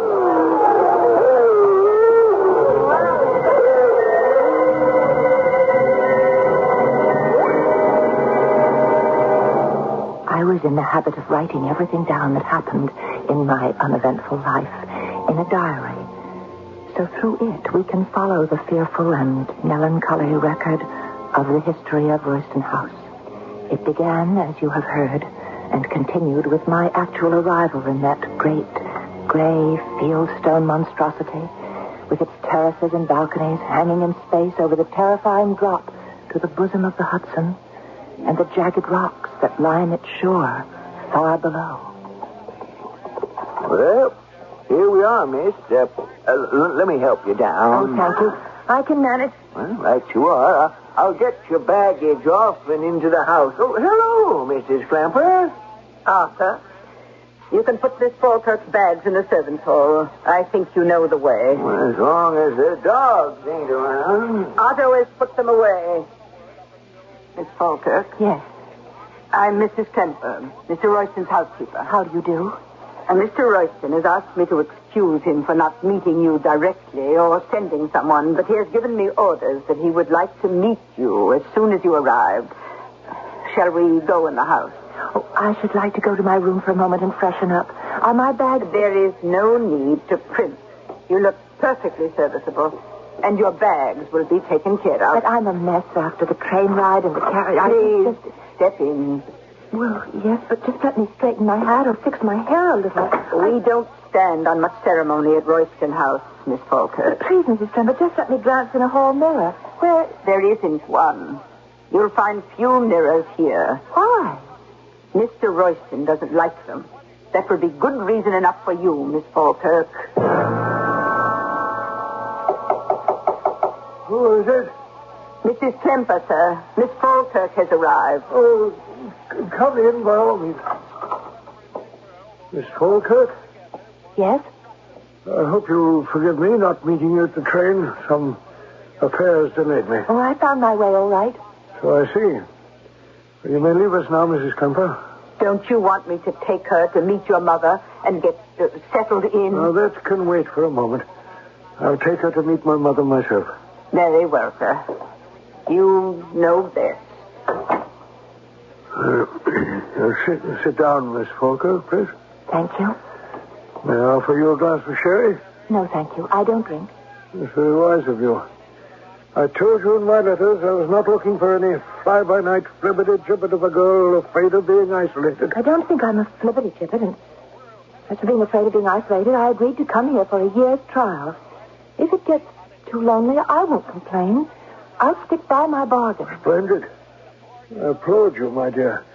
But it's not going to be easy. You didn't give me the impression that your mother was so difficult. Mother? Why should I? I'm sure you'll find her quite tractable. And considering her age, not a hard invalid to manage at all. As a matter of fact, why don't we go and meet her right now? Oh, I'd like that. All right, then, come along. She's just over in the next wing. Now, why is that? Why did she leave the gaslight on in the hall? I have a lamp. Come, turn it off for me. Yes, sir, but why won't we need it to see? I told you I have a kerosene lamp. Now do as I say. Yes, sir. That's better. Can't abide light ever since... And I can't abide it. Here, we go down this corridor. Do you have bad eyes, sir? What? You said you couldn't abide light. Oh, did I? Well, I'm sure I have my reasons, which I don't intend to give you. I'm sorry, I didn't mean to pry, sir. Well, don't. Ever. In this house. Ignorance is bliss. This is Mother's door here.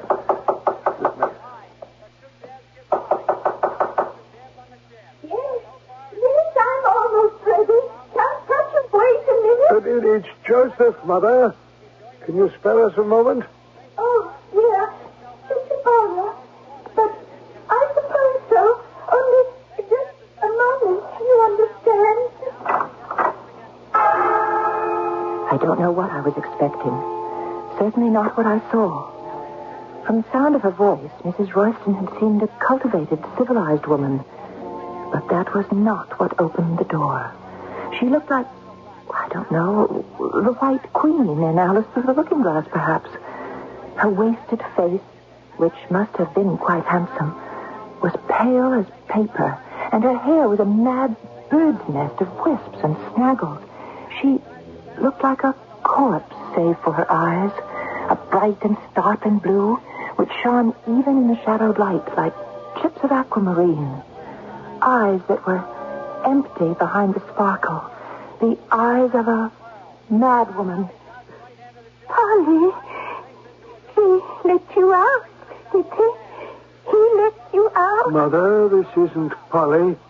It's Miss Emily Falkirk who's come to take care of you. I might have known it was a trick. She looks like Polly. Do you try to look like her? I don't know who Polly is. She was my wife. Was. Where is she? You know, Mother, Polly has been dead for a long time. And Mrs. Benson, a short time.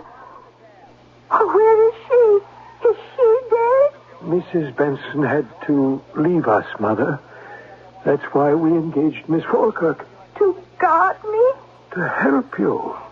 Nobody wants to help me, Joseph. You know that. I am a voice crying in the wilderness. Mother, please. Who will listen? No one will listen. Come away, Miss Falkirk. There's nothing any of us can do when she's like this. But I'd like to help her.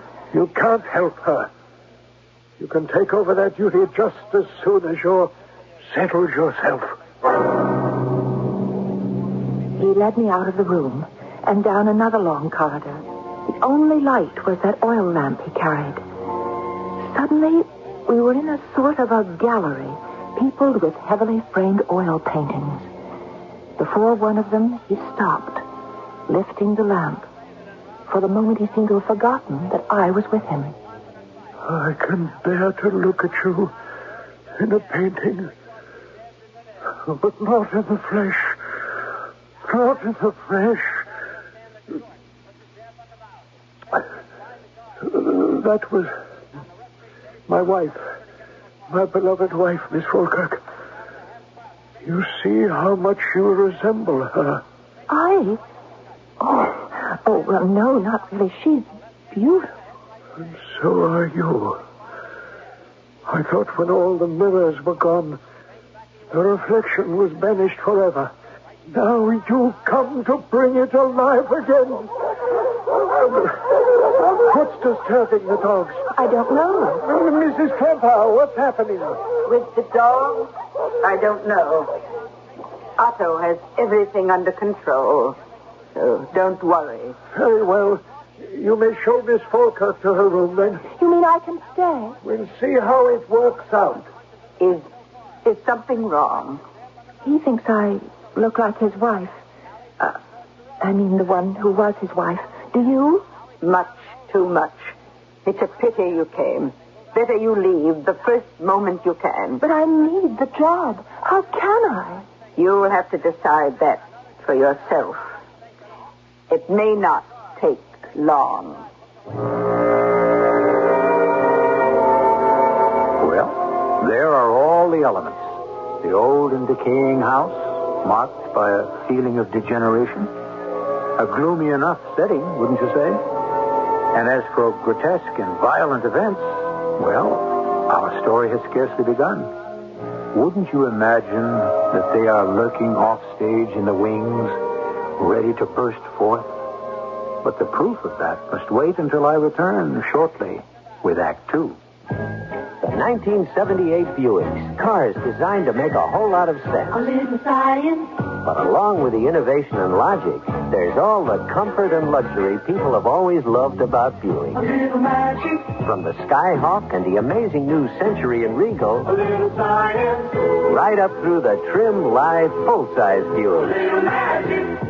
It's the kind of science that gives you the wizardry of smooth, even-firing V6 engines, cars that are trim but roomy, and the kind of magic that makes driving them fun.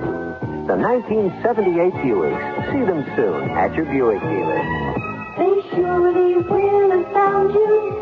The amazing things you see. The cars they're built so wonderful. How can such things be? Buick automobiles are equipped with GM-built engines produced by various divisions. See your dealer for details. If you're a parent, no one ever walked up to you and said, "Congratulations, you now own a baby." But someone did once walk up to you and say, "Congratulations, you're a father," or "Congratulations, you're a mother," and that's all there was to it. Suddenly, you were a parent, probably with no training and possibly even with no thought as to whether or not you wanted to be a parent. Well, it's not too late to think about it now. Do you love your children? Do you take time to show them the courtesy and respect that you show any other human being? It shouldn't hurt to be a child. Think about the relationship between yourself and that unique person you call your child. And the next time your child asks you a question, put down the newspaper and answer that question as if your best friend were asking it. Because right now, you could be the best friend your child has. A public service message of this station, the Advertising Council, and the National Committee for Prevention of Child Abuse.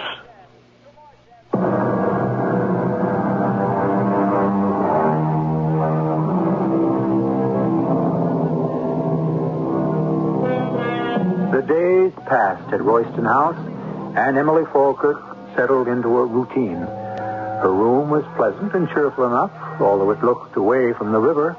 Her days were spent with the now silent Mrs. Royston, bathing her, dressing her, reading to her, taking her to sun on the balcony over the Hudson. She shared her meals with her, served by an incommunicative Mrs. Klemper. Mr. Royston kept to himself, and Mr. Klemper seemed forever to be out of doors, roaming the property with his snarling dog. Royston! Eagles! Well, what are you doing out here, Fraulein, when the dogs are loose? Oh, I just couldn't stand being cooped up any longer. I wanted a breath of air. Well, we're all cooped up here, no? Perhaps we can be better acquainted. Oh, I'd like to be with someone. It's very lonely here. Well, then come. I will walk you to the gazebo. There's a splendid view of the river. It's hidden away from the house. A moment. Tristan! Isolde! Achtung! Sie müssen hier bleiben. They will stay. We can be quite alone. Come. Why do you have them? Terrible dogs. Sound not terrible. They're very gentle. If they know you. Oh, I can't believe that. But I'll show you. Tristan! Isolde! Come see here. Give me your hand. Oh, I'm not sure They must have your scent. Don't be afraid. So, right. Ein Freund. Nicht vergessen. No, you're obliged. Will you go? Yes. Oh, they still make me very nervous. No need. They will never touch you again unless I say so, or anyone else with you.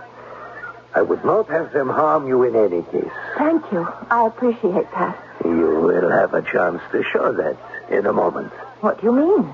Once we are alone. Mr. Klemper. Oh, no. You don't think that I... Let me go. Your wife... What she does not know will not hurt her. No, you can't do that to her, not to your wife.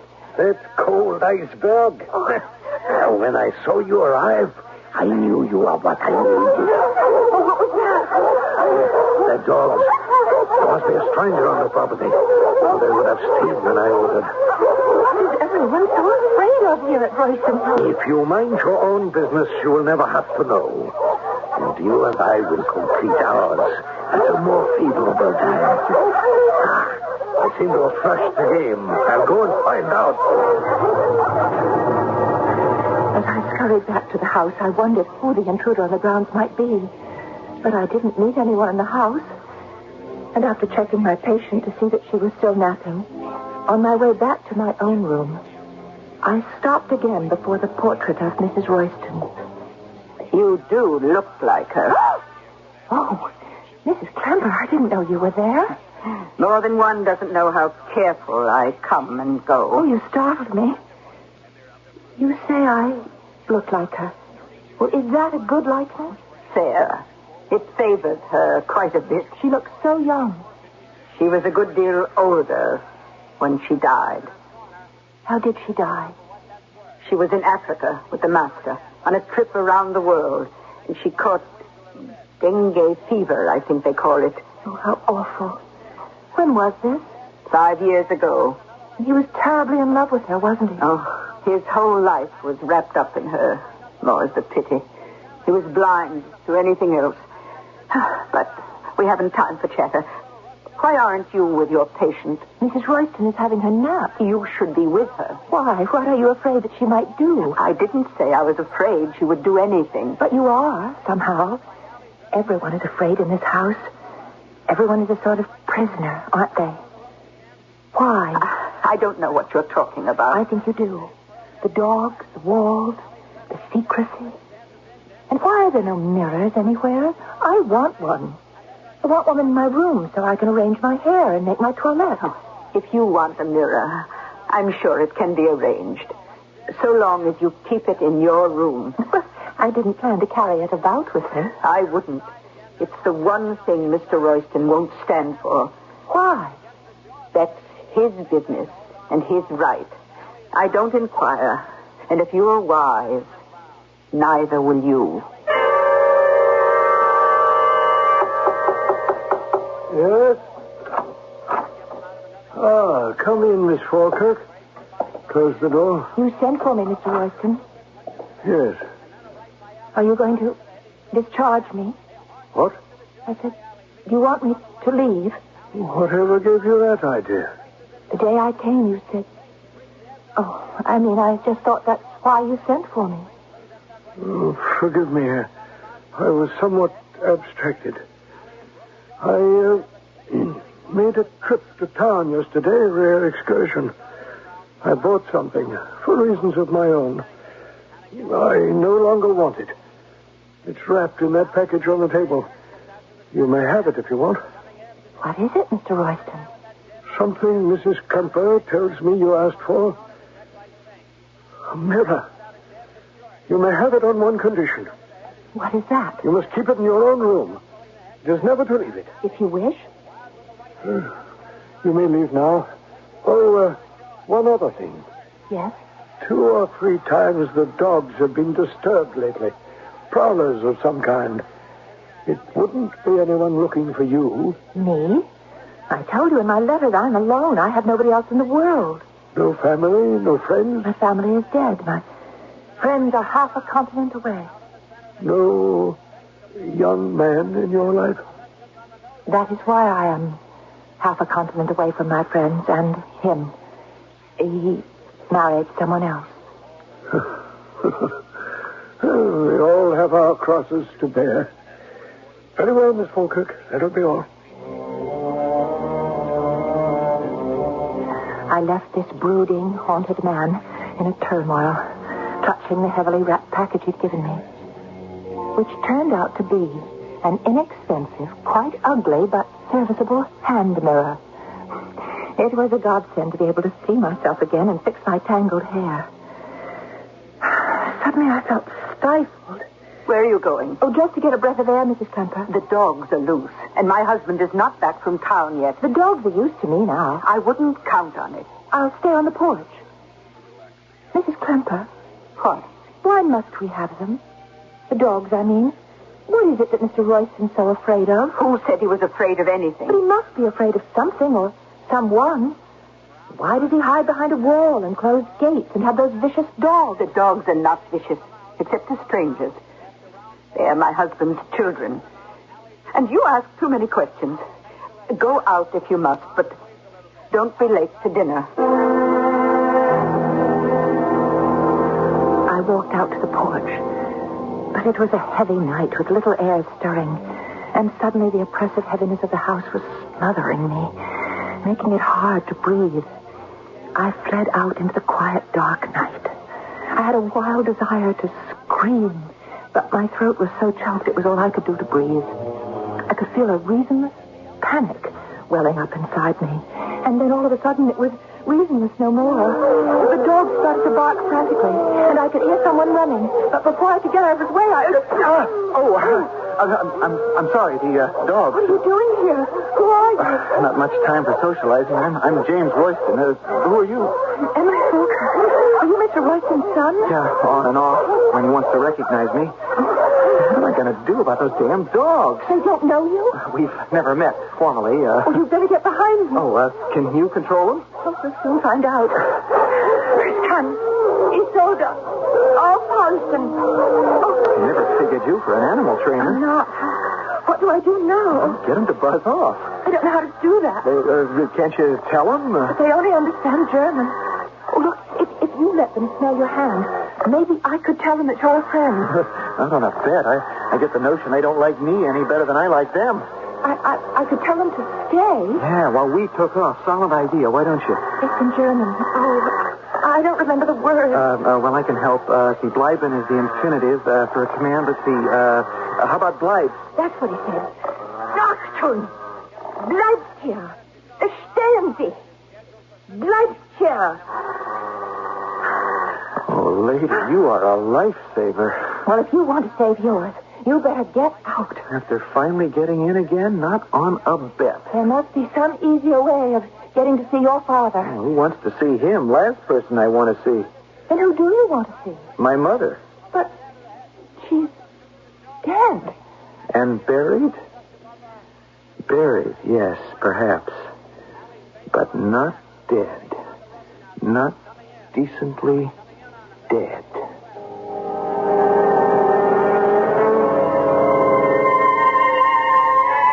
Now, there's a statement to conjure with.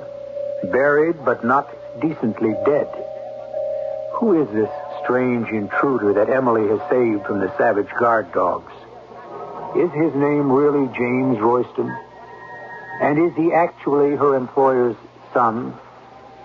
I shall return shortly with Act 3. How many tools you own is not as important as how many jobs those tools can do. Hi, Pat Summerall to suggest two versatile power tools from True Value hardware stores. The Dremel Moto Tool Kit is ideal for the home hobbyist, the artist, or craftsman, for use in building and repairing model ships, cars, planes, miniature furniture, and more. The kit includes accessories to sand, polish, grind, and carve, plus a handy wrench, all in one compact kit for just $22.77 from True Value hardware stores. Another versatile power tool is the Skill cordless 3/8-inch 2-speed reversible drill for just $29.97. Use it to drive screws, remove them, or drill holes. And because it's cordless and comes with its own 115-volt recharging unit, you can use the Skill 2-speed reversing drill anywhere. You can find the Dremel Moto Tool Kit and the Skill 3/8-inch cordless reversible drill at participating True Value hardware stores and home centers. More than just a name, it's their way of doing business. Can you ask your mother anything? If so, ask her if she took any prescription drug in her pregnancy with you. You may be a Des daughter, one of 3 million. Diethylstilbestrol, or Des, was widely prescribed from 1941 to 1971 for pregnant women. 90% of daughters born of these pregnancies have an abnormal condition called vaginal adenosis, which must be carefully monitored by a Des gynecologist. Also, 1 in 1,000 may develop a rare vaginal cancer, which must be discovered in time. To find out if you are one of the great majority who are unaware of being a Des daughter, ask your mother if she took anything during pregnancy. Ask her obstetrician. You have a legal right to hospital records and prescription files. Or better still, ask your gynecologist for the simple iodine stain. For more information, write Des Action, P.O. Box 1977, Plainview, New York.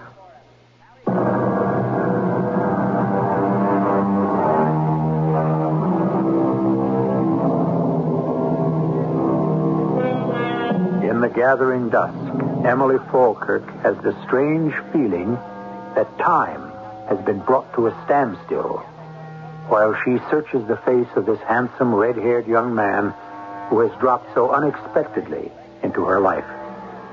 And in spite of all sensible alarm signals ringing in her head, her heart tells her, paradoxically, to trust him, no matter how odd his statements. But time can be held still only so long. What do you mean, not decently dead? I've searched half the world, and I've yet to find my mother's grave. Mr. Royston, if that's who you are, I don't think I'm the one you need to talk to. This is something between your father and yourself. Wrong. He's doing everything he can to keep me out. Why?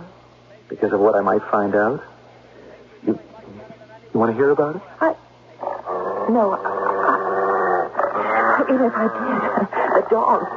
We simply can't expect them to stay quiet like this indefinitely. Not while we're right here on top of them. Yeah, there's a gazebo right down at the end of this path of pine. I know, that's where I was headed. Well, will you come with me there and let me explain? I don't know why I went with him. I write that now after the fact, as if I didn't know then just as well. I went with him because, ridiculous, impossible, childish as it may seem, from the first moment I looked into James' wide-spaced eyes, from the second he first smiled, his crooked grin, from the minute marked off by the time that I first felt him near me, I was in love. He was my man, and I was his woman. And most of all, I sensed he needed love and me so desperately. Now, in the gazebo, I was finding out why. What do you mean? He's not really your father. Well, you have to understand about my mother. He met her in France nearly 30 years ago. He wanted to marry her, but his parents wouldn't hear of it. My grandfather threatened to cut him out of his will. But then the old man died, and my father went back to France, lived there for 3 years, married Mother, and after I was born, brought her home. They were very much in love. She was so beautiful. And looked so much like you. I'm glad you think so. Your father does, too. My father. He isn't, you know. Isn't your father? No. You see, that was the whole trouble between us. Only I never knew it until my 21st birthday, or just before it. But who was your father? Somebody in France. Someone my mother had turned to when the man I always thought was my father walked out on her that first time. But if she was married already, how... She wasn't married. She had me, and the guy had abandoned her. And that's why she became Mrs. Royston and came back with him to America for my sake. But I thought you said they were in love. He was. I always thought my mother was. Till? Well, it all came to a head because there was some kind of inheritance I was supposed to have, and I told him to his face I didn't want any part of it. I was ordered out of the house. I must say I took advantage of that and ran back to college. I never thought that would be the last time I'd see my mother again. I thought she died in Africa. Well, so did I. You see, right after the big quarrel, they went on this trip around the world from which she never came back. That is, if she went. I don't know what you mean. I wish I was sure that I did myself. After my mother died, my father refused to see me. If she had a will, I heard nothing about it.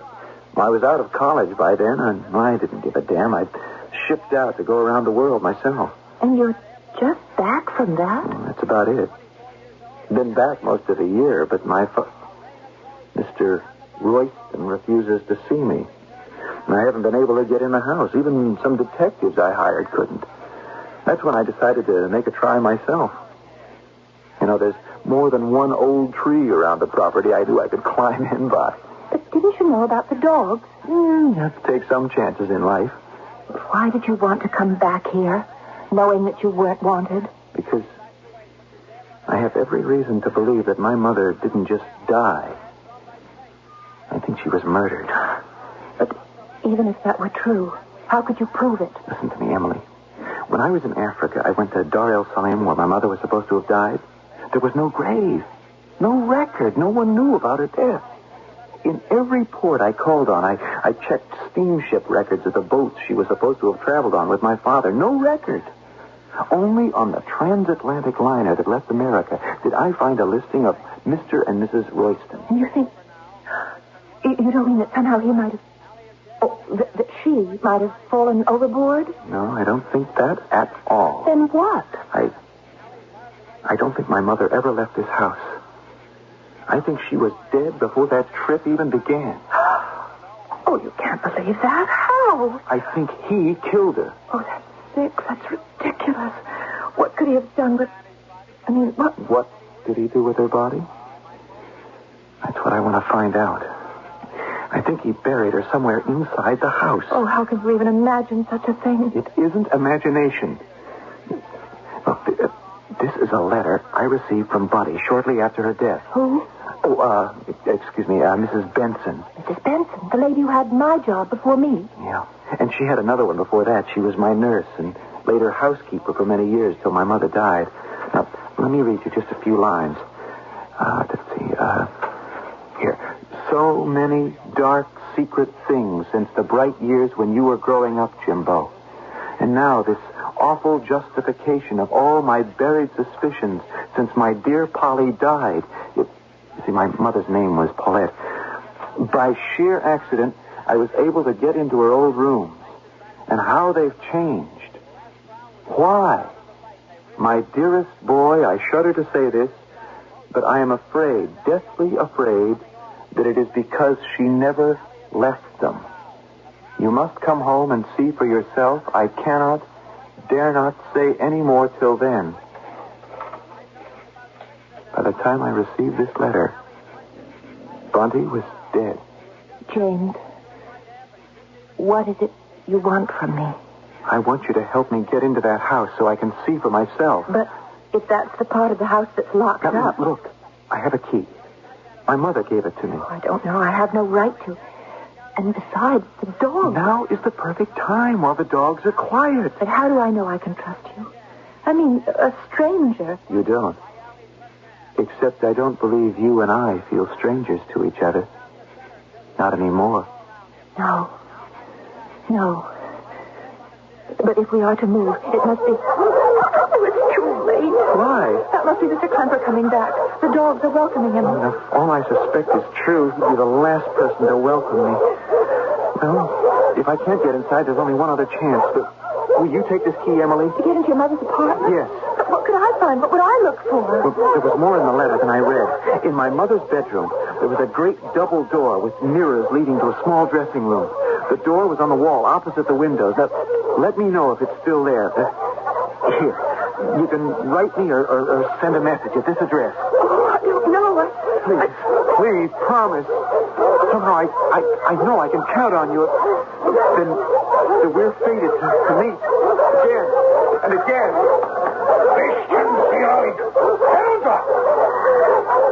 Oh, it's you. What are you doing out of the house? I just wanted to get a little breath of air before dinner. It is forbidden to wander the grounds without permission. So, this time we forget it. You are alone? Of course. Who else would be here? For your sake, better no one. Come, it's time for dinner. It is midnight now, and the house is quiet. It is not far to the end of the hall, and the door long closed to Mrs. Royston's rooms. But it is not so much of a surprise to find the key turns easily, and the door opens without effort. Inside, the dust lies everywhere, except for a worn path through it to the wall opposite the windows.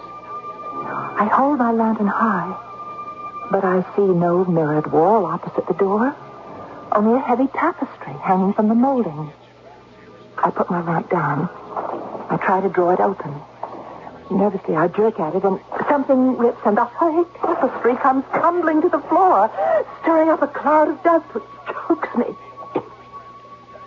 But my cough is arrested in terror as I see staring at me from inside the wall a misty figure all in decaying white, the skin drawn over the skeleton so tight and paper-thin that the bones seem to shine through, a ghastly grimace of agony on her face, a face that the lantern in her hand shows in the glimmering light as a horrible travesty of mine. Now you see her too, Miss Falkirk. We're both doomed. He's standing behind me in the room, a lamp in his hand, the reverse image of the horror in the wall. And I turn back to see, oh God, forgive me, that the wall is a mirror, and what I am looking at has to be a reflection. The lamp, the room, all the finite things are in that dusty, shadowed reflection, the same. Only the figure that holds the lamp is different. Mr. Royston, instead of his long-dead wife. So now you know my secret. What secret? Why I cannot abide a mirror. Because it shows me no reflection of myself. Only my wife. Why? How? I murdered her, you see, and buried her in that wall. Because she could have ruined me financially. How? It's where all the money came from when I married her. from the man who could not give her child a name. But you don't know about that. Yes, I do. It doesn't matter. Nothing matters except the secret must be kept. We must all die to do that. It's the only way. But how did you keep it? Why was everyone convinced you'd gone on a trip around the world? It wasn't too difficult at that time. The clippers could be bought off. My mother I used shamelessly. She pretended to be my wife when we left on the trip. It was winter. She was disguised in heavy furs. It was easy enough for her to go as far as the boat and then slip away.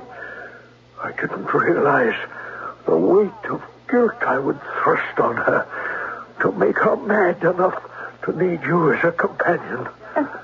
What happens now?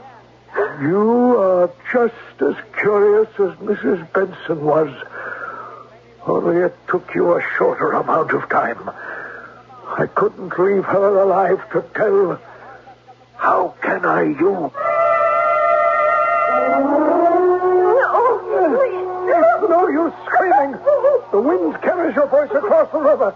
Not much further. We're almost to the edge. I won't go there. I won't let you throw me over. You go if I have to drag you there.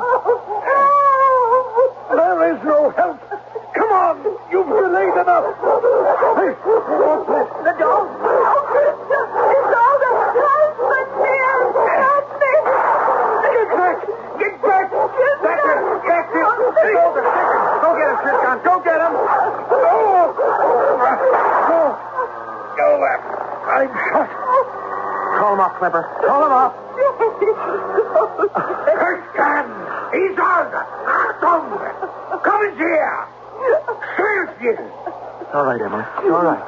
You're safe. Oh, how did you get here? After meeting you didn't think I was ever going to leave, did you? I hid out in the pool by the fountain where the dogs couldn't scent me. Then I waited till I could waylay Clemper.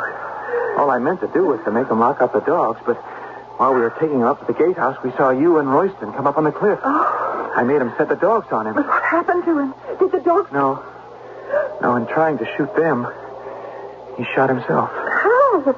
The dogs are trained to take a weapon away. One of them had him by the wrist, and accidentally, Is he dead? I hope so. Oh, James, how could you? Well, because if he isn't, for what he tried to do to you, I might have killed him with my bare hands. He was dead. And there is only one footnote to the story. The idea of a man who could never see his own reflection, only that of the woman he murdered, haunted me. When Mr. Royston was laid out, I took the mirror from my room, and I sneaked into the one where he lay. And holding the mirror before him, the only reflection in it was his waxen face in the sleep of death. And I hoped, beyond the curtain, that his wife's restless soul has found its own peace at last.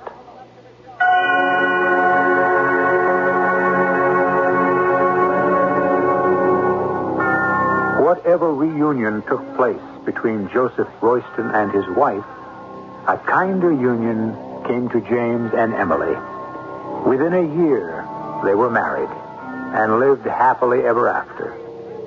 So what better words to wind up this tale than those of Sir Philip Sidney about sleep, the poor man's wealth, the prisoner's release, the indifferent judge between the high and the low.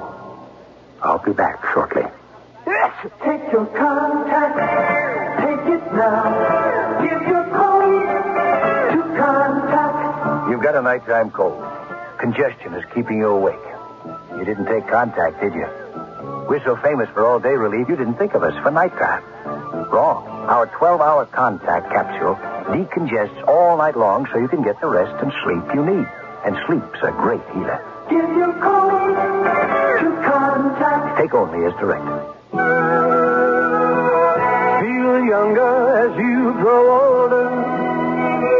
Join the active people over for 62 days. Feel younger as you grow older.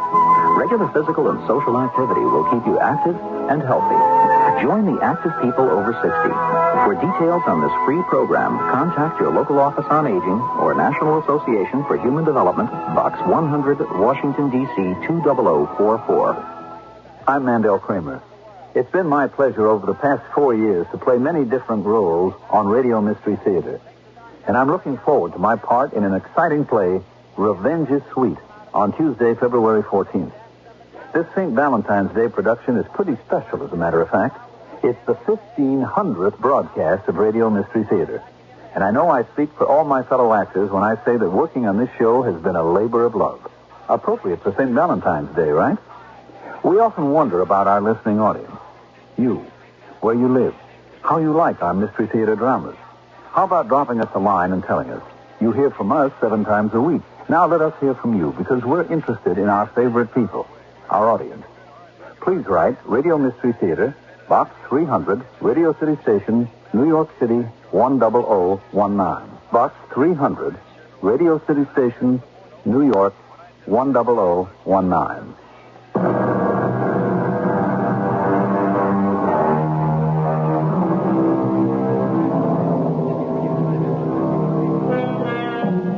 A gloomy setting, grotesque and violent events, and an atmosphere of degeneration and decay. In the beginning, I promised you all of these, and I hope I have kept my promise. For these are the ingredients of what is known as the Gothic tale. Our cast included Marion Seldes, Russell Horton, Court Benson, and Bryna Rayburn. The entire production was under the direction of Hyman Brown. Radio Mystery Theater was sponsored in part by True Value Hardware Stores. This is E.G. Marshall inviting you to return to our Mystery Theater for another adventure in the macabre. Until next time, pleasant dreams.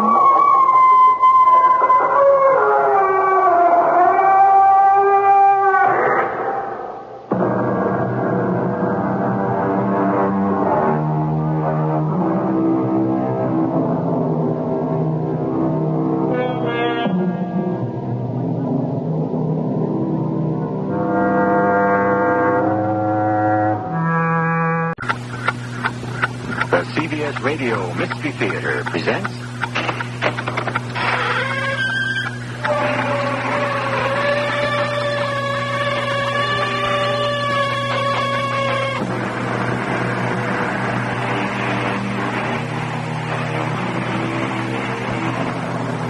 Come in.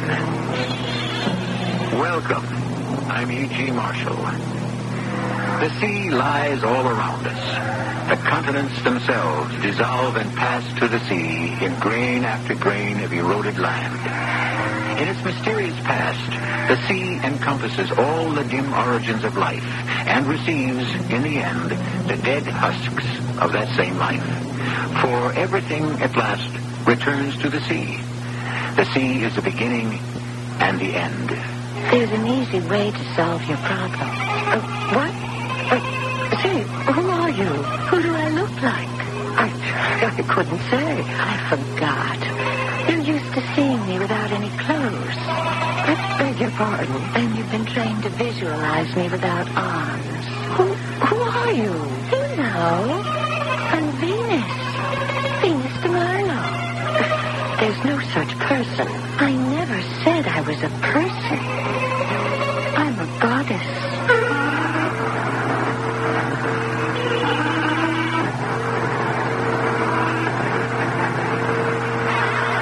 Mystery drama is Venice Drowning, was written especially for the Mystery Theater by Sam Dan and stars Kim Hunter.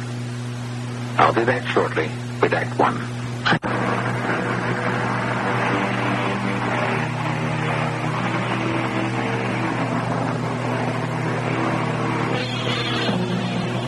The long, sleek jet flies north from Rome over the calf of the Italian boot. It is headed for Treviso. It never used to go to Treviso. It always stopped at Venice. But now, Venice, the city of Venice, is no more. It has sunk beneath the waters. You don't believe me? Listen. Ladies and gentlemen, this is your captain speaking. Directly below us is the site of the former city of Venice. As you know, it was inundated by a tidal wave 50 years ago. It's now about 60 feet below the surface. The water is unusually calm today, so you can see the top of the submerged dome of St. Mark's, the Doge's Palace, and many of the other historic buildings. They say everything was done to try to save the city, but it was simply beyond the capability of modern science.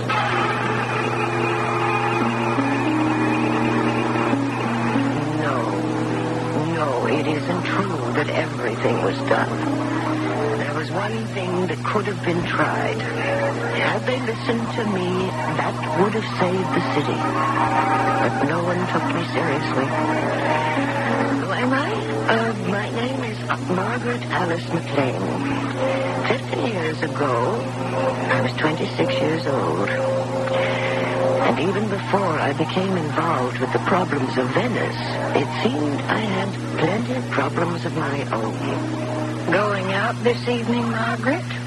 No, Mama. I have some studying to do. Studying? But you're all finished with college. Yes. You even got yourself a job. I have, Mama, but you have to keep up with the field. Well, if you ask me, you're falling behind the field. The real field of marriage. All right, Mama. It is not all right. These are your best childbearing years. I am talking about the dictates of nature. Tommy Holmes would marry you in a minute. So he's not a college graduate. But you start ruling fellas out for this, that, and the other, and you're going to wind up by your lonesome. Mama, women were not put on this earth just to bear children. A woman has a right to express herself, to have a career. So you've got a career. You're expressing yourself. Has it made you happy? It certainly has. Well, you don't look happy. You don't sound happy. I'm happy, believe me. Oh, you could have fooled me. I wasn't fooling anyone. I was miserable and frustrated. And it wasn't because I didn't have what my mother would have referred to as a guy. No, it was something much deeper, far more complex. Finally, I made an appointment to see my boss, Mr. Arthur K. Williston himself. Yes, Miss McLean, won't you sit down, please? Sir, this morning I finished classifying a series of rock samples for Mr. Carraway. Last week I straightened out some files for Mr. Johnson. Last month I went over some stress tables for Mr. Bryan. I'm sure you did a good job, Miss McLean. None of it was the kind of work that requires a degree in civil engineering. I've been employed here for 1 full year, and I've not been given any assignment in keeping with my qualifications. I can appreciate your impatience, Miss McLean, but it's company policy to bring our young engineers along slowly. But I'm not being brought along at all. Harry Bennett was hired 3 months after I was. He's already been assigned to a field project. Well, the fact is, Miss McLean, Harry has shown unusual promise. I'd show some promise, too, if anyone would give me encouragement. Or even make me feel welcome. Miss McLean, if you have reason to suspect that anyone has ever discriminated against you in any way, you just come in here and tell me about it. Then let's start with you, sir. You and Harry Bennett are Harry and Arthur. You and I are Mr. Williston and Miss McLean. Oh, now, Miss McLean, you're reacting just like... Say it. A woman. And let's stop fencing. We know why I was hired. You had no choice. You do considerable work for the federal government. You're required to prove that you hire women as well as other minorities. I'm your token female engineer. Will you deny it? Well, you've been truthful with me. Yes, I hired you because I had to. I knew it. And I'm being made to feel it. I want to offer you my apology. Is it possible that you actually believe a woman can't do a job as well as a man? It's a very complicated subject. But it's been demonstrated, proved so many times that women are equal to men. Why can't you accept it? Miss McLean, I am 67 years old. I was raised in another world. I was molded by, I guess you could say, another culture. Right or wrong, I can't help what I am. But why? Can't you tell me the basis for this belief of yours? I suppose that deep down inside, I'm convinced that a woman does not have the stability for our kind of work.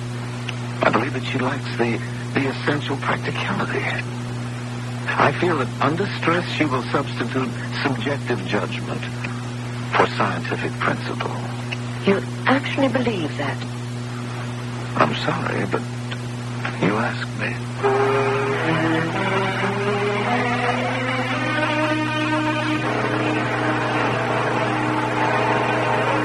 I thought you liked your job. I did, Mama. I thought you were getting somewhere. I was. So? Why'd you quit? Oh, what's the difference? Look, I'm not going to say another word, Margaret. I'd like to believe that. The annual parish dance is Saturday night. I'm busy. Doing what? I feel like staying home and listening to some music. Music? You mean like what's playing now? It's by Johann Sebastian Bach. Yeah? It's the greatest music in the world. What are the words? There aren't any. Well, how can it be any good if you can't sing it? Who could that be? It just might be Tommy Holmes. Oh, no, Mama. You went to kindergarten with Tommy Holmes.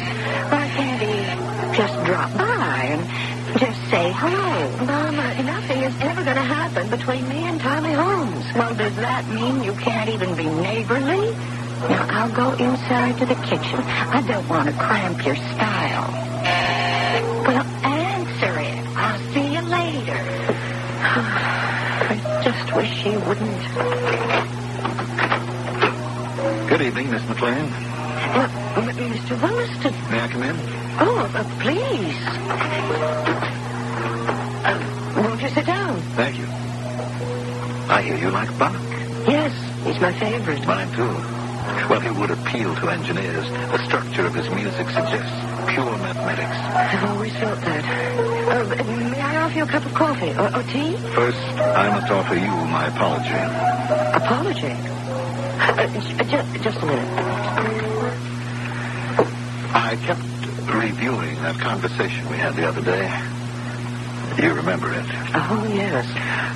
I told you how I felt and what I thought. Those were ideas that I believed in all my life. Well, so I gathered. But for the first time, I was forced to examine, to analyze them. And having done so? I now have some second thoughts. Oh?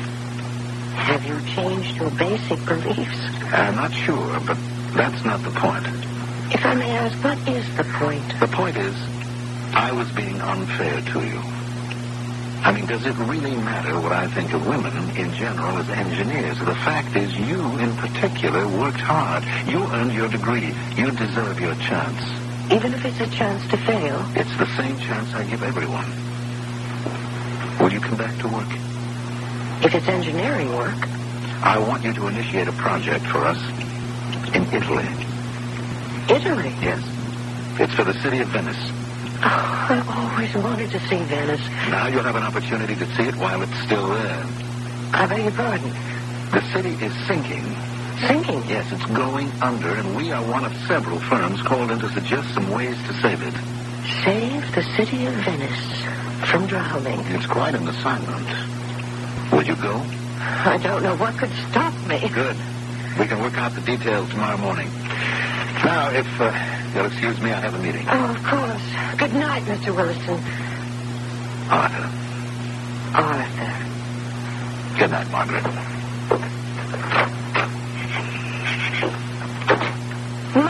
Mama, come in here. Did you hear? I heard. He called me Margaret. So, finally, you're one of the boys. This is why I became an engineer. So I could travel and build things and save things. Venice, just think. Venice, Margaret, don't go. I'm getting the chance of a lifetime. You could also be losing the chance of a lifetime. I don't understand. Margaret, please, listen. Face facts. minute, Tommy Holmes is crazy about you. I cannot take Tommy Holmes seriously. You have to take any man who wants to marry you seriously. Don't scare Tommy Holmes away. Scare him? Oh, you scare him enough as it is with your education. But if you go to Europe, and if you're successful, it'll be too much for him. Do you realize what you're saying? Yeah. I am talking about the way the world is, not the way you'd like it to be, or even the way it ought to be. Don't leave. Don't give him a chance to meet somebody else. I don't care. You don't care now. In 10 years, you'll sing another tune. What do you have? Oh, please. Look, I don't know what this song and dance is all about. I mean, the city of Venice sinking under the sea? Venice is a lagoon. From a geological standpoint, it's entirely possible. Well, if it's gonna go, it's gonna go. You can't stop it. I'd better get to bed early. I know you feel flattered, but your whole life is on the line here. Tommy Holmes is a nice guy. Now, he makes a good living. And you can help him go places. Yes, but he can't help me go places. No, it's in one ear and it's out the other. So let's not discuss it any longer. Okay, don't discuss it. But think about it from every angle. What do you really want out of life? What's best for you? Just promise me you'll think about it.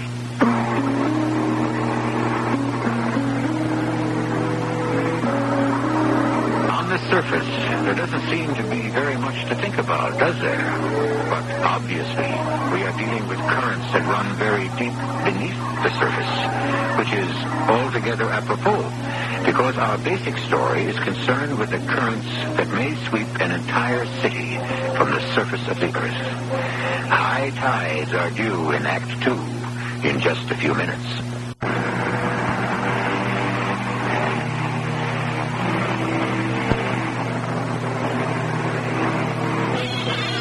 Roll on, thou deep and dark blue ocean, roll. 10,000 fleets sweep over thee in vain. Man marks the earth with ruin. His control stops with the shore. Lord Byron says it well, but somewhat inaccurately. Where the ocean is concerned, man controls nothing at all, not even the shore, as we shall see. The story is being told by Margaret Alice MacLean. Yes, I remember it so clearly, even though it's more than 50 years ago. I was sent to Venice to see if I could save Venice. Stay home and get married and save yourself, my mother said. But why stay home and marry dull Tommy Holmes when I could save Venice? Representing our client in Venice was Signor Antonio Donatelli. Oh, I see. You are M.A. McLean. How do you do, Signor Donatelli? Oh, no, Antonio. Better, Tony. And the M in your name signifies... Margaret. Margaret. Margarita. Charming. Shall we go to lunch? Lunch? Well, it's almost 12 o'clock. But there's so much work. No. In Italy, from 12 to 3, there is no work. Well, there is lunch. There is enjoyment. There is music. Come. He was handsome, distinguished looking, about 40. He took me to the most charming cafe in St. Mark's Square. A string ensemble was playing a waltz. The sky was a brilliant blue. And all about me there was color, gaiety, excitement. Could it be that this city is going to disappear? I wanted to talk business. He wanted to talk about my eyes. Finally, I decided to say what had to be said. Sir. But you must not call me sir. It places our relationship on, such a form of business-like basis. Which is exactly where it belongs. If I were a man, we wouldn't be indulging in this nonsense. You'd be telling me facts and figures. But you are not a man. I'm an engineer. The most charming engineer I've ever met. Please, don't make it difficult for me to do my job. But it is you who makes it difficult for me to do mine. I'm engaged to be married. I too, but these things need not be taken too seriously. Getting down to business. You are a woman with a one-track mind. To begin, why is Venice drowning? Well, simple. The sea is rising, the land is sinking. How is this verified? Well, since the beginning of the century, the city has sunk by more than 7 inches. There is 1.5 feet more water here at high tide. Of course. With the greater melting of the polar regions, water levels are rising all over the world. Now, this evening I know a most fascinating place for dinner. This evening I shall have a tray sent up to my room. But, Carissima, this is hardly civilized. Besides, I have a better idea. I shall take you for a ride in a gondola. Signor Donatelli, this is a business trip. And so is a ride in the gondola down the Grand Canal. Please, permit me to prove it.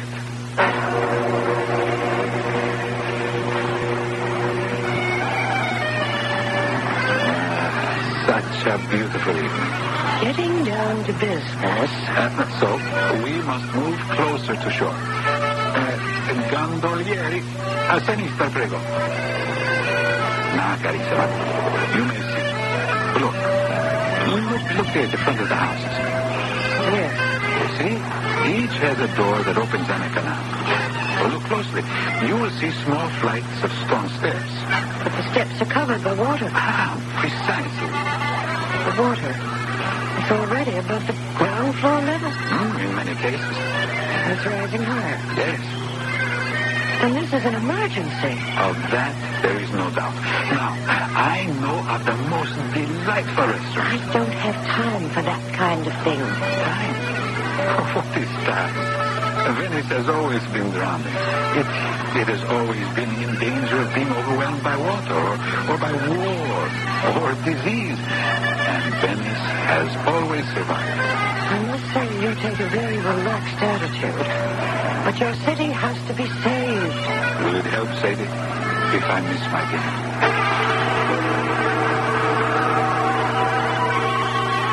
He talked me into it. And for all I know, it may have been a fabulous dinner in a fantastic restaurant. But I could only go through the motions mechanically. My mind was too busy with the problem. Finally, I insisted on being taken back to the hotel, where I said goodnight, gently but firmly at the door. There was a telephone call from me. It was Arthur Williston. He was enthusiastic about my progress. I'd say you have a real grasp of the problem, Margaret. In addition to everything else, the sea is getting more and more violent. Why? Well, you've got natural erosion for one thing. And they want to build up their commerce, so they dredge the harbor deeper and deeper. Which means the seawater rushes in without encountering very much resistance. Exactly. I can't tell you how pleased I am. Thank you, Arthur. I think I can come up with some recommendations by the end of the week. Well, I think I better start developing a taste for crow, because it looks as if I'll have to eat some. Goodbye, Margaret. Goodbye, Arthur. Just a minute. Who is it? Margaret, it's me. What? Tommy Holmes. Mind if I come in, Margaret? What are you doing here? Well, I'm not sure. I've never done anything like this before in my life. Like what? Well, I said to my boss, our biggest competition comes from this Italian company. Why don't I go there and visit one of their plants and see how they turn the stuff out? I thought he'd fire me, but he said go. And here I am. Oh. I did it. Well, I did it because I simply had to see you. You see how good you are for me? And now I'm going to get promoted. Tommy. Margaret, I have to ask you something. Please. No, I have to. Margaret, marry me. Tommy. Tommy, I don't want to get married. There's so much I have to do first. Margaret, we were the lonesome kids in the class, you know? I never had a girlfriend. You never had a boyfriend. You know, and I said to myself, someday I'm going to ask her. Tommy, I'm really very busy. Yeah, sure. Hey, look, maybe tomorrow night we can go to a movie or something. I'll give you a call. Margaret, isn't this great? I mean, here we are.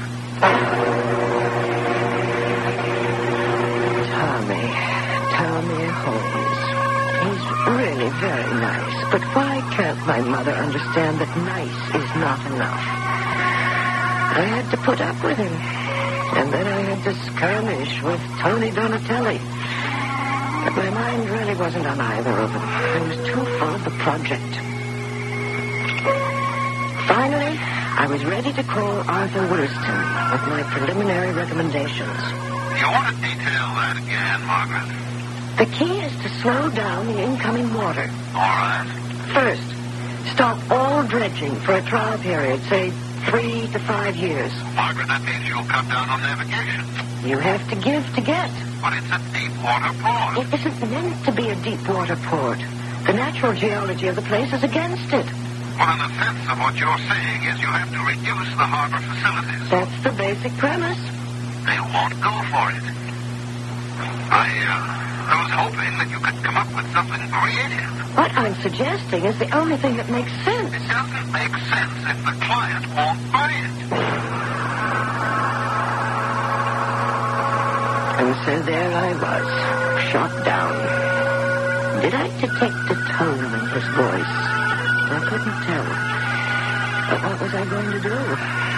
I had suggested that we solve the problem by using sound, tested engineering principles. There was no other way. Had my mother been right? Had he sent me there to fail? I went out into the night. I walked in St. Mark's Square before the Duomo. I could see puddles of water around the basilica. Another high tide had left its mark. But what was I going to do? What could I possibly suggest? What could anyone possibly suggest? A shrine. I beg your pardon. You asked a question. I gave you an answer. Oh, I must have been talking out loud. You weren't. But that's beside the point. A shrine? The city is filled with shrines. Yes. But none of them are dedicated to me. Who are you? Who do I look like? I couldn't say. Oh, I forgot. You're used to seeing me without any clothes. I beg your pardon. And you've been trained to visualize me without any arms. Who are you? I've been trying to tell you. I'm Venus. Venus? Venus. Milo. Or Milos. I don't understand. That's true. You have very little understanding of me. You've had very little to do with me. What are you trying to tell me? What do you want from me? For one thing, I want your help. Oh, how could I help you if you're a goddess? I'm not a goddess anymore. But you just said you were Venus. Well, it's simple as this. You're only the goddess if you're in business. Business? Well, you have to have those great shrines. All along here, I'm going back a couple of thousand years. There used to be all those shrines to me. You know why? No. Well, the original people who came here to live were running away from powerful enemies. So I created this lagoon for them. How they thanked me. But you know how people are. The years go by. They forget. But don't interrupt. I'm a goddess. But as I say, people only want to know what you did for them lately. And so I've been forgotten. Well, I don't like to be trifled with. I have a brother. His name is Neptune. Neptune, god of the sea. When these citizens here were giving me my due, I asked him to be gentle with them. when they forgot what they owed me, I said, do your worst. And he's just beginning to. Well, what do you want me to do? Well, isn't it obvious? No. I'm going to make you a heroine. Oh? How? You're going to be the one who will come up with the plan to save the city of Venice.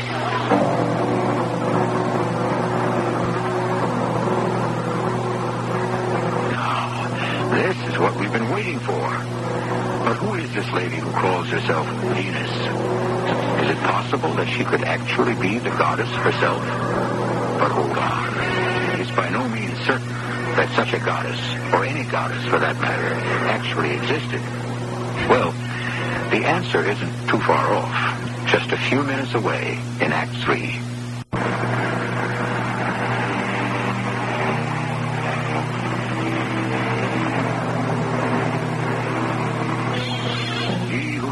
The sea commands everything. That is, according to an ancient Greek historian.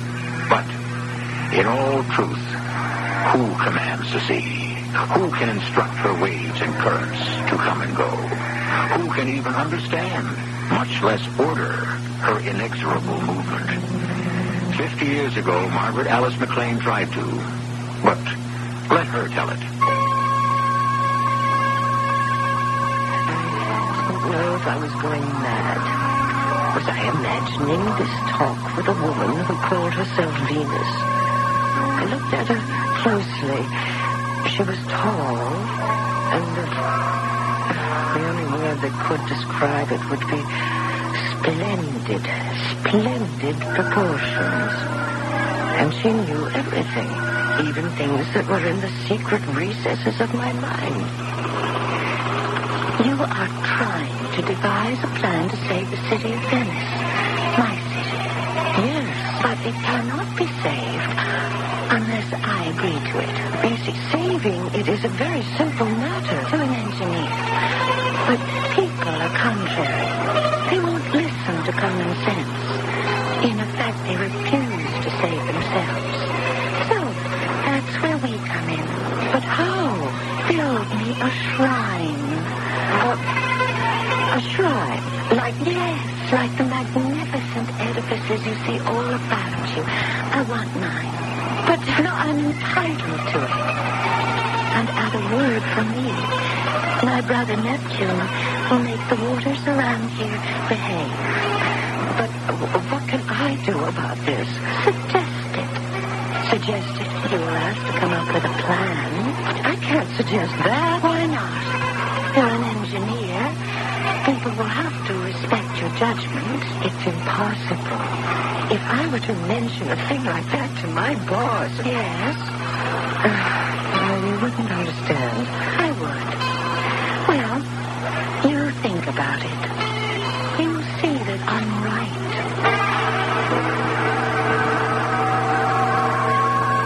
And then, suddenly, she was gone. I don't know where she went or how. She simply vanished into the night. Had I dreamed this whole encounter? Build a shrine to Venus. How could I even make such a suggestion to Arthur Williston? But as the days went on, I couldn't come up with any other. And Mr. Williston was getting quite restless. Margaret, how are we doing? I'm going to try to open up a new direction. I was hoping by this time we might be in a development stage. We will be. I know it. Soon. All right. Keep in close touch. I will, Arthur. Goodbye, Arthur. I was failing. I wasn't meeting the test. And I felt a surge of resentment. I had suggested a rational course of action. What else could be done? How would any of the men in the office have handled it better? Impossible. How did you get in here?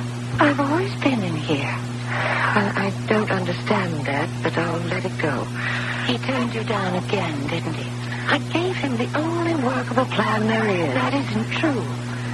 It doesn't matter what you do here. One word from me, And Neptune pulls the plug, and the place is down the drain. I gave you the only workable plan there is. A shrine to you. That's right. That's all it takes. All I have to do is suggest something like that. All you have to do is believe it. How can I believe it? Let's go for a walk. Now it's late. Along the canal. I'll show you something. What?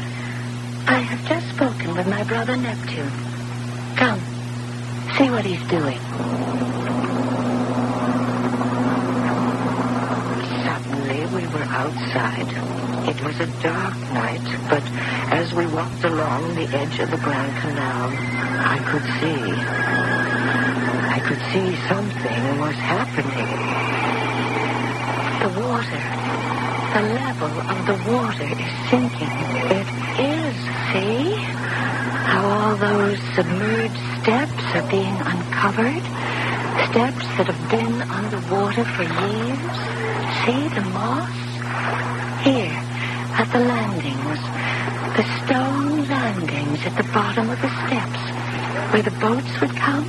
It's impossible. No one has seen those landings or stood on those landings within recent memory.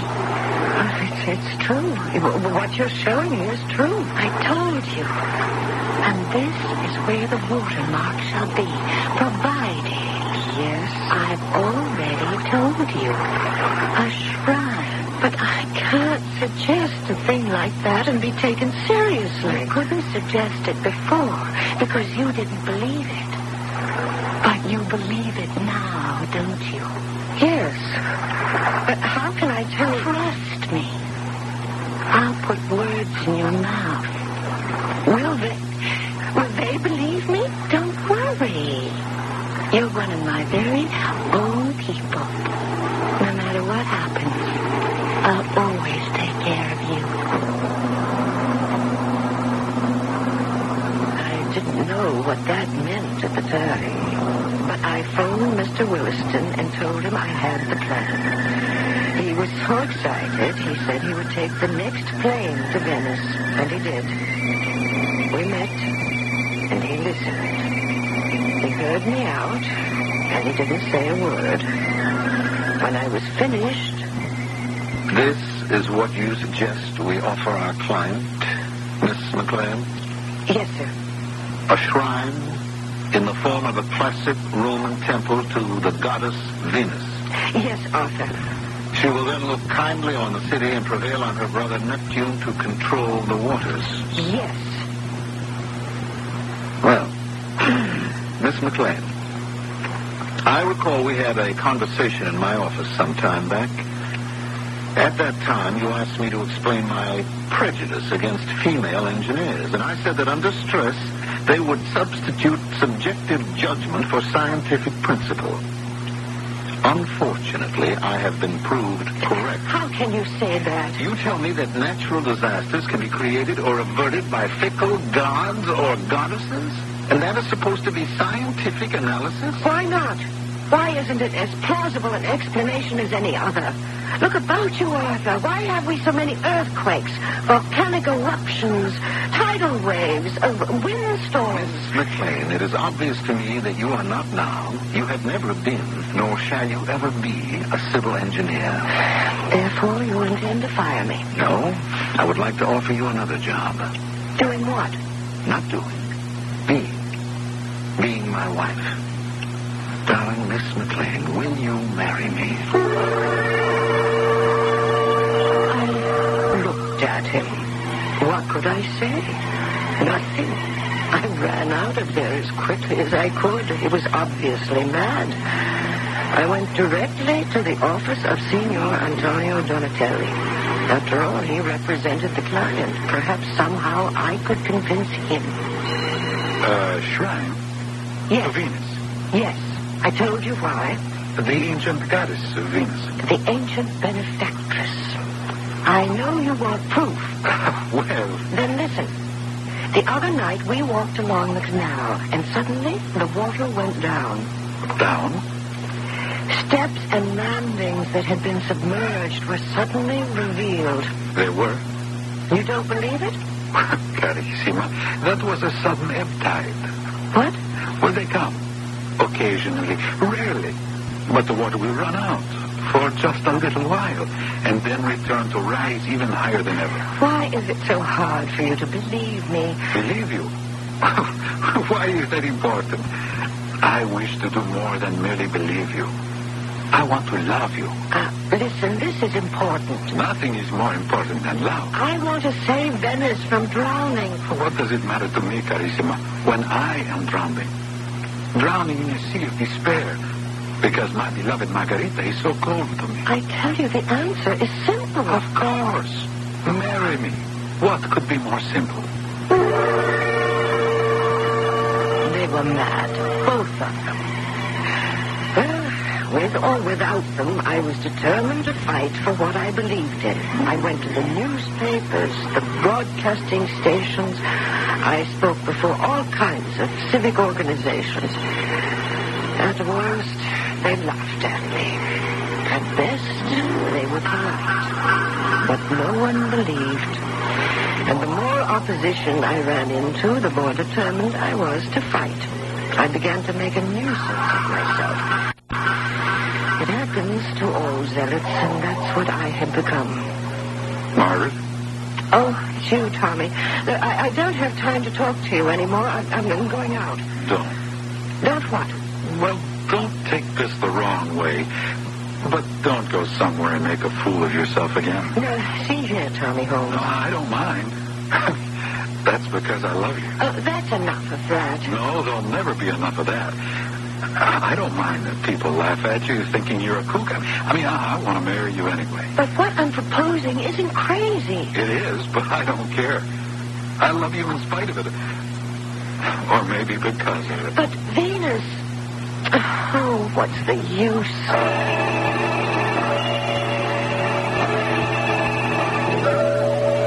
Hello, Margaret. Oh, it's you. At your service. Service? What can you do for me? I told you. I'm taking care of you. Thanks. You made me lose my job. You made me a laughing stock. I also made everyone fall in love with you. Tommy Holmes, he was always in love with her. Oh, that was a schoolboy crush. And Tony Donatelli, he made automatic passes at anything in a skirt. But you're the only one he wants to marry. And old bachelor Arthur Williston, he loves you with an old man's passion. Marry him first. First? Well, you're going to marry all three of them. What? 3 happy but different marriages. Until the day you die, men will always fall in love with you. But why? I told you. You're one of my people. But Venice... I'm sorry about Venice. It can't be saved. That's the way it has to be. When will it be? One of these years. All this happened more than half a century ago. And sometimes I wonder, was it all a dream? And then I remember her and the things she does for me. For instance, right now, on this flight. Listen.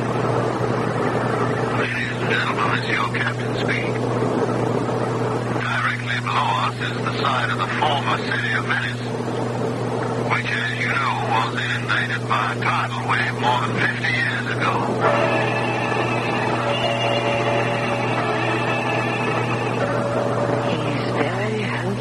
The captain, and he's about to walk through the plane to chat with the passengers. The flight is filled with pretty girls and beautiful women. But notice with whom he'll stop and chat. Well, hello. Hello, Captain. First trip to Treviso? Oh, no. Well, it's mine. I was hoping to find someone to show me the sights. Oh, you might prevail upon me. Oh, would you? I might. And Venice. Had you ever been to Venice? Oh, yes. It's gone for my time. You suppose you could tell me all about it? Over dinner, of course. I I could tell you all, Captain, but I'm afraid you'd never believe it.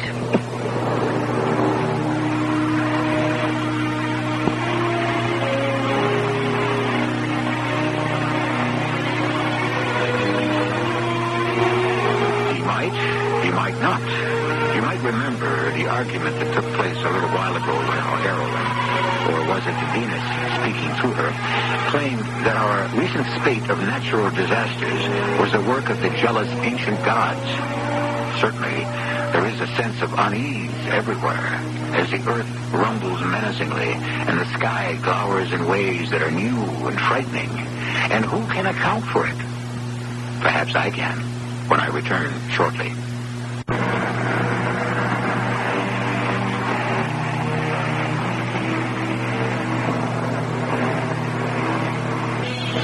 It has been written, the gods have neither age nor death, nor all those mortal things Almighty Time disquiets. And where does that leave us?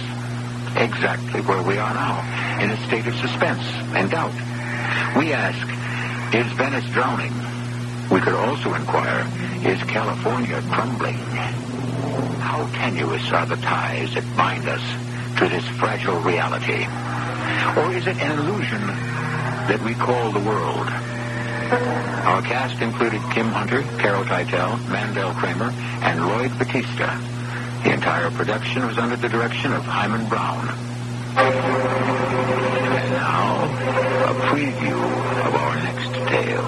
Do you suppose, when Mike and Jim were sharing that room in the hospital, when they had their operations, recuperating, do you suppose they cooked this up between them and they're just playing some kind of a game? No, I don't think so. And these black and blue marks on my neck don't think so either. Oh, of course. How dumb of me. But the numbers racket could be a game. Me, K44K, you, ZXY77. But to attack you like that, Janet, it ain't funny. If you ask me, I'd try to get Jim somewhere for observation.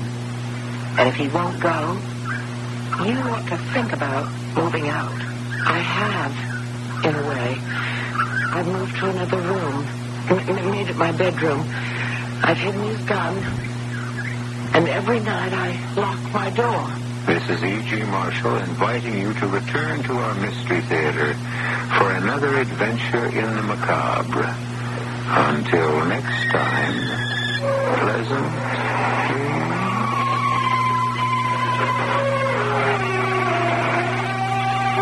And now, Mystery Theater.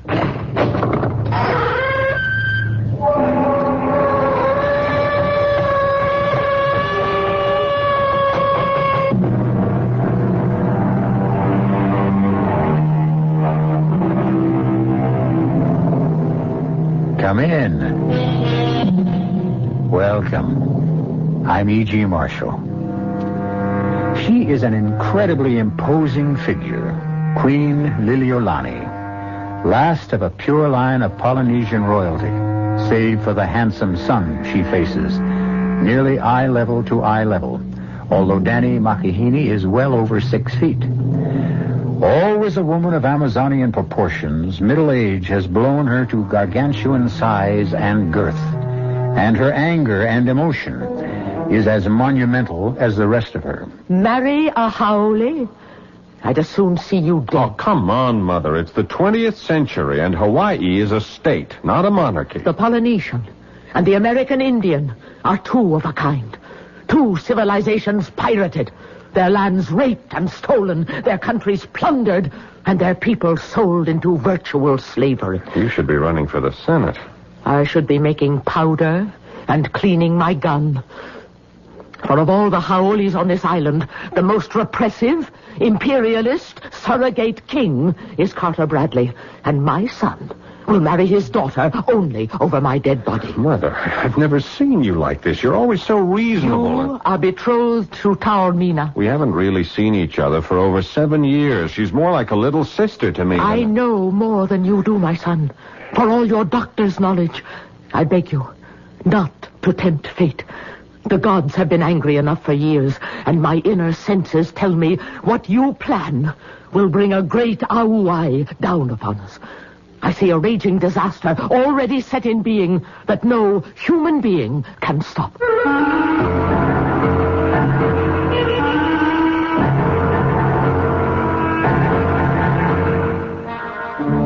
Our mystery drama, Wave of Terror, was written especially for the Mystery Theater by Ian Martin and stars Paul Hecht and Carmen Matthews.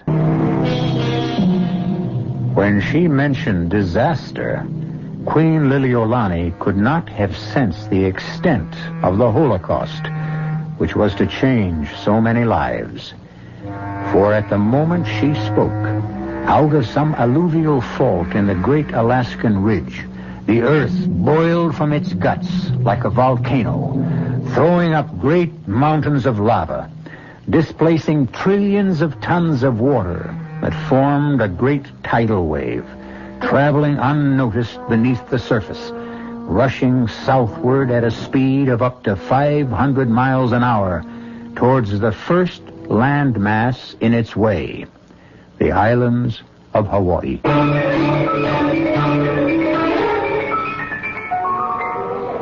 2 days earlier, Danny Makahini and Liz Bradley had gotten off the plane from the States at Hilo Airport. Danny, tall, nut brown. Liz, a blue-eyed, sun-bronzed, typical California girl.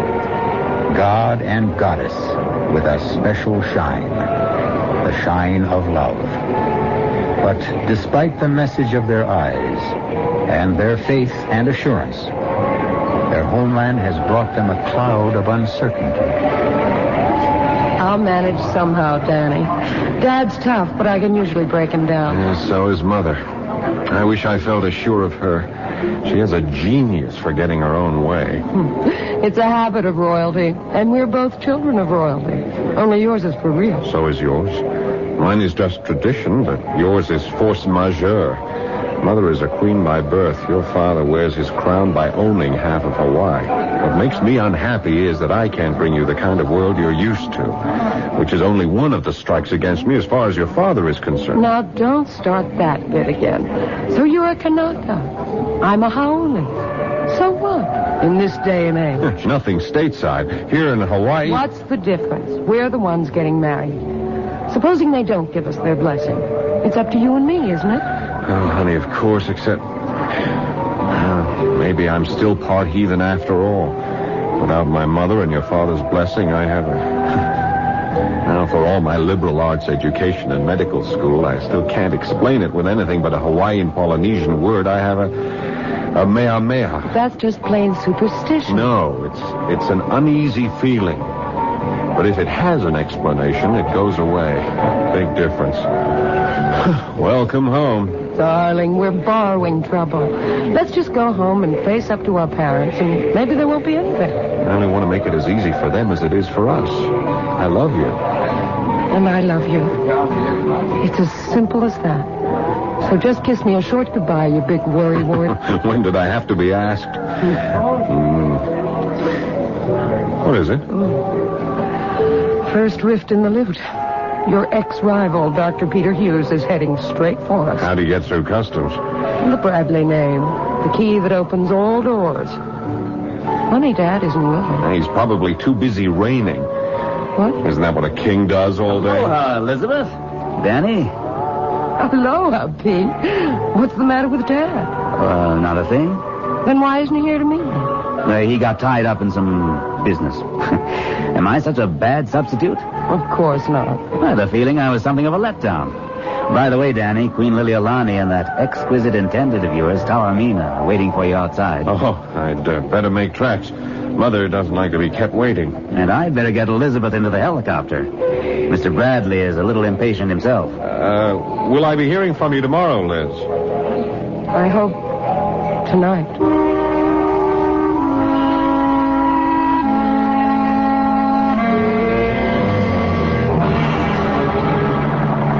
I didn't particularly know you knew Danny Makahini. Only since I went to college on the mainland. You seem to have made up for lost time. What does that mean? I'm not blind. I saw that... I was going to say farewell kiss, but I don't think that quite characterizes it. However... Pete, I don't want to talk about Danny right now. I want to talk about what you're avoiding. What is it about Dad? You're quite right. It's a subject I wish I could avoid. He's sick. What's the matter? Is it his heart? No, it isn't anything necessarily fatal for a long time, but... But what? Well, I would give anything not to be a doctor, or have been one these past few months, because I have known that magnificent body was letting him down. It's only a shell now. What do you mean? Don't let him know I told you, but it can't be hidden much longer. Your father has Parkinson's disease. Oh, my God. Does that mean he's going to die? With care, what medication we know has some results. Under normal conditions, no. But there are plenty of symptoms, none of which your father is going to be able to bear. What symptoms? In your father's case, mostly muscular.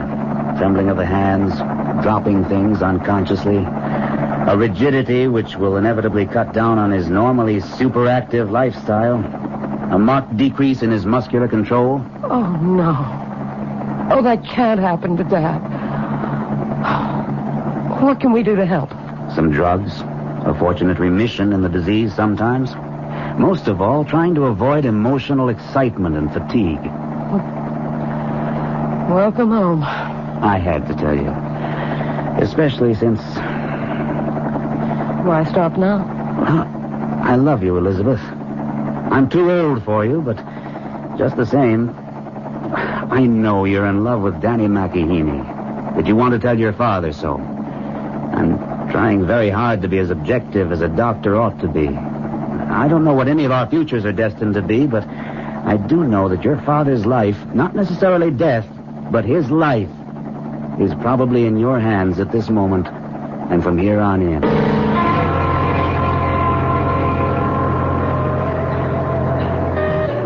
What's the matter? Don't like me anymore? I love you, Tal. As a little sister. I always have, and I always will. But you know the meaning of blew out tonight. Yes, Taormina, and I am ashamed. Please. I know you want to marry our only girl. I can't help myself, little sister. I love her. The Queen will never allow you. I need Carter Bradley's consent more than I do my own mother's. And if you do not get it? And to hell with the past. We will buy our own future. And nothing and no one can stop us. Lisbeth! Daddy! Oh, you can't know how good it is to see you. By damn, you're more beautiful than ever, and you look just like your mother. Dad, what are you doing? I'm stealing a page from Pete's book, but I think I deserve it because you look so like Beth did when I married her. I'm going to carry you over the threshold back home again. Dad, you shouldn't. Why not? Well, I'm not such a little girl anymore. Oh, nonsense. Light as a feather, which is just what you are. The proudest feather I wear in my cap.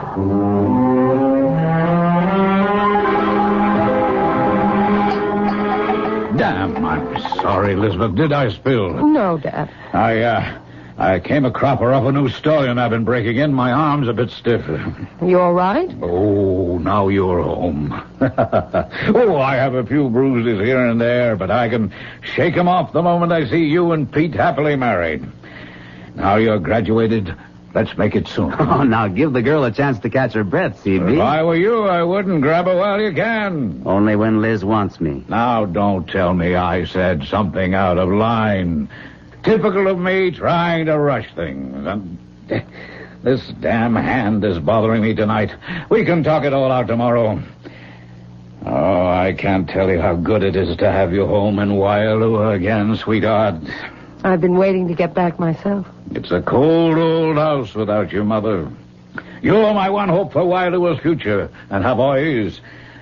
A lot of responsibility to put on a daughter's shoulders. But since I have no son left, I know you won't fail me.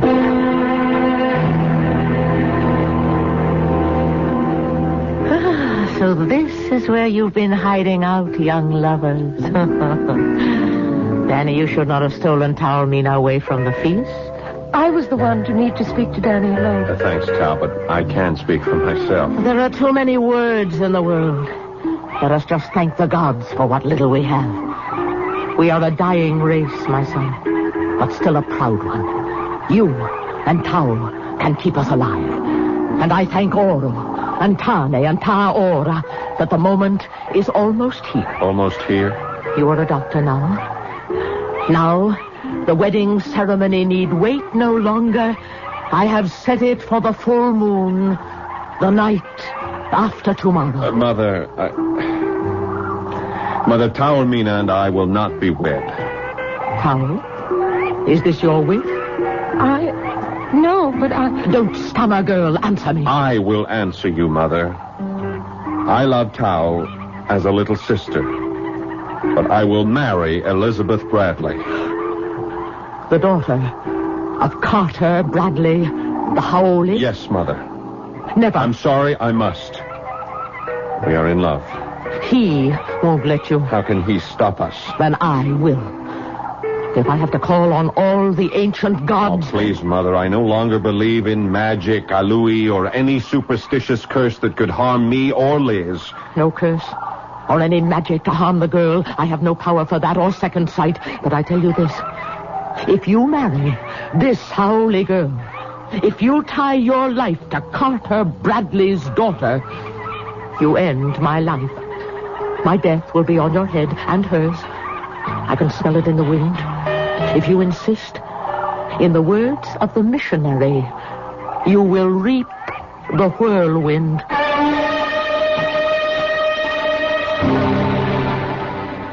Queen Liliolani could have had no specific foreknowledge of the Holocaust in store.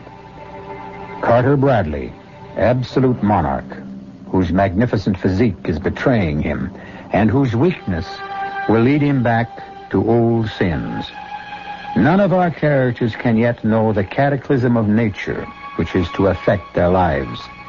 I shall return shortly with Act 2.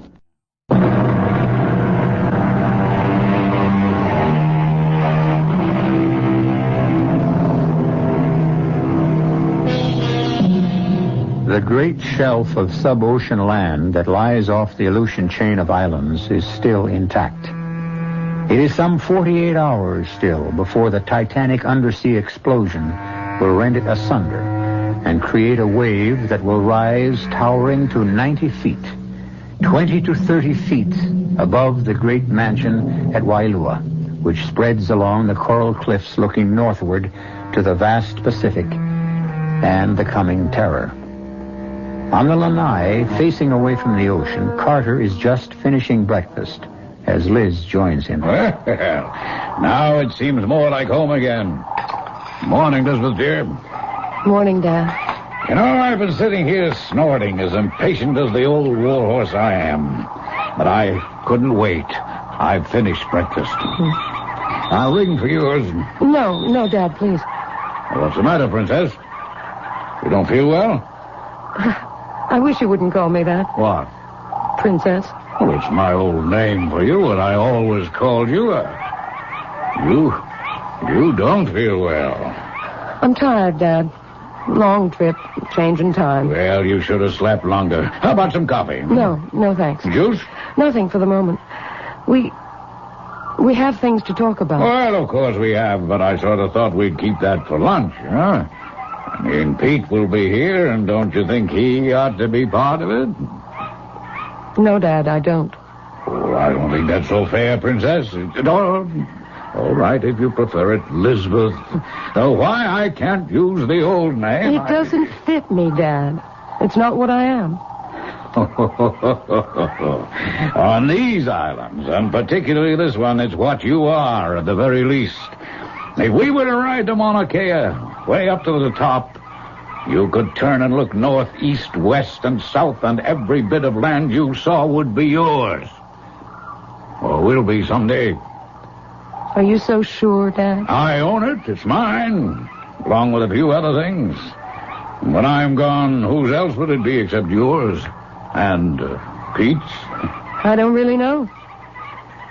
I'm not sure it's that important to me. What would happen if I didn't marry Pete? Didn't? What are you talking about? Would the Bradley Ranch still be mine? And all that goes with it if I didn't? Who else would you marry?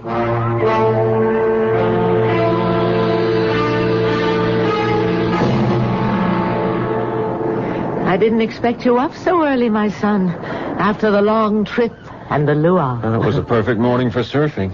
When the sun rose, I saw those easy rolling 4-footers, and I grabbed my board and took off. Happy to be home again, in your own land. Yes, in a sense. Heading across those waves out there gave me back not only my sense of balance, but just my own plain good sense. I'm happy to hear that. Then today, we don't quarrel. That's up to you. My doubts are all gone. I would hope that you tell me you are talking about Taormina. Yes, in part. Yes, you will marry her. Mother, listen to me. I know your pride in race, in bloodline, your struggle to make sure that it won't die. But when I left Hawaii to go to UCLA, I was 18. Tao was 10, 11 years old. We made the promises, we took the vows, but Tao was too young to know what was involved. I believed then, as you do still, that our heritage and our race must be preserved, but I don't any longer. You are a Polynesian prince. No, I am a citizen of the world, Mother. A doctor. Race, creed, color, nationalism, nothing matters to me but that the human body is one and the same thing. The body made strong or weak by exercise and usage, the brain the same, by education or lack of it. So you will not marry Taormina? No. You think Carter Bradley will share your views, accept you as his son-in-law? I don't know. I'll find that out today. But if he doesn't? We are both of age, Mother. He can't stop us. I wouldn't be too sure of that. And what about me? I want you to meet Liz, Mother. I think you'll change your mind. I will meet her. But I shall not change my mind. And what will you do then? Meet her first before we come to that decision. When? Look, I'll take the Jeep into town and call her. Then I'll drive to Waialua, get her, and bring her back. You're wasting your time. I hope not. Because I love you. And I want you to love her, too. I'll be back by mid-afternoon. Great Tommy, help me. Help me make my son see that our race, shamed and despoiled and dying out, must have new life bred into it. Only Makahini and Taormina can do it. She's a princess in her own right. Help me, Tommy. Help me. Or the smell of doom that comes to me on the wind from the north will come to pass.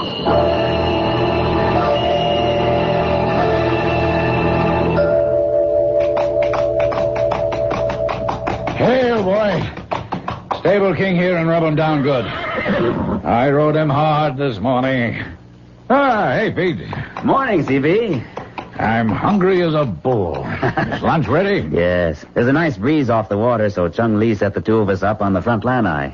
Two of us? Is Elizabeth still sick? Oh, come, let's go through the house. I have to wash up anyway. Where is she? Upstairs? No, she left quite a bit before I got here. What do you mean, sick? Oh, she was feeling a little off her feet at breakfast. Left to go where? Oh, Danny Makahini came by and picked her up. Liz said she'd be back in the late afternoon. Danny Makahini? Queen Liliolani's son? Yes. Oh, I thought he was at medical school on the mainland. He was. He's graduated. He came back on the same plane with Liz yesterday. Didn't even know she knew him. But I don't like this about Elizabeth. Is it serious? In its own way. I was going to let her tell you herself, but maybe as your doctor, it's better if I do it instead. Oh, come on, man. Come on. Get it out. What is it? Well, let's sit down for a minute. I want to remind you of your condition and that flying off the handle and losing your temper is the worst thing you can do. Oh, you pill peddlers, you're all prophets of doom. Well, if you take the pills I provide, you might put yours off a good deal longer. Right, now, sit down. All right, but don't try to change the subject. I want to know why Elizabeth went chasing off with Makahini. Did they go surfing? Not exactly. Damn my eyebrows, you're a common enough lover, Pete. Your fiancée goes herring off with another man her first day back home, even if he is just a Kanaka beach boy, and you just let her go. First, she left before I got here. Second, he is not a Kanaka beach boy. He's a colleague of mine, a doctor of medicine. And lastly, Elizabeth is not my fiancée anymore. What? How do you know? Where did you find that out? Yesterday, when I brought her home. You turned my daughter down? No. I should have, really, in the first place. I'm far too old for her. Oh, rubbish.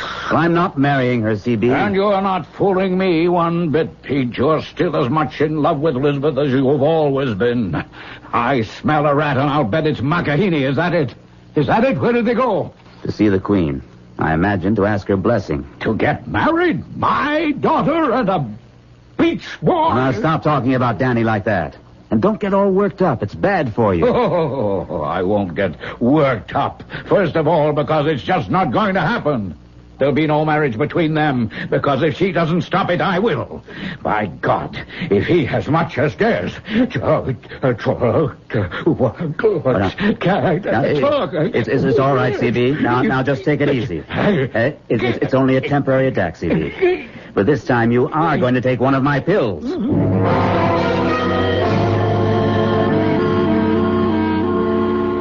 I'm sorry, my dear. You're a lovely girl. And I can hardly blame Danny. But marriage between you is quite impossible. Mother, I haven't finished. There are reasons beyond reasons why it can never be. Your blood is not our blood. Danny is already betrothed to Princess Taormina. The gods are already angered and cannot be angered anymore. For God's sakes, Mother, it's the 20th century. And you are as intelligent and well-read and educated as any woman I know. Stop acting like some old ignorant witch. I am acting as I must, because within me are ancient chords which sing of death and certain doom for two people. Queen Liliolani, I respect your point of view. Do you respect your father's? Yes. But I will give you the same answer as I would give him. I love Danny. I'm over 20. Danny is 25. There is no way either of you can stop us. I'd rather it wouldn't be like that. But Danny and I have agreed. She's quite right, Mother. We'd give anything to have both you and Mr. Bradley with us, but if you're not... I cannot give my consent. I can only warn you, if you persist, it will end in death and disaster. I have nothing more to say. I am going to pray for all of us.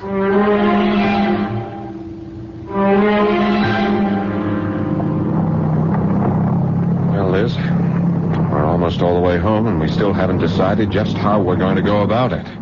I know, Danny. It's just... I don't think we can rush it. Not right now, because of Dad. If you want to back out, I'm not holding you to anything. Oh, darling. Darling, don't do that. Honey, I hate to get long-winded or go chucking my medical knowledge around, but Parkinson's... I mean, it can and almost always is a long, long process. He's going to need me. I mean, really need me for the first time in his life. It's a life that could last another 20 years. Are you asking me to wait that long? No. No. Because there are other... Oh, Danny, I'm so tired. And I just can't think. And we're home. Give me till tomorrow, at least. Sure. Of course, darling. It's only, well, I'm under some pressures of my own, and if I can't have you, well, I won't break my mother's heart or Tao's, and tomorrow night is their night. I'll talk to Dad tonight. If I can't convince him, we'll be on our own. Why not let me do it? I'm the one seeking your hand, if not your fortune. I mean, it's up to me. All right, if you... What is it? Pete. He looks as if... Hello, Danny. Elizabeth. Where's Dad? Inside. But, Danny, Liz, if either of you want to talk to him about you, as a doctor, I'd say now isn't the time. What happened? I made a judgment. I thought maybe I'd better tell him about you, too. Did Liz tell you about his... Yeah. Did anything serious happen? No, Danny. MD to MD, you know how it can go. Yeah. He got a bit emotional and suffered some speech impairment. He's all right now, but I wouldn't advise any further. Yeah, quite right. I'd better duck out fast before he sees me. I'll be in touch tomorrow morning, Liz. Keep your chin up, eh? No real worries about your dad. Right, Doctor? Right. Just us. This, too, shall pass. I love you. Till tomorrow. Me too. And forever. That, too. Aloha.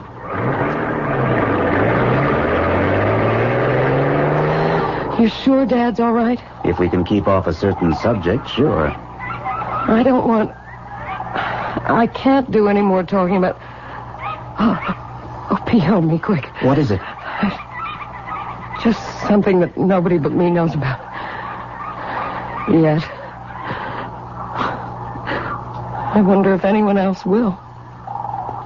Ever.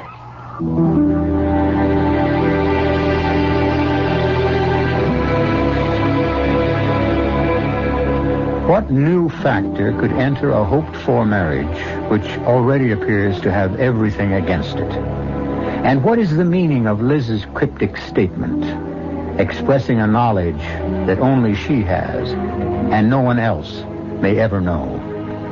Is it the same knowledge that Queen Liliuonaani talks of as buried in the past? And if she too knows that ancient gods are to extract penance for buried sins, who are the two that are doomed?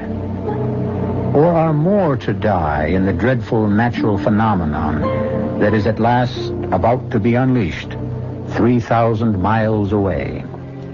I'll return shortly with Act 3.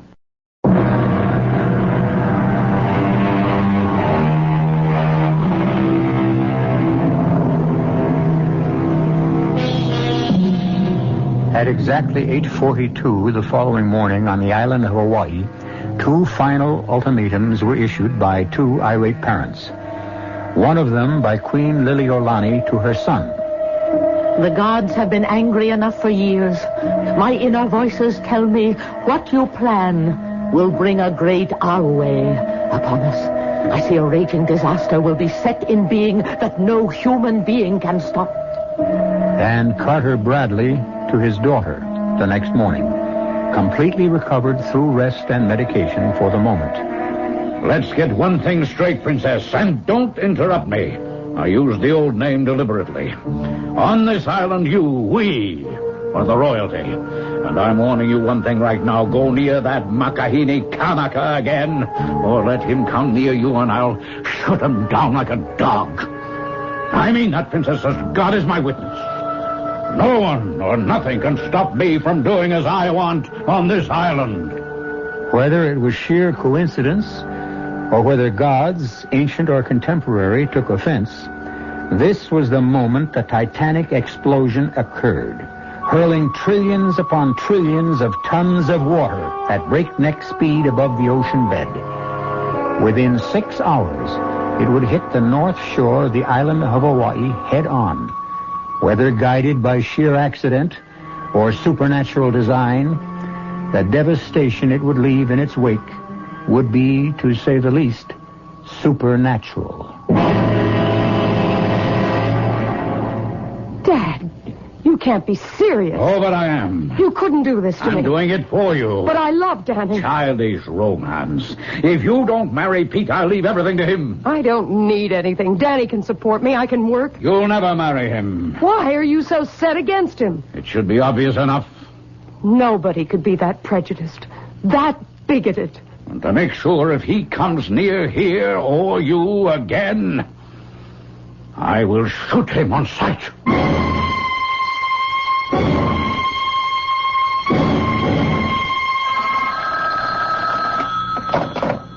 Dr. Hughes? Pete, it's Dad. He's had some sort of attack or something. All right, Liz, just slow down.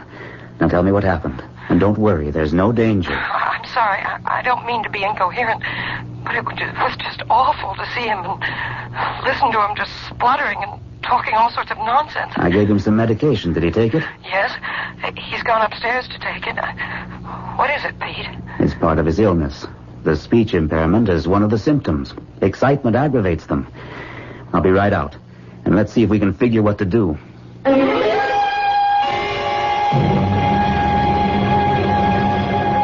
given him a sedative that'll keep him quiet for a couple of hours.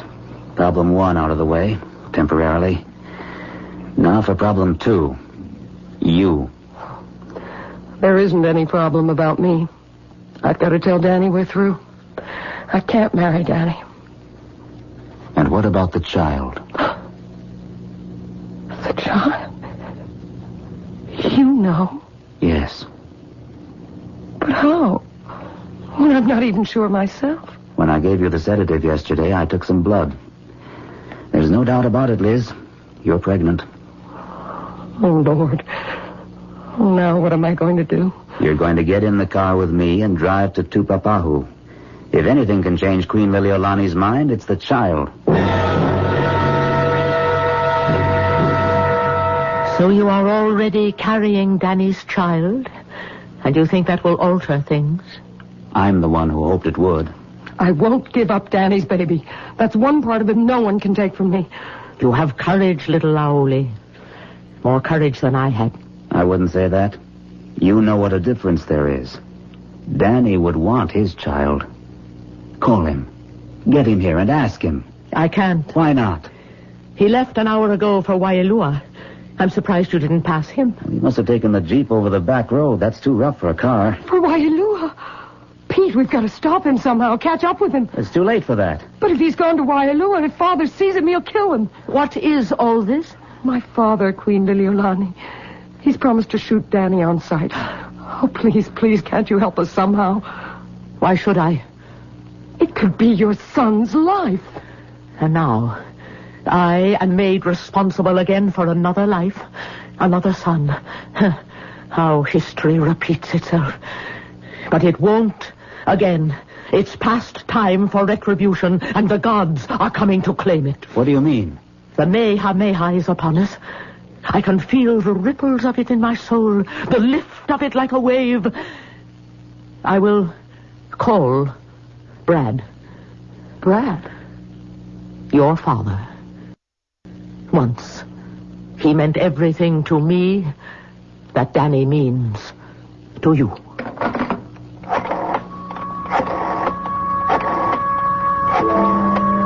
At the moment the Queen lifted the phone, a tanker plowing across the North Pacific lifted ever so slightly on a 5-inch surface swell. That was the only sign of the gargantuan tsunami, the dreadful tidal wave which swept by at the speed of sound, hurtling toward the north shore of Hawaii. There, its monstrous energy would pile up the waters to a height of over 80 feet, driving inland till its force was spent, to be sucked back with such diabolic speed that it would carry away everything in its path. Yes? Brad. It's Lil. Lil? For Pete's sake. How many years? 12, 13. You sound just the same. I don't look it. How are you, Brad? Oh, I don't know, Lil. I'm not the man I once was. You'll never change. Certainly not for me. I want to ask you one favor. Now, Lil, if it's about our children, Brad, have I ever asked one from you before? Oh, Lord knows you haven't. It's a matter of life or death. Will you meet me at the grotto? If you ask me, how can I refuse? If we both leave this minute, we should arrive in about an hour and a half. All right, there. It'll be good to see you again. If you shut your eyes to what I have become, at least it's dark, I'll see you at the grotto. After your mother died, Elizabeth, we were lovers, your father and I. I carried a child of his in my womb. But we were ridden with pride of race, each for his own, and it drove us apart. We could never be married. And the child? Well, I thought it was not meant for me to bear a child of mixed race. I said goodbye to your father, and there, in that grotto, in our temple of love, I aborted and destroyed our child. I offended the gods. Listen to me, little Aoli princess. You will have your father's blessing, as you have mine. Remember that. Love my boy. Take care of him. Bear his child. Then Ta Aurora will be with us again. Say goodbye to Danny for me.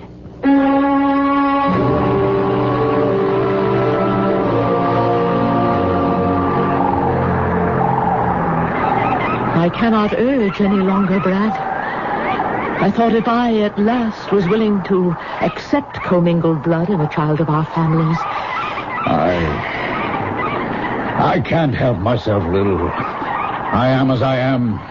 I cannot accept any child of my daughter's with mixed blood. And so you want to kill my boy? Not if he stays away from Elizabeth. And the child? Well, that can be taken care of. He will stop the children.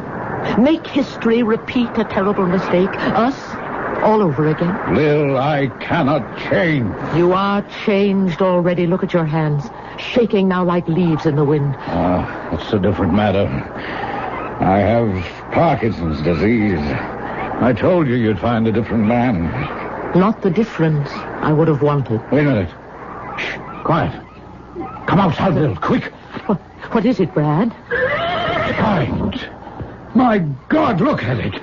It's a half a mile below normal. The fish left gasping on the rocks. A tidal bore is on the way, and a big one. I know. Ta Aurora has been telling me all morning. I could smell the anger of the gods. It's why I called you here. To die? Dead, we cannot stay in the children's way. Well, there's still King. On the horse we both might... This gross old woman. Even at your best, you couldn't hoist me on his back. Even with you alone on his back, it's too late. But I have no right. No, try, Brad. Try, if you can. Home, King, home. Run like a wind, boy. You're staying. We've both been legends in our time, Lil. We wouldn't want to outlive our glory. I shouldn't have done this to you. No. I'm burned out, Lil. Thanks for making me realize that I hadn't much further to go. I only wish I'd been able to tell Elizabeth. But at the last, she had my blessing and my love. She knows she has both. My love, yes, but the other, how could she ever know? I told her so before I left her. How could you? Because I knew what I was going to do. And I know you, Brad. Oh, I know you. If ever any woman knew a man. Oh, Liz, what a fool I was. We both were. But how good to have you back at last. Tsunami, it's coming at last. Are you afraid, Lil? No, I'm going home. Back to where my roots are. In the sea, to the south. Aurora. The sea god will guide me safe. And you, Brad. I go with you as I should have all those years ago. But you're shaking. That's what the wave will free me from. The shame of being less than a man. It's all right, Lou. It's as it should be. We couldn't have each other in life. We'll stand together forever in death. Alive!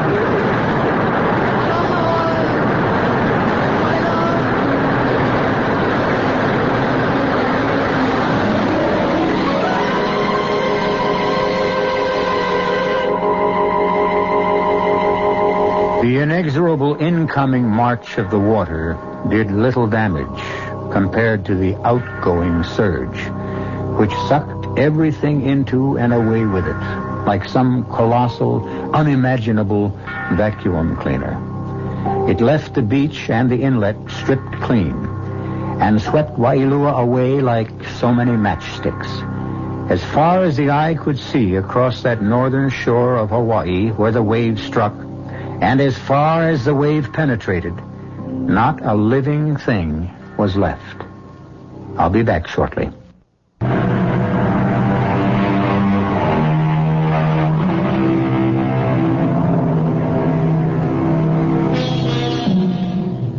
Danny and Liz were married very quietly.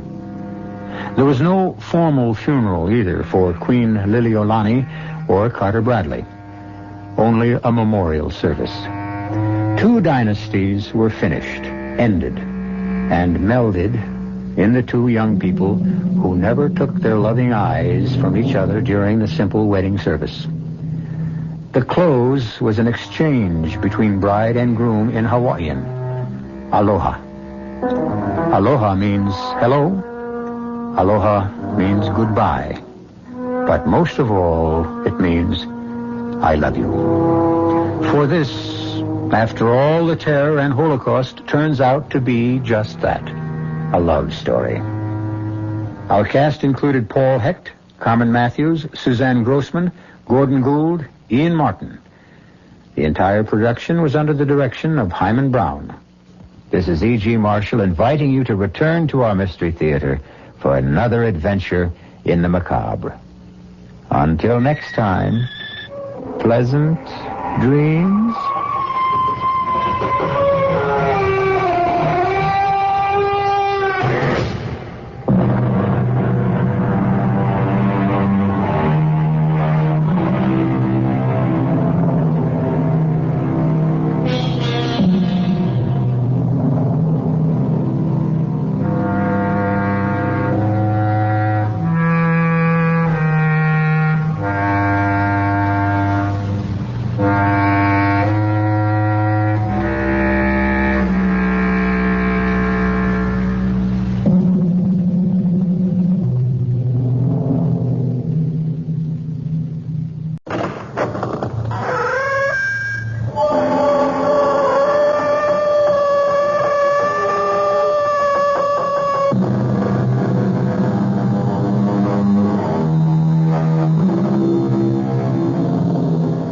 Come in. Welcome. I'm E.G. Marshall. I'm sure you know by now that the door you have just entered leads to a strange world, a land of forbidden fancies, peopled by giants and pygmies, kings and cobblers, saints and sinners. Happy children play in its streets, while just behind lurk iniquitous monsters. Unspeakable crimes are committed here, and acts of breathtaking valor. You are the sovereign in this place. It is the realm of your own imagination. Our story this time searches one of its deep recesses, the hidden place of fear. Our mystery drama, Death Pays No Dividend, was written especially for the Mystery Theater by Mary Jane Higby and stars Anne Shepard and Guy Sorrell. It is sponsored in part by imported Vigna Rosé wine and Buick Motor Division. I'll be back shortly with Act One.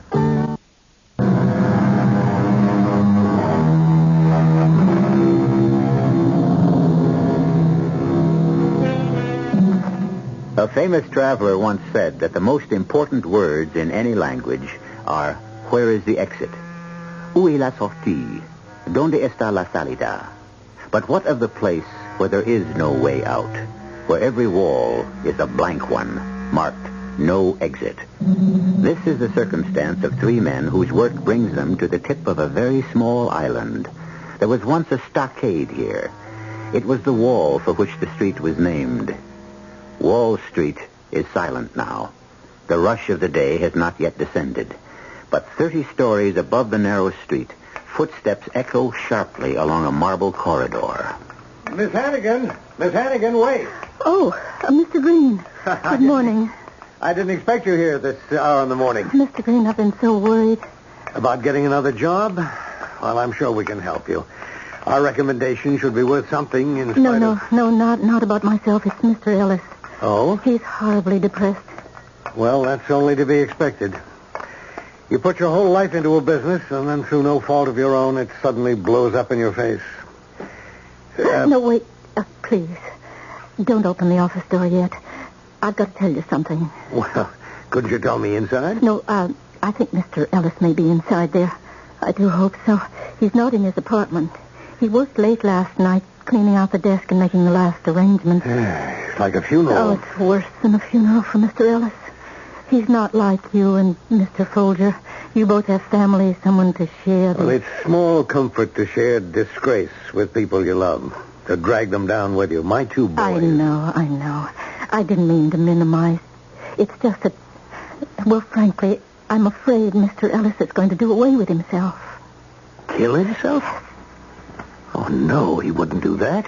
He made me go home last night. I wanted to stay with him, but he forced me to leave. I tried nearly all night to get him by phone. No answer. Well, let's get in and see what's going on. Oh, good heavens. Paper's blowing all over the place. The draft. The wind. The screen. Look. Standing on the ledge to the left of the window. Good Lord. Careful, Miss Hannigan. Mustn't startle him. He might jump. You better speak to him, but quietly. Yes. Try to sound calm. Mr. Ellis, don't do it. Mr. Ellis, please don't. Mr. Ellis, he doesn't seem to hear me. He hears you all right. Try again. Come back in, please. You may hurt somebody else if you... Mr. Ellis, listen to me. Come back. You mustn't do this. Please. It's no use. I'll try. Victor, don't do it. Listen to me. What I'm going to say is important. There's a better way. Did you hear me? There's a better way. John and I have a plan. You may be doing the right thing, Vic, but you're doing it the wrong way. Victor, get back in here. He moved. He's coming in. Yes. When he gets his head to the window, grab his arm. Oh, if only he doesn't fall now. Damn narrow ledge. Oh, dear Lord, don't let him fall. Don't let him. Oh, there you are, Victor. Steady, old man. Come, Mr. Ellis. Let me go. All right. Sit down. Thank God. Close the window, Miss Hannigan. I looked down. I could have done it if I hadn't looked down. I fouled this up like everything else. I can't do anything right. Oh, don't say that. Nothing that happened was your fault. You were all victims of a rotten crook. I didn't have the guts to jump. Just didn't have the guts. Thank heaven you didn't. You must never try a thing like that again. Never. All right. It's a sin. It's all right now, Miss Hannigan. Yes, it's all right now. I'd never forgive myself. Now. Calm down. Good morning. What's going on? What's with Miss Hannigan? She's had a bad shock. What happened? Later, John. Please, Miss Hannigan. I'm so scared. It's so helpless. I never forgive myself. Look, come on now. Snap out of it. Miss Hannigan. She's been under a terrible strain. I'm sorry. My nerves. Yes, of course. Victor, get us some water, will you? Oh, sure. I'll be a moment. I've got to talk to you alone, John. Okay. Come in my office. Are you sure you're all right now, Miss Hannigan? I'm sorry I let go like that. It won't happen again. All right. Relax. Try to go on as though nothing had happened. Here's the water. I didn't mean to put you through this. You, of all people. Come on, John. I think we should let Miss Hannigan go home. No, that won't be necessary, Mr. Folger. I'm all right. Kent? Yes? What did you mean? There's a better way. We'll talk about it later. Now, what was going on? Victor tried to jump out of the window. What? He was standing on the ledge when we got here this morning. Oh, for Pete's sake. That idiot. How long was he out there? Did he draw a crowd? No. Well, I suppose somebody must have seen him, though. That fool. Well, this settles it, John. We've got to let him in on the scheme. No. Vic's too unstable. He's sure to blow it. It's the only way to keep him from blowing it. It's obvious. If word gets around that a member of the firm tried to commit suicide and then something happened to us, they'd never stop the investigation. Not until our families were starving. Damn it all, that's not going to happen. I'm going to meet my obligation to Marie. We both have obligations, John. I'm not going to leave my wife helpless. I'm going to provide for her if it's the last thing I do. It will be. Look, you don't understand, Victor. His father founded this firm, and it's been Victor's whole life a sort of memorial to his father. Well, now this scandal... Well, the mood he's in, he's apt to do anything. The only way to protect the scheme is to let him in on it. Oh, you're probably right. But all my instincts are against it. Well, shall I get him in here? Yeah, I guess so. I'll get him. But if he louses this up... Vic? Yes? Come in here a minute, will you? Yes? What is it? Close the door. You made a jackass of yourself, didn't you? Cool it, John. Now, if you've got some cockeyed scheme to keep the scandal from breaking, don't waste my time. We'll be lucky if we get less than 20 years. Oh, come on. Drop the emotional jag and talk sense. Kent and I are in a worse spot than you are. We both have families to provide for, right? And there is just one way to do it. Our life insurance. You can't collect on suicide. We know that. But you can collect on murder. What? I don't get it. A good, clean bullet in the back of the head when you're least expecting it. It's an easy way to go, Vic. You'd never know what hit you. Well, how do you think you're going to bring that off? Never mind. I can bring it off. Years ago, I did a favor for somebody. I didn't know him too well, but I used to drop into his place once in a while for, well, never mind what for. Later, he got mixed up with some pretty notorious characters, so I figured he'd be in a position to arrange what they call a contract. What kind of contract? Oh, for Pete's sake, I know you've devoted your whole life to the firm, but don't you ever go to the movies? You must know there's such a thing as a hired killer. Oh, that kind of contract. Yes, that kind. So, we have 2 contracts right now. Now, do you want to make a third? You mean pay somebody to kill me? Yeah, $3,000. Well, now, I don't know. It makes a great deal more sense than what you just tried to do. No pain. No mess. These guys are professionals. It's a tough idea to get used to. How do I go about it? 1 quick phone call and $3,000 in cash. Well, maybe you ought to take a few hours to think it over. Well, I've tried 3 times to kill myself. I haven't the nerve. Okay, go ahead. Make your phone call. You're sure? Yes. Because once I complete this call, there'll be no turning back. You understand that, Victor? You got to be sure you want to go through with. Hello? Is Louis there? Right, I'll hold on. You sure you want me to go ahead? Yes. Louis? This is John Folger. Yes, I know. I promised not to call you again. No, we're going through with it. We, want to add another name to the shareholders. 3,000, right? Where? All 3 of us? Oh. All right. Will do. We're to put the money in a book in the 42nd Street Library. Put the book back on the shelf at exactly 5 p.m., walk out, and stand for a few minutes chatting near the lions on the library steps. And then split. Oh, they're kidding. Oh, no. They're in earnest. Deadly earnest. Why hang around on the steps? I should imagine somebody wants to get a good look at us. The killer? Yes. It would be a shame to rub out the wrong guys.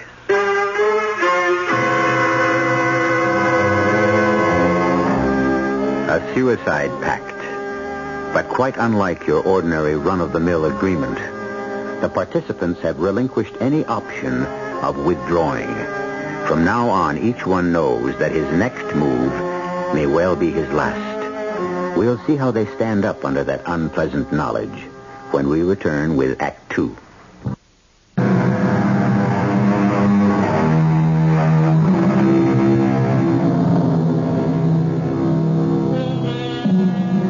Rather than face a financial scandal, the officers of a small but highly respected Wall Street firm have decided to commit suicide. Through a go-between, they have arranged for a paid executioner to do the job for them. An easy way out. We'll never know what hit us, they tell each other. But have they considered their remaining days and hours when even the most chance encounter will chill the blood and the question rise, is this the face of my killer? To see how they are facing up under the strain, let's listen to a telephone conversation. Hello. Kent, this is John. You heard what happened? No. Vic goofed off. Ran away. Remember, we were giving May Hannigan a vacation? The cruise to the Caribbean? Well, at the last minute, he decides to go with her. Well, I guess he wants to do some of the things he never took time for before. Come off it. He's running away. He knows they won't dare shoot him aboard ship. They couldn't make a getaway. He's as safe on that boat as he would be in jail.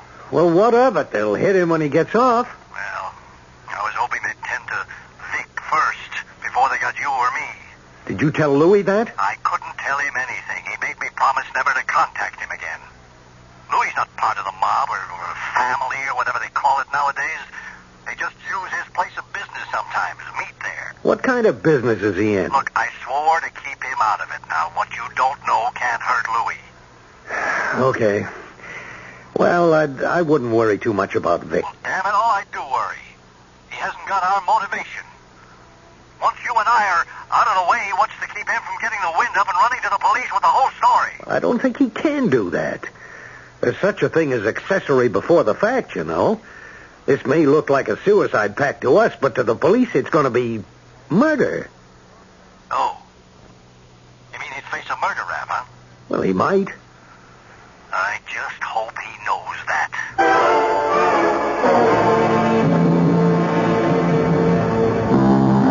Look. Darn thing startles me every time I hear it. We should be used to it by now. They blow it every day at noon. I've been looking all over the ship for you. I was taking a turn around the deck. Mr. Ellis, you're shaking. No, I'm all right. Look, I'm not absolutely sure, but I think I have something wonderful to tell you. Did you hear the news broadcast this morning? No, indeed. I'm not wasting my last few days listening to... No, I didn't. Well, you know those penny gold stocks you bought a few years ago, you and Mr. Green? Penny gold? Oh, yes, the stock we bought from Harrison to help him out of a tight spot. Mm-hmm. It's worthless. Well, that company, I think it's the same company, has just made the greatest gold strike since 1849. What? Mm-hmm. Harrison's company? I went straight to the radio room as soon as I heard it. The broadcasts are taped, you know, and they were kind enough to run it again for me. I have the notes I took here in my purse. Oh, dear, it's awfully windy, isn't it? We'll go inside. The President Taft Mining Corporation? That's the one, isn't it? I believe so. Yes. Here, let me get the door. That's better. Relief to get out of that wind. Now, here's what I took down. The President Taft Mining Corporation has uncovered what seems to be the lost Fortuna vein. Does that make sense to you? Yes. The Fortuna, yes, it does. Harrison mentioned the Fortuna vein. This ledge of almost pure gold said to exist in Mono County, California. Mono County, that's right. Has been sought by miners for over 100 years. The Fortuna vein, it must be Harrison's company. Well, this changes everything, doesn't it? Oh, it sure does. You can pay off the debts of that crook and his disgraceful charisma funding company. Well, if this report is accurate, we can. You have a lot of Taft stock, and with the price of gold now... Who'd ever have thought? Why, that part of California has been picked over so much, It seems impossible there'd be an ounce of gold left in the ground. We only bought it to help Harrison out. Oh, I'm so happy for you. You deserve it. Oh, Miss Hannigan, you're a jewel. Oh, Mr. Ellis, my hair. You don't mind my kissing you? No. So happy. What a day. Come on, down to the bar. We'll crack a bottle of champagne.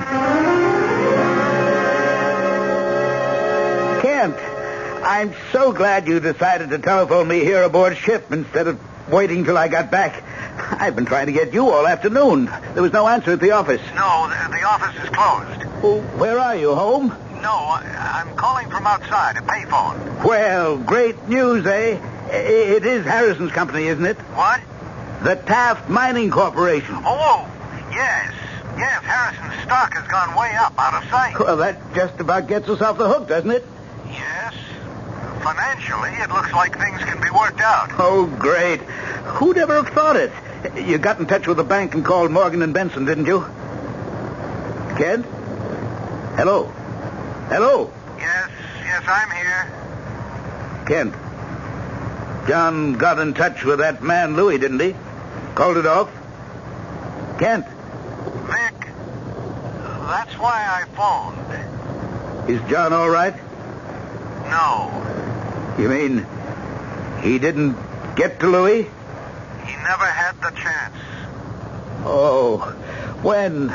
Where? In front of his house. Just one shot, Vic. From a passing car. Just one shot.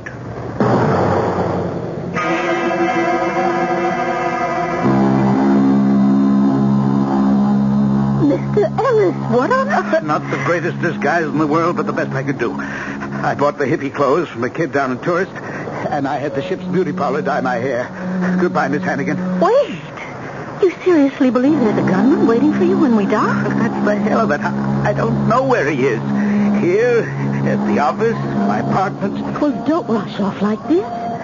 You're not thinking clearly. There's only one sensible thing to do. Go to the police. The police? Tell them the whole story and ask for protection. I can't do that. It's the only way. But I can't do that to John. Mr. Folger is dead, Mr. Ellis. His widow's alive and she's an invalid. If I go to the police, they'll cancel the insurance you'll get. The firm can take care of Mrs. Folger. You'll be lucky if we can pay our debts and save the firm. No, I got into this mess and I've got to see it through. I'm going to make a break and run for it. I'll be the first one off the ship and run to a taxi. Please, listen to me. Don't rush down the gangplank alone. Let some of the other passengers start first. Then saunter off casually. Oh, dear. Take my arm.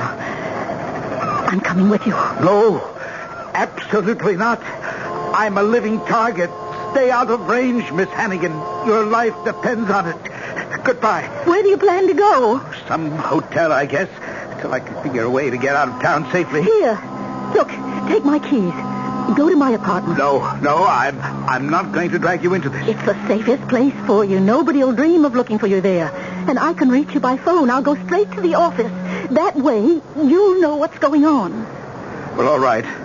But only for a few hours. We've got to talk to this Louis person. I hope Kent's still alive. If not, you have the power of attorney I executed for you in Puerto Rico. Take complete charge until you hear from one of us again. If you ever do. Goodbye, Miss Hannigan.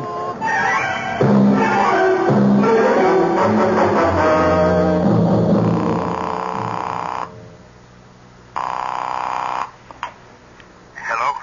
Oh, good. You made it to the apartment all right. Yes. I haven't dared open a window or raise a blind.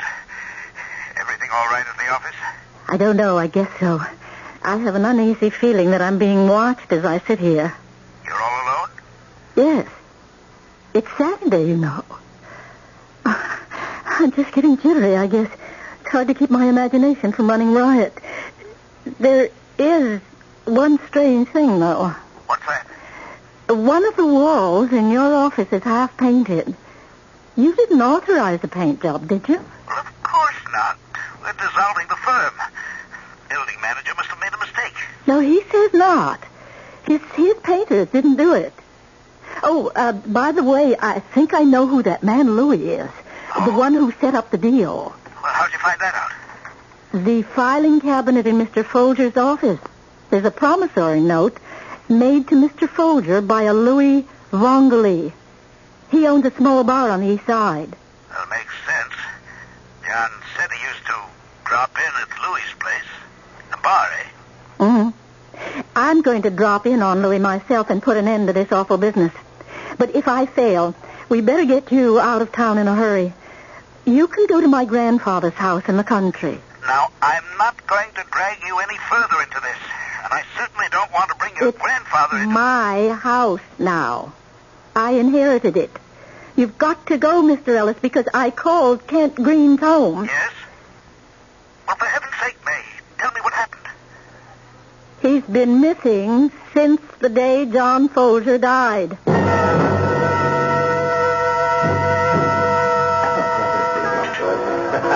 What'll it be, miss? Some nice fresh oysters? Just come in this morning. I'd like to see the owner, please. I want to talk to Louis. You're talking to him? Well, it's a confidential matter. This is the lunch hour, lady. I'm busy. Come back, say, 3:30, 4 o'clock. No. I've got to talk to you now. It's about John Folger. Never heard of him. Here's something to refresh your memory. This is your signature, isn't it? What? Your signature on this promissory note. You know who Mr. Folger was, and you know what happened to him. Hey, Joe, take over, will you? Come on, lady. Over to this table in the corner. Now, sit down. What's this all about? This is your signature, isn't it? I ain't sure. Oh, come on. Louis, you borrowed $12,000 from Mr. Folger on July 8th, 1948. What are you, a cop? I'm Mr. Folger's secretary, and Mr. Green's, and Mr. Ellis's. We want to call the deal off. I don't know nothing about no deal. You arranged the contract, and you're the only one who can cancel it. You got the wrong guy. Oh, please, you must help me. We have no way of reaching this man from Chicago. Please, tell me. I gotta get back to my counter. At least tell me who he is. You'll have to leave now. I need this table. We've got to stop him. Now, for the last You're time... going to let another man die? A man who doesn't want to die because of a mistake. Like I said, this is all Greek to me. But, I did hear there's talk around that Froggy Bynes is in town. Who? You heard me. Where can I find him? I wouldn't know. Well, tell me what he looks like. Never seen Froggy in my life. Froggy? Is he a Frenchman? They call him that because he ain't got hardly no voice. That's all I know. No voice? Yeah, he got a knife in his throat when he was a kid. Can't hardly make no sound at all. A killer with hardly any voice. That's not much to go on, is it? May Hannigan's confidence is at a low ebb as she walks out of Louis Vongoli's bar onto the teeming streets of Manhattan. How long, she wonders, can she keep the last remaining partner of Ellis, Green, and Folger alive? We'll find the answer to that question when we return shortly with Act 3.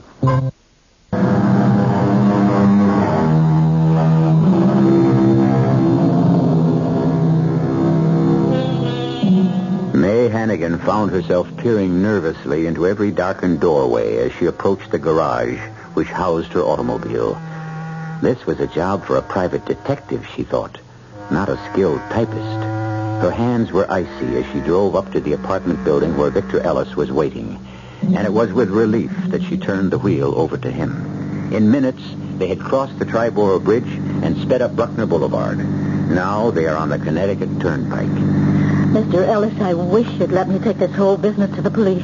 For the last time, no, May, no. But you're making yourself accessory to murder. Well, if you look at it that way, I am accessory to a murder. There's nothing to be done about it.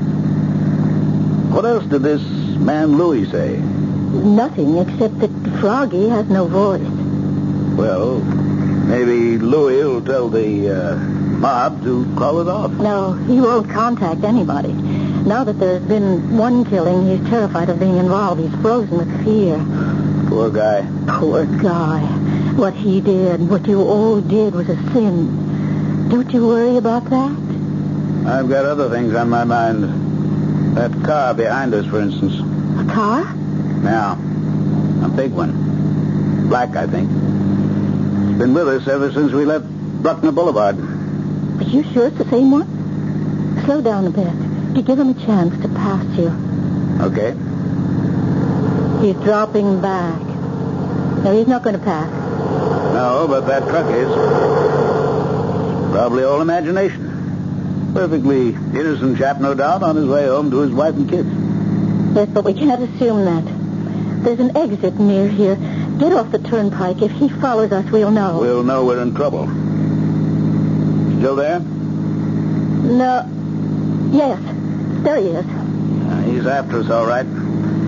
Okay, Buster, if it's a race you want. Oh, Mr. Ellis, not so fast. You have to turn left at the next light. Stop, Mr. Ellis, red light. Look out! Made it. Oh, you nearly killed us both. I lost him. Yes, he stopped for the light. Doesn't prove a thing.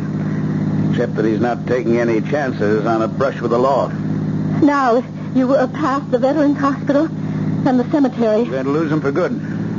Oh, look out, the van! Sorry. I was afraid you didn't see us. You get back on the turnpike, you turn up that hill. Is he in sight? No. Slow down. You're coming to a crossroads. There's a turnpike entrance over there. Good. Now I'm going to open her up. Pray we don't get stopped for a ticket. A ticket? That would be just fine with me. A station house sounds like a nice, safe place to spend the night. What are you doing now? 85. Oh, heaven help us. I didn't know this car had it in her. Oh, no. Is it him? Oh, good Lord, he must be doing 100. Well, that settles it. You're going to get out. No. Don't argue. Your life's in danger. Got John from a moving car with one shot. Don't stop now. I've got to get you out of this car. It's a death trap. Not here. It's the next gas station. Lots of people. There are bright lights. That's the best place. All right. Remember how to get to the house? Yes. Right through Hamilton Village, up River Road. Right. To a sign that says The Laurel. Right. And the house at the top of the hill. But don't get off the turnpike unless you know you've lost it. Don't let him overtake you on a dark road. Here's the gas station. Oh, Mr. Ellis, I beg you. Stop here and call the police. I'll get out. Oh, dear. You'll go to the house, then. I'll try. Heaven knows I'll try. I'll phone there every half hour till you answer. Oh, dear heaven. What can I do? What can I do?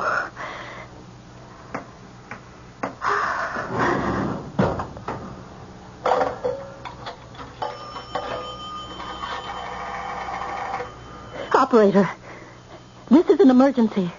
Get me the Hamilton police. Hamilton. H-A-M-I. That's right. Hello? Is this the police station in Hamilton? I want to report a stolen car. My name? Hannigan. I own the house on Laurel Hill. Oh, well, hello, Sergeant Kelly. Yes, this is May Hannigan. Look, this weird-looking man, he's middle-aged, dyed hair, wearing tie-dyed pants, striped sneakers, and a sweatshirt with a pair of big red lips on the back. A real weirdo. Yes. And I think he's on drugs or something. He stole my car. Yes, that's correct. And he's got my house keys as well. He's on his way up there now. Yes? And will you send a police car to head him off? Yes, I'll be in tomorrow and press charges. Thank you.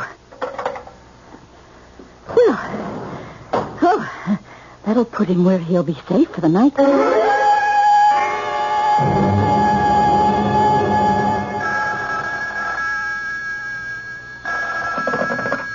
Hello?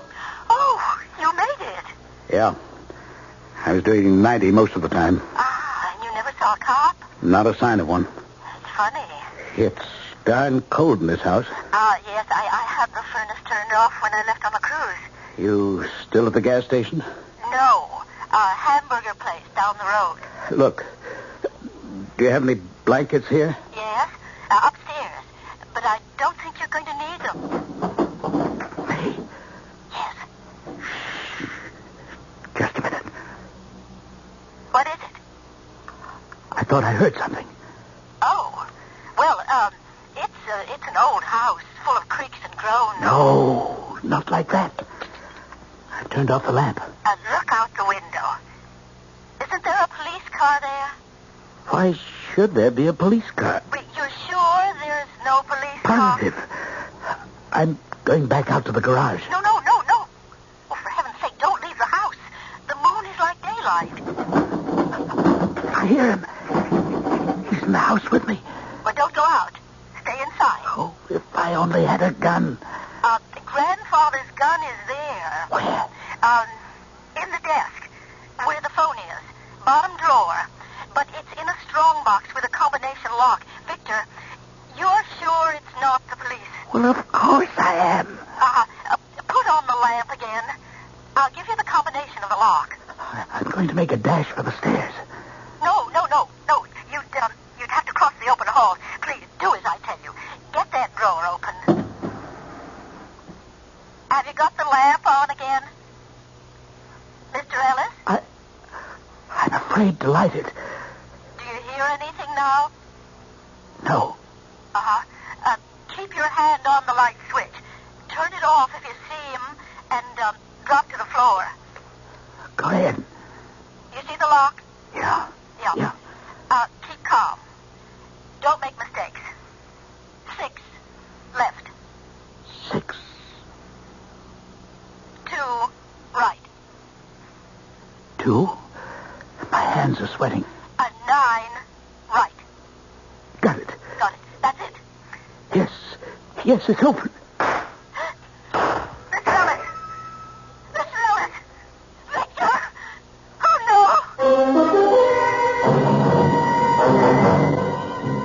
no! I'm well aware of my constitutional rights, and I don't think you can lock me up in that cell. But I don't happen to have identification on me, but I can assure you that I am Victor Fairchild Ellis, Jr. of Ellis, Folger, and Green, a brokerage firm. Sure you are. That outfit's the latest thing on Wall Street. All the brokers run around in red, white, and blue sneakers. Come on. In you go. I can explain... You can explain all you like in the morning. Now, in. Both of you. What's this? I'm an innocent bystander. I got nothing to do with this guy. You got nothing on me. Carry in a concealed weapon. Get moving.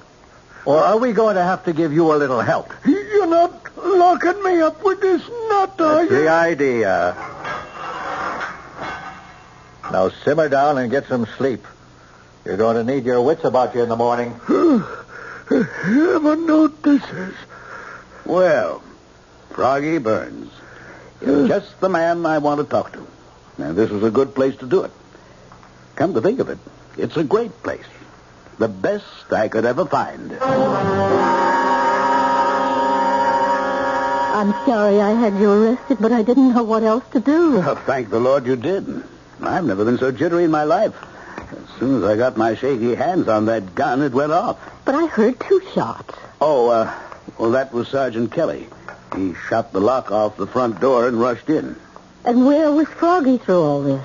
Still in the glassed-in sun porch, trying to pick the lock. When he heard the commotion, he ran out, and the other cop in the prowl car nabbed him. Do you have the office keys, May? Yes, but there's somebody in the office. I heard a scraping noise. We've nothing to fear now. Here, I'll open it. It's the painter. Say, we didn't order a decorating job. What do you... Why, Kent. Mr. Green. Oh, am I glad to see you. Well, it's great to see you, Kent. So you're okay. I've been wondering about you. We were afraid you... Oh, Mr. Green. I'm so happy you're all right. What's all this with the paint and dirty overalls? Well, the day John was shot, I sent the office staff home early. You can imagine I was pretty nervous. I noticed there were painters working in the outside hall. So I talked one of them into selling me his overalls and some paint and brushes. And in case anybody should be watching me from another building, I started painting the back wall here. Nobody pays any attention to painters. As soon as 5 o'clock came, I walked right out with the rest of the paint crew. Of course, I didn't dare go home, so...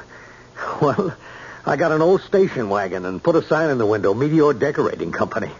I've been moving around more or less freely ever since. Well, I think of what I went through. And you were simply roaming around town with paint on your face. Well, you're both safe now. Yes, Kent. The contract for killing us has been canceled. Oh, thank the Lord. Now I can get washed up. Suppose we celebrate with a cup of coffee. I can make some in Mr. Folger's office. Your office now, May. Yes. That is, yes. Her office? A great woman, Kent. She saved my life. I asked her to marry me. Well, congratulations. No, she refused. Said what she really wanted was a partnership in the firm. Partnership? Well, that's a swift rise. What could I do?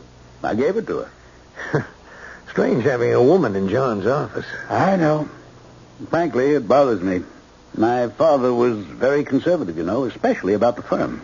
Ellis, Green, and Hannigan. That's not a bad letterhead.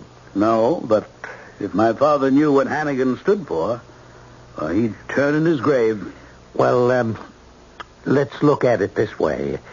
If it weren't for Hannigan, you'd be turning in yours.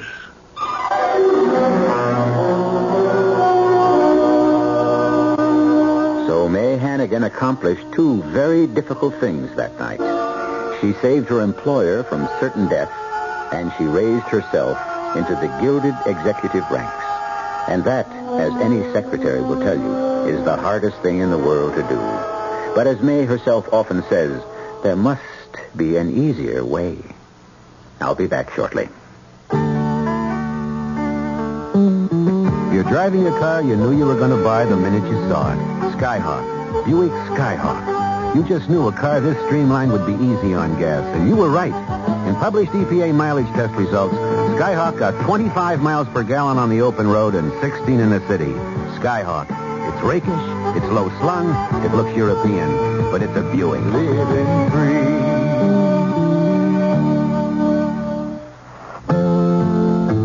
Hi, I'm Burl Ives. You know, nothing perks up a meal like an exciting side dish. And I'd like to tell you about one your family and your guests are sure to love and keep on loving. It's Uncle Ben's long grain and wild rice. It's a mouth-watering mixture of Uncle Ben's converted brand rice, wild rice, herbs, and seasonings. It's the kind of side dish that can make an ordinary meal a great meal and can keep a great meal from becoming ordinary. In fact, Uncle Ben's long grain and wild rice is so good, they tell me that most everyone who tries it comes back for more. That's because there are no compromises in quality. But that's the way Uncle Ben's does business. So, to make an ordinary meal a great meal, try Uncle Ben's long grain and wild rice. And to make sure you get the quality ingredients and good taste I've told you about, make sure it's Uncle Ben's. This Friday and Saturday during Macy's exciting two-day home sale, you'll find big savings on furniture, TVs, stereos, appliances, mattresses, and much, much more. In Macy's floor covering department, you'll save $3 to $5 a square yard on a selection of Dacron polyester broadloom. Choose from a dense velvet, a thick plush, or a heavy texture in an array of solids and tweeds. Regularly $12.99 to $14.99, now just $9.99 a square yard installed over sponge rubber padding. You'll also find 20% 20% reductions on every custom-length drapery at Macy's. Choice of styles, sizes, and colors. Fabrics in traditional, contemporary, and early American. Designs cut to the exact inch length in standard widths. Bring your window measurements, all delivered in just 3 weeks. There is also a huge assortment of machine-washable Dacron polyester Neon curtains on sale at substantial savings. Just a few of the great buys Friday and Saturday at Macy's exciting 2-day home sale. Broadloom at all Macy's stores except Flatbush.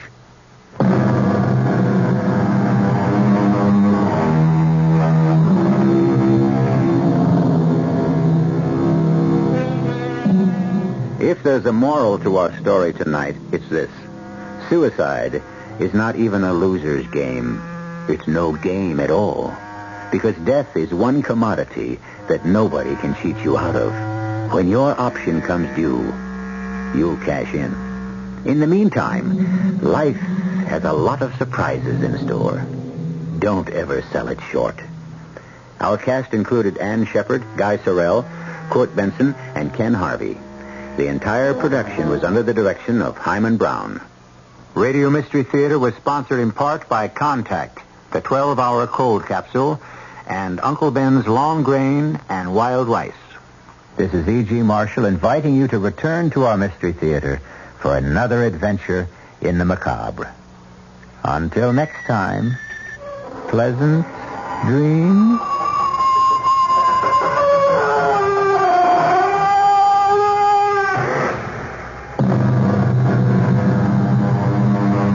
WOR Mystery Theater was also brought to you in part by ShopRite Supermarkets, where you get a lot more for a little less.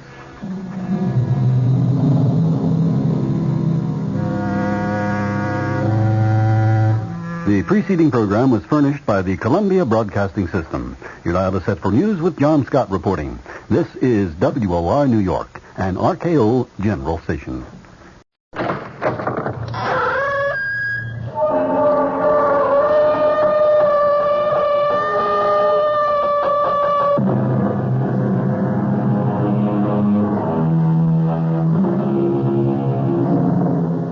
Come in.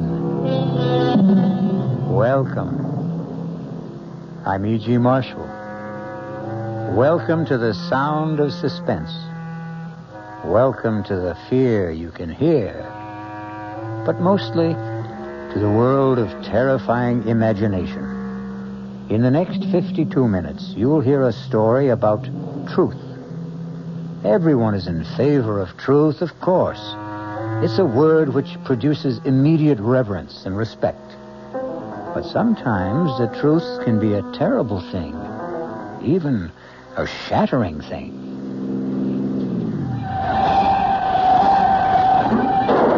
Oh, my God! Mark, you hit a woman! Oh, I told you not to drive so fast! I didn't see her. I didn't see her crossing the road. Is she alive? Oh, Mark, look at the way she's lying there. Lorna, she must be dead. Lorna, you mustn't tell anyone. Please, you mustn't tell anyone.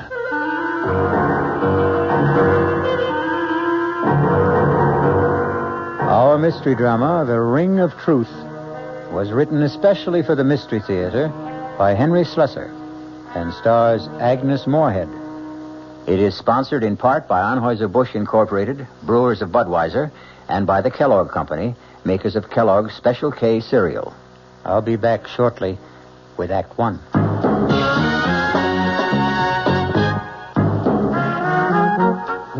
Some beer drinkers have funny ideas about beer. They think beer improves with age, like wine. Well, find a brewmaster, though. You'll find a beer drinker who knows better. The Budweiser brewmaster says it all depends on how beer is aged. Just letting beer sit in lagering tanks makes it older, not necessarily better. That even goes for keeping a case around the house for a couple of months. But there is one kind of aging that's good for beer. The Budweiser kind. Beechwood aging. In this kind of aging, something happens. It lets all the flavor of the choicest hops and best barley malt that go into Budweiser get through to you. Sure, it takes more time and trouble to brew Budweiser that way, but brewing beer right does make a difference. Anheuser-Busch, St. Louis. Hey, Ma, what's for dinner? ShopRite has a beautiful buy to help you serve dinner. fine imported porcelain china. The beautifully crafted Lovelace pattern by Crown Victoria. An elegant white-on-white platinum-banded pattern to complement any table. Now available only at ShopRite. The basic place-setting pieces, dinner plate, cup and saucer, dessert plate, and bread and butter plate, are just 39 cents. 39 cents each with every $3 purchase. A different place-setting piece is featured each week at this special price. You'll want to collect all the magnificent completer pieces and matching ovenware available every week at low prices, too. Visit ShopRite and start your set of lovely porcelain china today. It's a beautiful buy. Hey, Ma, what's for dinner? ShopRite has the answer. Offer not available in Westchester, Ulster, Orange, Dutchess, and Columbia counties.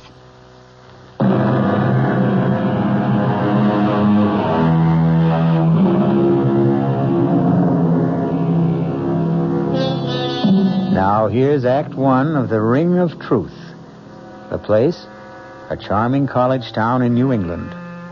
The people you're about to meet, young Lorna Kittredge and the special man in her life, Mark Kramer. His driving speed, a comfortable 30 miles an hour. I'll tell you what I resent most about your father, Lorna. It's the fact that he deliberately keeps forgetting my name. Mark, don't be so silly. Daddy has a genuine problem about names. No, I'm sorry, darling. I just can't buy this absent-minded professor stuff. It's too corny. Corny or not, that's exactly what my father is sometimes. Absent-minded. His mind is always up in the stratosphere somewhere, communing with Socrates or Schopenhauer on the meaning of truth. You just don't like my father very much. I hardly know your father.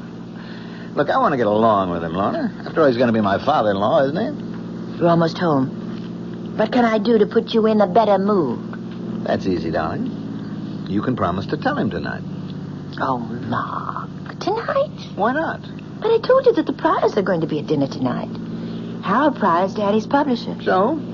After they leave, you can tell him. Lorna, we've been engaged for almost 3 weeks now. Nobody knows about it except you and me. Well, isn't that enough? Not for me, it isn't. No. I'm the kind of guy who wants to shout it from the housetops. Yes, I do, too. I really do, Mark. I love you so much. All right, darling. And prove it. Tell him tonight, Lorna. Tell him you're going to marry what's-his-name. How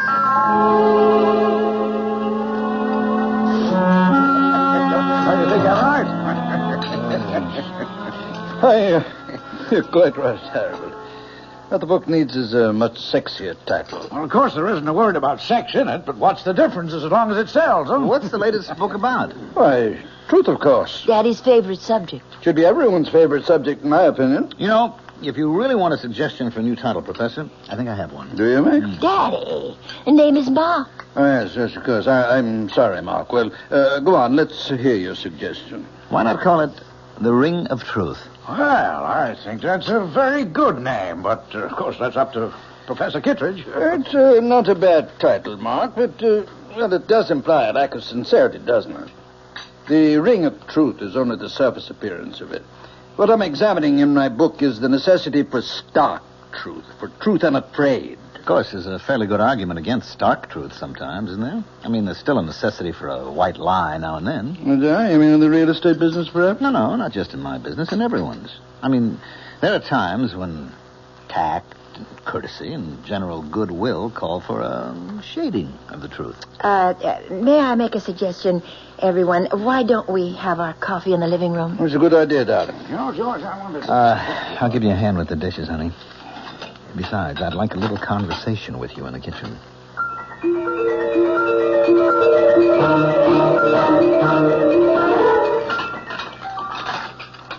All right, Mark. I know what you're going to say. Daddy was impossible tonight. Now, your father's a great scholar, man of ideals, the Albert Schweitzer of New England. I'm only a poor schnook of a real estate man, but I'm perfectly willing to put up with him for your sake. Put up with him? Won't be easy. A crass, materialistic guy like me marrying into all that saintliness? What can I do? I'm crazy about his daughter. You idiot. Oh, Mark, my hands are wet. Will you tell him tonight? Yes, the minute everyone leaves. He's not going to be happy about it, you know that. He won't be happy about losing you. Well, he knew it had to happen someday. All right, then tell him that day has come. Tell him the truth. I always tell Daddy the truth.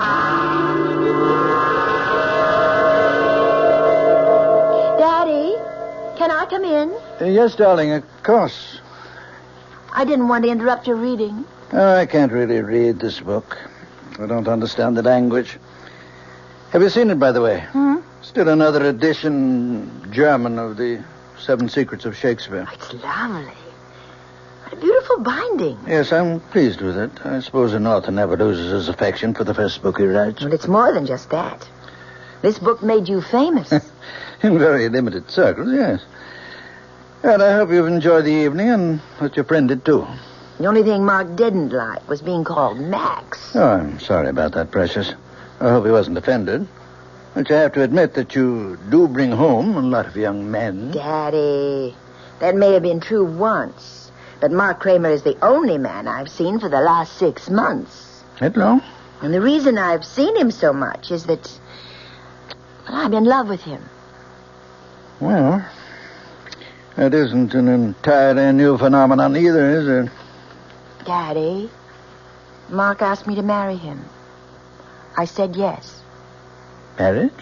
You know that word, don't you? It's English, not German. Yes, I know the word, but, well, it's just that I never supposed you'd want to marry now. I mean, before your doctorate, before you've done all those things we planned to do together. Marriage wouldn't put an end to our plans. And as for your lecture tour, well, you don't really need me along. I don't know if I'd want to go without you. I'm getting a little old to gallivant around Europe by myself. Well, it's the first time I've heard you complain about being old. For some reason, the last 10 seconds, I began to feel old. Of course, Mark and I could go with you to Europe as a sort of honeymoon. No, Lorna, he's not going to want that, I'm sure. In fact, my guess is that your young man is going to want to see as little of me as he possibly can. No, Daddy, that isn't so. He knows that I won't just abandon you. I couldn't be that heartless. That's the last word I'd use about you, Precious. I know your heart only too well. I know what a tender, beating little thing it is. I've always been afraid of the man who would trap it someday. I just wish you knew Mark better. He's not a I'm not star. saying anything against Mark. I'd feel this way about any man. I'm like the tired old king of the fairy tale, darling, forced by the condition of kingdom to give the hand of his princess to a commoner. Oh, Daddy.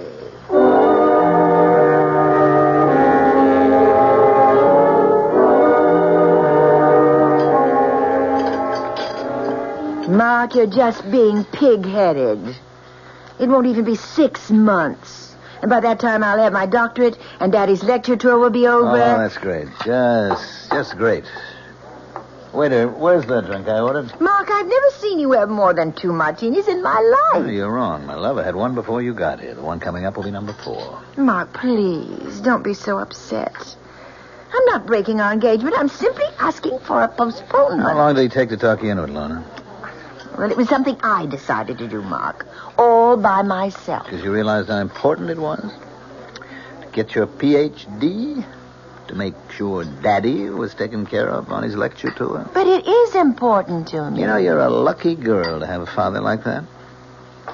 Now, you take my old man. Good old Charlie Kramer. Real estate. I don't think he ever heard of an ethic or an ideal in his life.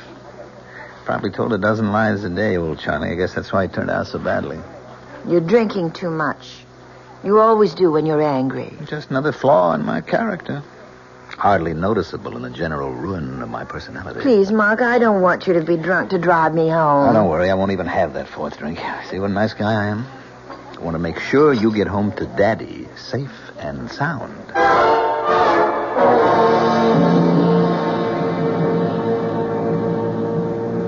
Mark, are you sure you don't want me to drive? No, you just leave the driving to us. It's starting to rain.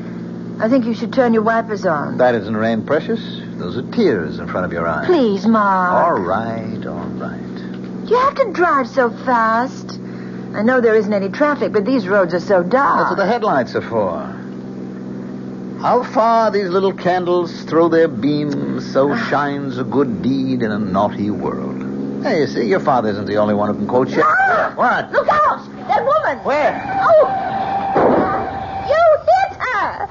Oh, Lord! I didn't see her. I didn't see her crossing the road, so help me. Is she dead? Oh, Mark, look at the way she's lying lying there. She's dead, Lorna. Oh. The woman's dead. Oh, no. Oh, how horrible. I told you not to drive so fast.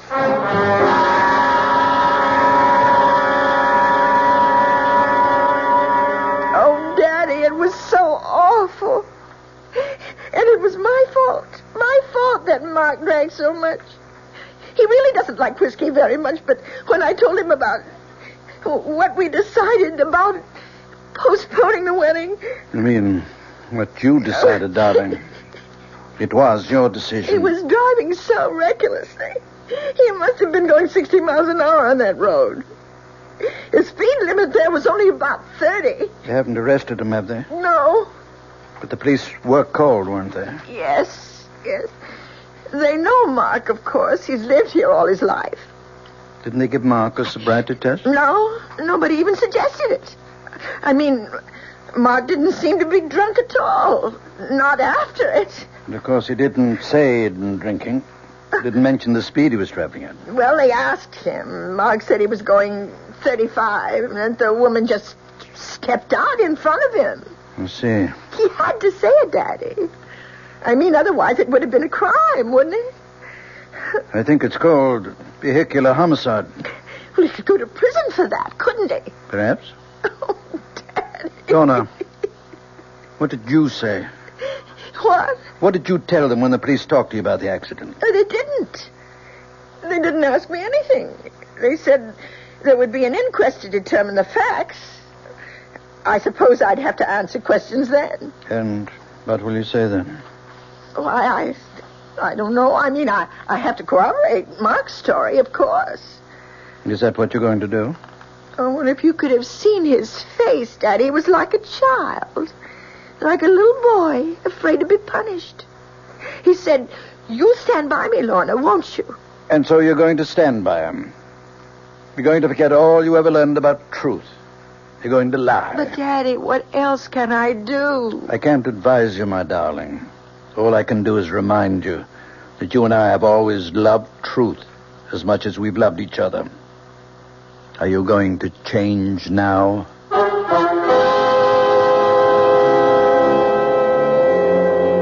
And so Lorna finds herself in the corner of a triangle. The man she loves on one side, the father she loves on the other. But the invisible corner of the triangle is that mysterious thing called truth. We'll find out what Lorna Kittredge does when I return shortly with Act 2. And now another tale of the ball and chain. At Kellogg's Special K presents Overweight on an overnight train. Is the seat taken? Please, sit down. You have exceptional legs. Oh. But why is one of them attached to a ball and chain? This ball and chain? It's a symbol. Funny, I would have sworn it was a ball and chain. I mean symbolic. Because carrying around a few extra pounds can be just like lugging around this ball and chain. I see. May I suggest something? Uh-huh. Try a bowl of Special K skim milk, orange juice, and coffee. It's the Special K breakfast. Will it make me lose weight? No. Oh. You must also exercise and eat smart at every meal. I see. Do you know the Special K breakfast is less than 240 calories, 99% fat-free, and delicious? No, but if you hum a few bars... And that's another tale of the ball and chain. Your happy ending could begin with the Kellogg's Special K breakfast. That's Kellogg's Special K. Good night. This is WOR New York, your Mystery Theater station.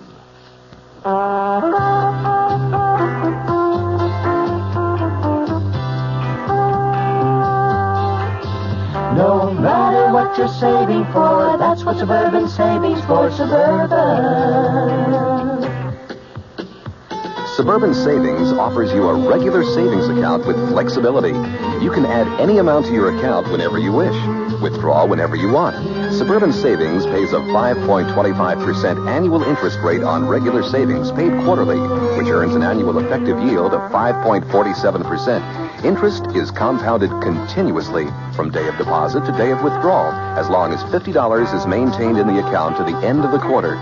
Come into Suburban Savings and open an account with flexibility. Our regular savings account in New Jersey at Bayonne, Edgewater, Elmwood Park, Emerson, Hackettstown, Morris Plains, Nutley, Paramus, and Sparta.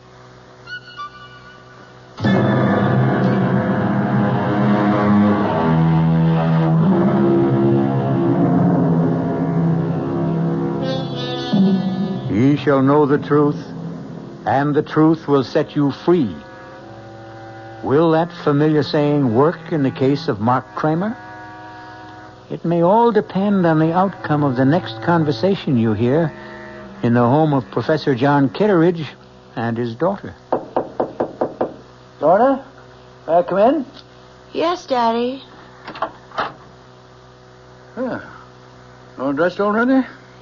Yes. I know I don't have to leave for the county courthouse for another hour, but I was too nervous to just lie in bed. Why don't you come downstairs and have some breakfast with me? No, I couldn't. I feel too sick. Oh, poor kitty. I haven't called you that since you were a little child. Or don't you remember me calling you that? No, not really. You see, before you were born, I wanted to name you Catherine. But your mother objected because she was certain you'd be nicknamed Kitty. Then you'd be Kitty Kitteridge. And she hated the sound of it. You've told me the story before. I know you're not in the mood for old family anecdotes. All I can think about is that inquest this morning. I'm so frightened. My skin feels like ice. Darling, you won't have to be frightened if you do what I said. It's only lying that makes us afraid. Please don't talk about it. I have to lie for Mark. I love him. I'm going to marry him. Do you think the others will lie? The bartender at that restaurant? What was the name of that again? Bruno's? Yes. He'll defend Mark. I'm sure he will. They don't like trouble. They had some license problem last year. They won't want to admit that they served Mark so many drinks that he was hardly able to walk, to say nothing of drive. So you're the only one who has to lie. Daddy, the woman is dead. Nothing will bring her back. Lies, truth, nothing. Who does it help if Mark goes to prison? Yes. You're right, Precious. There's no profit in truth. None at all. Then you agree with me. No profit, Lorna. Only loss, maybe.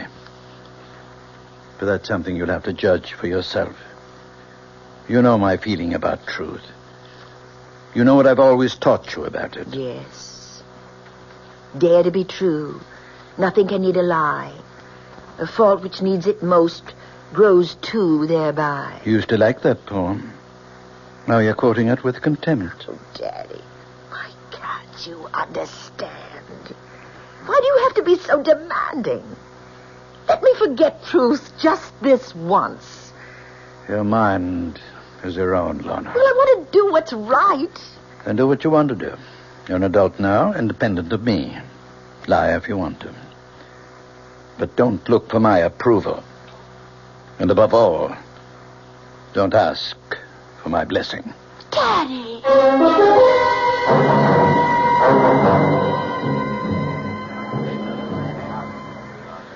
Let's have some quiet.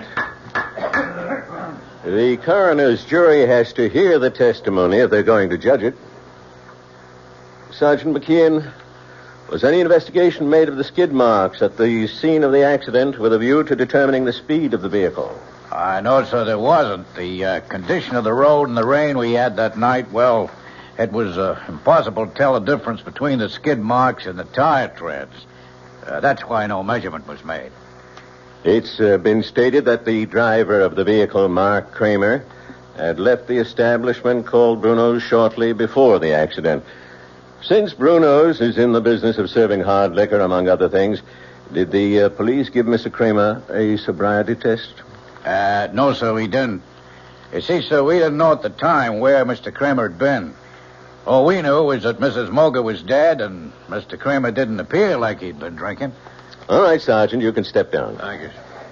The coroner's office calls Mr. Kramer to the stand, please. Mr. Kramer, this inquest isn't a trial. Our duty here is simply to determine the cause of death. But you must give your testimony under oath. Please raise your hand on the Bible. Yes, sir. Do you solemnly swear to tell the truth, the whole truth, and nothing but the truth, so help you God? I do. All right, Mr. Kramer. Just tell us your story of what happened the night of the accident. Well, Miss Kittredge and I left Bruno's about 9 that evening, about a half hour before the accident. I'd had one drink, vodka martini. You can ask Mr. Bruno about that because he served me. Go on. When I reached Route 24, I decided to take the Ridge Road shortcut to town. I was traveling between 30 and 35 miles an hour, I'd say, and I remember slowing down when the rain started. I had my wipers going when I came over the rise of the hill, so my windshield was clear.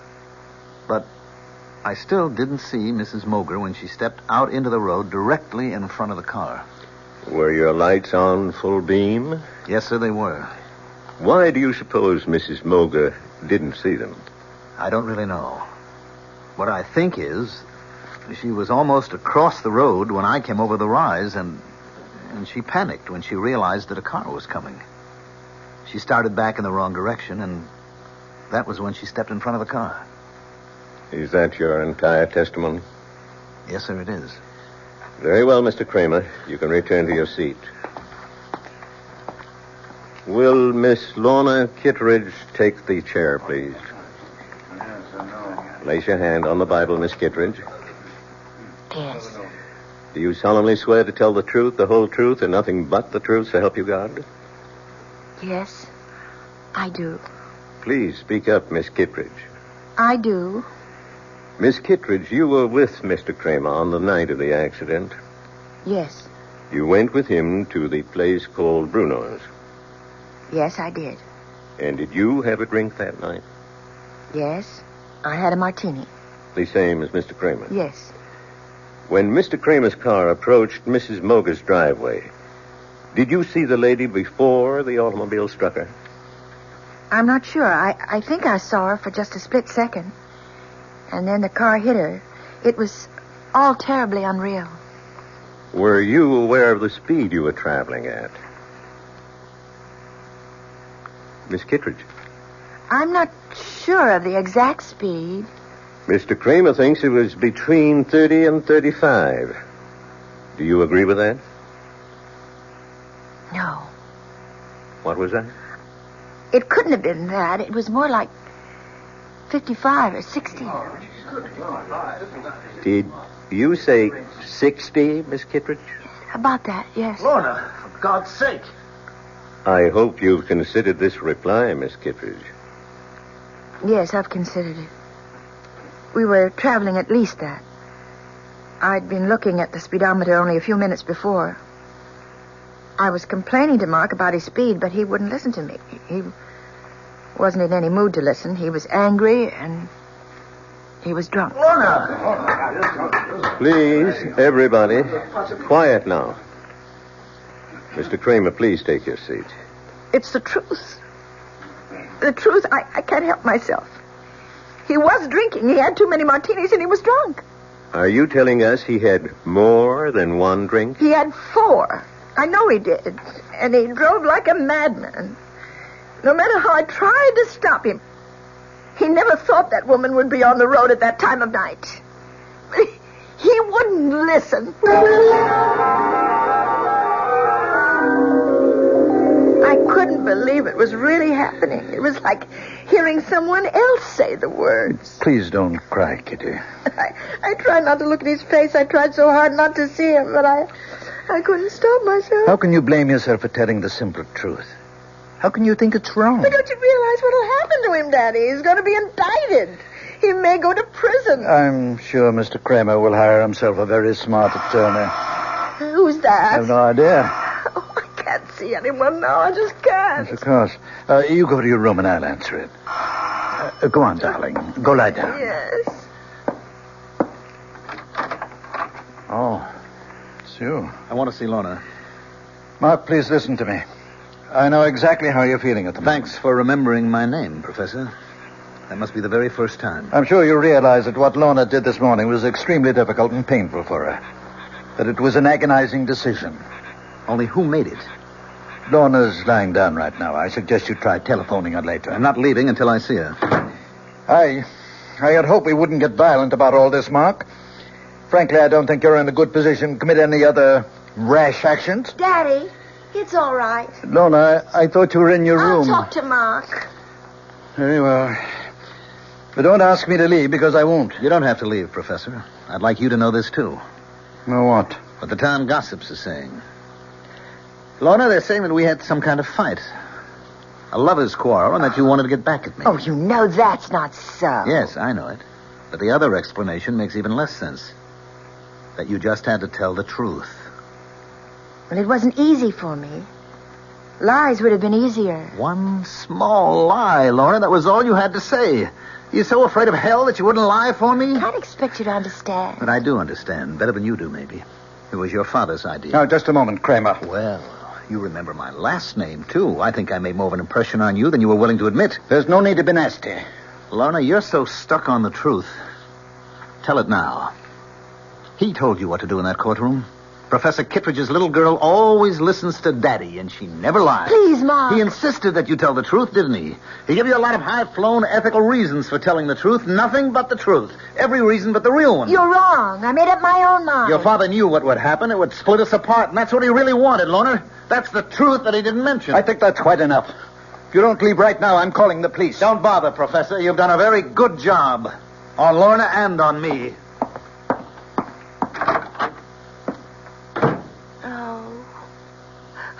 Oh, Daddy. Daddy. Kitty, don't. It's going to be all right. How can it be? He hates me now. Mark hates me. Things will change. You wait and see. He'll get himself a smart lawyer, and nothing will happen to him. Mark Kramer, having been found guilty of the crime of manslaughter, it is my duty to sentence you to imprisonment for a period of not less than 1 year and not more than 5.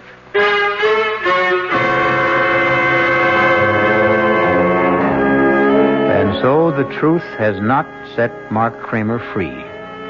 It sent him to prison, where he'll have plenty of time to ponder the complexities of ethics, justice, and human nature. Or perhaps he'll ponder something else, like revenge. We'll find out when I return shortly with Act 3. I'm Hy Brown, producer of Radio Mystery Theater, and this is the end of our last week of prize drawings. Just send us your name and address tonight to be eligible for one of 50 prizes: 2 AM/FM stereo phonos, 2 travel clock radios, and 46 anthologies of modern suspense. We've been most gratified by the program comments so far. So, if you have a chance to write, we hope you will. And let us know a bit about you, who you are, what you do, how old you are. But your name and address are enough. To Mystery Theater, Box 50, Radio City Station, New York, 10019. That's Box 50, Radio City Station, New York, 10019. Entries must be postmarked no later than tonight, the 26th. Offer good everywhere unless locally prohibited. This is WOR New York, your station for the Mystery Theater. An invitation. This is Peter Roberts. Join us Sunday morning, 8:15 to 10 here on WOR for Rambling with Roberts. 2 hours of music, specially selected for Sunday morning listening pleasure, along with, bits of weather information, news headlines, bits of trivia, such as the fact that a man from Onowa, Iowa, received a patent for what he called Eskimo pie, which was ice cream coated with chocolate. It all happened in 1922.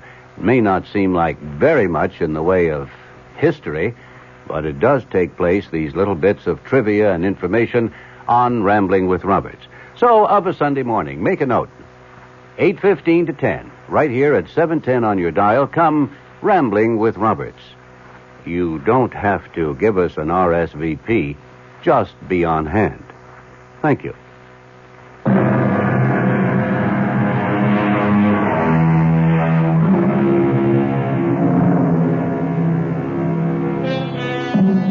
It's now 1 year later.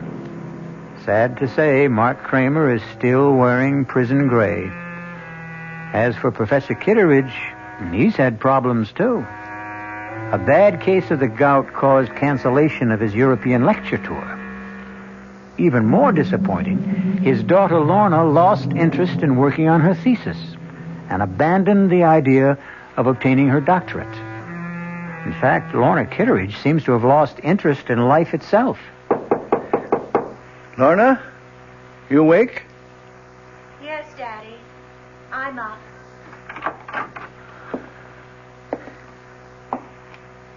Darling, it's almost noon. It's not like you to be in bed so late. I just didn't feel like getting up. Did you sleep badly again last night? Last night, the night before that. Oh, Lorna. If you don't see Dr. Isaacs voluntarily, I may have to drag you to his office. You know there's nothing wrong with me. What's all this paper for? All those little crumpled balls. Can't you guess? Oh, Lorna, no. You haven't been writing Mark again? I keep thinking that I might hit on exactly the right words. The magic formula that would make him answer one letter. Just one letter. You know that's not possible, darling. Face it, the man is filled with bitterness. He blames you for something he did to himself. Probably never reads any of the letters I send him. Probably sees my handwriting and tears them up immediately. It would be so much better if you forgot him, Lorna. Do you know that I even thought of sending him a disguise letter?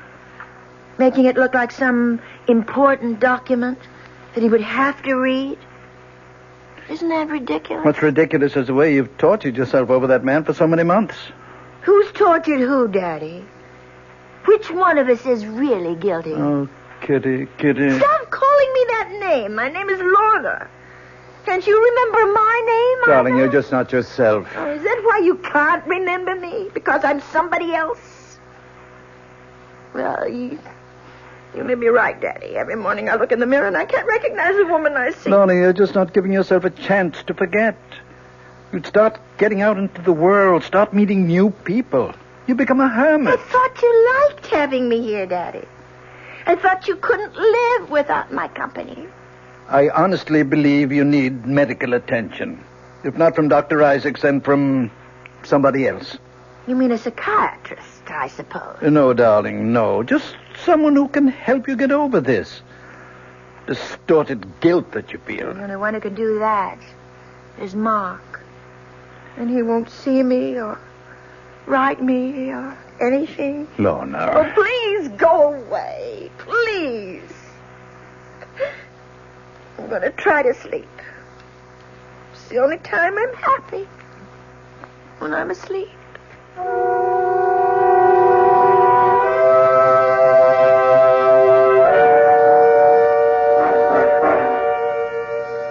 right.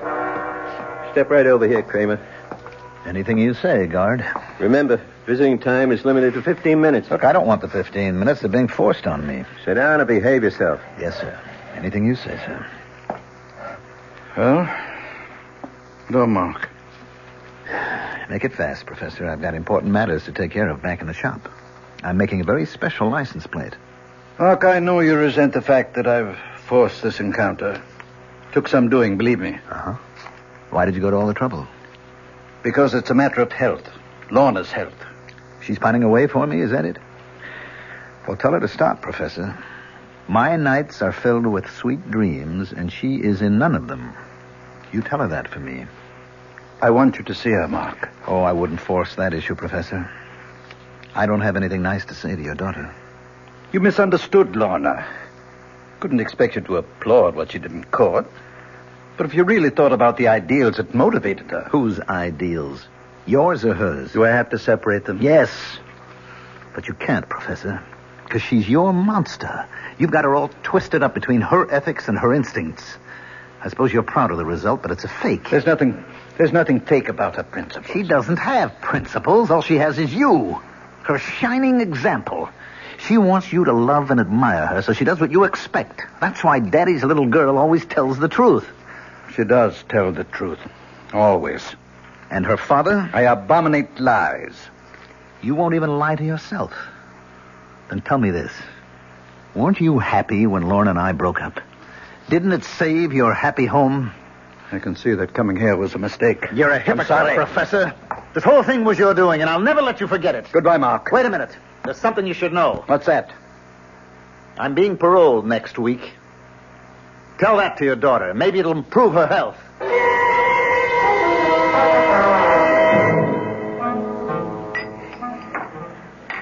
course I'm pleased, Harold. It's just that I'd much rather see a new book of mine published than a new edition of an old book. Well, you can't argue with success. People never seem to tire of the 7 Secrets of Shakespeare. I suppose I shouldn't complain. It does buy the groceries. Well, just cash the royalty checks and be happy. Now, tell me how Lorna's doing. Feeling any better? Oh, still a bit run down, I guess. Well, that's too bad. I suppose you know that young man, Kramer, that he's out of prison. For about 2 months now, I gather. He, hasn't been in touch with Lorna? No, and I don't think he will be. Funny thing is, he's been in touch with us. With you? What's that before? Well, actually, it seems he went to Merritt Bob's first. My first publishers? Yes, talked to everyone who would talk to him. Then he approached members of my own staff. He even tried to get an appointment with me, but I put him off. What do you suppose he wants? He's an embittered young man, you know. And I spoke to George Merritt. He didn't know about Lorna and this fella Kramer.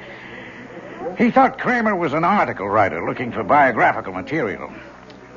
George said that he seemed to know an awful lot about you already. I don't much like the idea of someone like that snooping into my life. Why do you suppose he's doing it? Hard to say. Rancor, I suppose. Hopes he can find something unpleasant in my past.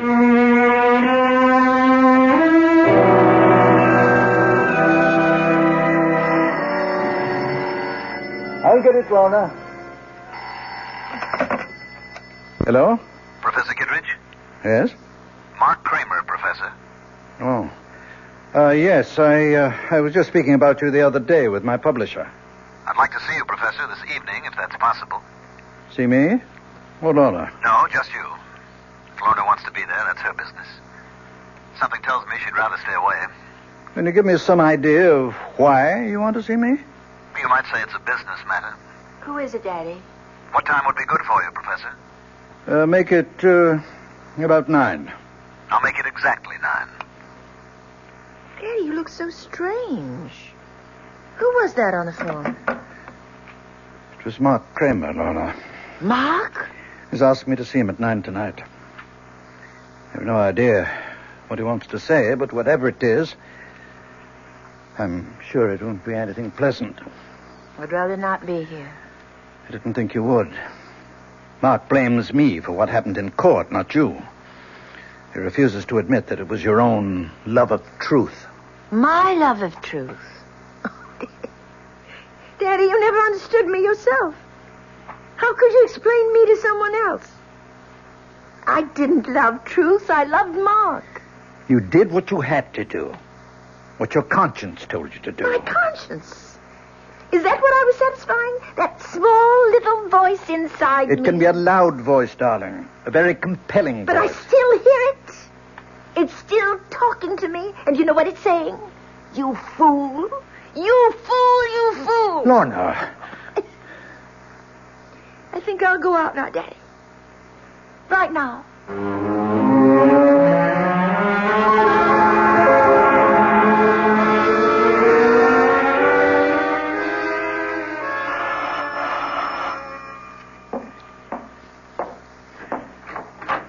Good evening, Professor.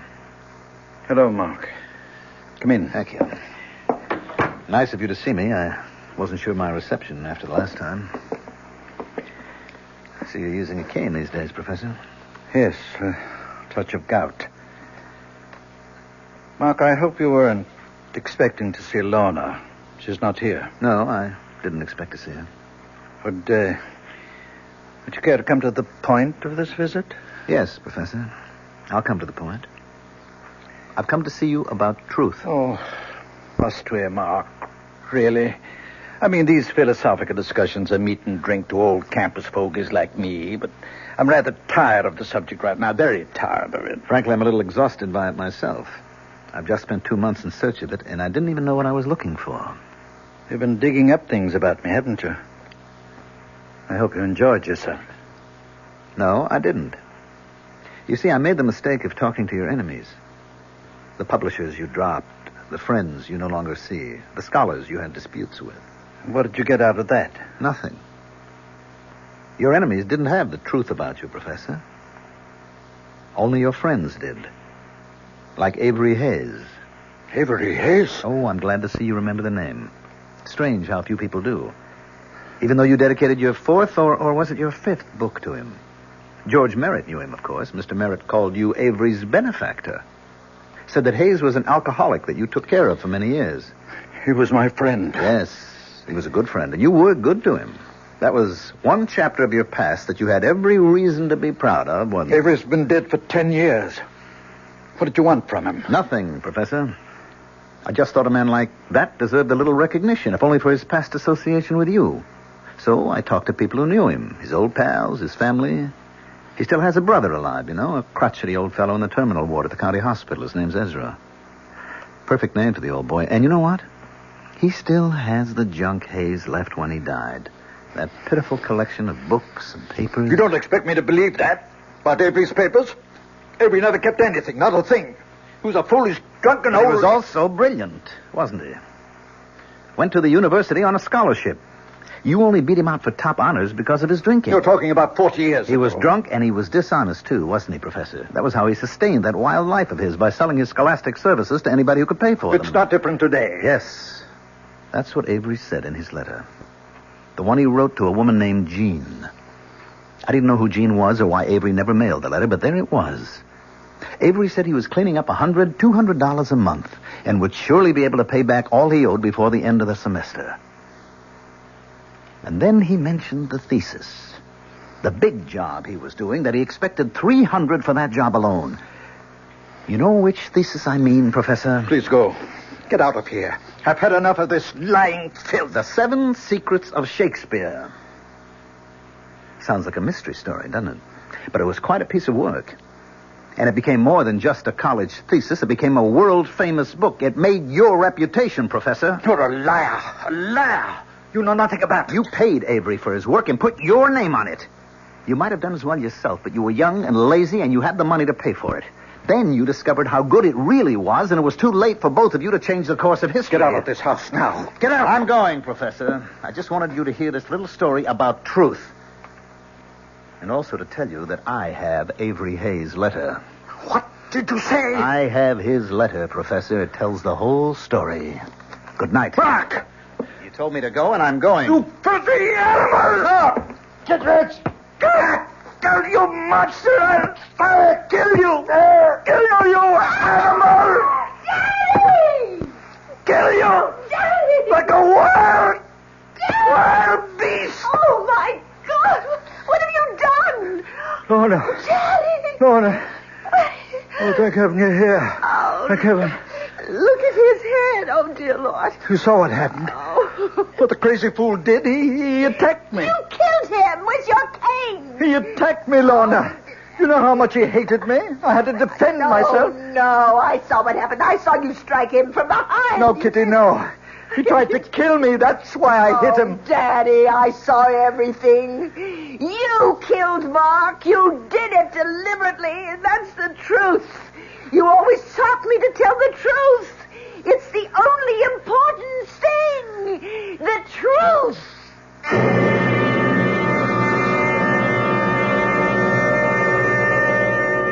Oliver Wendell Holmes, Jr. said, "All I mean by truth is the road I can't help traveling." Well, Professor Kitteridge traveled his road, and despite his good intentions, it turned out to be the road to hell. I'll be back shortly. Hello, this is Joe Franklin.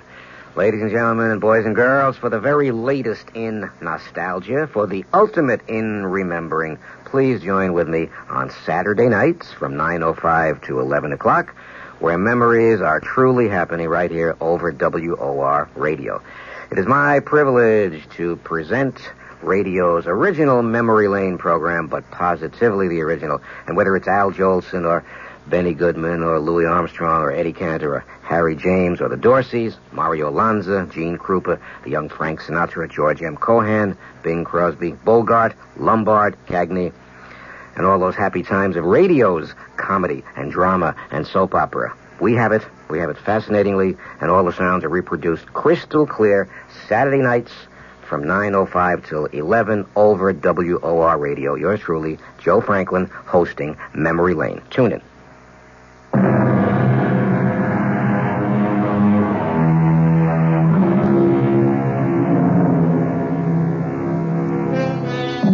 If there is a moral to the story you've just heard, it's not that truth is so bad.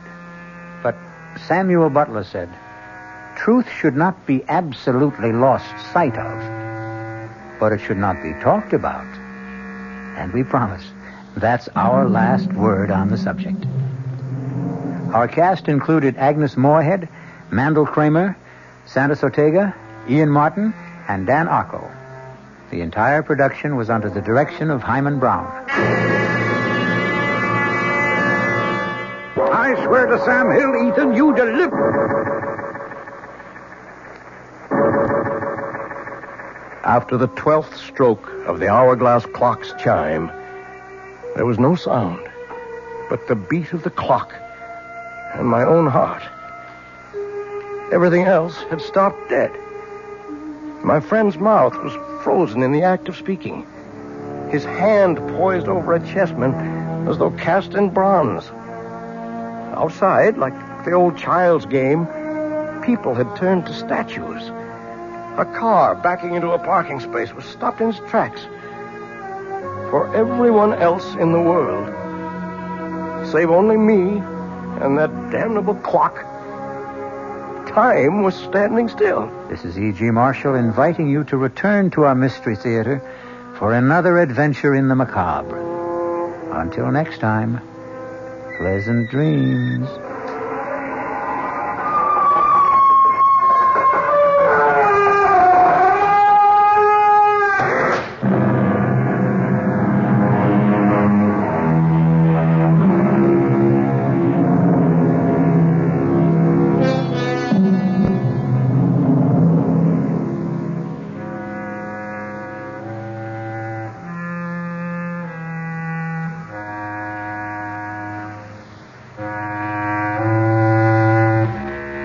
WOR Mystery Theater was brought to you by ShopRite Supermarkets, where you get a lot more for a little less, and by Suburban Savings, with offices throughout North Jersey.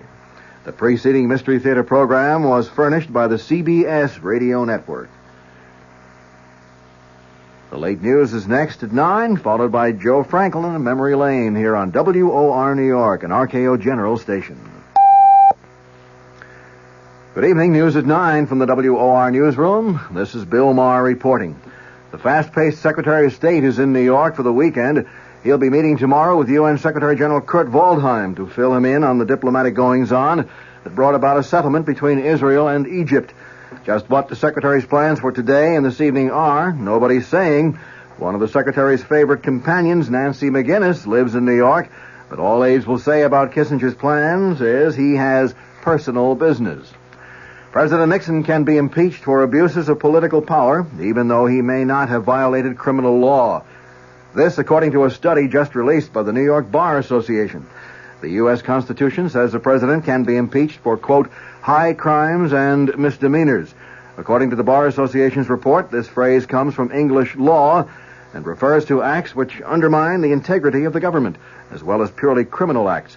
Among those activities designated by the report as impeachable were corruption or flagrant abuse of power, acts which undermine the public trust, and acts performed by presidential appointees that constitute high crimes and misdemeanors if unchecked by the president.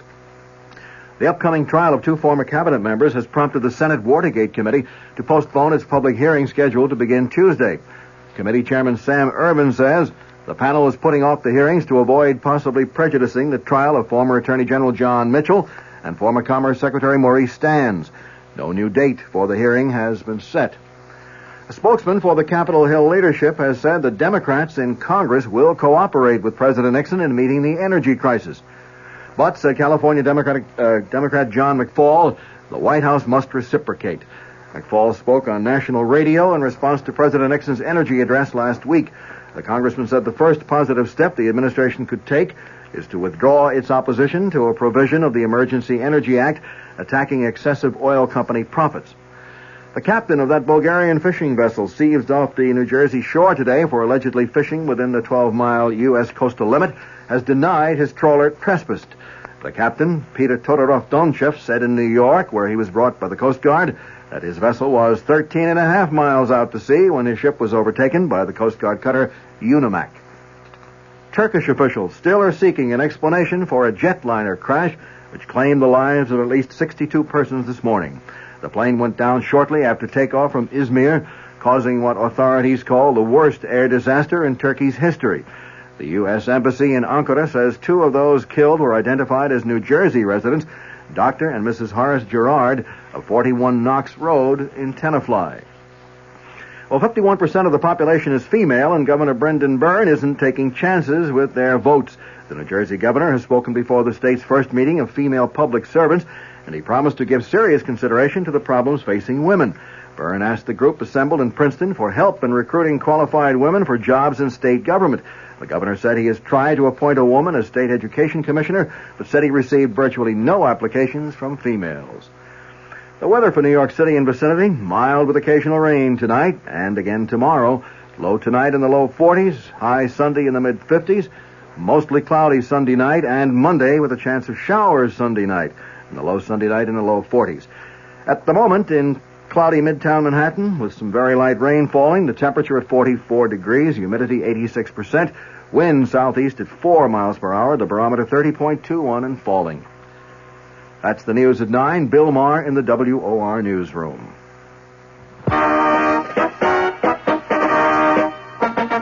Your AMC dealers got the all-new mid-size car that economizes on everything but comfort. That car, the roomy 74 Matador.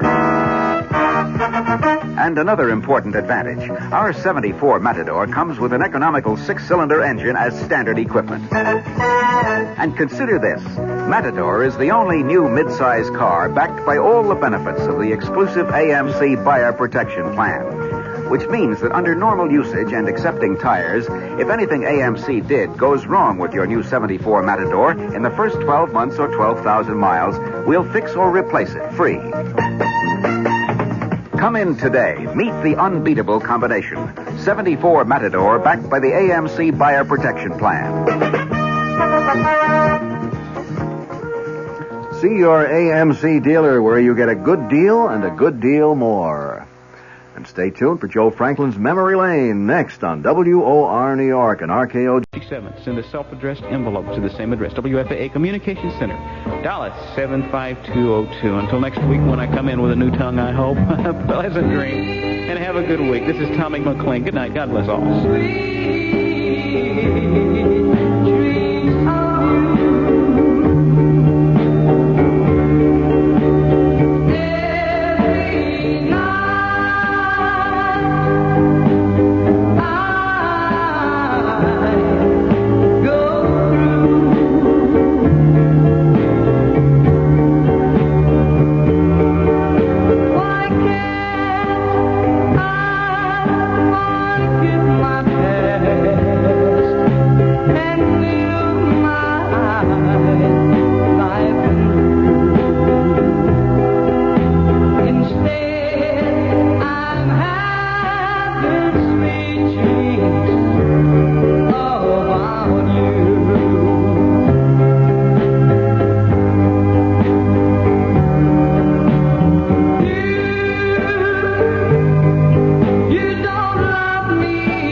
proceeding slowly in Portugal, but the early trend is holding up, threatening to end the dominance of the Socialist Party. I'm Mike Stanley reporting on the CBS radio network. In the first early returns from the first election of the Democratic Parliament in Portugal in 50 years, there was a hint that a fresh political breeze might be blowing through the land. Further vote counting is only served to confirm that early inkling. About 30% of the votes now have been counted, and the rural backlash, taking votes from the ruling socialists and giving them to two right-of-center parties, points to no party establishing a clear-cut majority. The presumption is that the socialists, still getting more support than any other single party, though certainly not a majority, will be obliged to seek a coalition with another party in order to form the next government. President Francisco de Costa Gomes said Sunday night that political division embodies a threat of civil war. The big Democratic delegate winner in Minnesota is home state favorite Hubert Humphrey. He garnered 23 delegates to the Democratic National Convention in 5 Democratic Farmer Labor Conventions. The senator made a whirlwind tour of the state to speak to the weekend conventions. He's reported to have won additional pledges from 3 of 5 uncommitted delegates who said they would back him if he declares his candidacy. Some sources close to Humphrey indicate if Jimmy Carter is blocked from winning in Pennsylvania, Humphrey most likely will make a move to get under the wire with an entry in the New Jersey primary. In the first half of Minnesota's Republican Party conventions, President Ford picked up 9 delegates, Ronald Reagan got 1, while 2 others were uncommitted. Minnesota Independent Republicans Chairman Chuck Slocum sees no divisiveness in the GOP contest. Ronald Reagan has already had a significant impact on issues, I think, focusing attention on national, international security issues, I think on the development of the platform, and I think as well on the selection of the running mate for President Ford if he is renominated. And I think those are justifications. The important one from my perspective is that Ronald Reagan's campaign has brought out people that heretofore have not been active in the party organization. And our charge, of course, is to see them constructively involved in campaigns, while maybe not at the national level, at campaigns at the local level in the states. Henry Jackson is in the last stages of a hard-fought Democratic primary contest in Pennsylvania against Jimmy Carter, Morris Udall, and George Wallace. But he's finding time to keep alive his running dispute with Vice President Rockefeller. He rapped Rockefeller for implying 2 Jackson staff members have past communist connections, but Rockefeller denied making any such charge. Speaking Sunday before a largely Jewish audience in Harrisburg, Jackson lashed out at Rockefeller's reported criticism of the senator's proposed amendment designed to permit Jews and other minorities to leave Russia more freely. I wonder about the coincidence of the vice president being against the Jackson Amendment on immigration. Well, I know that Chase Manhattan and the Rockefellers have pretty good connections with the Arab world in oil. And I'm not saying anything in particular, but I wonder sometimes about their stand on some of these issues. Senator Jackson. Actor Walter Matthau is listed in satisfactory condition after undergoing heart surgery. Doctors say they performed a bypass procedure on Matthau and described the operation as a success. It was elective rather than emergency surgery. The 52-year-old Matthau is reported in satisfactory condition at Daniel Freeman Hospital in Inglewood, California. I'll have more CBS News following this message. This is John Cameron Swayze with the 2020 Eye Drops Report. Item, consumers are demanding more of the products they purchase these days, especially health products. Among other things, they look for a solid guarantee. Item, 2020 eye drops are the only eye drops to guarantee complete satisfaction, or your money will be refunded by simply returning the bottle. And if that's news to you, this is John Cameron Swayze reminding you to read the label and try 2020 eye drops, the guaranteed solution.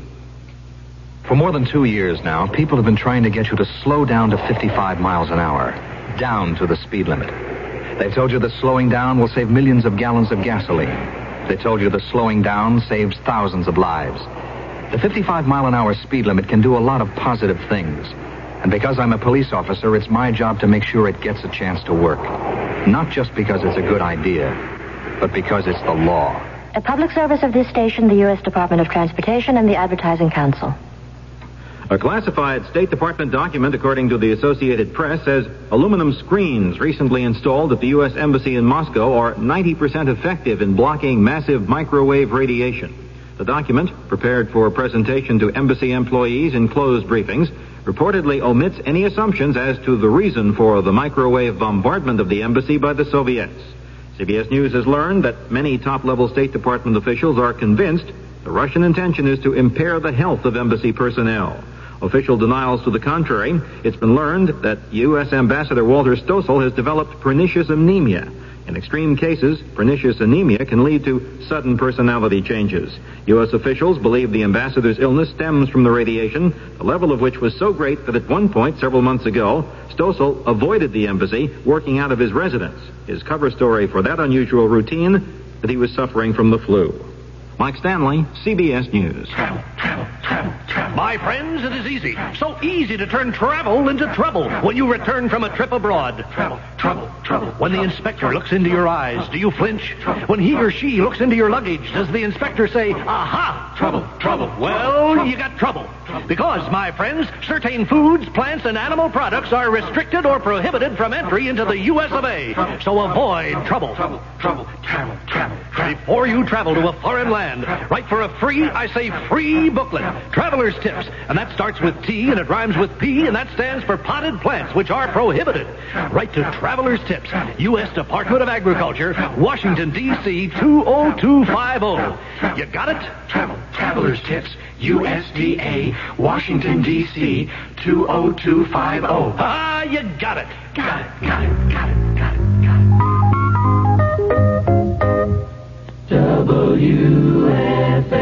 WFAA, Dallas, Fort Worth. The CBS Radio Mystery Theater presents